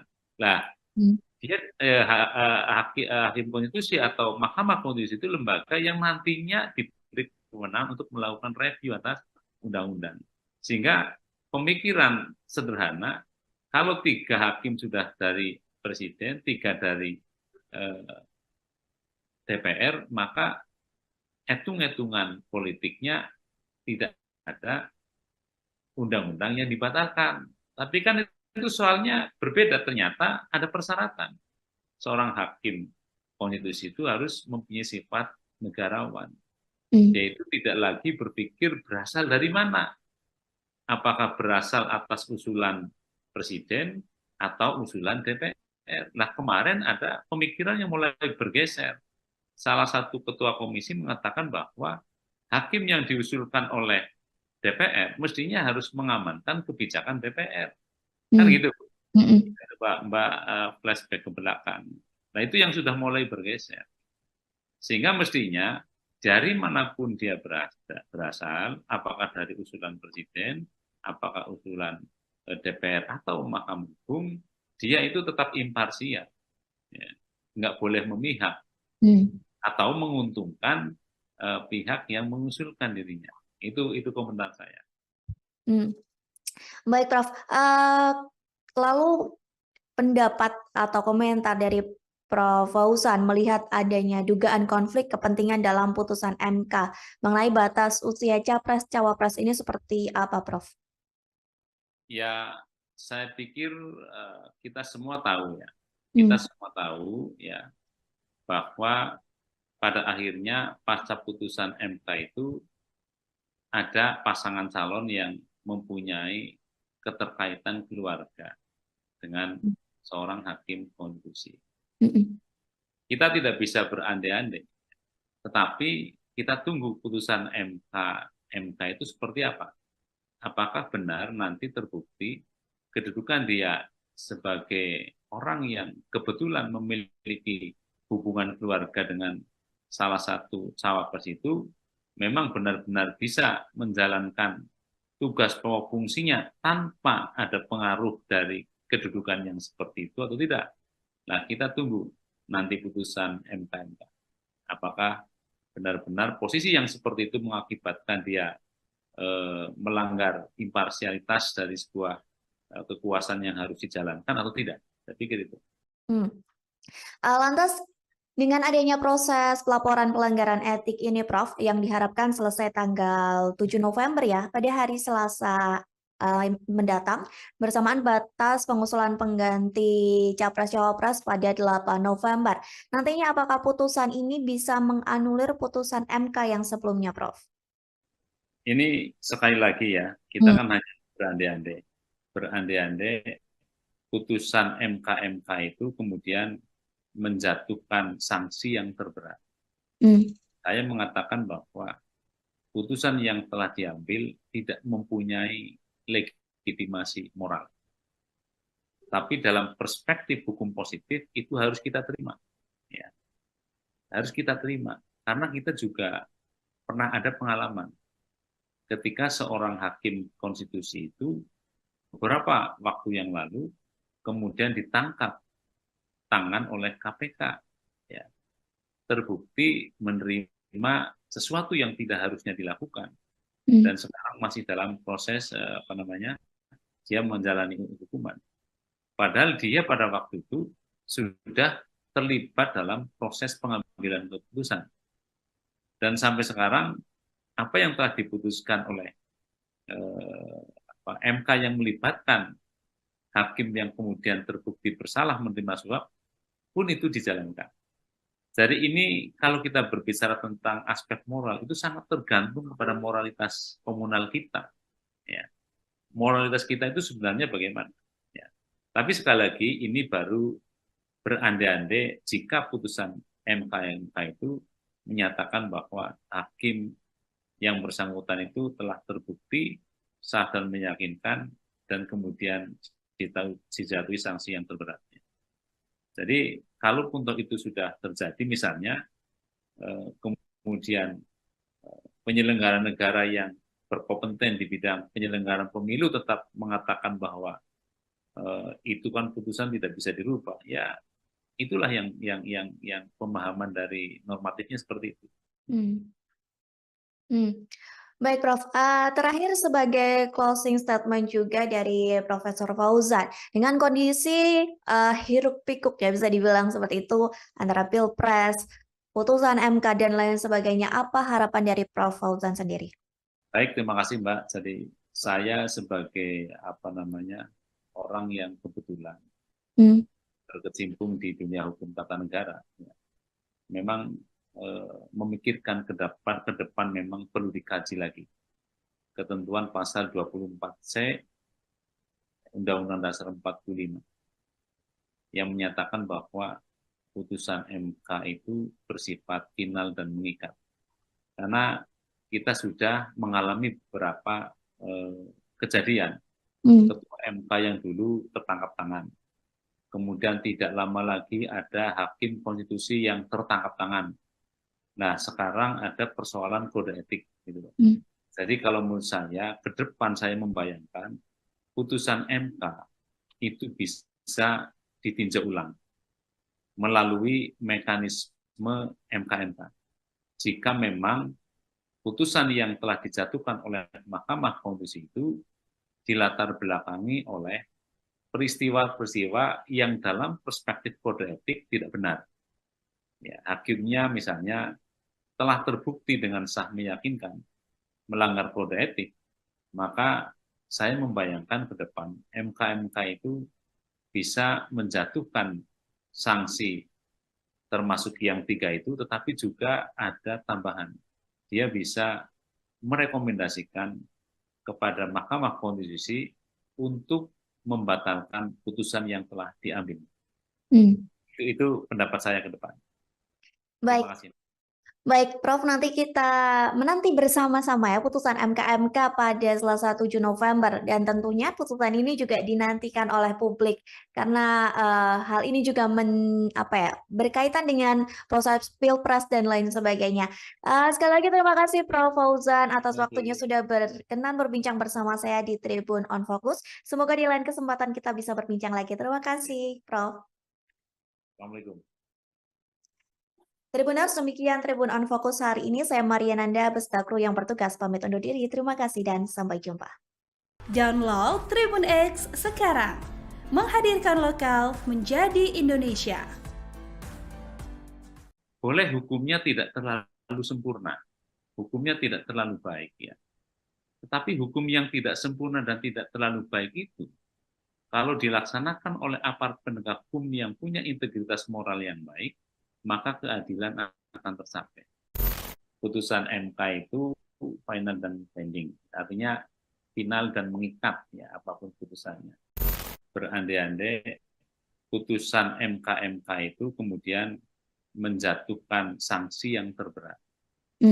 Saya mengatakan bahwa putusan yang telah diambil tidak mempunyai legitimasi moral. Tapi dalam perspektif hukum positif itu harus kita terima. Halo Tribuners, Tribun on Focus kembali menjumpai Anda bersama saya Mariananda.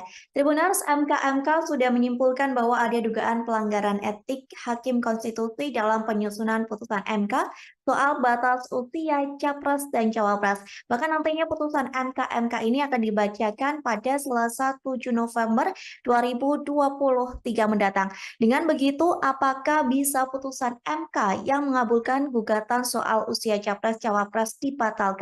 Mengenai hal ini kita akan membahas bersama dengan Guru Besar Hukum Tata Negara Universitas Jenderal Sudirman, ada Muhammad Fauzan. Kita sapa terlebih dahulu di sana. Halo Prof, gimana kabarnya? Alhamdulillah, sehat. Mbak juga sehat? Alhamdulillah sehat. Sebelumnya terima kasih banyak Prof sudah menyempatkan waktunya untuk bergabung bersama Tribun on Focus hari ini. Kita langsung saja Prof ke topik pembahasan kita terkait putusan MK yang menduga adanya pelanggaran etik Hakim Konstitusi. Gimana menurut Profesor Fauzan? Baik, Assalamualaikum warahmatullahi wabarakatuh. Waalaikumsalam. Jadi ini kan masih diduga ya Mbak ya. Jadi proses masih jalan, ya sudah beberapa kali persidangan di MK. Kita tinggal menunggu saya pikir karena memang ini jalur konstitusional yang disediakan oleh hukum tata negara kita ya. Berdasarkan peraturan MK tentunya tentang MK ya. Yaitu peraturan kalau tidak salah nomor 1 tahun 2023 tentang Majelis Kehormatan Mahkamah Konstitusi.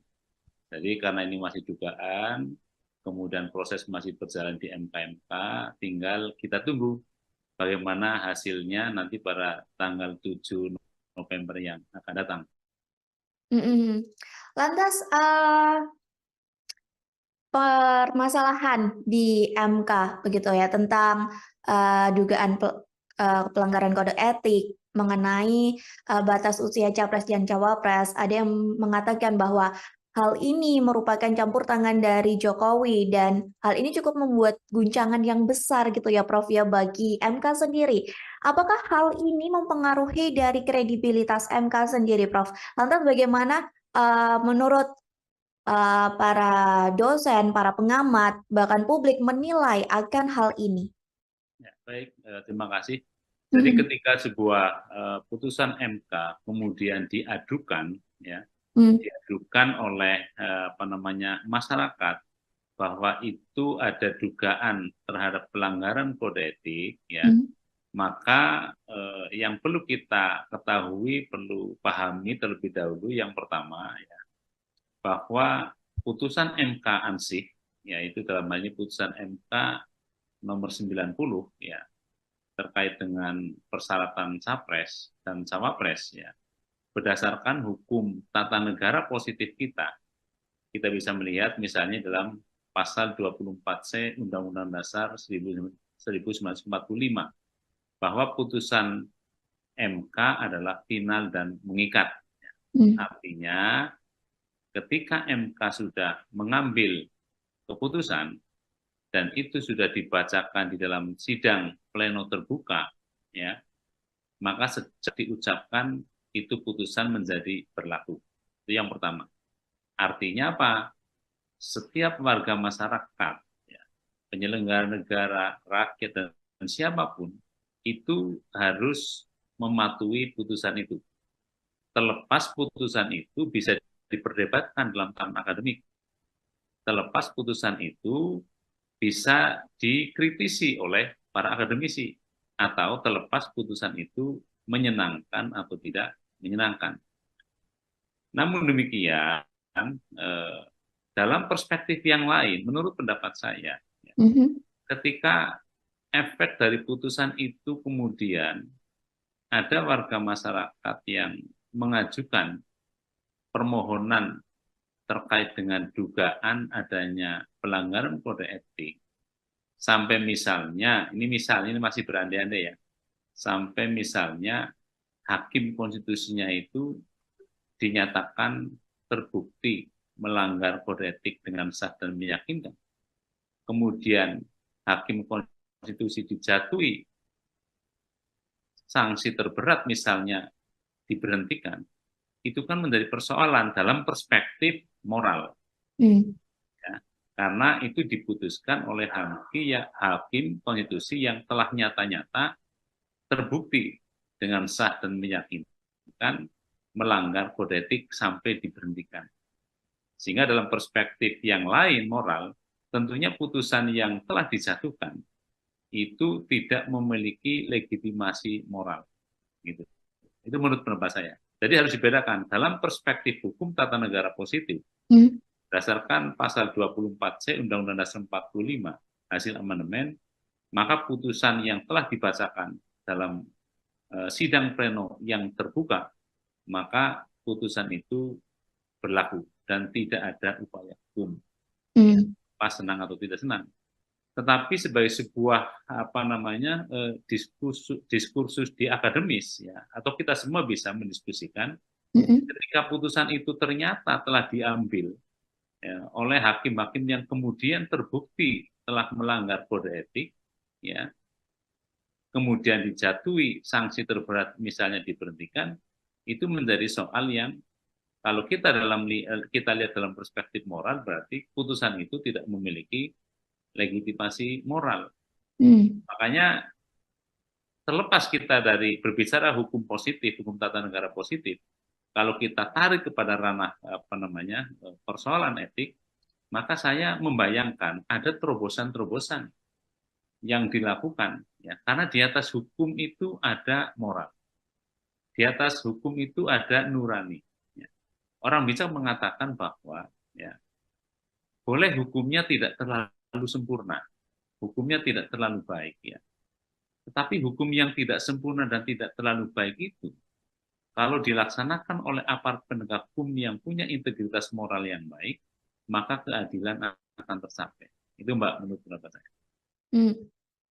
Baik, Prof. Lantas, Prof, terkait sikap MK-MK nih yang mempercepat proses pelanggaran kode etik dari yang biasanya nih 30 hari dan kini dipusatkan kurang lebih dari 7 hari saja. Gimana tanggapan atau komentar dari Profesor Fauzan sendiri? Ya, karena menurut saya sebenarnya begini, Mbak. Putusan ini tidak akan ramai. Ya. Putusan 90 itu tidak akan ramai kalau sejak awal di dalam putusannya MK itu misalnya menyatakan bahwa ini diberlakukan pada pemilu 2029. Jadi kalau putusan MK yang 90 itu diberlakukan efektif tahun 2029, saya pikir tidak akan ada persoalan seperti ini. Tapi karena ini diberlakukan pada pemilu tahun 2024 ini, di mana tahapan pemilihan umum sudah berjalan terkait dengan pendaftaran pasangan capres dan cawapres, kemudian penentuan nanti pasangan capres dan cawapres, makanya itu dipercepat, dan itu kan paling lama 1 bulan, artinya kurang dari 1 bulan pun sebenarnya nggak menjadi persoalan. Itu Mbak. Permasalahannya karena putusan ini ada dalam siklus dari Pilpres yang terkesan terburu-buru gitu ya, Prof ya? Ya, saya pikir itu ya. Saya yakin kalau putusan ini diberlakukan pada pemilu tahun 2029, gonjang-ganjing terkait dengan putusan MK tidak akan terjadi. Ini kan karena putusan langsung diberlakukan pada pemilu 2024 yang akan datang. Sehingga orang sudah membaca ya. Baca bahwa ini ada yang diuntungkan dari keputusan ini, gitu loh.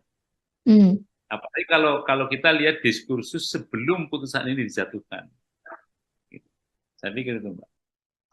Baik, dengan sidang kode etik ini, Prof, menurut Profesor Fauzan, apakah nantinya akan berdampak bagi Ketua MK Anwar Usman yang akan dipecat, atau mungkin ada permainan hal lain yang akan dilakukan di dalam Mahkamah Konstitusi ini? Saya tidak tidak terlalu atau tidak akan mengatakan bahwa itu akan terjadi permainan dan sebagainya di dalam majelis itu, tetapi saya berbicara normatif dan normal saja. Ya. Kalau putusan ini nanti akan diambil, ya, apapun hasil putusannya, memang ada beberapa kemungkinan. Ya. Kalau menurut saya, ini pun masih kemungkinan yang bisa terjadi. Memang kalau kita memperhatikan hukum positif, sekali lagi, hukum yang berlaku sekarang, itu MK-MK itu hanya terkait dengan peradilan etik. Peradilan etik, ya, artinya hakim konstitusi itu terbukti atau tidak melanggar kode etik, gitu. Dan MK-MK, kalau kita bicara hukum positif pun tidak mempunyai kewenangan untuk membatalkan putusan MK. Ya. Tetapi sekali lagi ini dalam hukum positif yang sekarang berlaku. Karena memang putusan MK itu final dan binding, artinya final dan mengikat ya apapun putusannya. Ya. Tetapi bisa juga terjadi kemungkinan yang kedua, ya. Kalau kita lihat misalnya dinamika yang terjadi di sidang MK, ya, kemudian para anggota Majelis Kehormatan ini atau MK ini mempunyai pemikiran yang jauh ke depan, mendasarkan kepada aspek moral, barangkali putusannya akan berbeda. Gitu, artinya berbeda, bisa dia mengusulkan untuk pemberhentian hakim konstitusi. Kemudian yang kedua bisa juga, menurut pendapat saya, dia merekomendasikan agar putusan MK nomor 90 itu dibatalkan. Tapi yang membatalkan juga MK, artinya Mahkamah Konstitusi. Tapi ini pun pasti akan menjadi diskursus. Bagaimana dia nanti, ya, ketika memang hakim itu sudah terbukti melanggar kode etik, kemudian dipersilahkan lagi untuk mengambil keputusan. Itu kan juga soal lain. Makanya beberapa waktu yang lalu salah satu anggota Mahkamah Konstitusi, hakim konstitusi yang mulia Profesor Arief mengatakan sudah direshuffle sekalian 9 hakim konstitusi, kan begitu. Tentu Mbak mengikuti barangkali. Jadi dari itu, menurut pendapat saya, kalau kita hanya beranjak kepada hukum tertulis, hukum positif sekarang, memang tidak mungkin putusan MK itu diganggu-gugat. Tetapi kalau kita berbicara tentang hukum progresif, ya, ke depan, karena di atas hukum itu ada moral, ya, ada nurani, gitu loh. Ada nurani, sehingga bisa saja kemungkinan itu terjadi. Karena yang harus kita pahami, Mbak, ya, hukum tertulis itu pasti akan jauh tertinggal dari perkembangan hukum masyarakat. Ya. Karena pasal 24C itu kan dibuat sekitar 2 dekade yang lalu, yang barangkali nilai-nilai yang tumbuh berkembang di dalam masyarakat, hukum yang berkembang itu sudah bergeser, ya, artinya sudah ketinggalan dengan kondisi masyarakat yang sekarang. Itu pendapat saya. Jadi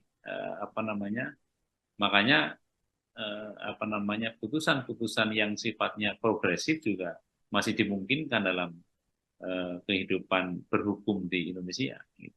Tergantung hakimnya lah, saya pikir. Oke, berarti untuk nasib dari Ketua MK Anwar Usman sendiri belum tentu dipecat begitu ya, Prof ya? Tergantung nanti perkembangan keputusan dari hakim sendiri begitu ya, Prof? Tergantung kepada putusan MK. Ya. Kalau putusan MK menyatakan bahwa hakim terlapor itu telah terbukti sah dan meyakinkan melanggar kode etik, maka ada 3 kemungkinan sanksinya. Sanksi teguran, ya, yang sifatnya lisan, tertulis, atau untuk diberhentikan dengan tidak hormat. Tinggal yang dilanggar itu kode etik yang mana, ya, terkait dengan integritas, kan begitu kan. Karena tentunya itu kita sabar dulu menunggu sampai tanggal 7 paling tidak. Apakah yang diadukan itu, hakim-hakim konstitusi yang diadukan itu nanti dijatuhi sanksi yang pertama, kedua, atau yang terberat, ya, diusulkan untuk diberhentikan dengan tidak hormat. Berarti nanti kita tunggu juga ya, Prof ya, kemungkinan-kemungkinan itu di antara 3 kemungkinan itu mana yang akan terjadi, seperti itu ya, Prof ya. Lalu Prof, soal pencopotan Hakim Konstitusi Aswanto oleh DPR yang kemarin juga sempat disinggung oleh Ketua MK Jimli, bahkan Jimli sempat sampai berujar kurang ajar seperti itu, Prof. Apakah menurut Prof Fauzan termasuk dalam pelanggaran ataupun hal itu termasuk dalam salah satu skenario dari Pilpres 2024 ini? Saya berpikir begini ya, kalau kita tarik ke belakang, itu memang ada pergeseran mindset dari para pihak yang mengusulkan. Hmm. Kalau kita lihat pada proses amandemen Undang-Undang Dasar 45, itu kan dulu ada dalam tanda petik pertarungan, ya.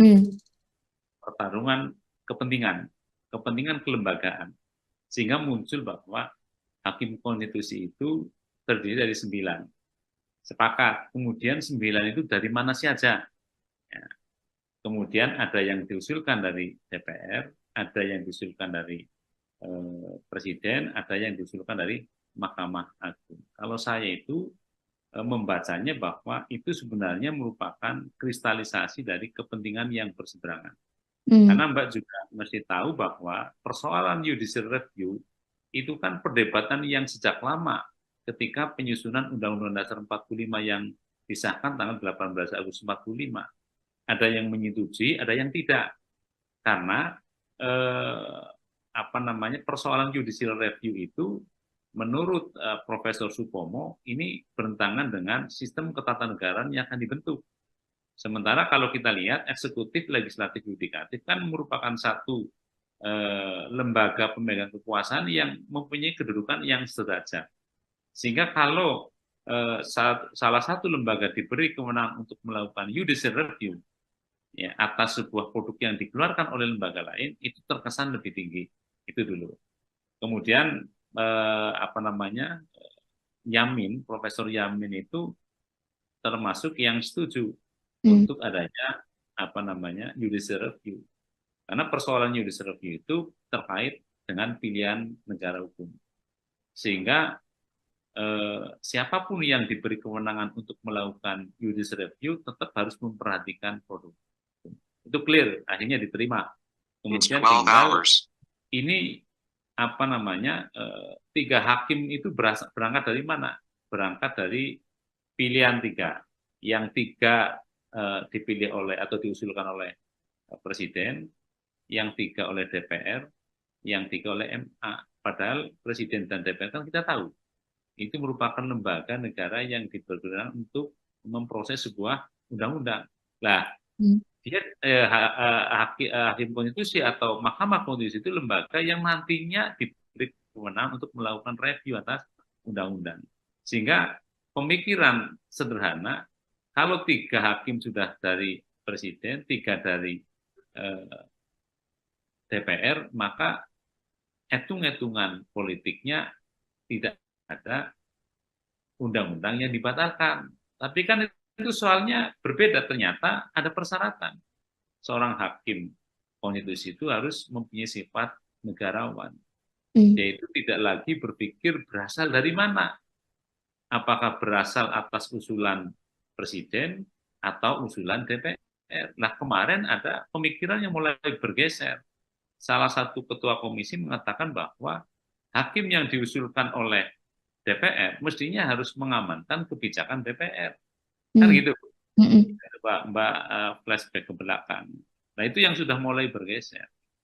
Sehingga mestinya dari manapun dia berasal, apakah dari usulan Presiden, apakah usulan DPR atau Mahkamah Agung, dia itu tetap imparsial.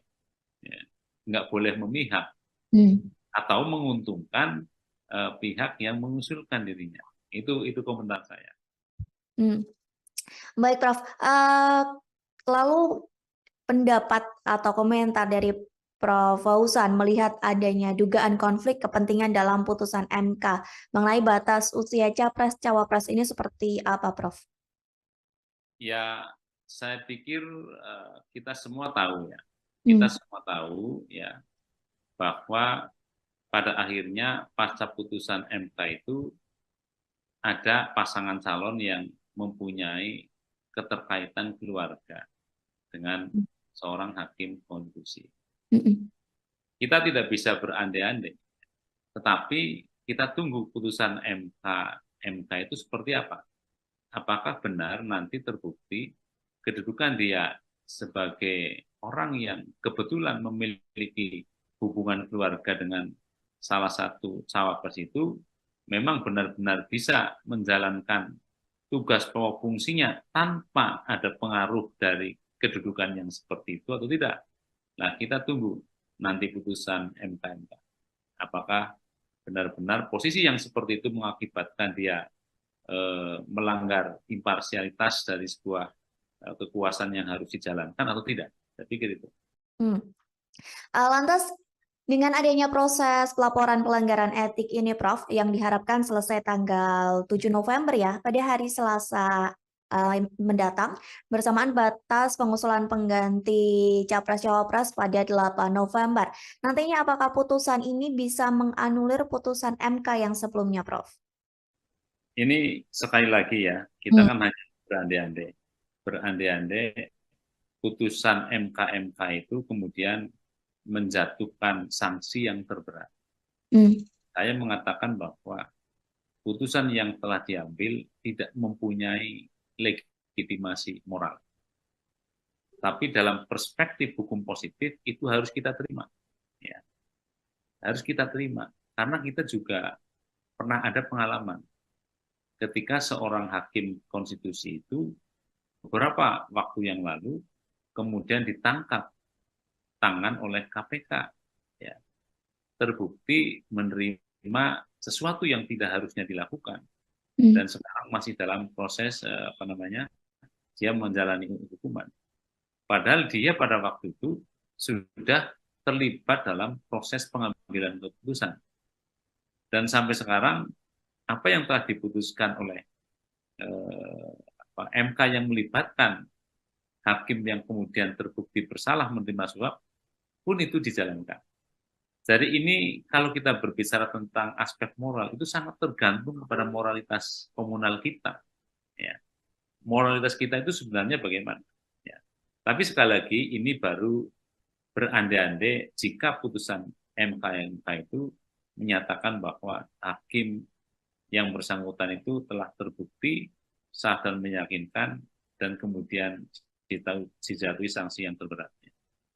Jadi kalaupun itu sudah terjadi misalnya kemudian penyelenggara negara yang berkompeten di bidang penyelenggaraan pemilu tetap mengatakan bahwa itu kan putusan tidak bisa dirubah, ya itulah yang pemahaman dari normatifnya seperti itu. Baik, Prof. Terakhir sebagai closing statement juga dari Profesor Fauzan, dengan kondisi hiruk pikuk ya bisa dibilang seperti itu antara Pilpres, putusan MK dan lain sebagainya, apa harapan dari Prof. Fauzan sendiri? Baik, terima kasih Mbak. Jadi saya sebagai orang yang kebetulan berkecimpung di dunia hukum tata negara, memang memikirkan ke depan memang perlu dikaji lagi. Ketentuan pasal 24C Undang-Undang Dasar 45 yang menyatakan bahwa putusan MK itu bersifat final dan mengikat. Karena kita sudah mengalami beberapa kejadian. Ketua MK yang dulu tertangkap tangan. Kemudian tidak lama lagi ada hakim konstitusi yang tertangkap tangan. Nah, sekarang ada persoalan kode etik. Gitu. Jadi kalau menurut saya, ke depan saya membayangkan putusan MK itu bisa ditinjau ulang melalui mekanisme MK. Jika memang putusan yang telah dijatuhkan oleh Mahkamah Konstitusi itu dilatar belakangi oleh peristiwa-peristiwa yang dalam perspektif kode etik tidak benar. Ya, hakimnya misalnya telah terbukti dengan sah meyakinkan melanggar kode etik, maka saya membayangkan ke depan MK itu bisa menjatuhkan sanksi termasuk yang 3 itu, tetapi juga ada tambahan. Dia bisa merekomendasikan kepada Mahkamah Konstitusi untuk membatalkan putusan yang telah diambil. Itu pendapat saya ke depan. Baik. Terima kasih. Baik, Prof, nanti kita menanti bersama-sama ya putusan MK pada Selasa 7 November dan tentunya putusan ini juga dinantikan oleh publik karena hal ini juga berkaitan dengan proses Pilpres dan lain sebagainya. Sekali lagi terima kasih Prof Fauzan atas waktunya sudah berkenan berbincang bersama saya di Tribun on Focus. Semoga di lain kesempatan kita bisa berbincang lagi. Terima kasih, Prof. Assalamualaikum. Tribuners, demikian Tribun on Fokus hari ini. Saya Mariananda beserta kru yang bertugas pamit undur diri. Terima kasih dan sampai jumpa. Download Tribun X sekarang. Menghadirkan lokal menjadi Indonesia. Boleh hukumnya tidak terlalu sempurna, hukumnya tidak terlalu baik ya. Tetapi hukum yang tidak sempurna dan tidak terlalu baik itu, kalau dilaksanakan oleh aparat penegak hukum yang punya integritas moral yang baik, maka keadilan akan tercapai. Putusan MK itu final dan binding, artinya final dan mengikat ya apapun putusannya. Berandai-andai putusan MK itu kemudian menjatuhkan sanksi yang terberat. Saya mengatakan bahwa putusan yang telah diambil tidak mempunyai legitimasi moral. Tapi dalam perspektif hukum positif itu harus kita terima. Halo Tribuners, Tribun on Fokus kembali menjumpai Anda bersama saya Mariananda. Tribuners, MK sudah menyimpulkan bahwa ada dugaan pelanggaran etik Hakim Konstitusi dalam penyusunan putusan MK soal batas usia Capres dan Cawapres. Bahkan nantinya putusan MK ini akan dibacakan pada Selasa 7 November 2023 mendatang. Dengan begitu, apakah bisa putusan MK yang mengabulkan gugatan soal usia Capres-Cawapres dibatalkan? Mengenai hal ini kita akan membahas bersama dengan Guru Besar Hukum Tata Negara Universitas Jenderal Sudirman, ada Muhammad Fauzan. Kita sapa terlebih dahulu di sana. Halo Prof, gimana kabarnya? Alhamdulillahirrahmanirrahim, sehat. Mbak juga sehat? Alhamdulillah sehat. Sebelumnya terima kasih banyak Prof sudah menyempatkan waktunya untuk bergabung bersama Tribun on Fokus hari ini. Kita langsung saja Prof ke topik pembahasan kita terkait putusan MK yang menduga adanya pelanggaran etik Hakim Konstitusi. Gimana menurut Profesor Fauzan? Baik, Assalamualaikum warahmatullahi wabarakatuh. Waalaikumsalam. Jadi ini kan masih diduga ya Mbak ya. Jadi proses masih jalan, ya sudah beberapa kali persidangan di MK. Kita tinggal menunggu saya pikir karena memang ini jalur konstitusional yang disediakan oleh hukum tata negara kita ya. Berdasarkan peraturan MK tentunya tentang MK ya. Yaitu peraturan kalau tidak salah nomor 1 tahun 2023 tentang Majelis Kehormatan Mahkamah Konstitusi. Jadi karena ini masih dugaan, kemudian proses masih berjalan di MK, tinggal kita tunggu bagaimana hasilnya nanti pada tanggal 7 November yang akan datang. Lantas permasalahan di MK begitu ya tentang dugaan pelanggaran kode etik mengenai batas usia Capres dan Cawapres. Ada yang mengatakan bahwa hal ini merupakan campur tangan dari Jokowi dan hal ini cukup membuat guncangan yang besar gitu ya Prof ya bagi MK sendiri. Apakah hal ini mempengaruhi dari kredibilitas MK sendiri Prof? Lantas bagaimana menurut para dosen, para pengamat, bahkan publik menilai akan hal ini? Ya, baik, terima kasih. Jadi ketika sebuah putusan MK kemudian diadukan, ya, diadukan oleh masyarakat bahwa itu ada dugaan terhadap pelanggaran kode etik, ya, maka yang perlu kita ketahui, perlu pahami terlebih dahulu yang pertama, ya, bahwa putusan MK ansih, yaitu dalam hal ini putusan MK nomor 90, ya, terkait dengan persyaratan capres dan cawapres ya berdasarkan hukum tata negara positif kita bisa melihat misalnya dalam pasal 24C Undang-Undang Dasar 1945 bahwa putusan MK adalah final dan mengikat. Artinya ketika MK sudah mengambil keputusan dan itu sudah dibacakan di dalam sidang pleno terbuka, ya, maka sejak diucapkan itu putusan menjadi berlaku. Itu yang pertama. Artinya apa? Setiap warga masyarakat, ya, penyelenggara negara, rakyat dan siapapun itu harus mematuhi putusan itu. Terlepas putusan itu bisa diperdebatkan dalam tahap akademik. Terlepas putusan itu bisa dikritisi oleh para akademisi. Atau terlepas putusan itu menyenangkan atau tidak menyenangkan.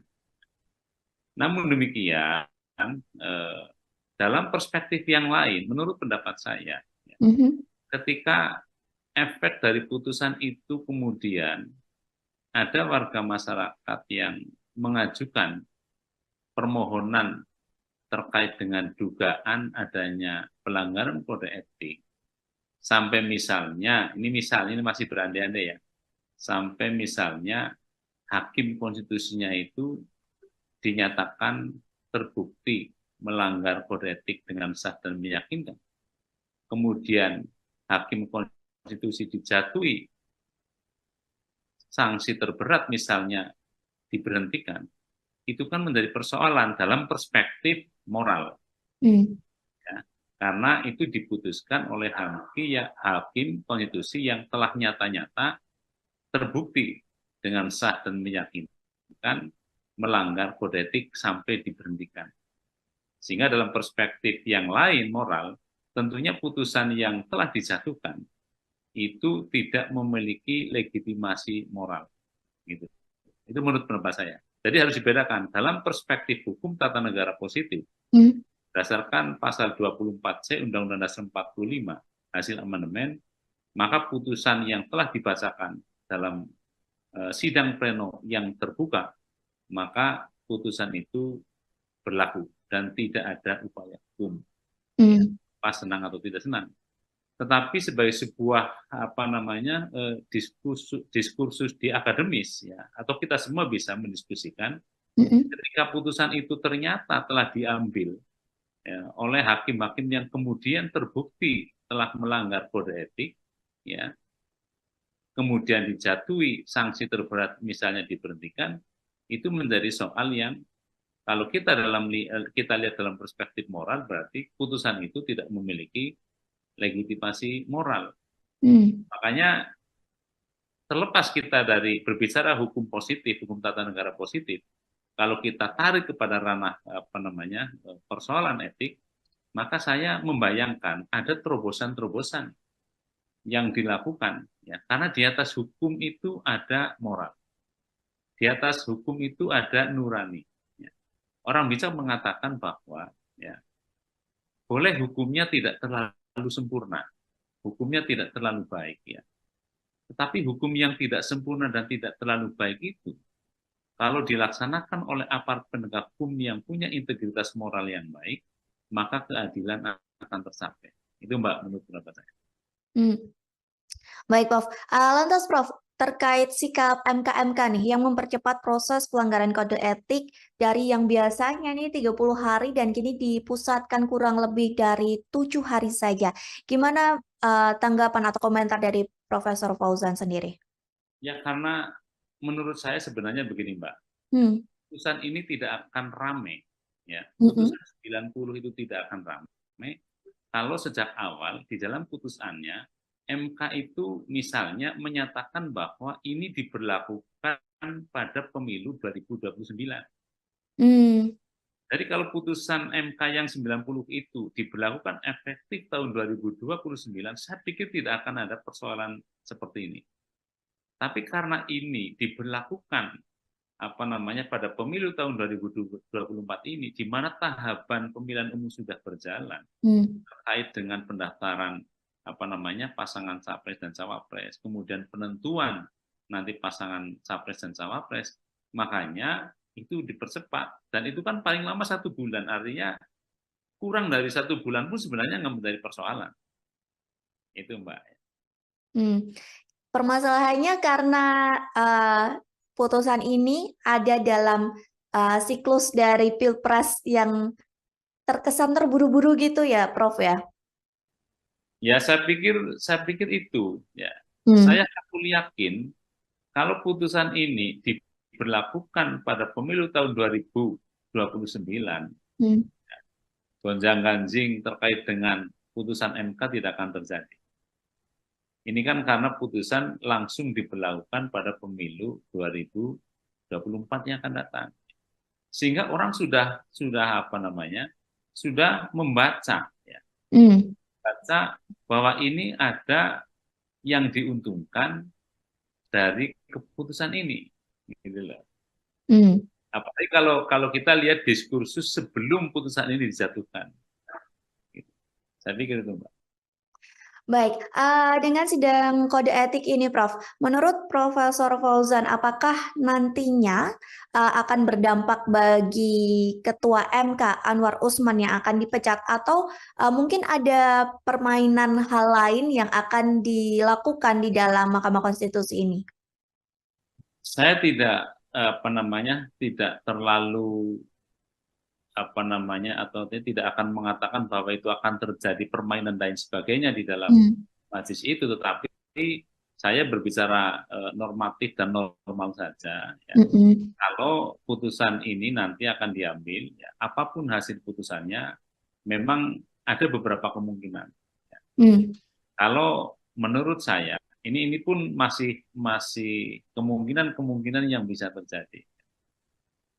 Memang kalau kita memperhatikan hukum positif, sekali lagi, hukum yang berlaku sekarang, itu MK itu hanya terkait dengan peradilan etik. Peradilan etik ya, artinya hakim konstitusi itu terbukti atau tidak melanggar kode etik gitu.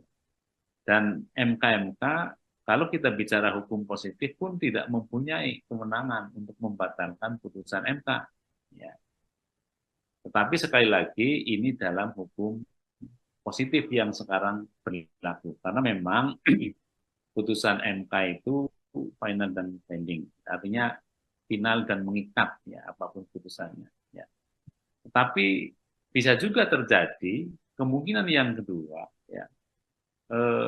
Kalau kita lihat misalnya dinamika yang terjadi di sidang MK, ya, kemudian para anggota Majelis Kehormatan ini atau MK ini mempunyai pemikiran yang jauh ke depan mendasarkan kepada aspek moral, barangkali putusannya akan berbeda. Gitu, artinya berbeda, bisa dia mengusulkan untuk pemberhentian hakim konstitusi. Kemudian yang kedua bisa juga, menurut pendapat saya, dia merekomendasikan agar putusan MK nomor 90 itu dibatalkan. Tapi yang membatalkan juga MK, artinya Mahkamah Konstitusi. Tapi ini pun pasti akan menjadi diskursus. Bagaimana dia nanti, ya, ketika memang hakim itu sudah terbukti melanggar kode etik, kemudian dipersilahkan lagi untuk mengambil keputusan. Itu kan juga soal lain. Makanya beberapa waktu yang lalu salah satu anggota Mahkamah Konstitusi, hakim konstitusi yang mulia Profesor Arief mengatakan sudah direshuffle sekalian 9 hakim konstitusi, kan begitu. Tentu Mbak mengikuti barangkali. Jadi dari itu, menurut pendapat saya, kalau kita hanya beranjak kepada hukum tertulis, hukum positif sekarang, memang tidak mungkin putusan MK itu diganggu-gugat. Tetapi kalau kita berbicara tentang hukum progresif, ya, ke depan, karena di atas hukum itu ada moral, ya, ada nurani, gitu loh. Ada nurani, sehingga bisa saja kemungkinan itu terjadi. Karena yang harus kita pahami, Mbak, ya, hukum tertulis itu pasti akan jauh tertinggal dari perkembangan hukum masyarakat. Ya. Karena pasal 24C itu kan dibuat sekitar 2 dekade yang lalu, yang barangkali nilai-nilai yang tumbuh berkembang di dalam masyarakat, hukum yang berkembang itu sudah bergeser, ya, artinya sudah ketinggalan dengan kondisi masyarakat yang sekarang. Itu pendapat saya. Jadi makanya putusan-putusan yang sifatnya progresif juga masih dimungkinkan dalam kehidupan berhukum di Indonesia. Gitu. Tergantung hakimnya lah, saya pikir. Oke, berarti untuk nasib dari Ketua MK Anwar Usman sendiri belum tentu dipecat begitu ya, Prof ya? Tergantung nanti perkembangan keputusan dari hakim sendiri begitu ya, Prof? Tergantung kepada putusan MK-MK. Ya. Kalau putusan MK-MK menyatakan bahwa hakim terlapor itu telah terbukti sah dan meyakinkan melanggar kode etik, maka ada 3 kemungkinan sanksinya. Sanksi teguran, ya, yang sifatnya lisan, tertulis, atau untuk diberhentikan dengan tidak hormat. Tinggal yang dilanggar itu kode etik yang mana, ya, terkait dengan integritas, kan begitu kan? Karena tentunya itu kita sabar dulu menunggu sampai tanggal 7 paling tidak. Apakah yang diadukan itu, hakim-hakim konstitusi yang diadukan itu nanti dijatuhi sanksi yang pertama, kedua, atau yang terberat ya diusulkan untuk diberhentikan dengan tidak. Berarti nanti kita tunggu juga ya, Prof ya, kemungkinan-kemungkinan itu di antara 3 kemungkinan itu mana yang akan terjadi seperti itu ya, Prof ya. Lalu Prof, soal pencopotan Hakim Konstitusi Aswanto oleh DPR yang kemarin juga sempat disinggung oleh Ketua MK Jimli, bahkan Jimli sempat sampai berujar kurang ajar seperti itu, Prof. Apakah menurut Prof Fauzan termasuk dalam pelanggaran ataupun hal itu termasuk dalam salah satu skenario dari Pilpres 2024 ini?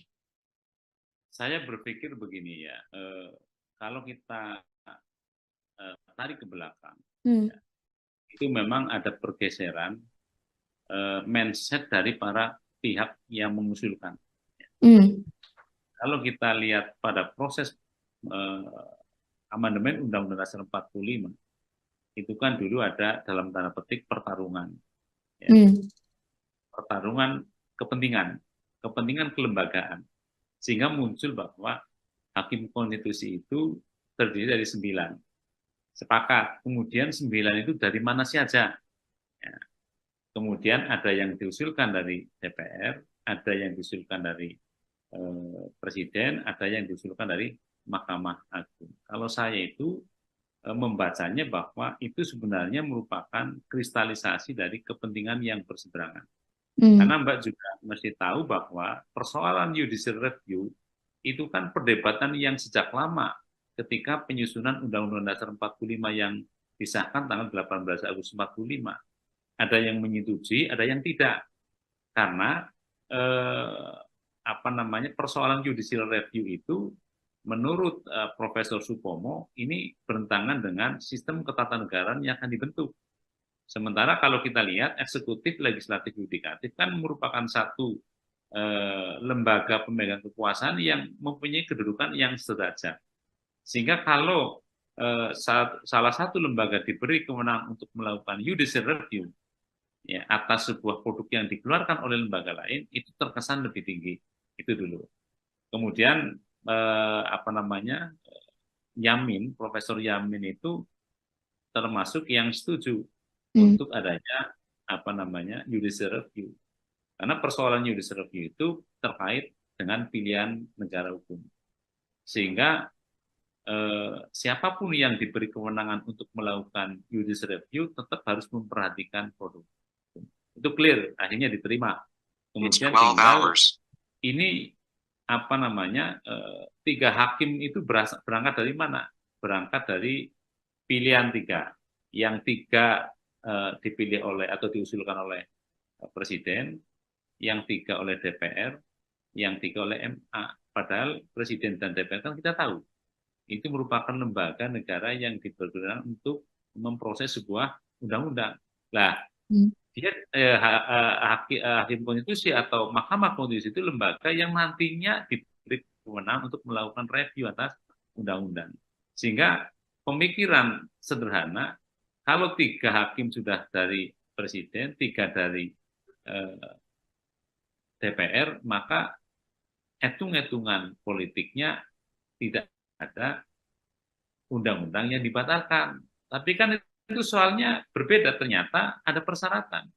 Seorang hakim konstitusi itu harus mempunyai sifat negarawan, Hmm. yaitu tidak lagi berpikir berasal dari mana, apakah berasal atas usulan presiden atau usulan DPR. Nah, kemarin ada pemikiran yang mulai bergeser. Salah satu ketua komisi mengatakan bahwa hakim yang diusulkan oleh DPR mestinya harus mengamankan kebijakan DPR. Kan Hmm. gitu, Hmm. Mbak, flashback ke belakang. Nah, itu yang sudah mulai bergeser. Sehingga mestinya dari manapun dia berasal, apakah dari usulan presiden, apakah usulan DPR atau Mahkamah Agung, dia itu tetap imparsial, ya. Nggak boleh memihak Hmm. atau menguntungkan pihak yang mengusulkan dirinya. Itu komentar saya. Hmm. Baik, Prof. Lalu pendapat atau komentar dari Prof. Fauzan melihat adanya dugaan konflik kepentingan dalam putusan MK mengenai batas usia capres-cawapres ini seperti apa, Prof? Ya, saya pikir kita semua tahu ya, Hmm. kita semua tahu ya bahwa pada akhirnya pasca putusan MK itu ada pasangan calon yang mempunyai keterkaitan keluarga dengan seorang hakim konstitusi. Hmm. Kita tidak bisa berandai-andai, tetapi kita tunggu putusan MK itu seperti apa. Apakah benar nanti terbukti kedudukan dia sebagai orang yang kebetulan memiliki hubungan keluarga dengan salah satu cawapres itu memang benar-benar bisa menjalankan tugas pokok fungsinya tanpa ada pengaruh dari kedudukan yang seperti itu atau tidak. Nah, kita tunggu nanti putusan MK. Apakah benar-benar posisi yang seperti itu mengakibatkan dia melanggar imparsialitas dari sebuah kekuasaan yang harus dijalankan atau tidak. Saya pikir itu. Lantas, dengan adanya proses pelaporan pelanggaran etik ini, Prof, yang diharapkan selesai tanggal 7 November ya, pada hari Selasa mendatang, bersamaan batas pengusulan pengganti Capres-Cawapres pada 8 November. Nantinya apakah putusan ini bisa menganulir putusan MK yang sebelumnya, Prof? Ini sekali lagi ya, kita kan hanya berandai-andai. Berandai-andai putusan MK itu kemudian menjatuhkan sanksi yang terberat.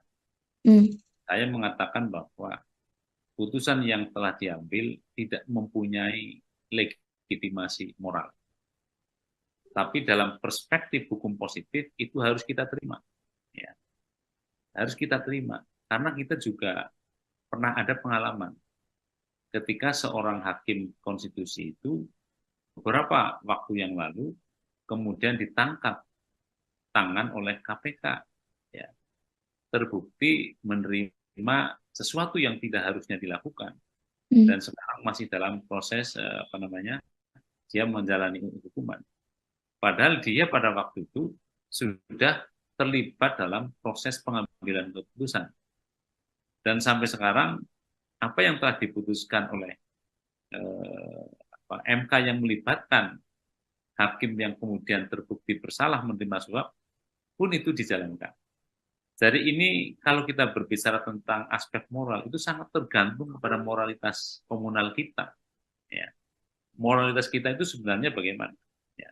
Tapi sekali lagi ini baru berandai-andai jika putusan MK itu menyatakan bahwa hakim yang bersangkutan itu telah terbukti sah dan meyakinkan dan kemudian dijatuhi sanksi yang terberat.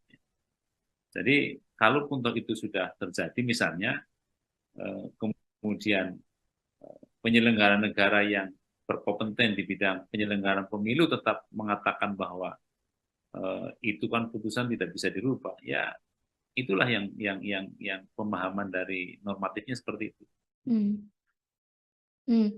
Baik, Prof. Terakhir sebagai closing statement juga dari Profesor Fauzan, dengan kondisi hiruk pikuk ya bisa dibilang seperti itu antara Pilpres, putusan MK dan lain sebagainya, apa harapan dari Prof. Fauzan sendiri?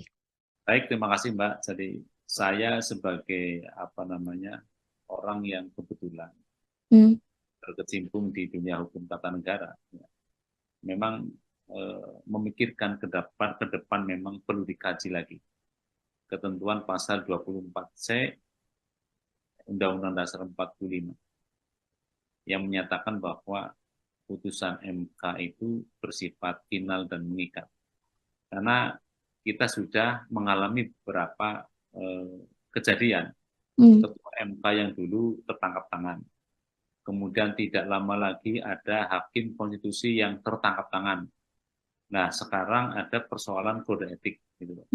Jadi kalau menurut saya, ke depan saya membayangkan putusan MK itu bisa ditinjau ulang melalui mekanisme MK-MK. Jika memang putusan yang telah dijatuhkan oleh Mahkamah Konstitusi itu dilatar belakangi oleh peristiwa-peristiwa yang dalam perspektif kode etik tidak benar. Ya, hakimnya misalnya telah terbukti dengan sah meyakinkan melanggar kode etik, maka saya membayangkan ke depan MK-MK itu bisa menjatuhkan sanksi termasuk yang 3 itu, tetapi juga ada tambahan. Dia bisa merekomendasikan kepada Mahkamah Konstitusi untuk membatalkan putusan yang telah diambil. Itu pendapat saya ke depan. Baik. Terima kasih.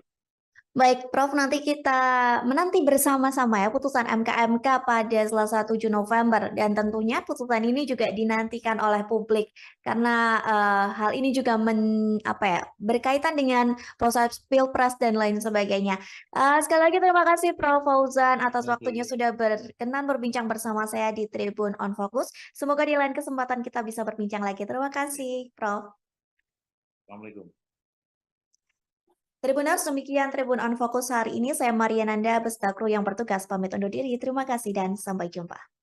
Download Tribun X sekarang. Menghadirkan lokal menjadi Indonesia. Boleh hukumnya tidak terlalu sempurna. Hukumnya tidak terlalu baik ya. Tetapi hukum yang tidak sempurna dan tidak terlalu baik itu kalau dilaksanakan oleh aparat penegak hukum yang punya integritas moral yang baik, maka keadilan akan tercapai. Putusan MK itu final dan binding, artinya final dan mengikat ya apapun putusannya. Berandai-andai putusan MK-MK itu kemudian menjatuhkan sanksi yang terberat. Saya mengatakan bahwa putusan yang telah diambil tidak mempunyai legitimasi moral. Tapi dalam perspektif hukum positif itu harus kita terima. Halo Tribuners, Tribun on Focus kembali menjumpai Anda bersama saya Mariananda. Tribuners, MK-MK sudah menyimpulkan bahwa ada dugaan pelanggaran etik Hakim Konstitusi dalam penyusunan putusan MK soal batas usia Capres dan Cawapres. Bahkan nantinya putusan MK-MK ini akan dibacakan pada Selasa 7 November 2023 mendatang. Dengan begitu, apakah bisa putusan MK yang mengabulkan gugatan soal usia Capres-Cawapres dibatalkan? Mengenai hal ini kita akan membahas bersama dengan Guru Besar Hukum Tata Negara Universitas Jenderal Sudirman, ada Muhammad Fauzan. Kita sapa terlebih dahulu di sana. Halo Prof, gimana kabarnya? Alhamdulillah, sehat. Mbak juga sehat? Alhamdulillah sehat. Sebelumnya terima kasih banyak Prof sudah menyempatkan waktunya untuk bergabung bersama Tribun on Focus hari ini. Kita langsung saja Prof ke topik pembahasan kita terkait putusan MK-MK yang menduga adanya pelanggaran etik Hakim Konstitusi. Gimana menurut Profesor Fauzan? Baik, Assalamualaikum warahmatullahi wabarakatuh. Waalaikumsalam. Jadi ini kan masih diduga ya Mbak ya. Jadi proses masih jalan, ya sudah beberapa kali persidangan di MK-MK. Kita tinggal menunggu saya pikir karena memang ini jalur konstitusional yang disediakan oleh hukum tata negara kita ya. Berdasarkan peraturan MK tentunya tentang MK-MK ya. Yaitu peraturan kalau tidak salah nomor 1 tahun 2023 tentang Majelis Kehormatan Mahkamah Konstitusi. Jadi karena ini masih dugaan, kemudian proses masih berjalan di MK-MK, tinggal kita tunggu bagaimana hasilnya nanti pada tanggal 7 November yang akan datang. Lantas permasalahan di MK begitu ya tentang dugaan pelanggaran kode etik mengenai batas usia capres dan cawapres. Ada yang mengatakan bahwa hal ini merupakan campur tangan dari Jokowi dan hal ini cukup membuat guncangan yang besar gitu ya Prof ya bagi MK sendiri. Apakah hal ini mempengaruhi dari kredibilitas MK sendiri Prof? Lantas bagaimana menurut para dosen, para pengamat, bahkan publik menilai akan hal ini? Ya, baik, terima kasih. Jadi ketika sebuah putusan MK kemudian diadukan, ya, diadukan oleh masyarakat bahwa itu ada dugaan terhadap pelanggaran kode etik, ya, maka yang perlu kita ketahui, perlu pahami terlebih dahulu yang pertama, ya, bahwa putusan MK ansih, yaitu dalam hal ini putusan MK nomor 90, ya, terkait dengan persyaratan capres dan cawapres, ya, berdasarkan hukum tata negara positif kita bisa melihat misalnya dalam pasal 24C Undang-Undang Dasar 1945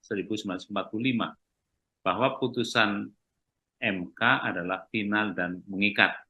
Artinya ketika MK sudah mengambil keputusan dan itu sudah dibacakan di dalam sidang pleno terbuka, ya, maka sejak diucapkan itu putusan menjadi berlaku. Itu yang pertama. Artinya apa?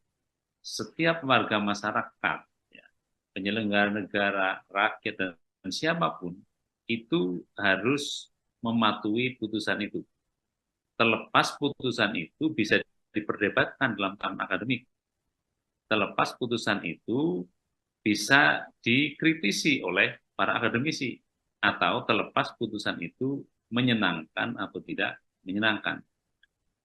Namun demikian, dalam perspektif yang lain, menurut pendapat saya, ketika efek dari putusan itu kemudian ada warga masyarakat yang mengajukan permohonan terkait dengan dugaan adanya pelanggaran kode etik, sampai misalnya, ini masih berandai-andai ya, sampai misalnya hakim konstitusinya itu dinyatakan terbukti melanggar kode etik dengan sah dan meyakinkan.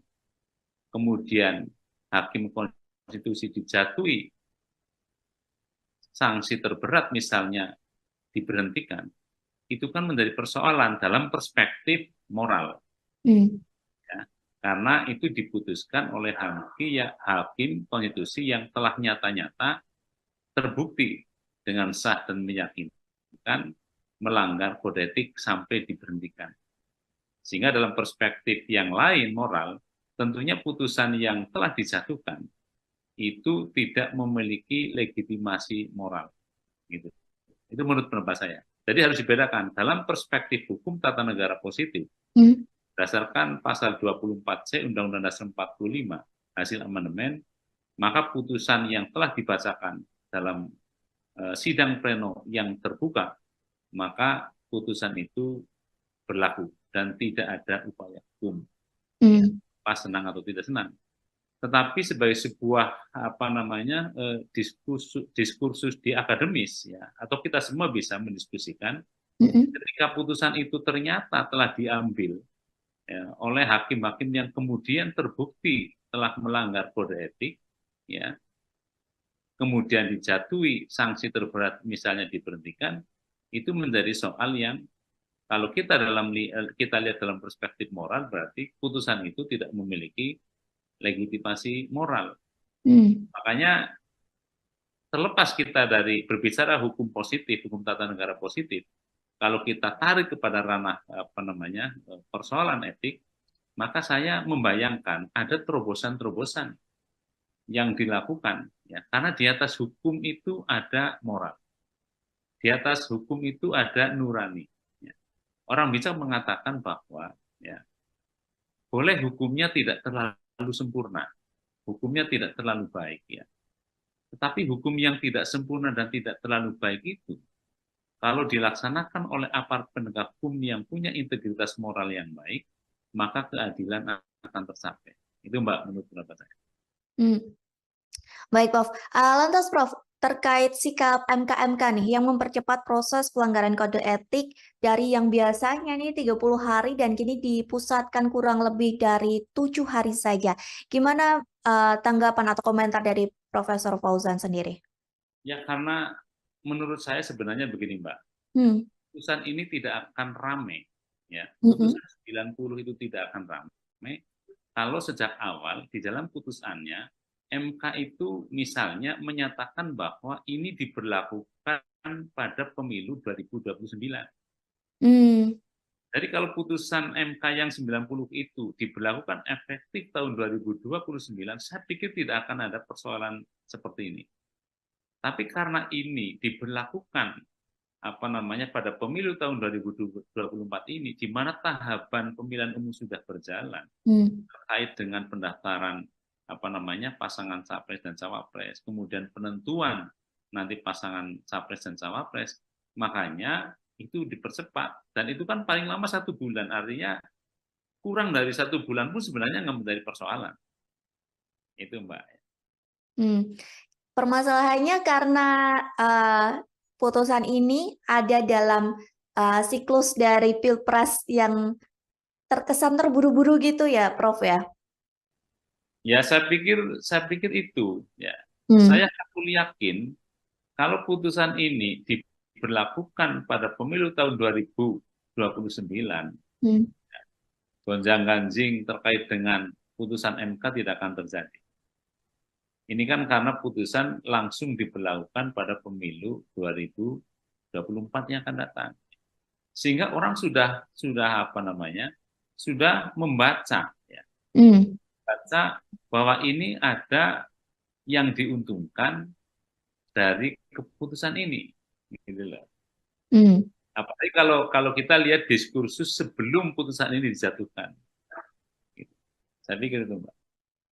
Baik, dengan sidang kode etik ini, Prof, menurut Profesor Fauzan, apakah nantinya akan berdampak bagi Ketua MK Anwar Usman yang akan dipecat, atau mungkin ada permainan hal lain yang akan dilakukan di dalam Mahkamah Konstitusi ini? Saya tidak tidak terlalu atau tidak akan mengatakan bahwa itu akan terjadi permainan dan sebagainya di dalam majelis itu, tetapi saya berbicara normatif dan normal saja. Ya. Kalau putusan ini nanti akan diambil, ya, apapun hasil putusannya, memang ada beberapa kemungkinan. Ya. Kalau menurut saya, ini pun masih kemungkinan yang bisa terjadi. Memang kalau kita memperhatikan hukum positif, sekali lagi, hukum yang berlaku sekarang, itu MK-MK itu hanya terkait dengan peradilan etik. Peradilan etik ya, artinya hakim konstitusi itu terbukti atau tidak melanggar kode etik gitu.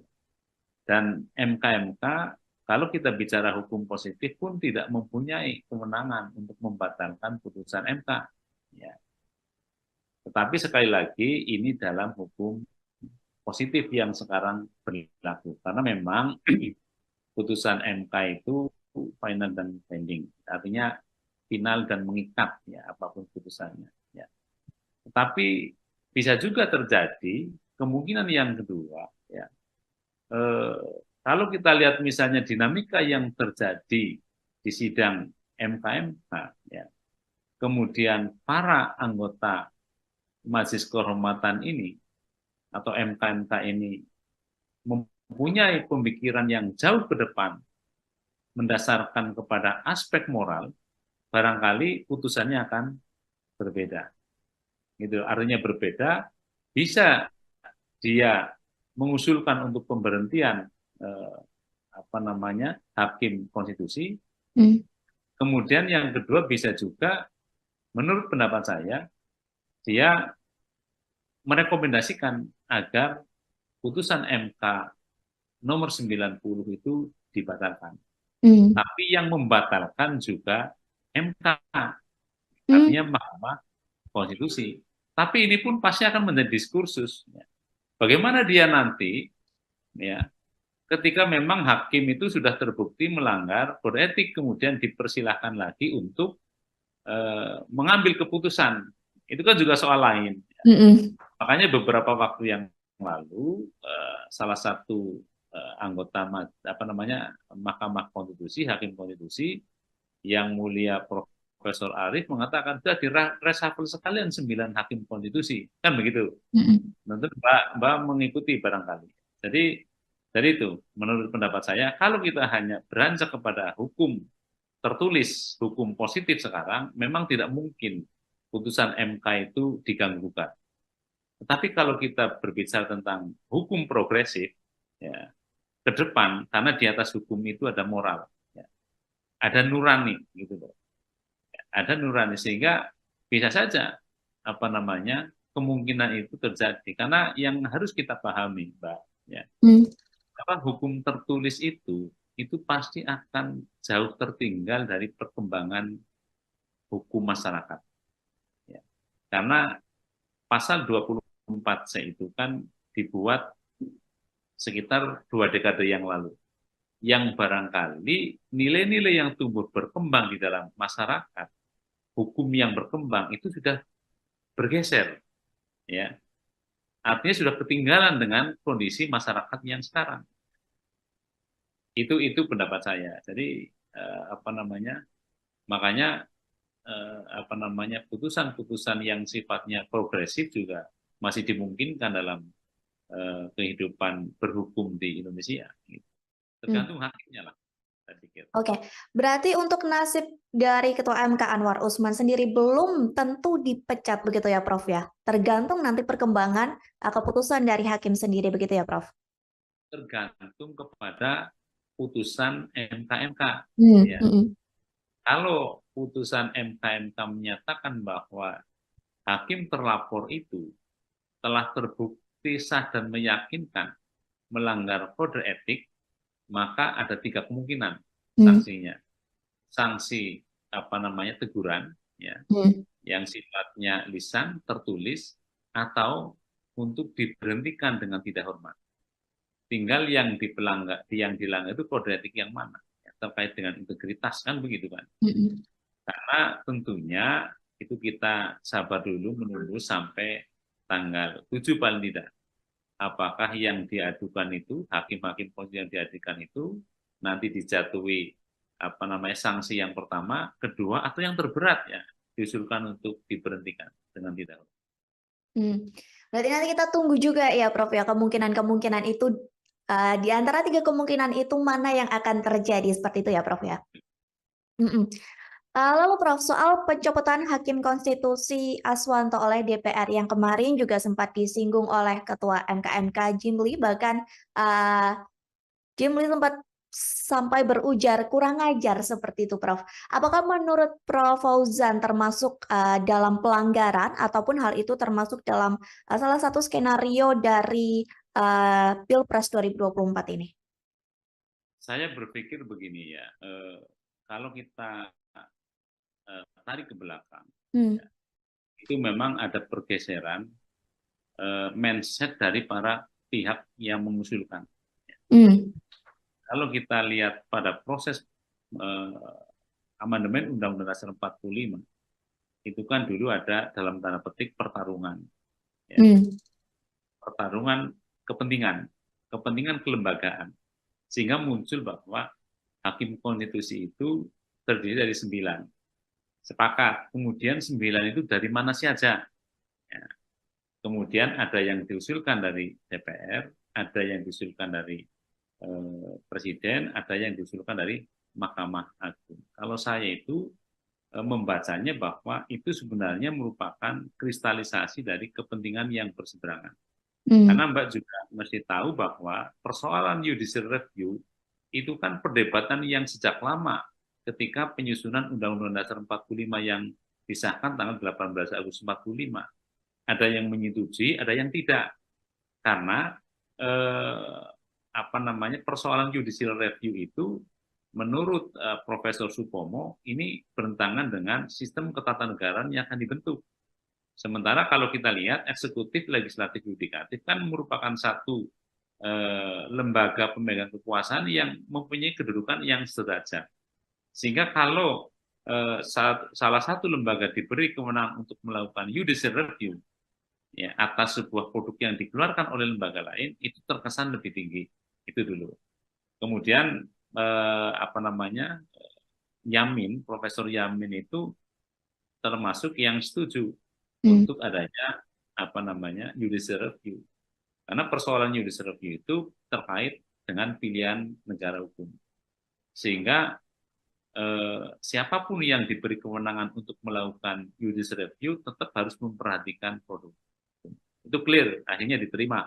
Kemudian tinggal ini 3 hakim itu berangkat dari mana? Berangkat dari pilihan 3. Yang 3 dipilih oleh atau diusulkan oleh Presiden, yang 3 oleh DPR, yang 3 oleh MA. Padahal Presiden dan DPR kan kita tahu, itu merupakan lembaga negara yang dipergunakan untuk memproses sebuah undang-undang. Nah, dia Hakim Konstitusi atau Mahkamah Konstitusi itu lembaga yang nantinya diberi kewenangan untuk melakukan review atas undang-undang.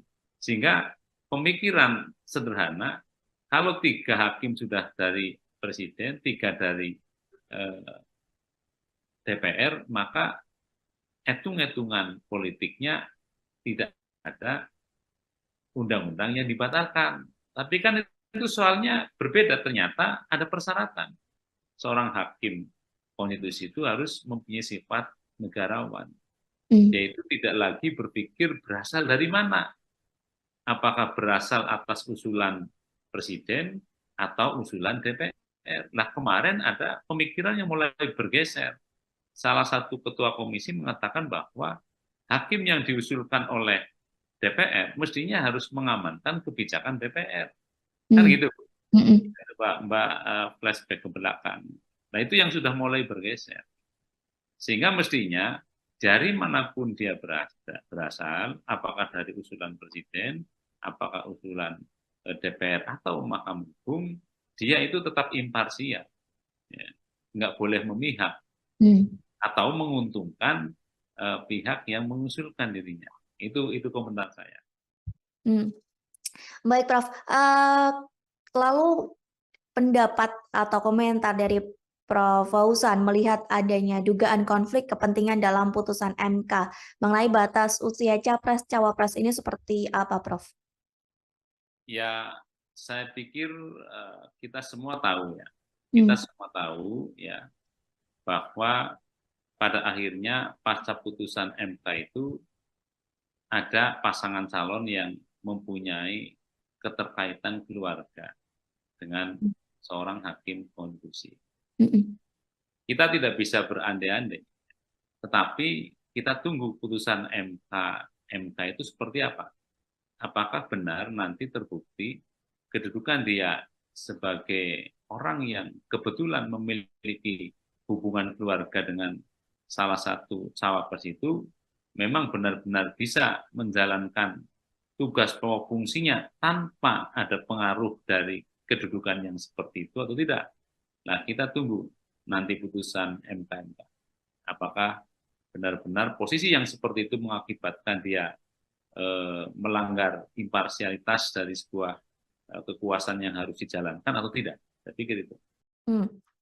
Lantas, dengan adanya proses pelaporan pelanggaran etik ini, Prof, yang diharapkan selesai tanggal 7 November ya, pada hari Selasa mendatang, bersamaan batas pengusulan pengganti Capres-Cawapres pada 8 November. Nantinya apakah putusan ini bisa menganulir putusan MK yang sebelumnya, Prof? Ini sekali lagi ya, kita kan hanya berandai-andai putusan MK itu kemudian menjatuhkan sanksi yang terberat.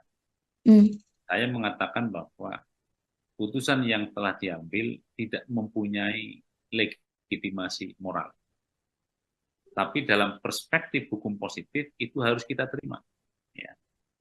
Harus kita terima. Karena kita juga pernah ada pengalaman ketika seorang hakim konstitusi itu beberapa waktu yang lalu kemudian ditangkap tangan oleh KPK, ya, terbukti menerima sesuatu yang tidak harusnya dilakukan dan sekarang masih dalam proses dia menjalani hukuman. Padahal dia pada waktu itu sudah terlibat dalam proses pengambilan keputusan. Dan sampai sekarang apa yang telah diputuskan oleh MK yang melibatkan hakim yang kemudian terbukti bersalah menerima suap pun itu dijalankan. Jadi ini kalau kita berbicara tentang aspek moral itu sangat tergantung kepada moralitas komunal kita. Ya. Moralitas kita itu sebenarnya bagaimana? Ya. Tapi sekali lagi ini baru berandai-andai jika putusan MK itu menyatakan bahwa hakim yang bersangkutan itu telah terbukti sah dan meyakinkan dan kemudian dijatuhi sanksi yang terberatnya. Jadi kalaupun itu sudah terjadi misalnya kemudian penyelenggara negara yang berkompeten di bidang penyelenggaraan pemilu tetap mengatakan bahwa itu kan putusan tidak bisa dirubah, ya itulah yang pemahaman dari normatifnya seperti itu. Baik, Prof. Terakhir sebagai closing statement juga dari Profesor Fauzan, dengan kondisi hiruk pikuk ya bisa dibilang seperti itu antara Pilpres, putusan MK dan lain sebagainya, apa harapan dari Prof. Fauzan sendiri? Baik, terima kasih Mbak. Jadi saya sebagai orang yang kebetulan berkecimpung di dunia hukum tata negara, ya, memang memikirkan ke depan memang perlu dikaji lagi. Ketentuan pasal 24C Undang-Undang Dasar 45 yang menyatakan bahwa putusan MK itu bersifat final dan mengikat. Karena kita sudah mengalami beberapa kejadian. Ketua MK yang dulu tertangkap tangan. Kemudian tidak lama lagi ada hakim konstitusi yang tertangkap tangan. Nah, sekarang ada persoalan kode etik. Gitu. Jadi kalau menurut saya, ke depan saya membayangkan putusan MK itu bisa ditinjau ulang melalui mekanisme MK-MK. Jika memang putusan yang telah dijatuhkan oleh Mahkamah Konstitusi itu dilatar belakangi oleh peristiwa-peristiwa yang dalam perspektif kode etik tidak benar.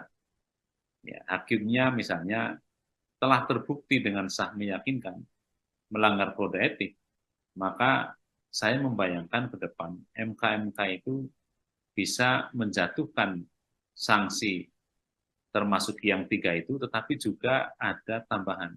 Dia bisa merekomendasikan kepada Mahkamah Konstitusi untuk membatalkan putusan yang telah diambil.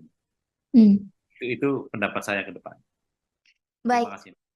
Baik, Prof, nanti kita menanti bersama-sama ya putusan MK pada Selasa 7 November dan tentunya putusan ini juga dinantikan oleh publik karena hal ini juga berkaitan dengan proses Pilpres dan lain sebagainya. Sekali lagi terima kasih Prof Fauzan atas waktunya sudah berkenan berbincang bersama saya di Tribun on Focus. Semoga di lain kesempatan kita bisa berbincang lagi. Terima kasih, Prof. Assalamualaikum. Tribuners, demikian Tribun on Focus hari ini. Saya Mariananda beserta kru yang bertugas pamit undur diri. Terima kasih dan sampai jumpa. Download Tribun X sekarang. Menghadirkan lokal menjadi Indonesia. Boleh hukumnya tidak terlalu sempurna. Hukumnya tidak terlalu baik ya. Tetapi hukum yang tidak sempurna dan tidak terlalu baik itu kalau dilaksanakan oleh aparat penegak hukum yang punya integritas moral yang baik, maka keadilan akan tercapai. Putusan MK itu final dan binding, artinya final dan mengikat ya apapun putusannya. Berandai-andai putusan MK itu kemudian menjatuhkan sanksi yang terberat. Saya mengatakan bahwa putusan yang telah diambil tidak mempunyai legitimasi moral. Tapi dalam perspektif hukum positif itu harus kita terima. Halo Tribuners, Tribun on Fokus kembali menjumpai Anda bersama saya Mariananda. Tribuners, MK sudah menyimpulkan bahwa ada dugaan pelanggaran etik Hakim Konstitusi dalam penyusunan putusan MK soal batas usia Capres dan Cawapres. Bahkan nantinya putusan MK ini akan dibacakan pada Selasa 7 November 2023 mendatang. Dengan begitu, apakah bisa putusan MK yang mengabulkan gugatan soal usia Capres-Cawapres dibatalkan? Mengenai hal ini kita akan membahas bersama dengan Guru Besar Hukum Tata Negara Universitas Jenderal Sudirman, ada Muhammad Fauzan. Kita sapa terlebih dahulu di sana. Halo Prof, gimana kabarnya? Alhamdulillahirrahmanirrahim, sehat. Mbak juga sehat. Alhamdulillah sehat. Sebelumnya terima kasih banyak Prof sudah menyempatkan waktunya untuk bergabung bersama Tribun on Fokus hari ini. Kita langsung saja Prof ke topik pembahasan kita terkait putusan MK yang menduga adanya pelanggaran etik Hakim Konstitusi. Gimana menurut Profesor Fauzan? Baik, Assalamualaikum warahmatullahi wabarakatuh. Waalaikumsalam. Jadi ini kan masih diduga ya Mbak ya. Jadi proses masih jalan, ya sudah beberapa kali persidangan di MK. Kita tinggal menunggu saya pikir karena memang ini jalur konstitusional yang disediakan oleh hukum tata negara kita ya. Berdasarkan peraturan MK tentunya tentang MK ya. Yaitu peraturan kalau tidak salah nomor 1 tahun 2023 tentang Majelis Kehormatan Mahkamah Konstitusi. Jadi karena ini masih dugaan, kemudian proses masih berjalan di MK, tinggal kita tunggu bagaimana hasilnya nanti pada tanggal 7 November yang akan datang. Lantas permasalahan di MK begitu ya tentang dugaan pelanggaran kode etik mengenai batas usia Capres dan Cawapres. Ada yang mengatakan bahwa hal ini merupakan campur tangan dari Jokowi dan hal ini cukup membuat guncangan yang besar gitu ya Prof ya bagi MK sendiri. Apakah hal ini mempengaruhi dari kredibilitas MK sendiri Prof? Lantas bagaimana menurut para dosen, para pengamat, bahkan publik menilai akan hal ini? Ya, baik, terima kasih. Jadi ketika sebuah putusan MK kemudian diadukan, ya, diadukan oleh masyarakat bahwa itu ada dugaan terhadap pelanggaran kode etik, ya, maka yang perlu kita ketahui, perlu pahami terlebih dahulu yang pertama, ya, bahwa putusan MK ansih, yaitu dalam hal ini putusan MK nomor 90, ya, terkait dengan persyaratan capres dan cawapres, ya, berdasarkan hukum tata negara positif kita bisa melihat misalnya dalam pasal 24C Undang-Undang Dasar 1945 bahwa putusan MK adalah final dan mengikat. Artinya ketika MK sudah mengambil keputusan dan itu sudah dibacakan di dalam sidang pleno terbuka, ya, maka sejak diucapkan itu putusan menjadi berlaku. Itu yang pertama. Artinya apa? Setiap warga masyarakat, ya, penyelenggara negara, rakyat, dan siapapun, itu harus mematuhi putusan itu. Terlepas putusan itu bisa diperdebatkan dalam tahap akademik. Terlepas putusan itu bisa dikritisi oleh para akademisi, atau terlepas putusan itu menyenangkan atau tidak menyenangkan. Namun demikian, dalam perspektif yang lain, menurut pendapat saya, ketika efek dari putusan itu kemudian ada warga masyarakat yang mengajukan permohonan terkait dengan dugaan adanya pelanggaran kode etik, sampai misalnya, ini masih berandai-andai ya, sampai misalnya hakim konstitusinya itu dinyatakan terbukti melanggar kode etik dengan sah dan meyakinkan.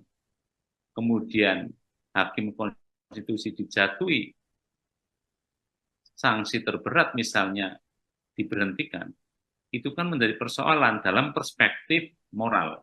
Hmm. Ya. Karena itu diputuskan oleh hakim konstitusi yang telah nyata-nyata terbukti dengan sah dan meyakinkan melanggar kode etik sampai diberhentikan. Sehingga dalam perspektif yang lain moral, tentunya putusan yang telah dijatuhkan itu tidak memiliki legitimasi moral. Gitu.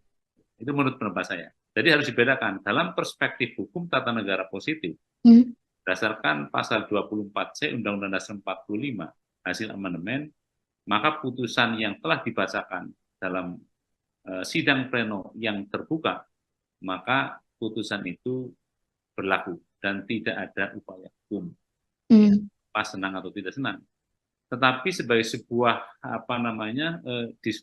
diskursus di akademis ya, atau kita semua bisa mendiskusikan, ketika putusan itu ternyata telah diambil ya, oleh hakim-hakim yang kemudian terbukti telah melanggar kode etik, ya, kemudian dijatuhi sanksi terberat misalnya diberhentikan, itu menjadi soal yang kalau kita lihat dalam perspektif moral, berarti putusan itu tidak memiliki legitimasi moral. Makanya terlepas kita dari berbicara hukum positif, hukum tata negara positif, kalau kita tarik kepada ranah persoalan etik, maka saya membayangkan ada terobosan-terobosan yang dilakukan, ya, karena di atas hukum itu ada moral, di atas hukum itu ada nurani. Ya. Orang bisa mengatakan bahwa ya, boleh hukumnya tidak terlalu sempurna, hukumnya tidak terlalu baik, ya. Tetapi hukum yang tidak sempurna dan tidak terlalu baik itu, kalau dilaksanakan oleh aparat penegak hukum yang punya integritas moral yang baik, maka keadilan akan tercapai. Itu Mbak, menurut pendapat saya. Baik, Prof. Lantas, Prof, terkait sikap MK-MK nih yang mempercepat proses pelanggaran kode etik dari yang biasanya nih 30 hari dan kini dipusatkan kurang lebih dari 7 hari saja. Gimana tanggapan atau komentar dari Profesor Fauzan sendiri? Ya, karena menurut saya sebenarnya begini, Mbak. Putusan ini tidak akan rame. Ya. Putusan 90 itu tidak akan rame kalau sejak awal di dalam putusannya MK itu misalnya menyatakan bahwa ini diberlakukan pada pemilu 2029. Jadi kalau putusan MK yang 90 itu diberlakukan efektif tahun 2029, saya pikir tidak akan ada persoalan seperti ini.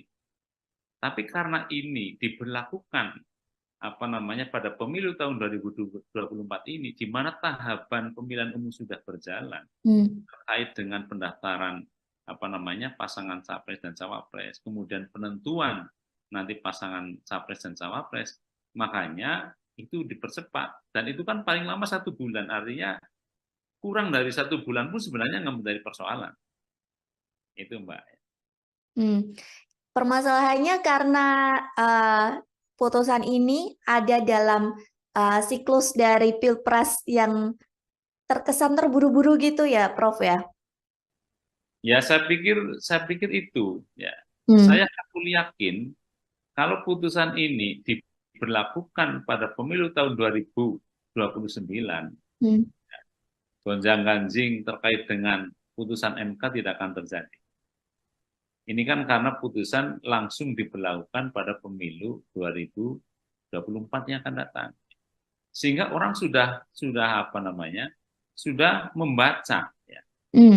Baca bahwa ini ada yang diuntungkan dari keputusan ini, gitu loh. Apalagi kalau kita lihat diskursus sebelum putusan ini dijatuhkan, gitu. Saya pikir itu, Mbak. Baik, dengan sidang kode etik ini, Prof, menurut Profesor Fauzan, apakah nantinya akan berdampak bagi Ketua MK Anwar Usman yang akan dipecat, atau mungkin ada permainan hal lain yang akan dilakukan di dalam Mahkamah Konstitusi ini? Saya tidak tidak terlalu atau tidak akan mengatakan bahwa itu akan terjadi permainan dan sebagainya di dalam majelis itu, tetapi saya berbicara normatif dan normal saja. Ya. Kalau putusan ini nanti akan diambil, ya, apapun hasil putusannya, memang ada beberapa kemungkinan. Ya. Kalau menurut saya, ini pun masih kemungkinan yang bisa terjadi. Memang kalau kita memperhatikan hukum positif sekali lagi, hukum yang berlaku sekarang, itu MK-MK itu hanya terkait dengan peradilan etik. Peradilan etik ya, artinya hakim konstitusi itu terbukti atau tidak melanggar kode etik gitu. Dan MK-MK kalau kita bicara hukum positif pun tidak mempunyai kewenangan untuk membatalkan putusan MK. Ya.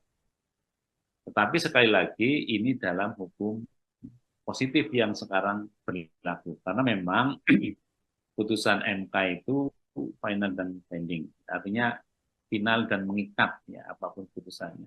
Ya. Tetapi bisa juga terjadi kemungkinan yang kedua ya. Kalau kita lihat misalnya dinamika yang terjadi di sidang MK-MK ya, kemudian para anggota Majelis Kehormatan ini atau MK-MK ini mempunyai pemikiran yang jauh ke depan mendasarkan kepada aspek moral, barangkali putusannya akan berbeda. Gitu. Artinya berbeda, bisa dia mengusulkan untuk pemberhentian hakim konstitusi. Kemudian yang kedua bisa juga, menurut pendapat saya, dia merekomendasikan agar putusan MK nomor 90 itu dibatalkan. Tapi yang membatalkan juga MK, artinya Mahkamah Konstitusi. Tapi ini pun pasti akan menjadi diskursus. Ya. Bagaimana dia nanti, ya, ketika memang hakim itu sudah terbukti melanggar kode etik, kemudian dipersilahkan lagi untuk mengambil keputusan. Itu kan juga soal lain. Ya. Makanya beberapa waktu yang lalu salah satu anggota Mahkamah Konstitusi, hakim konstitusi yang mulia Profesor Arief mengatakan sudah direshuffle sekalian 9 hakim konstitusi, kan begitu. Tentu Mbak mengikuti barangkali. Jadi dari itu, menurut pendapat saya, kalau kita hanya beranjak kepada hukum tertulis, hukum positif sekarang, memang tidak mungkin putusan MK itu diganggu-gugat. Tetapi kalau kita berbicara tentang hukum progresif, ya, ke depan, karena di atas hukum itu ada moral, ya, ada nurani, gitu loh.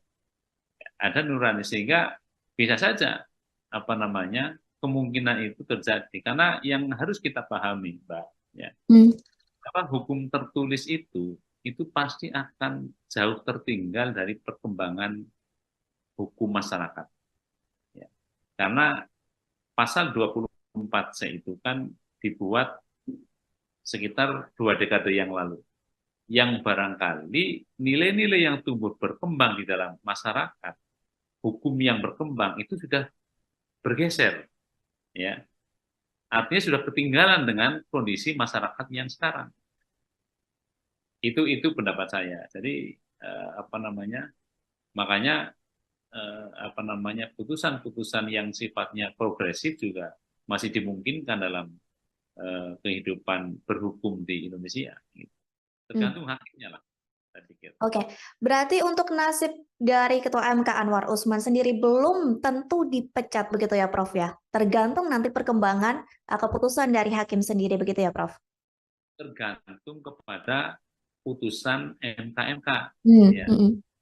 Kalau putusan MK-MK menyatakan bahwa hakim terlapor itu telah terbukti sah dan meyakinkan melanggar kode etik, maka ada 3 kemungkinan sanksinya.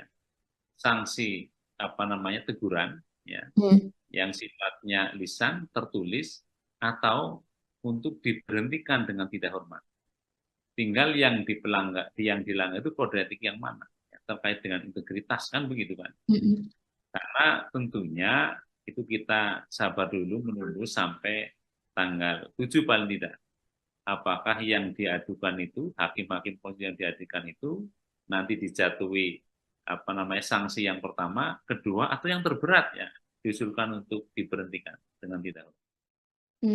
Berarti nanti kita tunggu juga ya Prof ya, kemungkinan-kemungkinan itu di antara 3 kemungkinan itu mana yang akan terjadi, seperti itu ya Prof ya?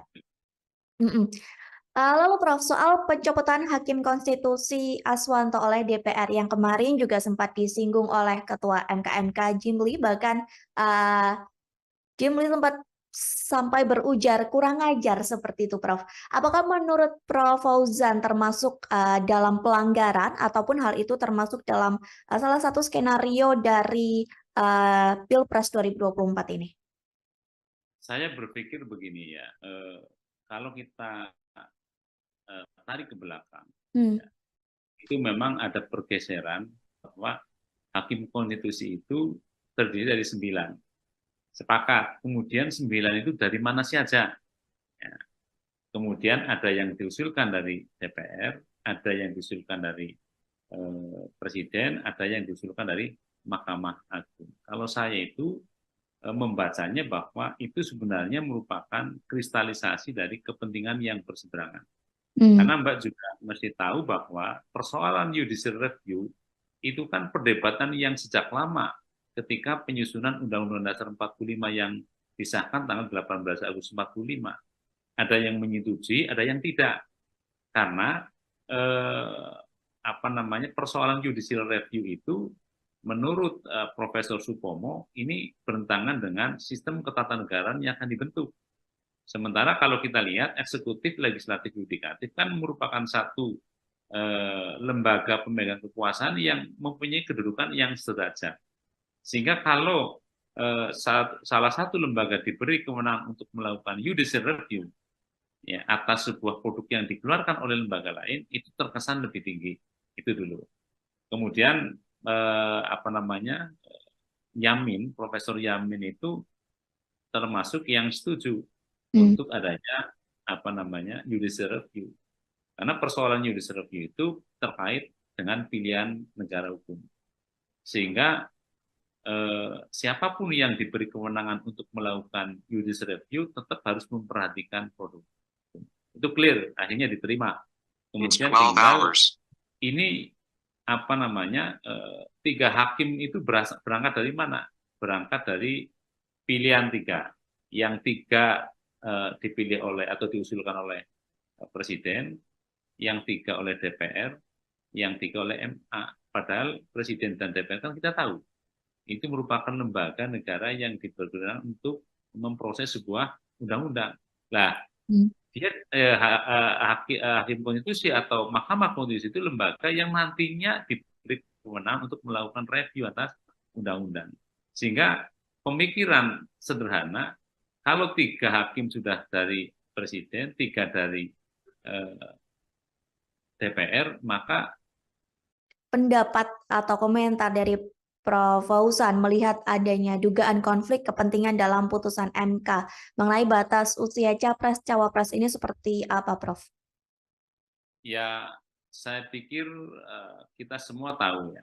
Kita semua tahu ya bahwa pada akhirnya pasca putusan MK itu ada pasangan calon yang mempunyai keterkaitan keluarga dengan seorang hakim konstitusi.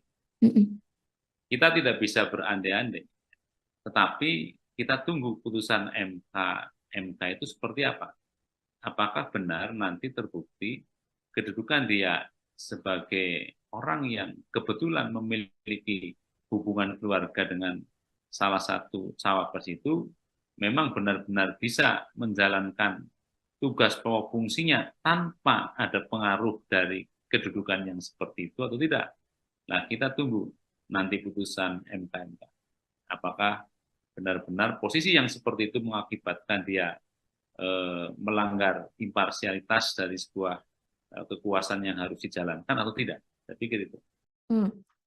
Lantas, dengan adanya proses pelaporan pelanggaran etik ini, Prof, yang diharapkan selesai tanggal 7 November ya, pada hari Selasa mendatang bersamaan batas pengusulan pengganti Capres-Cawapres pada 8 November. Nantinya apakah putusan ini bisa menganulir putusan MK yang sebelumnya, Prof? Ini sekali lagi ya, kita kan hanya berandai-andai putusan MK itu kemudian menjatuhkan sanksi yang terberat. Saya mengatakan bahwa putusan yang telah diambil tidak mempunyai legitimasi moral. Tapi dalam perspektif hukum positif itu harus kita terima. Ya. Harus kita terima. Karena kita juga pernah ada pengalaman ketika seorang hakim konstitusi itu beberapa waktu yang lalu kemudian ditangkap tangan oleh KPK. Ya. Terbukti menerima sesuatu yang tidak harusnya dilakukan. Dan sekarang masih dalam proses dia menjalani hukuman. Padahal dia pada waktu itu sudah terlibat dalam proses pengambilan keputusan. Dan sampai sekarang apa yang telah diputuskan oleh MK yang melibatkan hakim yang kemudian terbukti bersalah menerima suap pun itu dijalankan. Jadi ini kalau kita berbicara tentang aspek moral itu sangat tergantung kepada moralitas komunal kita. Ya. Moralitas kita itu sebenarnya bagaimana? Ya. Tapi sekali lagi ini baru berandai-andai jika putusan MK itu menyatakan bahwa hakim yang bersangkutan itu telah terbukti sah dan meyakinkan dan kemudian dijatuhi sanksi yang terberat. Jadi kalaupun itu sudah terjadi misalnya kemudian penyelenggara negara yang berkompeten di bidang penyelenggaraan pemilu tetap mengatakan bahwa itu kan putusan tidak bisa dirubah, ya itulah yang pemahaman dari normatifnya seperti itu. Baik, Prof. Terakhir sebagai closing statement juga dari Profesor Fauzan, dengan kondisi hiruk pikuk ya bisa dibilang seperti itu antara Pilpres, putusan MK dan lain sebagainya, apa harapan dari Prof. Fauzan sendiri?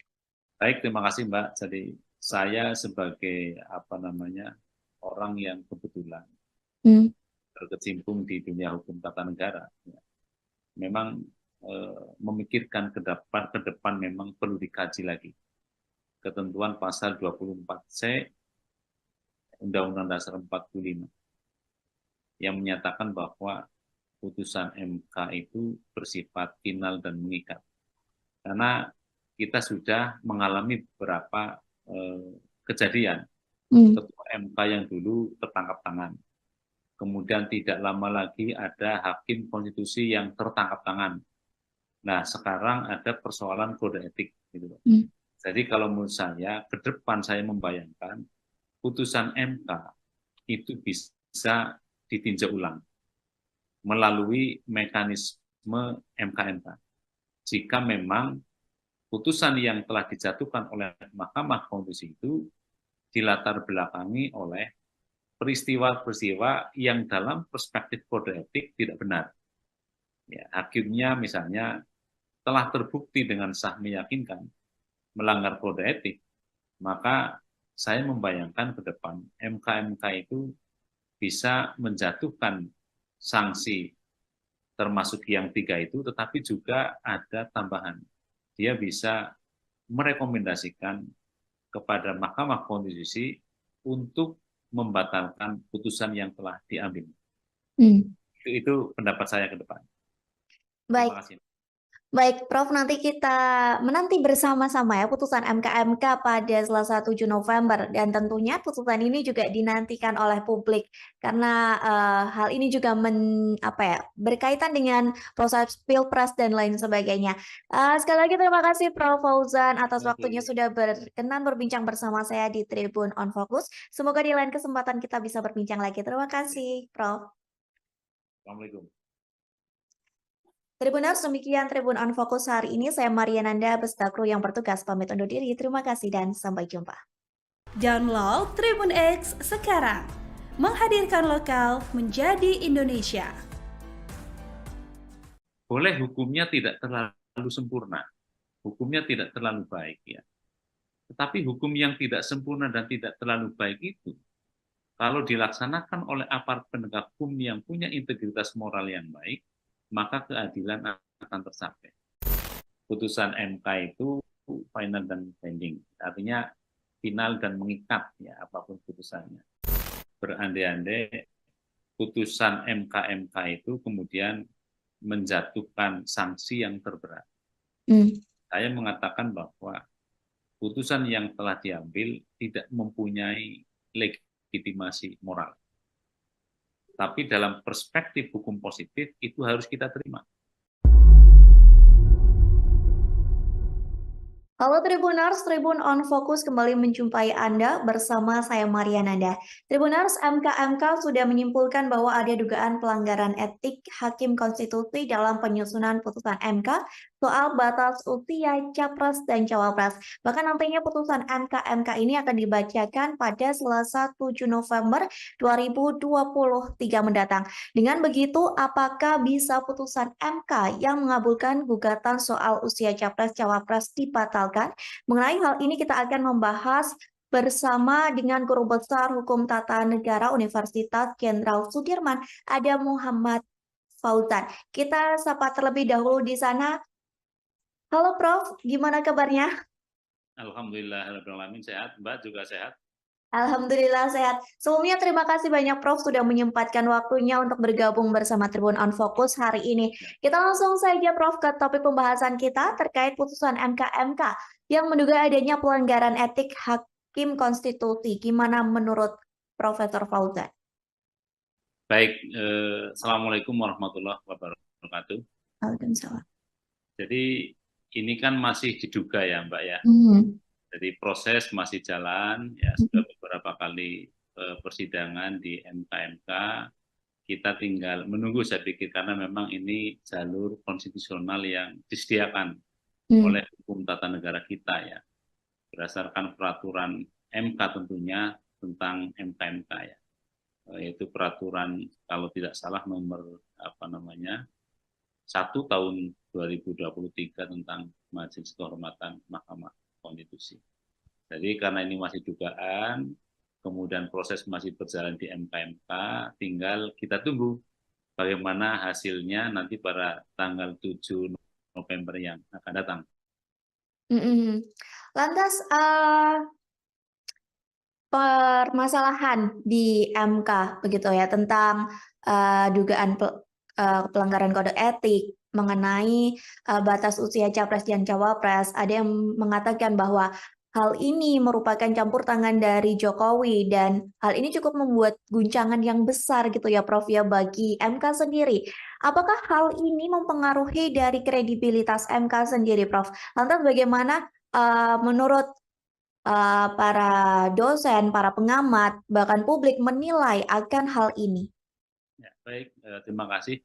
Jadi ketika sebuah putusan MK kemudian diadukan, ya, diadukan oleh masyarakat bahwa itu ada dugaan terhadap pelanggaran kode etik, ya, maka yang perlu kita ketahui, perlu pahami terlebih dahulu yang pertama, ya, bahwa putusan MK ansih, yaitu dalam hal ini putusan MK nomor 90, ya, terkait dengan persyaratan capres dan cawapres ya berdasarkan hukum tata negara positif kita bisa melihat misalnya dalam pasal 24C Undang-Undang Dasar 1945 bahwa putusan MK adalah final dan mengikat.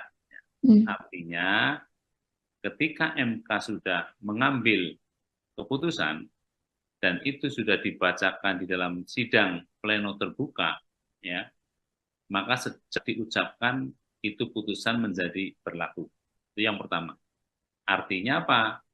Setiap warga masyarakat, ya, penyelenggara negara, rakyat, dan siapapun, itu harus mematuhi putusan itu. Terlepas putusan itu bisa diperdebatkan dalam tahapan akademik. Terlepas putusan itu bisa dikritisi oleh para akademisi atau terlepas putusan itu menyenangkan atau tidak menyenangkan. Namun demikian, dalam perspektif yang lain, menurut pendapat saya, ketika efek dari putusan itu kemudian ada warga masyarakat yang mengajukan permohonan terkait dengan dugaan adanya pelanggaran kode etik, sampai misalnya, ini masih berandai-andai ya, sampai misalnya hakim konstitusinya itu dinyatakan terbukti melanggar kode etik dengan sah dan meyakinkan, kemudian hakim konstitusi dijatuhi sanksi terberat misalnya diberhentikan, itu kan menjadi persoalan dalam perspektif moral. Ya, karena itu diputuskan oleh hakim konstitusi yang telah nyata-nyata terbukti dengan sah dan meyakinkan melanggar kode etik sampai diberhentikan. Sehingga dalam perspektif yang lain moral, tentunya putusan yang telah dijatuhkan itu tidak memiliki legitimasi moral. Gitu. Itu menurut pendapat saya. Jadi harus dibedakan dalam perspektif hukum tata negara positif, berdasarkan pasal 24C Undang-Undang Dasar 45 hasil amandemen, maka putusan yang telah dibacakan dalam sidang pleno yang terbuka, maka putusan itu berlaku dan tidak ada upaya hukum, pas senang atau tidak senang. Tetapi sebagai sebuah diskursus di akademis ya, atau kita semua bisa mendiskusikan, ketika putusan itu ternyata telah diambil ya, oleh hakim-hakim yang kemudian terbukti telah melanggar kode etik, ya, kemudian dijatuhi sanksi terberat misalnya diberhentikan, itu menjadi soal yang kalau kita lihat dalam perspektif moral, berarti putusan itu tidak memiliki legitimasi moral. Makanya terlepas kita dari berbicara hukum positif, hukum tata negara positif, kalau kita tarik kepada ranah persoalan etik, maka saya membayangkan ada terobosan-terobosan yang dilakukan, ya, karena di atas hukum itu ada moral, di atas hukum itu ada nurani. Ya. Orang bisa mengatakan bahwa ya, boleh hukumnya tidak terlalu sempurna, hukumnya tidak terlalu baik, ya. Tetapi hukum yang tidak sempurna dan tidak terlalu baik itu, kalau dilaksanakan oleh aparat penegak hukum yang punya integritas moral yang baik, maka keadilan akan tercapai. Itu Mbak, menurut pendapat saya. Baik, Prof. Lantas, Prof, terkait sikap MK-MK nih yang mempercepat proses pelanggaran kode etik dari yang biasanya nih 30 hari dan kini dipusatkan kurang lebih dari 7 hari saja. Gimana tanggapan atau komentar dari Profesor Fauzan sendiri? Ya, karena menurut saya sebenarnya begini, Mbak. Putusan ini tidak akan rame. Ya. Putusan 90 itu tidak akan rame kalau sejak awal di dalam putusannya MK itu misalnya menyatakan bahwa ini diberlakukan pada pemilu 2029. Jadi kalau putusan MK yang 90 itu diberlakukan efektif tahun 2029, saya pikir tidak akan ada persoalan seperti ini. Tapi karena ini diberlakukan pada pemilu tahun 2024 ini, di mana tahapan pemilihan umum sudah berjalan terkait dengan pendaftaran pasangan capres dan cawapres, kemudian penentuan nanti pasangan capres dan cawapres, makanya itu dipercepat, dan itu kan paling lama 1 bulan, artinya kurang dari 1 bulan pun sebenarnya nggak menjadi persoalan. Itu Mbak. Permasalahannya karena putusan ini ada dalam siklus dari Pilpres yang terkesan terburu-buru gitu ya, Prof ya? Ya, saya pikir itu ya. Saya yakin kalau putusan ini diberlakukan pada pemilu tahun 2029, gonjang-ganjing terkait dengan putusan MK tidak akan terjadi. Ini kan karena putusan langsung diberlakukan pada pemilu 2024 yang akan datang. Sehingga orang sudah membaca ya. Baca bahwa ini ada yang diuntungkan dari keputusan ini. Gitu loh. Apalagi kalau kita lihat diskursus sebelum putusan ini dijatuhkan, saya pikir itu, Mbak. Baik, dengan sidang kode etik ini, Prof, menurut Profesor Fauzan, apakah nantinya akan berdampak bagi Ketua MK Anwar Usman yang akan dipecat, atau mungkin ada permainan hal lain yang akan dilakukan di dalam Mahkamah Konstitusi ini? Saya tidak tidak terlalu atau tidak akan mengatakan bahwa itu akan terjadi permainan dan sebagainya di dalam majelis itu, tetapi saya berbicara normatif dan normal saja. Ya. Kalau putusan ini nanti akan diambil, ya, apapun hasil putusannya, memang ada beberapa kemungkinan. Ya. Kalau menurut saya, ini pun masih kemungkinan yang bisa terjadi. Memang kalau kita memperhatikan hukum positif, sekali lagi, hukum yang berlaku sekarang, itu MK-MK itu hanya terkait dengan peradilan etik. Peradilan etik, ya, artinya hakim konstitusi itu terbukti atau tidak melanggar kode etik, gitu. Dan MK-MK, kalau kita bicara hukum positif pun tidak mempunyai kewenangan untuk membatalkan putusan MK. Ya.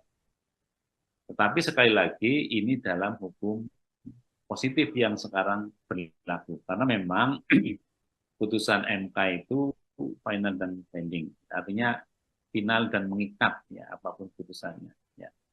Tetapi bisa juga terjadi kemungkinan yang kedua, ya, kalau kita lihat misalnya dinamika yang terjadi di sidang MK-MK, ya, kemudian para anggota Majelis Kehormatan ini atau MK-MK ini mempunyai pemikiran yang jauh ke depan mendasarkan kepada aspek moral, barangkali putusannya akan berbeda.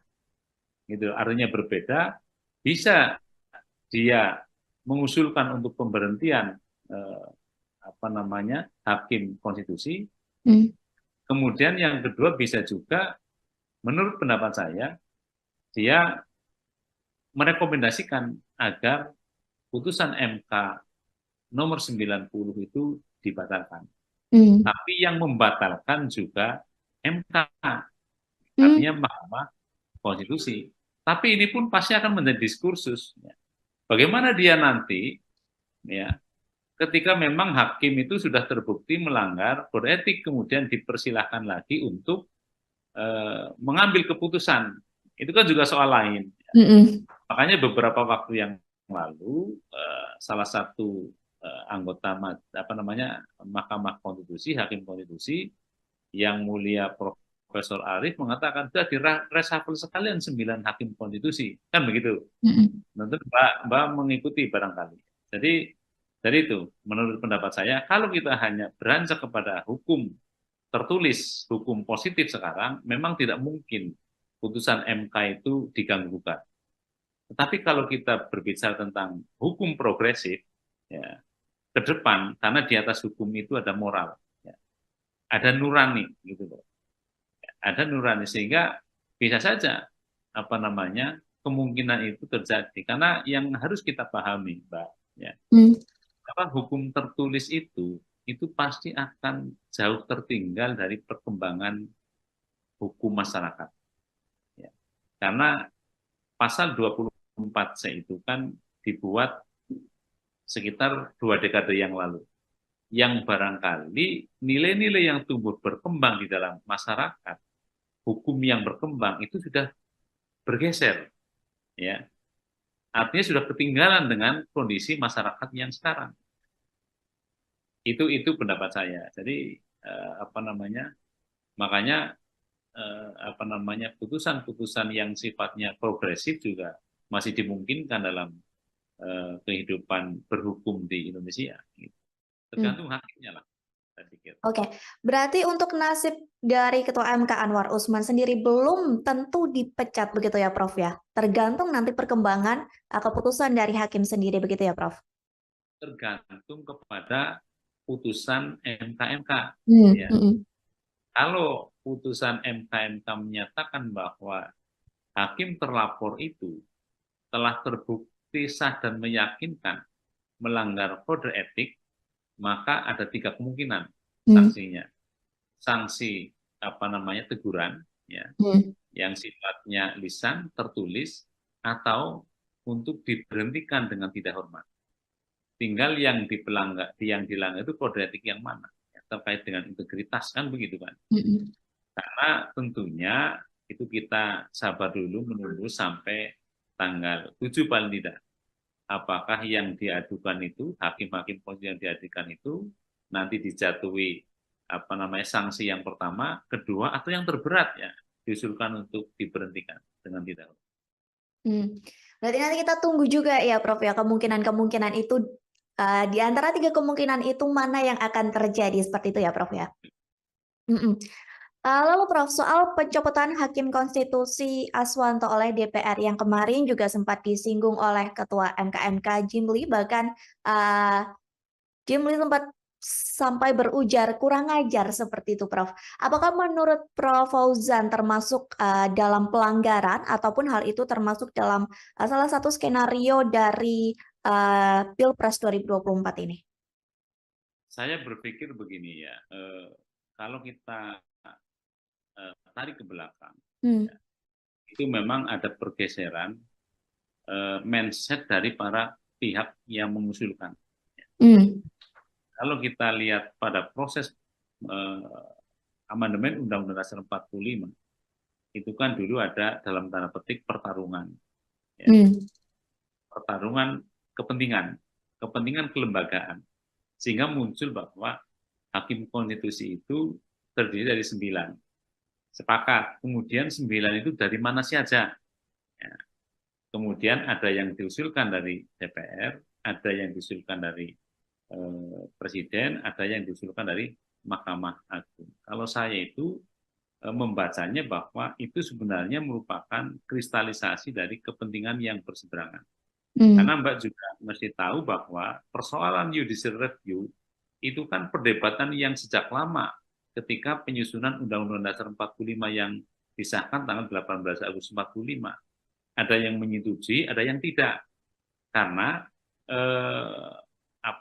persoalan judicial review itu menurut Profesor Supomo ini bertentangan dengan sistem ketatanegaraan yang akan dibentuk. Sementara kalau kita lihat eksekutif, legislatif, yudikatif kan merupakan satu lembaga pemegang kekuasaan yang mempunyai kedudukan yang sederajat.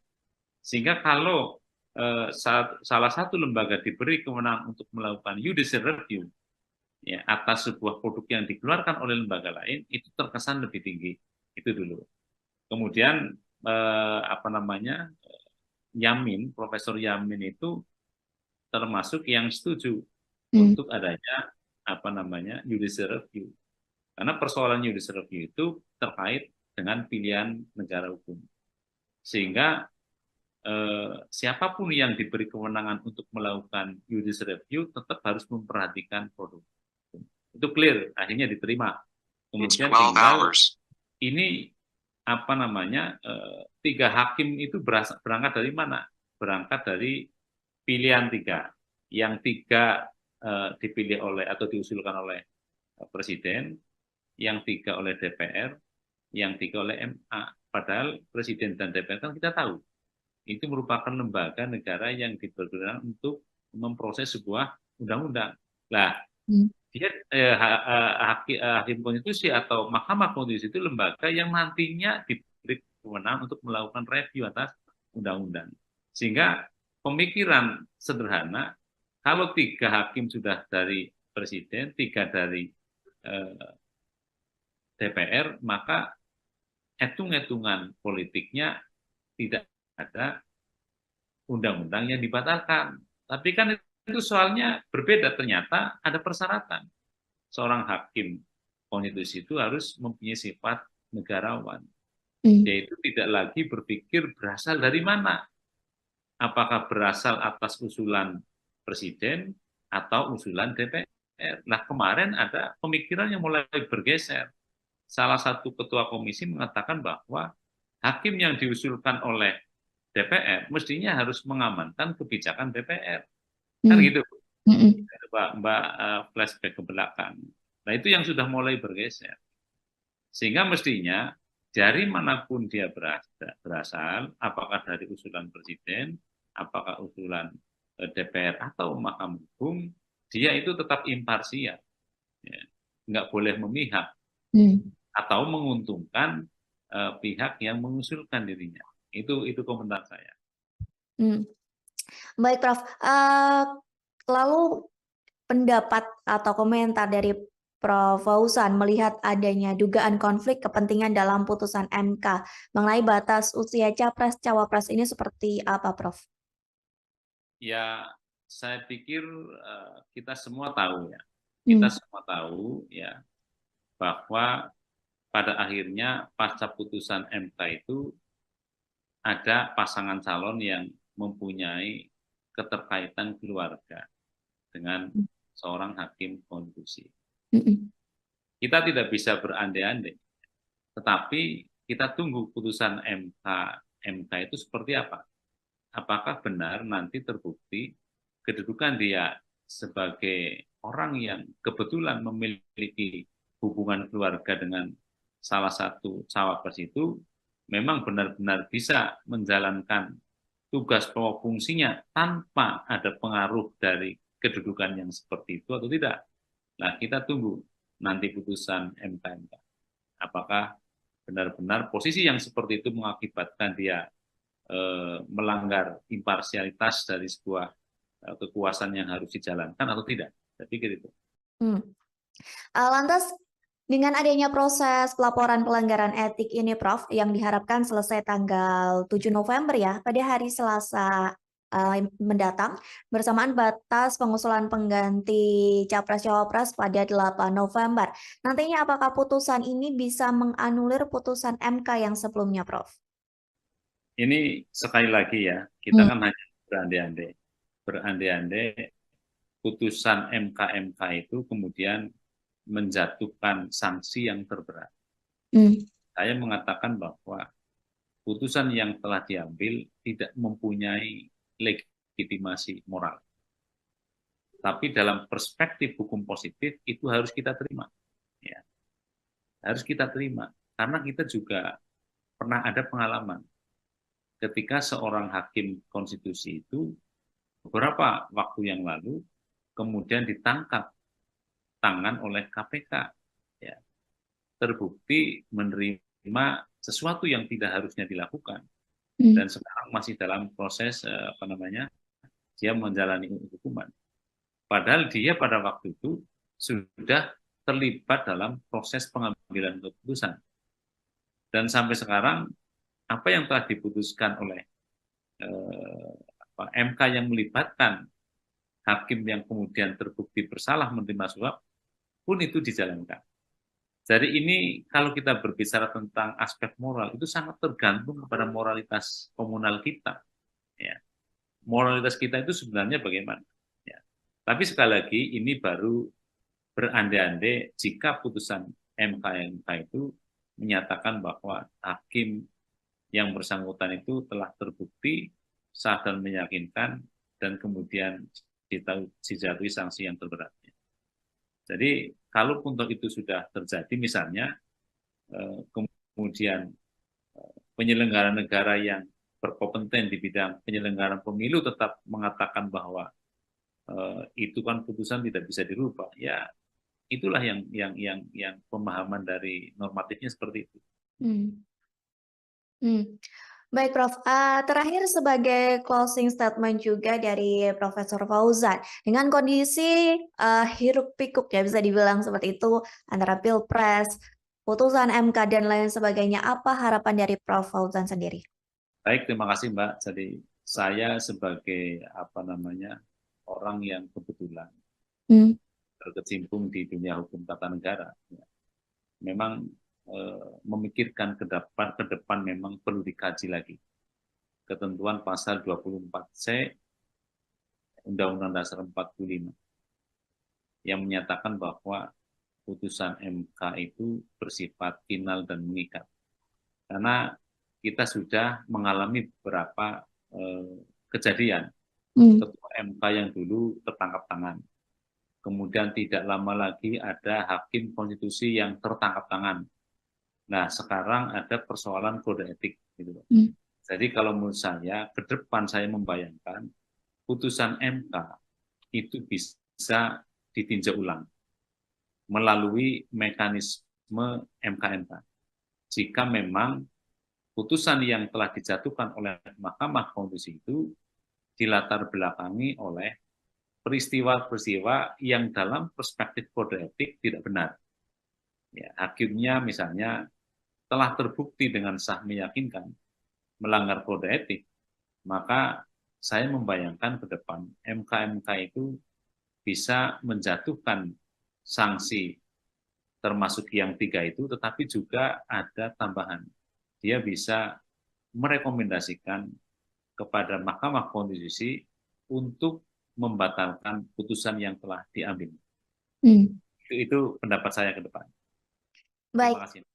Baik, Prof, nanti kita menanti bersama-sama ya putusan MK-MK pada Selasa 7 November dan tentunya putusan ini juga dinantikan oleh publik karena hal ini juga berkaitan dengan proses Pilpres dan lain sebagainya.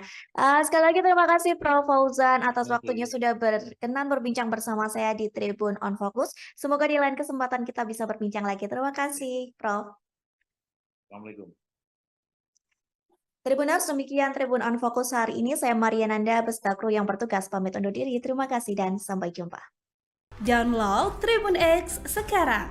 Menghadirkan lokal menjadi Indonesia. Boleh hukumnya tidak terlalu sempurna. Hukumnya tidak terlalu baik ya.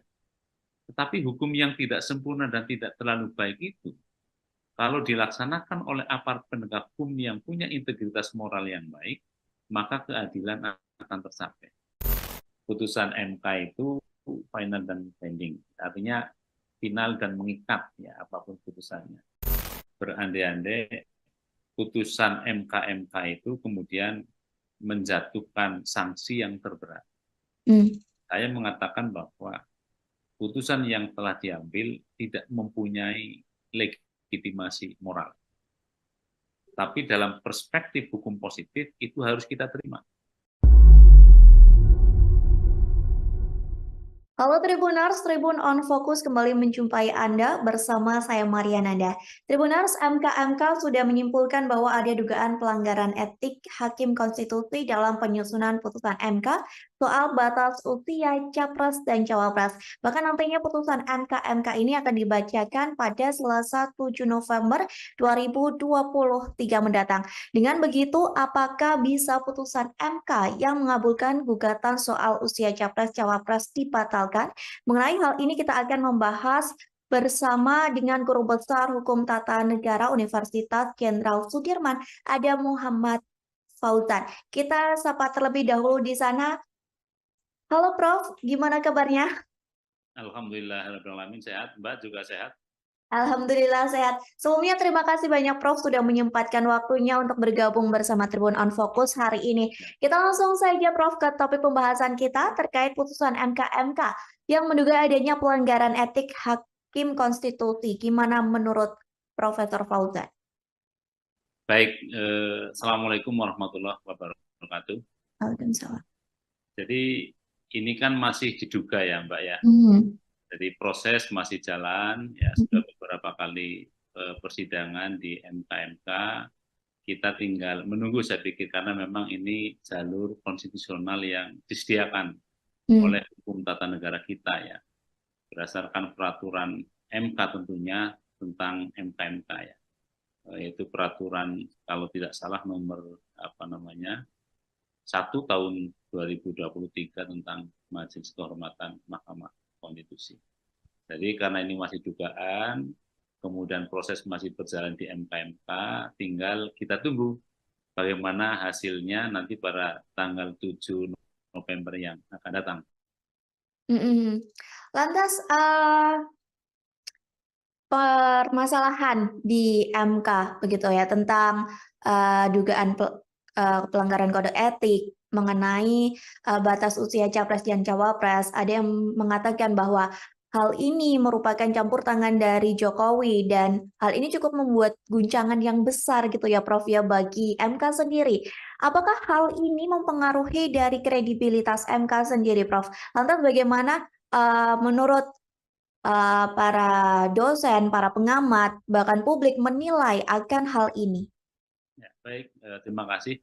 Jadi ketika sebuah putusan MK kemudian diadukan, ya, diadukan oleh masyarakat bahwa itu ada dugaan terhadap pelanggaran kode etik, ya, maka yang perlu kita ketahui, perlu pahami terlebih dahulu yang pertama, ya, bahwa putusan MK ansih, yaitu dalam hal ini putusan MK nomor 90, ya, terkait dengan persyaratan capres dan cawapres, ya, berdasarkan hukum tata negara positif kita bisa melihat misalnya dalam pasal 24C Undang-Undang Dasar 1945 bahwa putusan MK adalah final dan mengikat.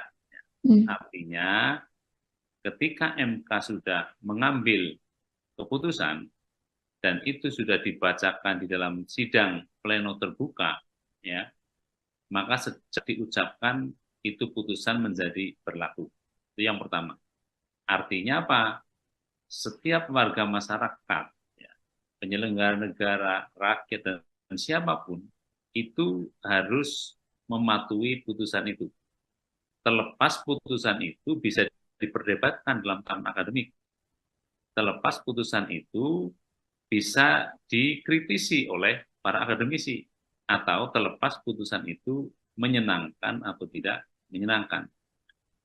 Namun demikian, dalam perspektif yang lain, menurut pendapat saya, ketika efek dari putusan itu kemudian ada warga masyarakat yang mengajukan permohonan terkait dengan dugaan adanya pelanggaran kode etik, sampai misalnya, ini masih berandai-andai ya, sampai misalnya hakim konstitusinya itu dinyatakan terbukti melanggar kode etik dengan sah dan meyakinkan.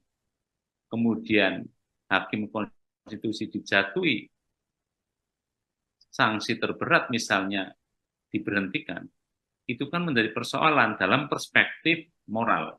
Ya, karena itu diputuskan oleh hakim konstitusi yang telah nyata-nyata terbukti dengan sah dan meyakinkan melanggar kode etik sampai diberhentikan. Sehingga dalam perspektif yang lain moral, tentunya putusan yang telah dijatuhkan itu tidak memiliki legitimasi moral. Gitu. Itu menurut pendapat saya. Jadi harus dibedakan dalam perspektif hukum tata negara positif, berdasarkan pasal 24C Undang-Undang Dasar 45 hasil amandemen, maka putusan yang telah dibacakan dalam sidang pleno yang terbuka, maka putusan itu berlaku dan tidak ada upaya hukum, pas senang atau tidak senang. Tetapi sebagai sebuah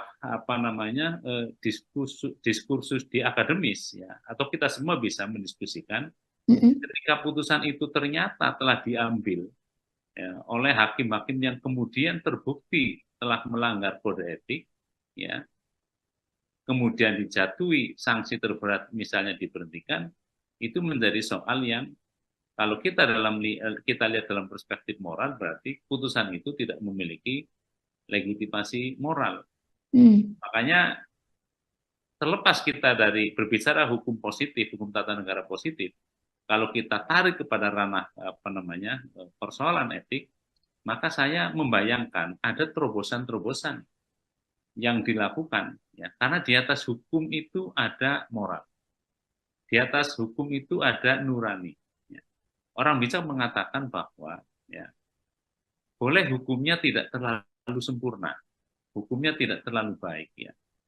Tetapi hukum yang tidak sempurna dan tidak terlalu baik itu, kalau dilaksanakan oleh aparat penegak hukum yang punya integritas moral yang baik, maka keadilan akan tercapai. Itu Mbak, menurut pendapat saya. Baik, Prof. Lantas, Prof, terkait sikap MK-MK nih yang mempercepat proses pelanggaran kode etik dari yang biasanya nih 30 hari dan kini dipusatkan kurang lebih dari 7 hari saja. Gimana tanggapan atau komentar dari Profesor Fauzan sendiri? Ya karena menurut saya sebenarnya begini Mbak, Hmm. putusan ini tidak akan rame, ya. Mm-mm. Putusan 90 itu tidak akan rame kalau sejak awal di dalam putusannya MK itu misalnya menyatakan bahwa ini diberlakukan pada pemilu 2029. Hmm. Jadi kalau putusan MK yang 90 itu diberlakukan efektif tahun 2029, saya pikir tidak akan ada persoalan seperti ini. Tapi karena ini diberlakukan pada pemilu tahun 2024 ini, di mana tahapan pemilihan umum sudah berjalan Hmm. terkait dengan pendaftaran pasangan capres dan cawapres, kemudian penentuan nanti pasangan capres dan cawapres, makanya itu dipercepat dan itu kan paling lama 1 bulan, artinya kurang dari 1 bulan pun sebenarnya nggak menjadi persoalan. Itu Mbak. Hmm. Permasalahannya karena putusan ini ada dalam siklus dari Pilpres yang terkesan terburu-buru gitu ya, Prof ya? Ya saya pikir itu ya. Hmm. Saya yakin kalau putusan ini diberlakukan pada pemilu tahun 2029, Hmm. gonjang-ganjing terkait dengan putusan MK tidak akan terjadi. Ini kan karena putusan langsung diberlakukan pada pemilu 2024 yang akan datang. Sehingga orang sudah membaca ya.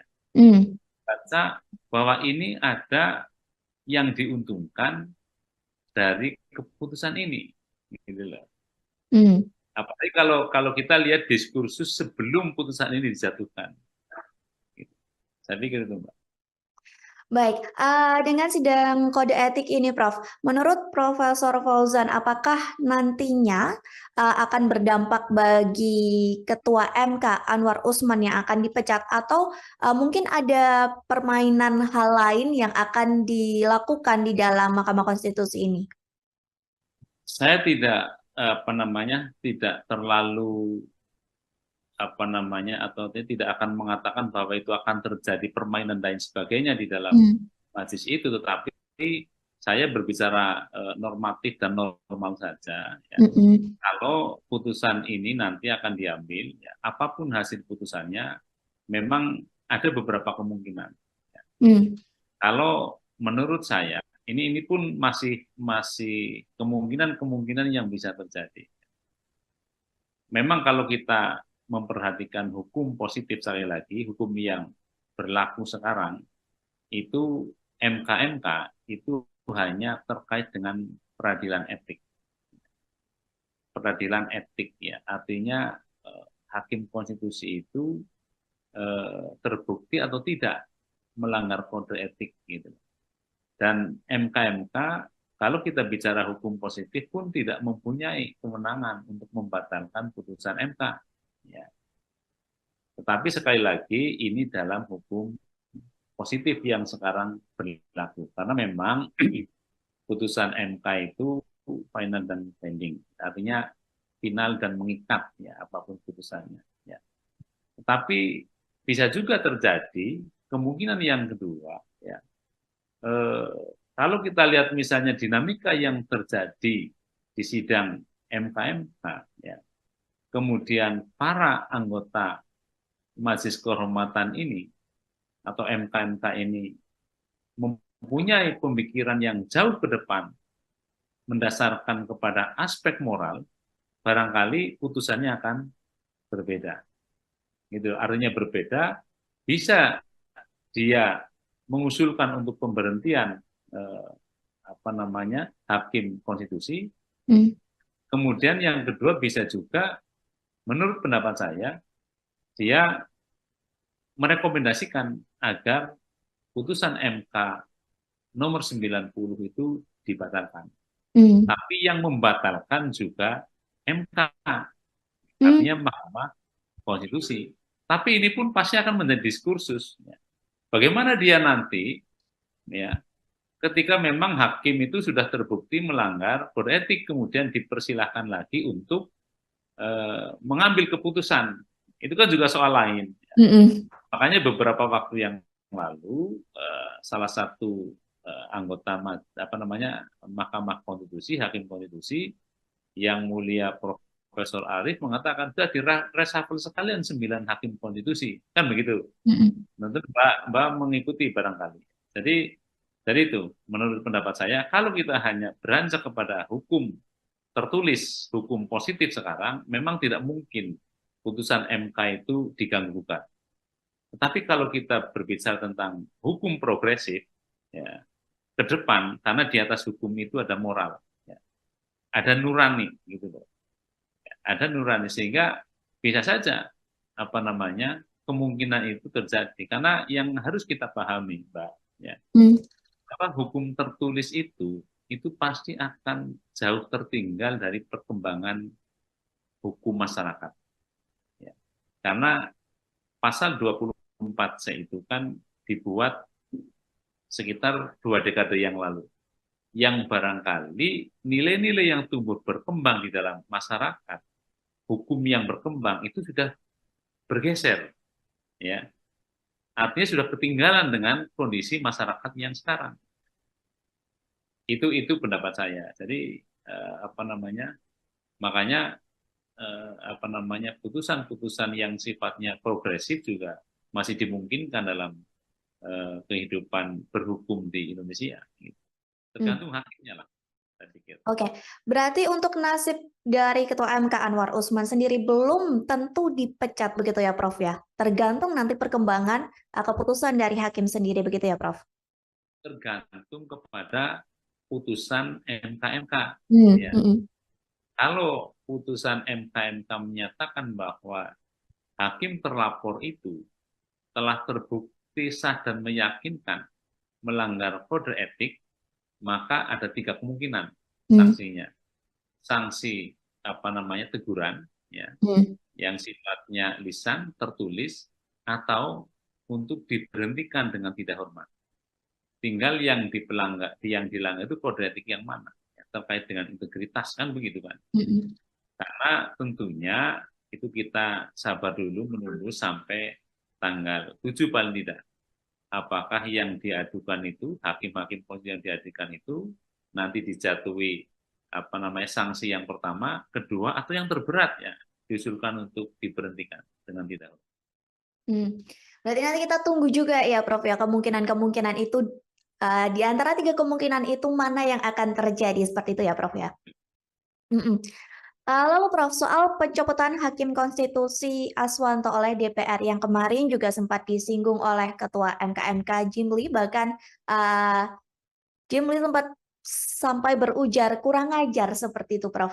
Apakah menurut Prof Fauzan termasuk dalam pelanggaran ataupun hal itu termasuk dalam salah satu skenario dari Pilpres 2024 ini? Saya berpikir begini ya, kalau kita tarik ke belakang, ya, itu memang ada pergeseran mindset dari para pihak yang mengusulkan. Kalau kita lihat pada proses amandemen Undang-Undang Dasar 45, itu kan dulu ada dalam tanda petik pertarungan, ya.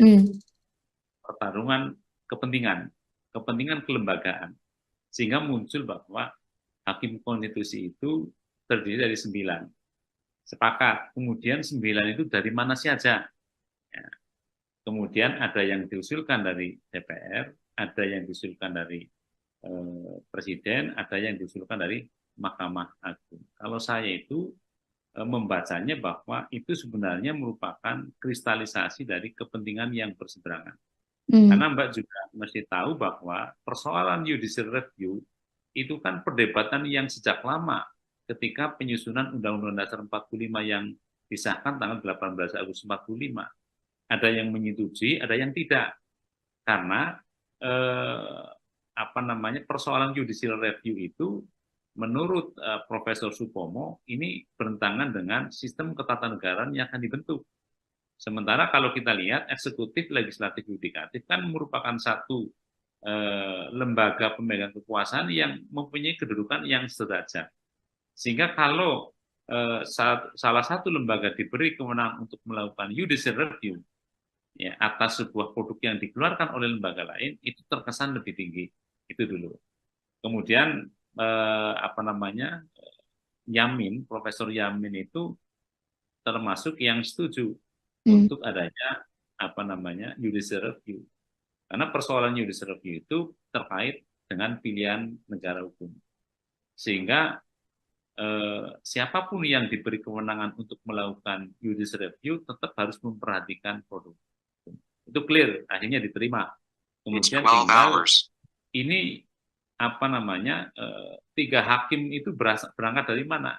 Berangkat dari pilihan 3. Yang 3 dipilih oleh atau diusulkan oleh Presiden, yang 3 oleh DPR, yang 3 oleh MA. Padahal Presiden dan DPR kan kita tahu, itu merupakan lembaga negara yang dipergunakan untuk memproses sebuah undang-undang. Nah, dia hakim konstitusi atau Mahkamah Konstitusi itu lembaga yang nantinya diberi kewenangan untuk melakukan review atas undang-undang. Sehingga pemikiran sederhana, kalau 3 hakim sudah dari Presiden, 3 dari DPR, maka hitung-hitungan politiknya tidak ada undang-undang yang dibatalkan. Tapi kan itu soalnya berbeda, ternyata ada persyaratan. Seorang hakim konstitusi itu harus mempunyai sifat negarawan, yaitu tidak lagi berpikir berasal dari mana.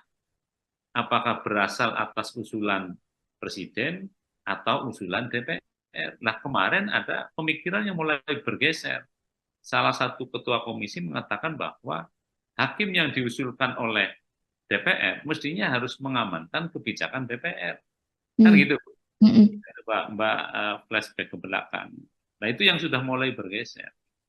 Sehingga mestinya dari manapun dia berasal, apakah dari usulan Presiden, apakah usulan DPR atau Mahkamah Agung, dia itu tetap imparsial. Ya. Nggak boleh memihak atau menguntungkan pihak yang mengusulkan dirinya. Itu komentar saya. Baik, Prof. Lalu pendapat atau komentar dari Prof. Fauzan melihat adanya dugaan konflik kepentingan dalam putusan MK mengenai batas usia capres-cawapres ini seperti apa, Prof? Ya, saya pikir kita semua tahu ya. Kita semua tahu ya bahwa pada akhirnya pasca putusan MK itu ada pasangan calon yang mempunyai keterkaitan keluarga dengan seorang hakim konstitusi. Kita tidak bisa berandai-andai, tetapi kita tunggu putusan MK itu seperti apa. Apakah benar nanti terbukti kedudukan dia sebagai orang yang kebetulan memiliki hubungan keluarga dengan salah satu cawapres itu memang benar-benar bisa menjalankan tugas pokok fungsinya tanpa ada pengaruh dari kedudukan yang seperti itu atau tidak. Nah, kita tunggu nanti putusan MK. Apakah benar-benar posisi yang seperti itu mengakibatkan dia melanggar imparsialitas dari sebuah kekuasaan yang harus dijalankan atau tidak. Saya pikir itu. Lantas, dengan adanya proses pelaporan pelanggaran etik ini, Prof, yang diharapkan selesai tanggal 7 November ya, pada hari Selasa mendatang, bersamaan batas pengusulan pengganti Capres-Cawapres pada 8 November. Nantinya apakah putusan ini bisa menganulir putusan MK yang sebelumnya, Prof? Ini sekali lagi ya, kita kan hanya berandai-andai putusan MK itu kemudian menjatuhkan sanksi yang terberat. Saya mengatakan bahwa putusan yang telah diambil tidak mempunyai legitimasi moral. Tapi dalam perspektif hukum positif itu harus kita terima. Ya. Harus kita terima. Karena kita juga pernah ada pengalaman ketika seorang hakim konstitusi itu beberapa waktu yang lalu kemudian ditangkap tangan oleh KPK. Ya. terbukti menerima sesuatu yang tidak harusnya dilakukan dan sekarang masih dalam proses dia menjalani hukuman. Padahal dia pada waktu itu sudah terlibat dalam proses pengambilan keputusan. Dan sampai sekarang apa yang telah diputuskan oleh MK yang melibatkan hakim yang kemudian terbukti bersalah menerima suap pun itu dijalankan. Jadi ini kalau kita berbicara tentang aspek moral itu sangat tergantung kepada moralitas komunal kita. Ya. Moralitas kita itu sebenarnya bagaimana? Ya.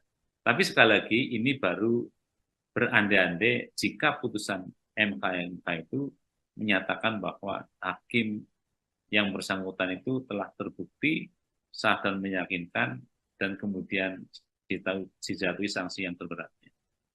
Jadi kalaupun itu sudah terjadi misalnya kemudian penyelenggara negara yang berkompeten di bidang penyelenggaraan pemilu tetap mengatakan bahwa itu kan putusan tidak bisa dirubah, ya itulah yang pemahaman dari normatifnya seperti itu. Baik, Prof. Terakhir sebagai closing statement juga dari Profesor Fauzan, dengan kondisi hiruk pikuk ya bisa dibilang seperti itu antara Pilpres, putusan MK dan lain sebagainya, apa harapan dari Prof. Fauzan sendiri? Baik, terima kasih Mbak. Jadi saya sebagai orang yang kebetulan berkecimpung di dunia hukum tata negara, ya, memang memikirkan ke depan memang perlu dikaji lagi ketentuan pasal 24C Undang-Undang Dasar 45 yang menyatakan bahwa putusan MK itu bersifat final dan mengikat. Karena kita sudah mengalami beberapa kejadian ketua MK yang dulu tertangkap tangan. Kemudian tidak lama lagi ada hakim konstitusi yang tertangkap tangan. Nah, sekarang ada persoalan kode etik. Gitu. Jadi kalau menurut saya, ke depan saya membayangkan putusan MK itu bisa ditinjau ulang melalui mekanisme MK-MK. Jika memang putusan yang telah dijatuhkan oleh Mahkamah Konstitusi itu dilatar belakangi oleh peristiwa-peristiwa yang dalam perspektif kode etik tidak benar. Ya, hakimnya misalnya telah terbukti dengan sah meyakinkan melanggar kode etik, maka saya membayangkan ke depan MK-MK itu bisa menjatuhkan sanksi termasuk yang 3 itu, tetapi juga ada tambahan. Dia bisa merekomendasikan kepada Mahkamah Konstitusi untuk membatalkan putusan yang telah diambil. Itu pendapat saya ke depan. Baik. Terima kasih.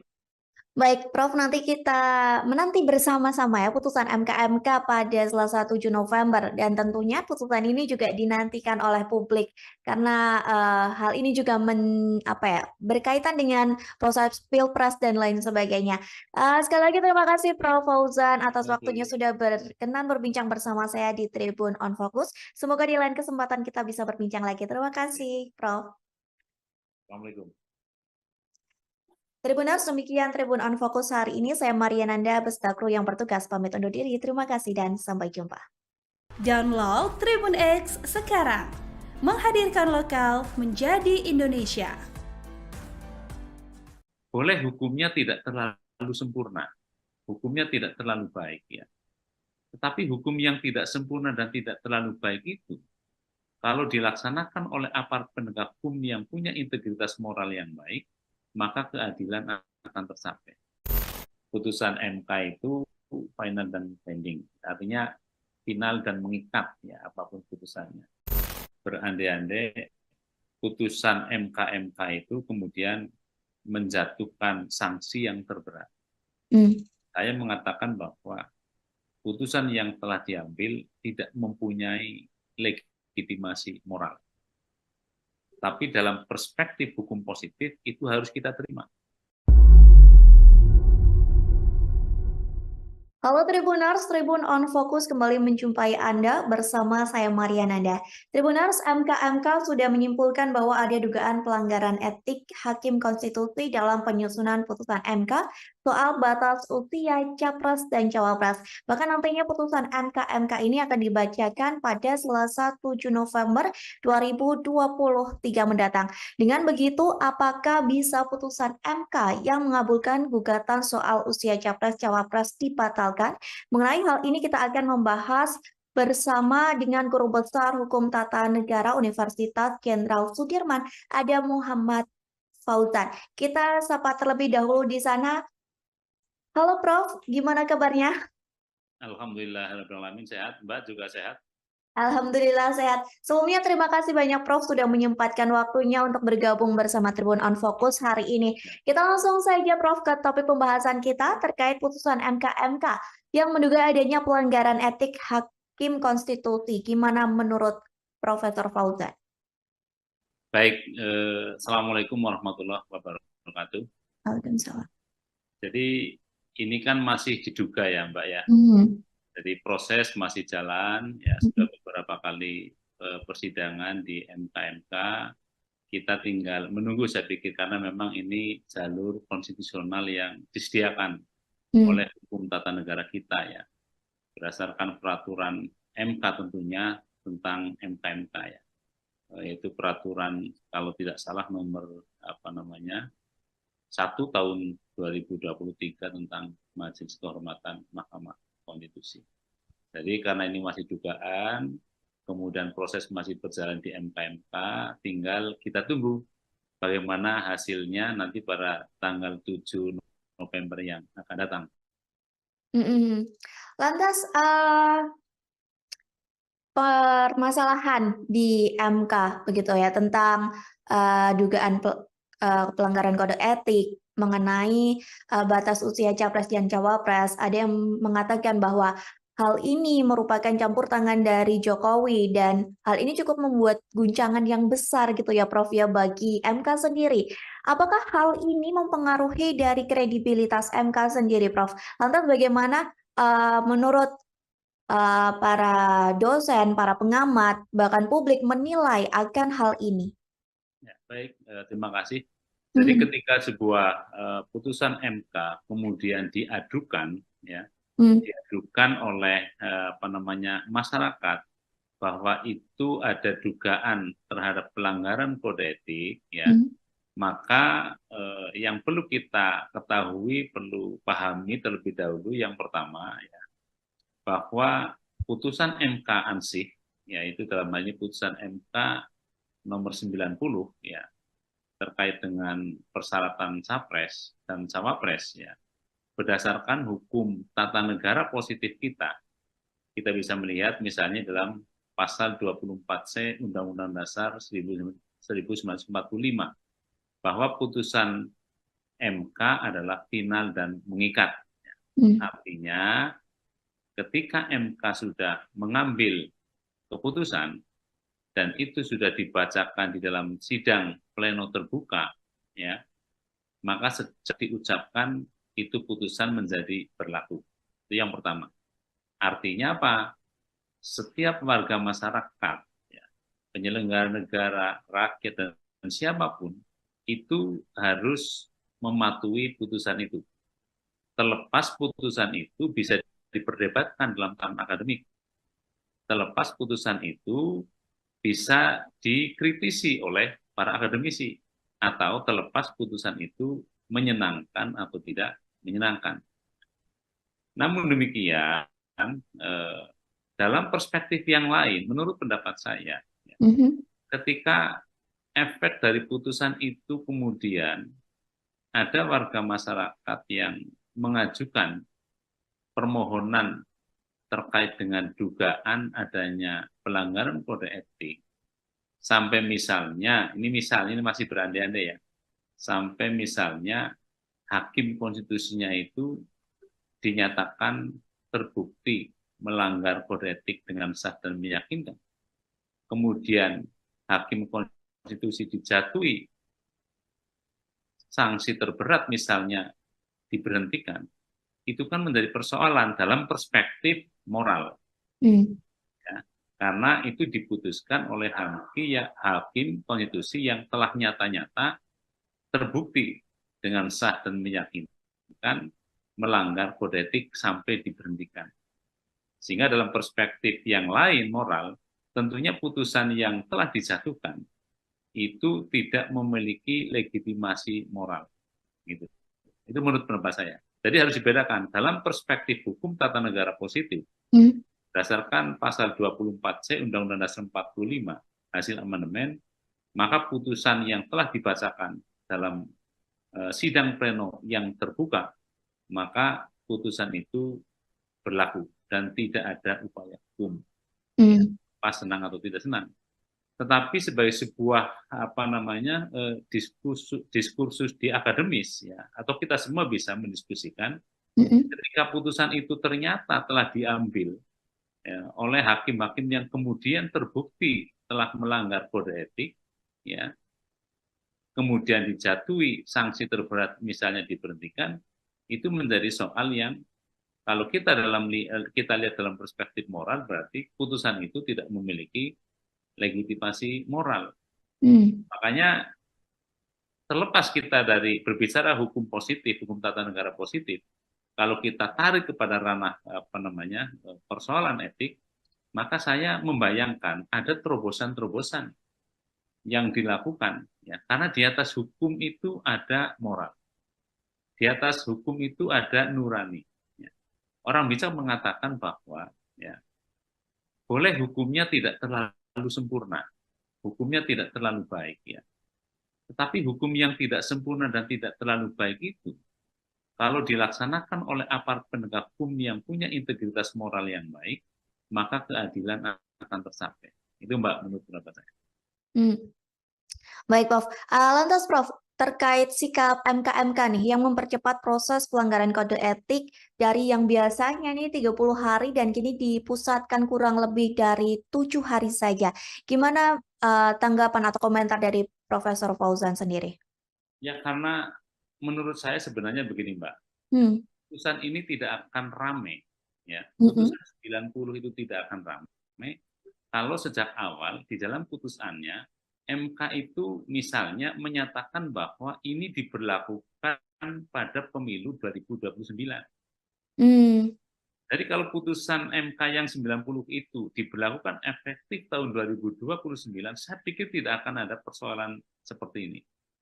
Tapi karena ini diberlakukan pada pemilu tahun 2024 ini, di mana tahapan pemilihan umum sudah berjalan terkait dengan pendaftaran pasangan capres dan cawapres, kemudian penentuan nanti pasangan capres dan cawapres, makanya itu dipercepat, dan itu kan paling lama 1 bulan, artinya kurang dari 1 bulan pun sebenarnya nggak menjadi persoalan. Itu Mbak. Permasalahannya karena putusan ini ada dalam siklus dari Pilpres yang terkesan terburu-buru gitu ya, Prof ya? Ya, saya pikir itu ya. Saya yakin kalau putusan ini diberlakukan pada pemilu tahun 2029, gonjang-ganjing terkait dengan putusan MK tidak akan terjadi. Ini kan karena putusan langsung diberlakukan pada pemilu 2024 yang akan datang. Sehingga orang sudah membaca ya. Baca bahwa ini ada yang diuntungkan dari keputusan ini. Gitu loh. Apalagi kalau kita lihat diskursus sebelum putusan ini dijatuhkan. Gitu. Saya pikir itu, Mbak.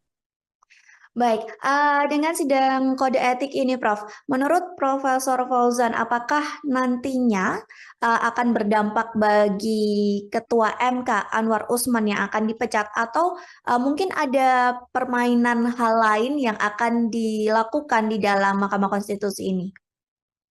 Saya tidak tidak terlalu atau tidak akan mengatakan bahwa itu akan terjadi permainan dan sebagainya di dalam majelis itu, tetapi saya berbicara normatif dan normal saja. Ya. Mm-mm. Kalau putusan ini nanti akan diambil, ya, apapun hasil putusannya, memang ada beberapa kemungkinan.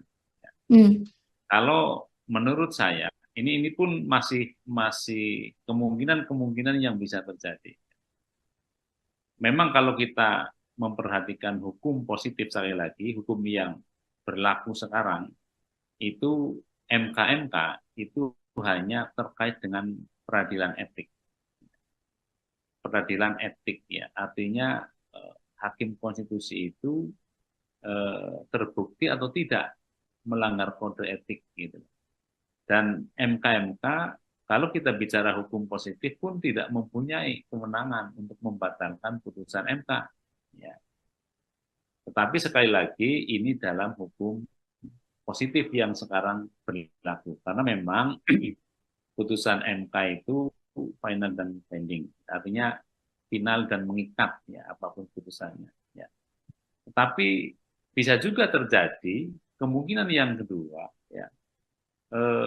Kalau kita lihat misalnya dinamika yang terjadi di sidang MK-MK ya, kemudian para anggota Majelis Kehormatan ini atau MK-MK ini mempunyai pemikiran yang jauh ke depan mendasarkan kepada aspek moral, barangkali putusannya akan berbeda.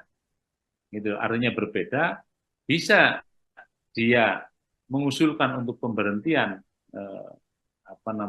hakim konstitusi.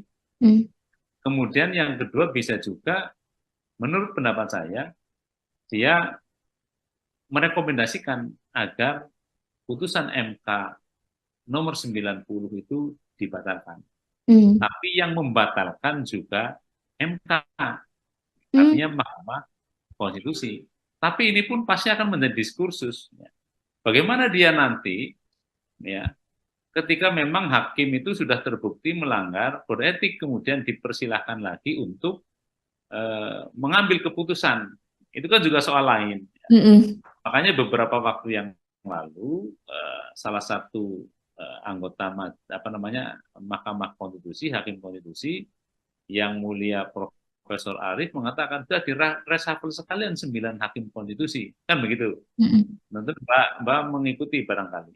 Jadi dari itu, menurut pendapat saya, kalau kita hanya beranjak kepada hukum tertulis, hukum positif sekarang, memang tidak mungkin putusan MK itu diganggu-gugat. Tetapi kalau kita berbicara tentang hukum progresif, ya, ke depan, karena di atas hukum itu ada moral, ya, ada nurani, gitu loh. Ada nurani, sehingga bisa saja kemungkinan itu terjadi. Karena yang harus kita pahami, Mbak, ya, hukum tertulis itu pasti akan jauh tertinggal dari perkembangan hukum masyarakat. Ya. Karena pasal 24C itu kan dibuat sekitar 2 dekade yang lalu. Yang barangkali nilai-nilai yang tumbuh berkembang di dalam masyarakat, hukum yang berkembang itu sudah bergeser. Ya. Artinya sudah ketinggalan dengan kondisi masyarakat yang sekarang. Itu pendapat saya. Jadi makanya putusan-putusan yang sifatnya progresif juga masih dimungkinkan dalam kehidupan berhukum di Indonesia. Tergantung hakimnya lah, saya pikir. Oke, berarti untuk nasib dari Ketua MK Anwar Usman sendiri belum tentu dipecat begitu ya, Prof ya? Tergantung nanti perkembangan keputusan dari hakim sendiri begitu ya, Prof? Tergantung kepada putusan MK-MK.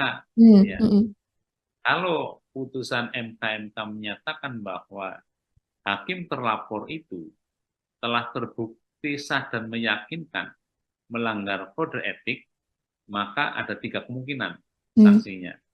Sanksi teguran, ya, yang sifatnya lisan, tertulis, atau untuk diberhentikan dengan tidak hormat.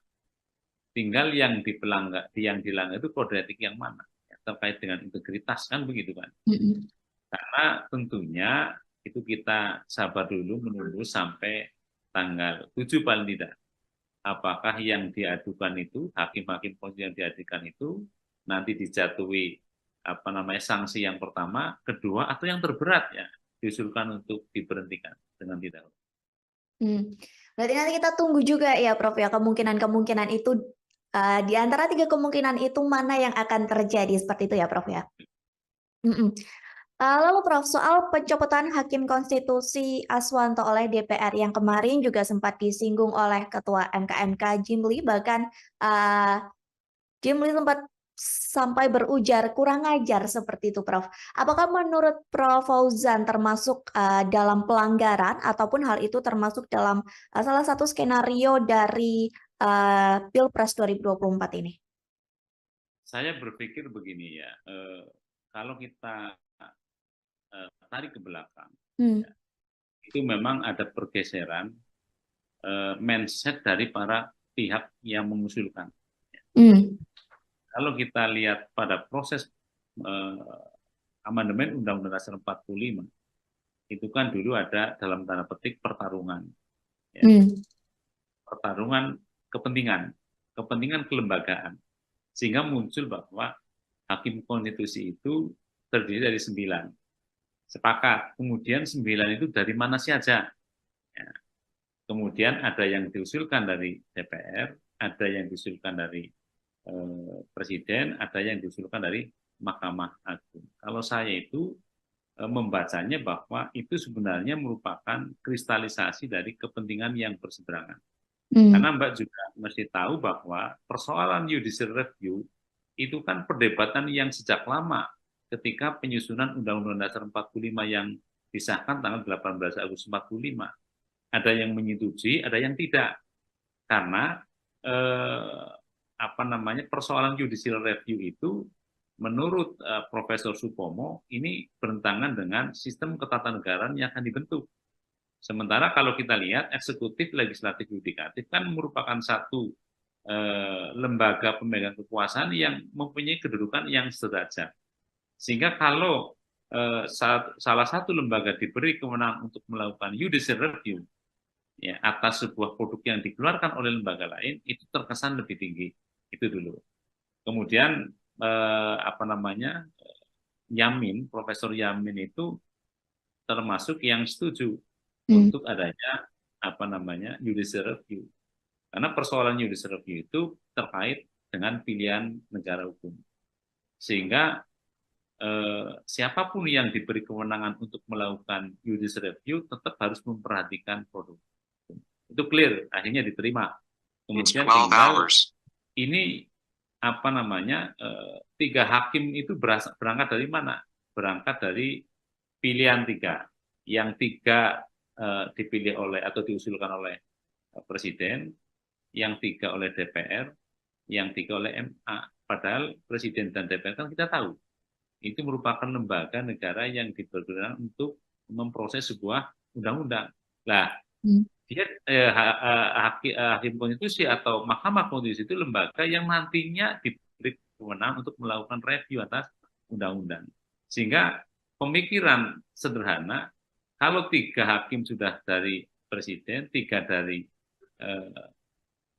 DPR, maka hitung-hitungan politiknya tidak ada undang-undang yang dibatalkan. Tapi kan itu soalnya berbeda, ternyata ada persyaratan. Seorang hakim konstitusi itu harus mempunyai sifat negarawan, yaitu tidak lagi berpikir berasal dari mana. Apakah berasal atas usulan Presiden atau usulan DPR. Nah, kemarin ada pemikiran yang mulai bergeser. Salah satu ketua komisi mengatakan bahwa hakim yang diusulkan oleh DPR mestinya harus mengamankan kebijakan DPR. Kan gitu, Mbak flashback ke belakang. Nah, itu yang sudah mulai bergeser. Sehingga mestinya dari manapun dia berasal, apakah dari usulan Presiden, apakah usulan DPR atau Mahkamah Agung, dia itu tetap imparsial. Ya.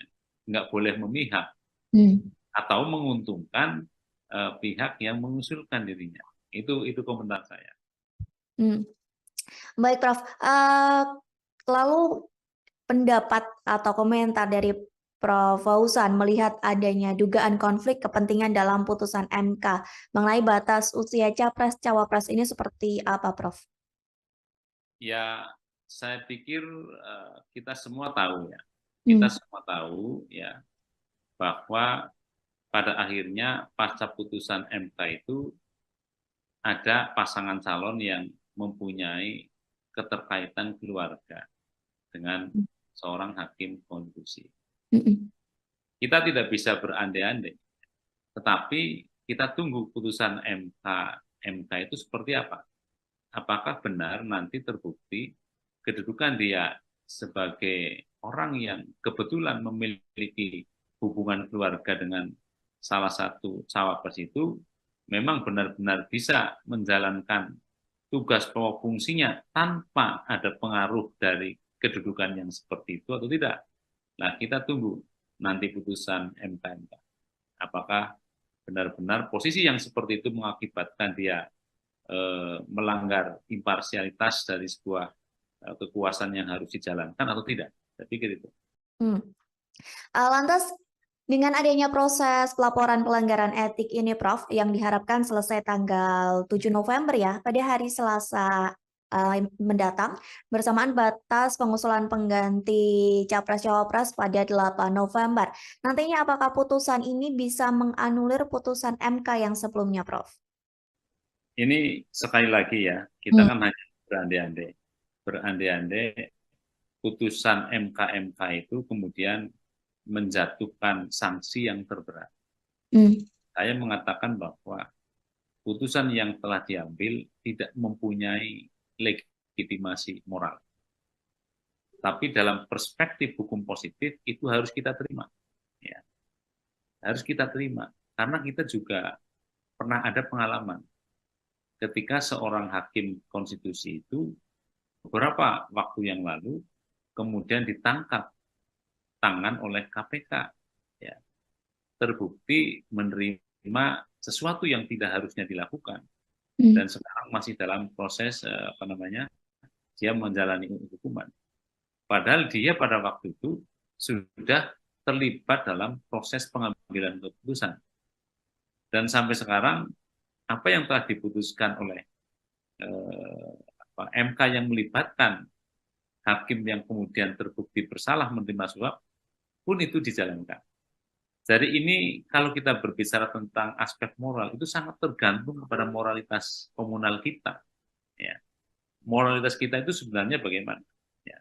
Tapi sekali lagi ini baru berandai-andai jika putusan MK itu menyatakan bahwa hakim yang bersangkutan itu telah terbukti sah dan meyakinkan dan kemudian dijatuhi sanksi yang terberatnya.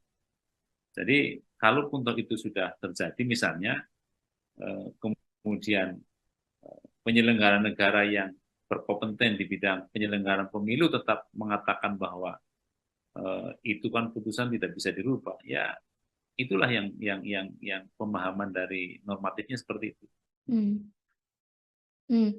Baik, Prof. Terakhir sebagai closing statement juga dari Profesor Fauzan, dengan kondisi hiruk pikuk ya bisa dibilang seperti itu antara Pilpres, putusan MK dan lain sebagainya, apa harapan dari Prof. Fauzan sendiri? Baik, terima kasih Mbak. Jadi saya sebagai orang yang kebetulan berkecimpung di dunia hukum tata negara, ya, memang memikirkan ke depan memang perlu dikaji lagi ketentuan pasal 24C Undang-Undang Dasar 45 yang menyatakan bahwa putusan MK itu bersifat final dan mengikat. Karena kita sudah mengalami beberapa kejadian ketua MK yang dulu tertangkap tangan. Kemudian tidak lama lagi ada hakim konstitusi yang tertangkap tangan. Nah, sekarang ada persoalan kode etik. Gitu. Jadi kalau menurut saya, ke depan saya membayangkan putusan MK itu bisa ditinjau ulang melalui mekanisme MK. Jika memang putusan yang telah dijatuhkan oleh Mahkamah Konstitusi itu dilatar belakangi oleh peristiwa-peristiwa yang dalam perspektif kode etik tidak benar. Ya, hakimnya misalnya telah terbukti dengan sah meyakinkan melanggar kode etik, maka saya membayangkan ke depan MK-MK itu bisa menjatuhkan sanksi termasuk yang 3 itu, tetapi juga ada tambahan. Dia bisa merekomendasikan kepada Mahkamah Konstitusi untuk membatalkan putusan yang telah diambil. Itu pendapat saya ke depan. Baik. Terima kasih. Baik, Prof, nanti kita menanti bersama-sama ya putusan MK-MK pada Selasa 7 November dan tentunya putusan ini juga dinantikan oleh publik karena hal ini juga berkaitan dengan proses Pilpres dan lain sebagainya. Sekali lagi terima kasih Prof Fauzan atas waktunya sudah berkenan berbincang bersama saya di Tribun on Focus. Semoga di lain kesempatan kita bisa berbincang lagi. Terima kasih, Prof. Assalamualaikum. Tribuners, demikian Tribun on Focus hari ini. Saya Mariananda beserta kru yang bertugas pamit undur diri. Terima kasih dan sampai jumpa. Download Tribun X sekarang. Menghadirkan lokal menjadi Indonesia. Boleh hukumnya tidak terlalu sempurna, hukumnya tidak terlalu baik ya. Tetapi hukum yang tidak sempurna dan tidak terlalu baik itu, kalau dilaksanakan oleh aparat penegak hukum yang punya integritas moral yang baik, maka keadilan akan tercapai. Putusan MK itu final dan binding, artinya final dan mengikat ya apapun putusannya. Berandai-andai putusan MK-MK itu kemudian menjatuhkan sanksi yang terberat. Saya mengatakan bahwa putusan yang telah diambil tidak mempunyai legitimasi moral. Tapi dalam perspektif hukum positif itu harus kita terima. Halo Tribuners, Tribun on Focus kembali menjumpai Anda bersama saya Mariananda. Tribuners, MK-MK sudah menyimpulkan bahwa ada dugaan pelanggaran etik Hakim Konstitusi dalam penyusunan putusan MK soal batas usia Capres dan Cawapres. Bahkan nantinya putusan MK-MK ini akan dibacakan pada Selasa 7 November 2023 mendatang. Dengan begitu, apakah bisa putusan MK yang mengabulkan gugatan soal usia Capres-Cawapres dibatalkan? Mengenai hal ini kita akan membahas bersama dengan Guru Besar Hukum Tata Negara Universitas Jenderal Sudirman, ada Muhammad Fauzan. Kita sapa terlebih dahulu di sana. Halo Prof, gimana kabarnya? Alhamdulillah, sehat. Mbak juga sehat? Alhamdulillah sehat. Sebelumnya terima kasih banyak Prof sudah menyempatkan waktunya untuk bergabung bersama Tribun on Focus hari ini. Kita langsung saja Prof ke topik pembahasan kita terkait putusan MK-MK yang menduga adanya pelanggaran etik Hakim Konstitusi. Gimana menurut Profesor Fauzan? Baik, Assalamualaikum warahmatullahi wabarakatuh. Waalaikumsalam. Jadi ini kan masih diduga ya Mbak ya. Jadi proses masih jalan, ya sudah beberapa kali persidangan di MK-MK, kita tinggal menunggu saya pikir karena memang ini jalur konstitusional yang disediakan oleh hukum tata negara kita ya, berdasarkan peraturan MK tentunya tentang MK-MK ya, yaitu peraturan kalau tidak salah nomor 1 tahun 2023 tentang Majelis Kehormatan Mahkamah Konstitusi. Jadi karena ini masih dugaan, kemudian proses masih berjalan di MK-MK, tinggal kita tunggu bagaimana hasilnya nanti pada tanggal 7 November yang akan datang. Lantas permasalahan di MK begitu ya tentang dugaan pelanggaran kode etik mengenai batas usia Capres dan Cawapres. Ada yang mengatakan bahwa hal ini merupakan campur tangan dari Jokowi dan hal ini cukup membuat guncangan yang besar gitu ya Prof ya bagi MK sendiri.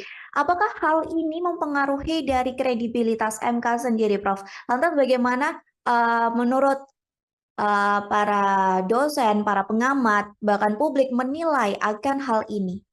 Ya, baik, terima kasih. Jadi ketika sebuah putusan MK kemudian diadukan, ya, diadukan oleh masyarakat bahwa itu ada dugaan terhadap pelanggaran kode etik, ya, maka yang perlu kita ketahui, perlu pahami terlebih dahulu yang pertama, ya, bahwa putusan MK ansih, yaitu dalam hal ini putusan MK nomor 90, ya, terkait dengan persyaratan capres dan cawapres, ya, berdasarkan hukum tata negara positif kita bisa melihat misalnya dalam pasal 24C Undang-Undang Dasar 1945 bahwa putusan MK adalah final dan mengikat. Artinya ketika MK sudah mengambil keputusan dan itu sudah dibacakan di dalam sidang pleno terbuka, ya, maka sejak diucapkan itu putusan menjadi berlaku. Itu yang pertama. Artinya apa?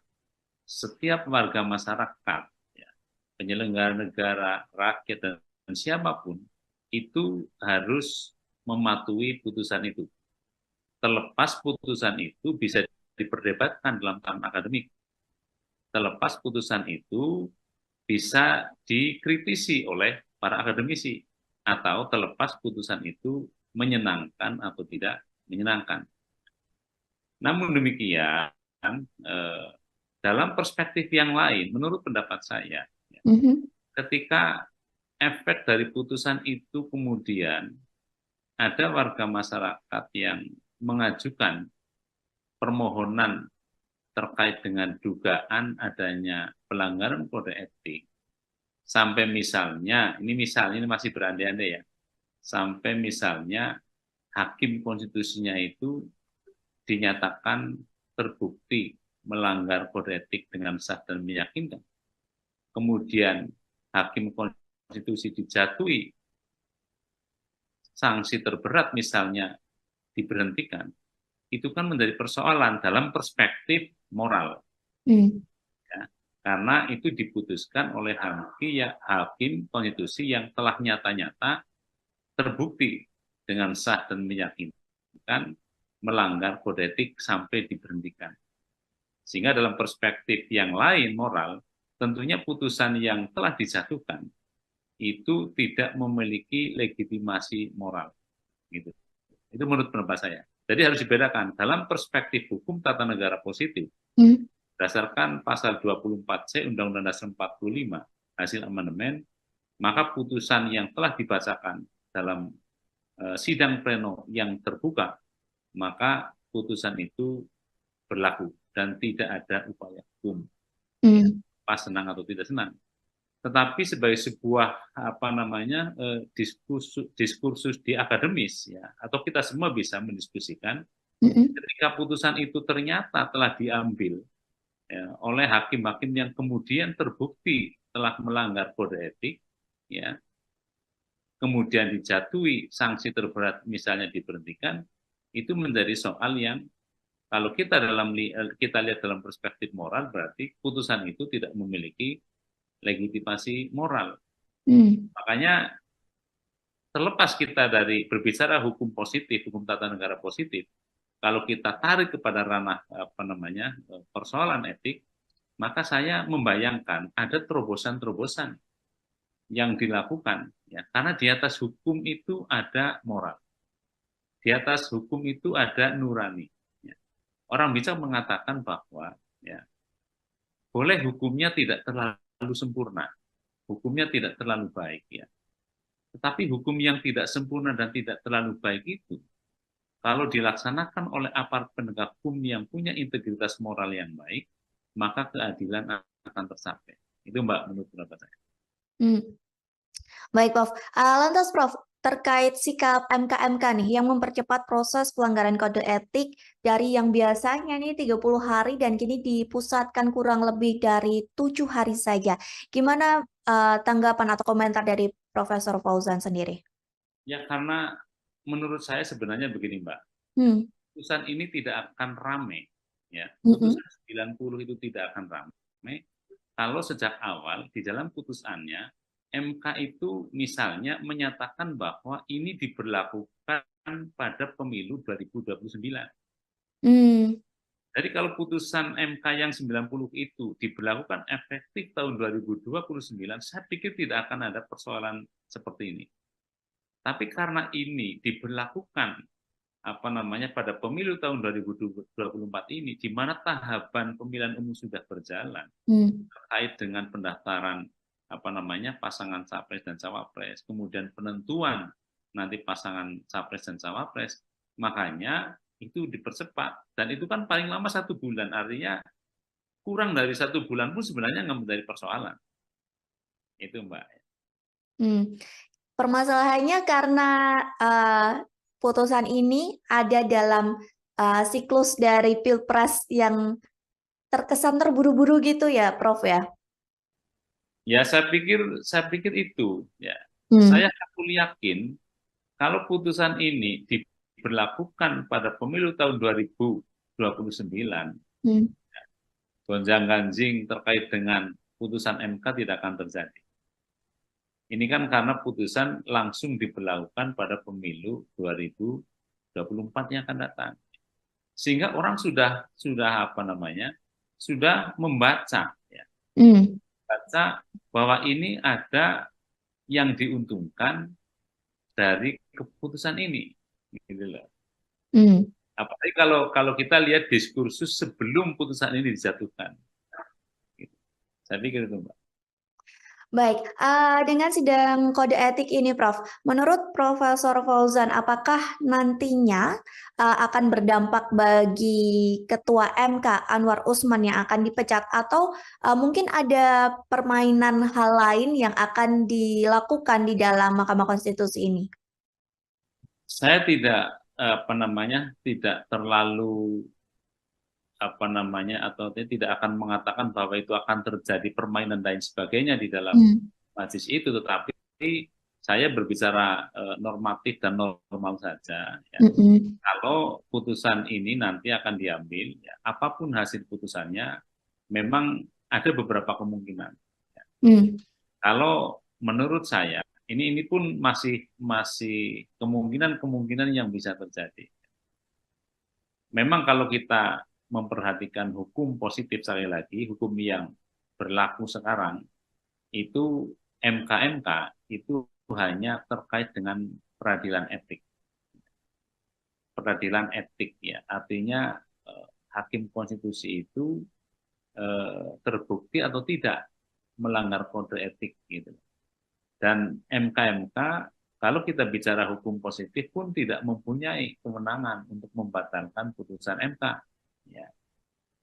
Tetapi sekali lagi ini dalam hukum positif yang sekarang berlaku, karena memang putusan MK itu final dan binding, artinya final dan mengikat ya apapun putusannya. Ya.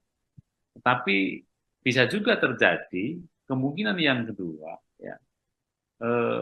Kalau kita lihat misalnya dinamika yang terjadi di sidang MK ya. Kemudian para anggota Majelis Kehormatan ini atau MK ini mempunyai pemikiran yang jauh ke depan mendasarkan kepada aspek moral, barangkali putusannya akan berbeda. Gitu, artinya berbeda, bisa dia mengusulkan untuk pemberhentian hakim konstitusi. Kemudian yang kedua bisa juga, menurut pendapat saya, dia merekomendasikan agar putusan MK nomor 90 itu dibatalkan. Tapi yang membatalkan juga MK, artinya Mahkamah Konstitusi. Tapi ini pun pasti akan menjadi diskursus. Bagaimana dia nanti, ya, ketika memang hakim itu sudah terbukti melanggar kode etik, kemudian dipersilahkan lagi untuk mengambil keputusan. Itu kan juga soal lain. Makanya beberapa waktu yang lalu salah satu anggota Mahkamah Konstitusi, hakim konstitusi yang mulia Profesor Arief mengatakan sudah direshuffle sekalian 9 hakim konstitusi, kan begitu. Tentu Mbak mengikuti barangkali. Jadi itu menurut pendapat saya, kalau kita hanya beranjak kepada hukum tertulis, hukum positif sekarang, memang tidak mungkin putusan MK itu diganggu-gugat. Tetapi kalau kita berbicara tentang hukum progresif, ya, ke depan, karena di atas hukum itu ada moral, ya, ada nurani, gitu loh. Ada nurani, sehingga bisa saja kemungkinan itu terjadi. Karena yang harus kita pahami, Mbak, ya, hukum tertulis itu pasti akan jauh tertinggal dari perkembangan hukum masyarakat. Ya. Karena pasal 24C itu kan dibuat sekitar 2 dekade yang lalu. Yang barangkali nilai-nilai yang tumbuh berkembang di dalam masyarakat, hukum yang berkembang itu sudah bergeser. Ya. Artinya sudah ketinggalan dengan kondisi masyarakat yang sekarang. Itu pendapat saya. Jadi makanya putusan-putusan yang sifatnya progresif juga masih dimungkinkan dalam kehidupan berhukum di Indonesia. Tergantung hakimnya lah, saya pikir. Oke, berarti untuk nasib dari Ketua MK Anwar Usman sendiri belum tentu dipecat begitu ya, Prof ya? Tergantung nanti perkembangan keputusan dari hakim sendiri begitu ya, Prof? Tergantung kepada putusan MK-MK. Ya. Kalau putusan MK-MK menyatakan bahwa hakim terlapor itu telah terbukti sah dan meyakinkan melanggar kode etik, maka ada 3 kemungkinan sanksinya. Sanksi teguran, ya, yang sifatnya lisan, tertulis, atau untuk diberhentikan dengan tidak hormat. Tinggal yang dilanggar itu kode etik yang mana, ya, terkait dengan integritas, kan begitu kan. Karena tentunya itu kita sabar dulu menunggu sampai tanggal 7 paling tidak. Apakah yang diadukan itu, hakim-hakim konstitusi yang diadukan itu nanti dijatuhi sanksi yang pertama, kedua, atau yang terberat, ya, diusulkan untuk diberhentikan dengan tidak hormat. Berarti nanti kita tunggu juga ya, Prof ya, kemungkinan-kemungkinan itu di antara 3 kemungkinan itu mana yang akan terjadi, seperti itu ya, Prof ya. Lalu Prof, soal pencopotan Hakim Konstitusi Aswanto oleh DPR yang kemarin juga sempat disinggung oleh Ketua MK Jimli, bahkan Jimli sempat sampai berujar kurang ajar seperti itu, Prof. Apakah menurut Prof Fauzan termasuk dalam pelanggaran ataupun hal itu termasuk dalam salah satu skenario dari Pilpres 2024 ini? Saya berpikir begini ya, kalau kita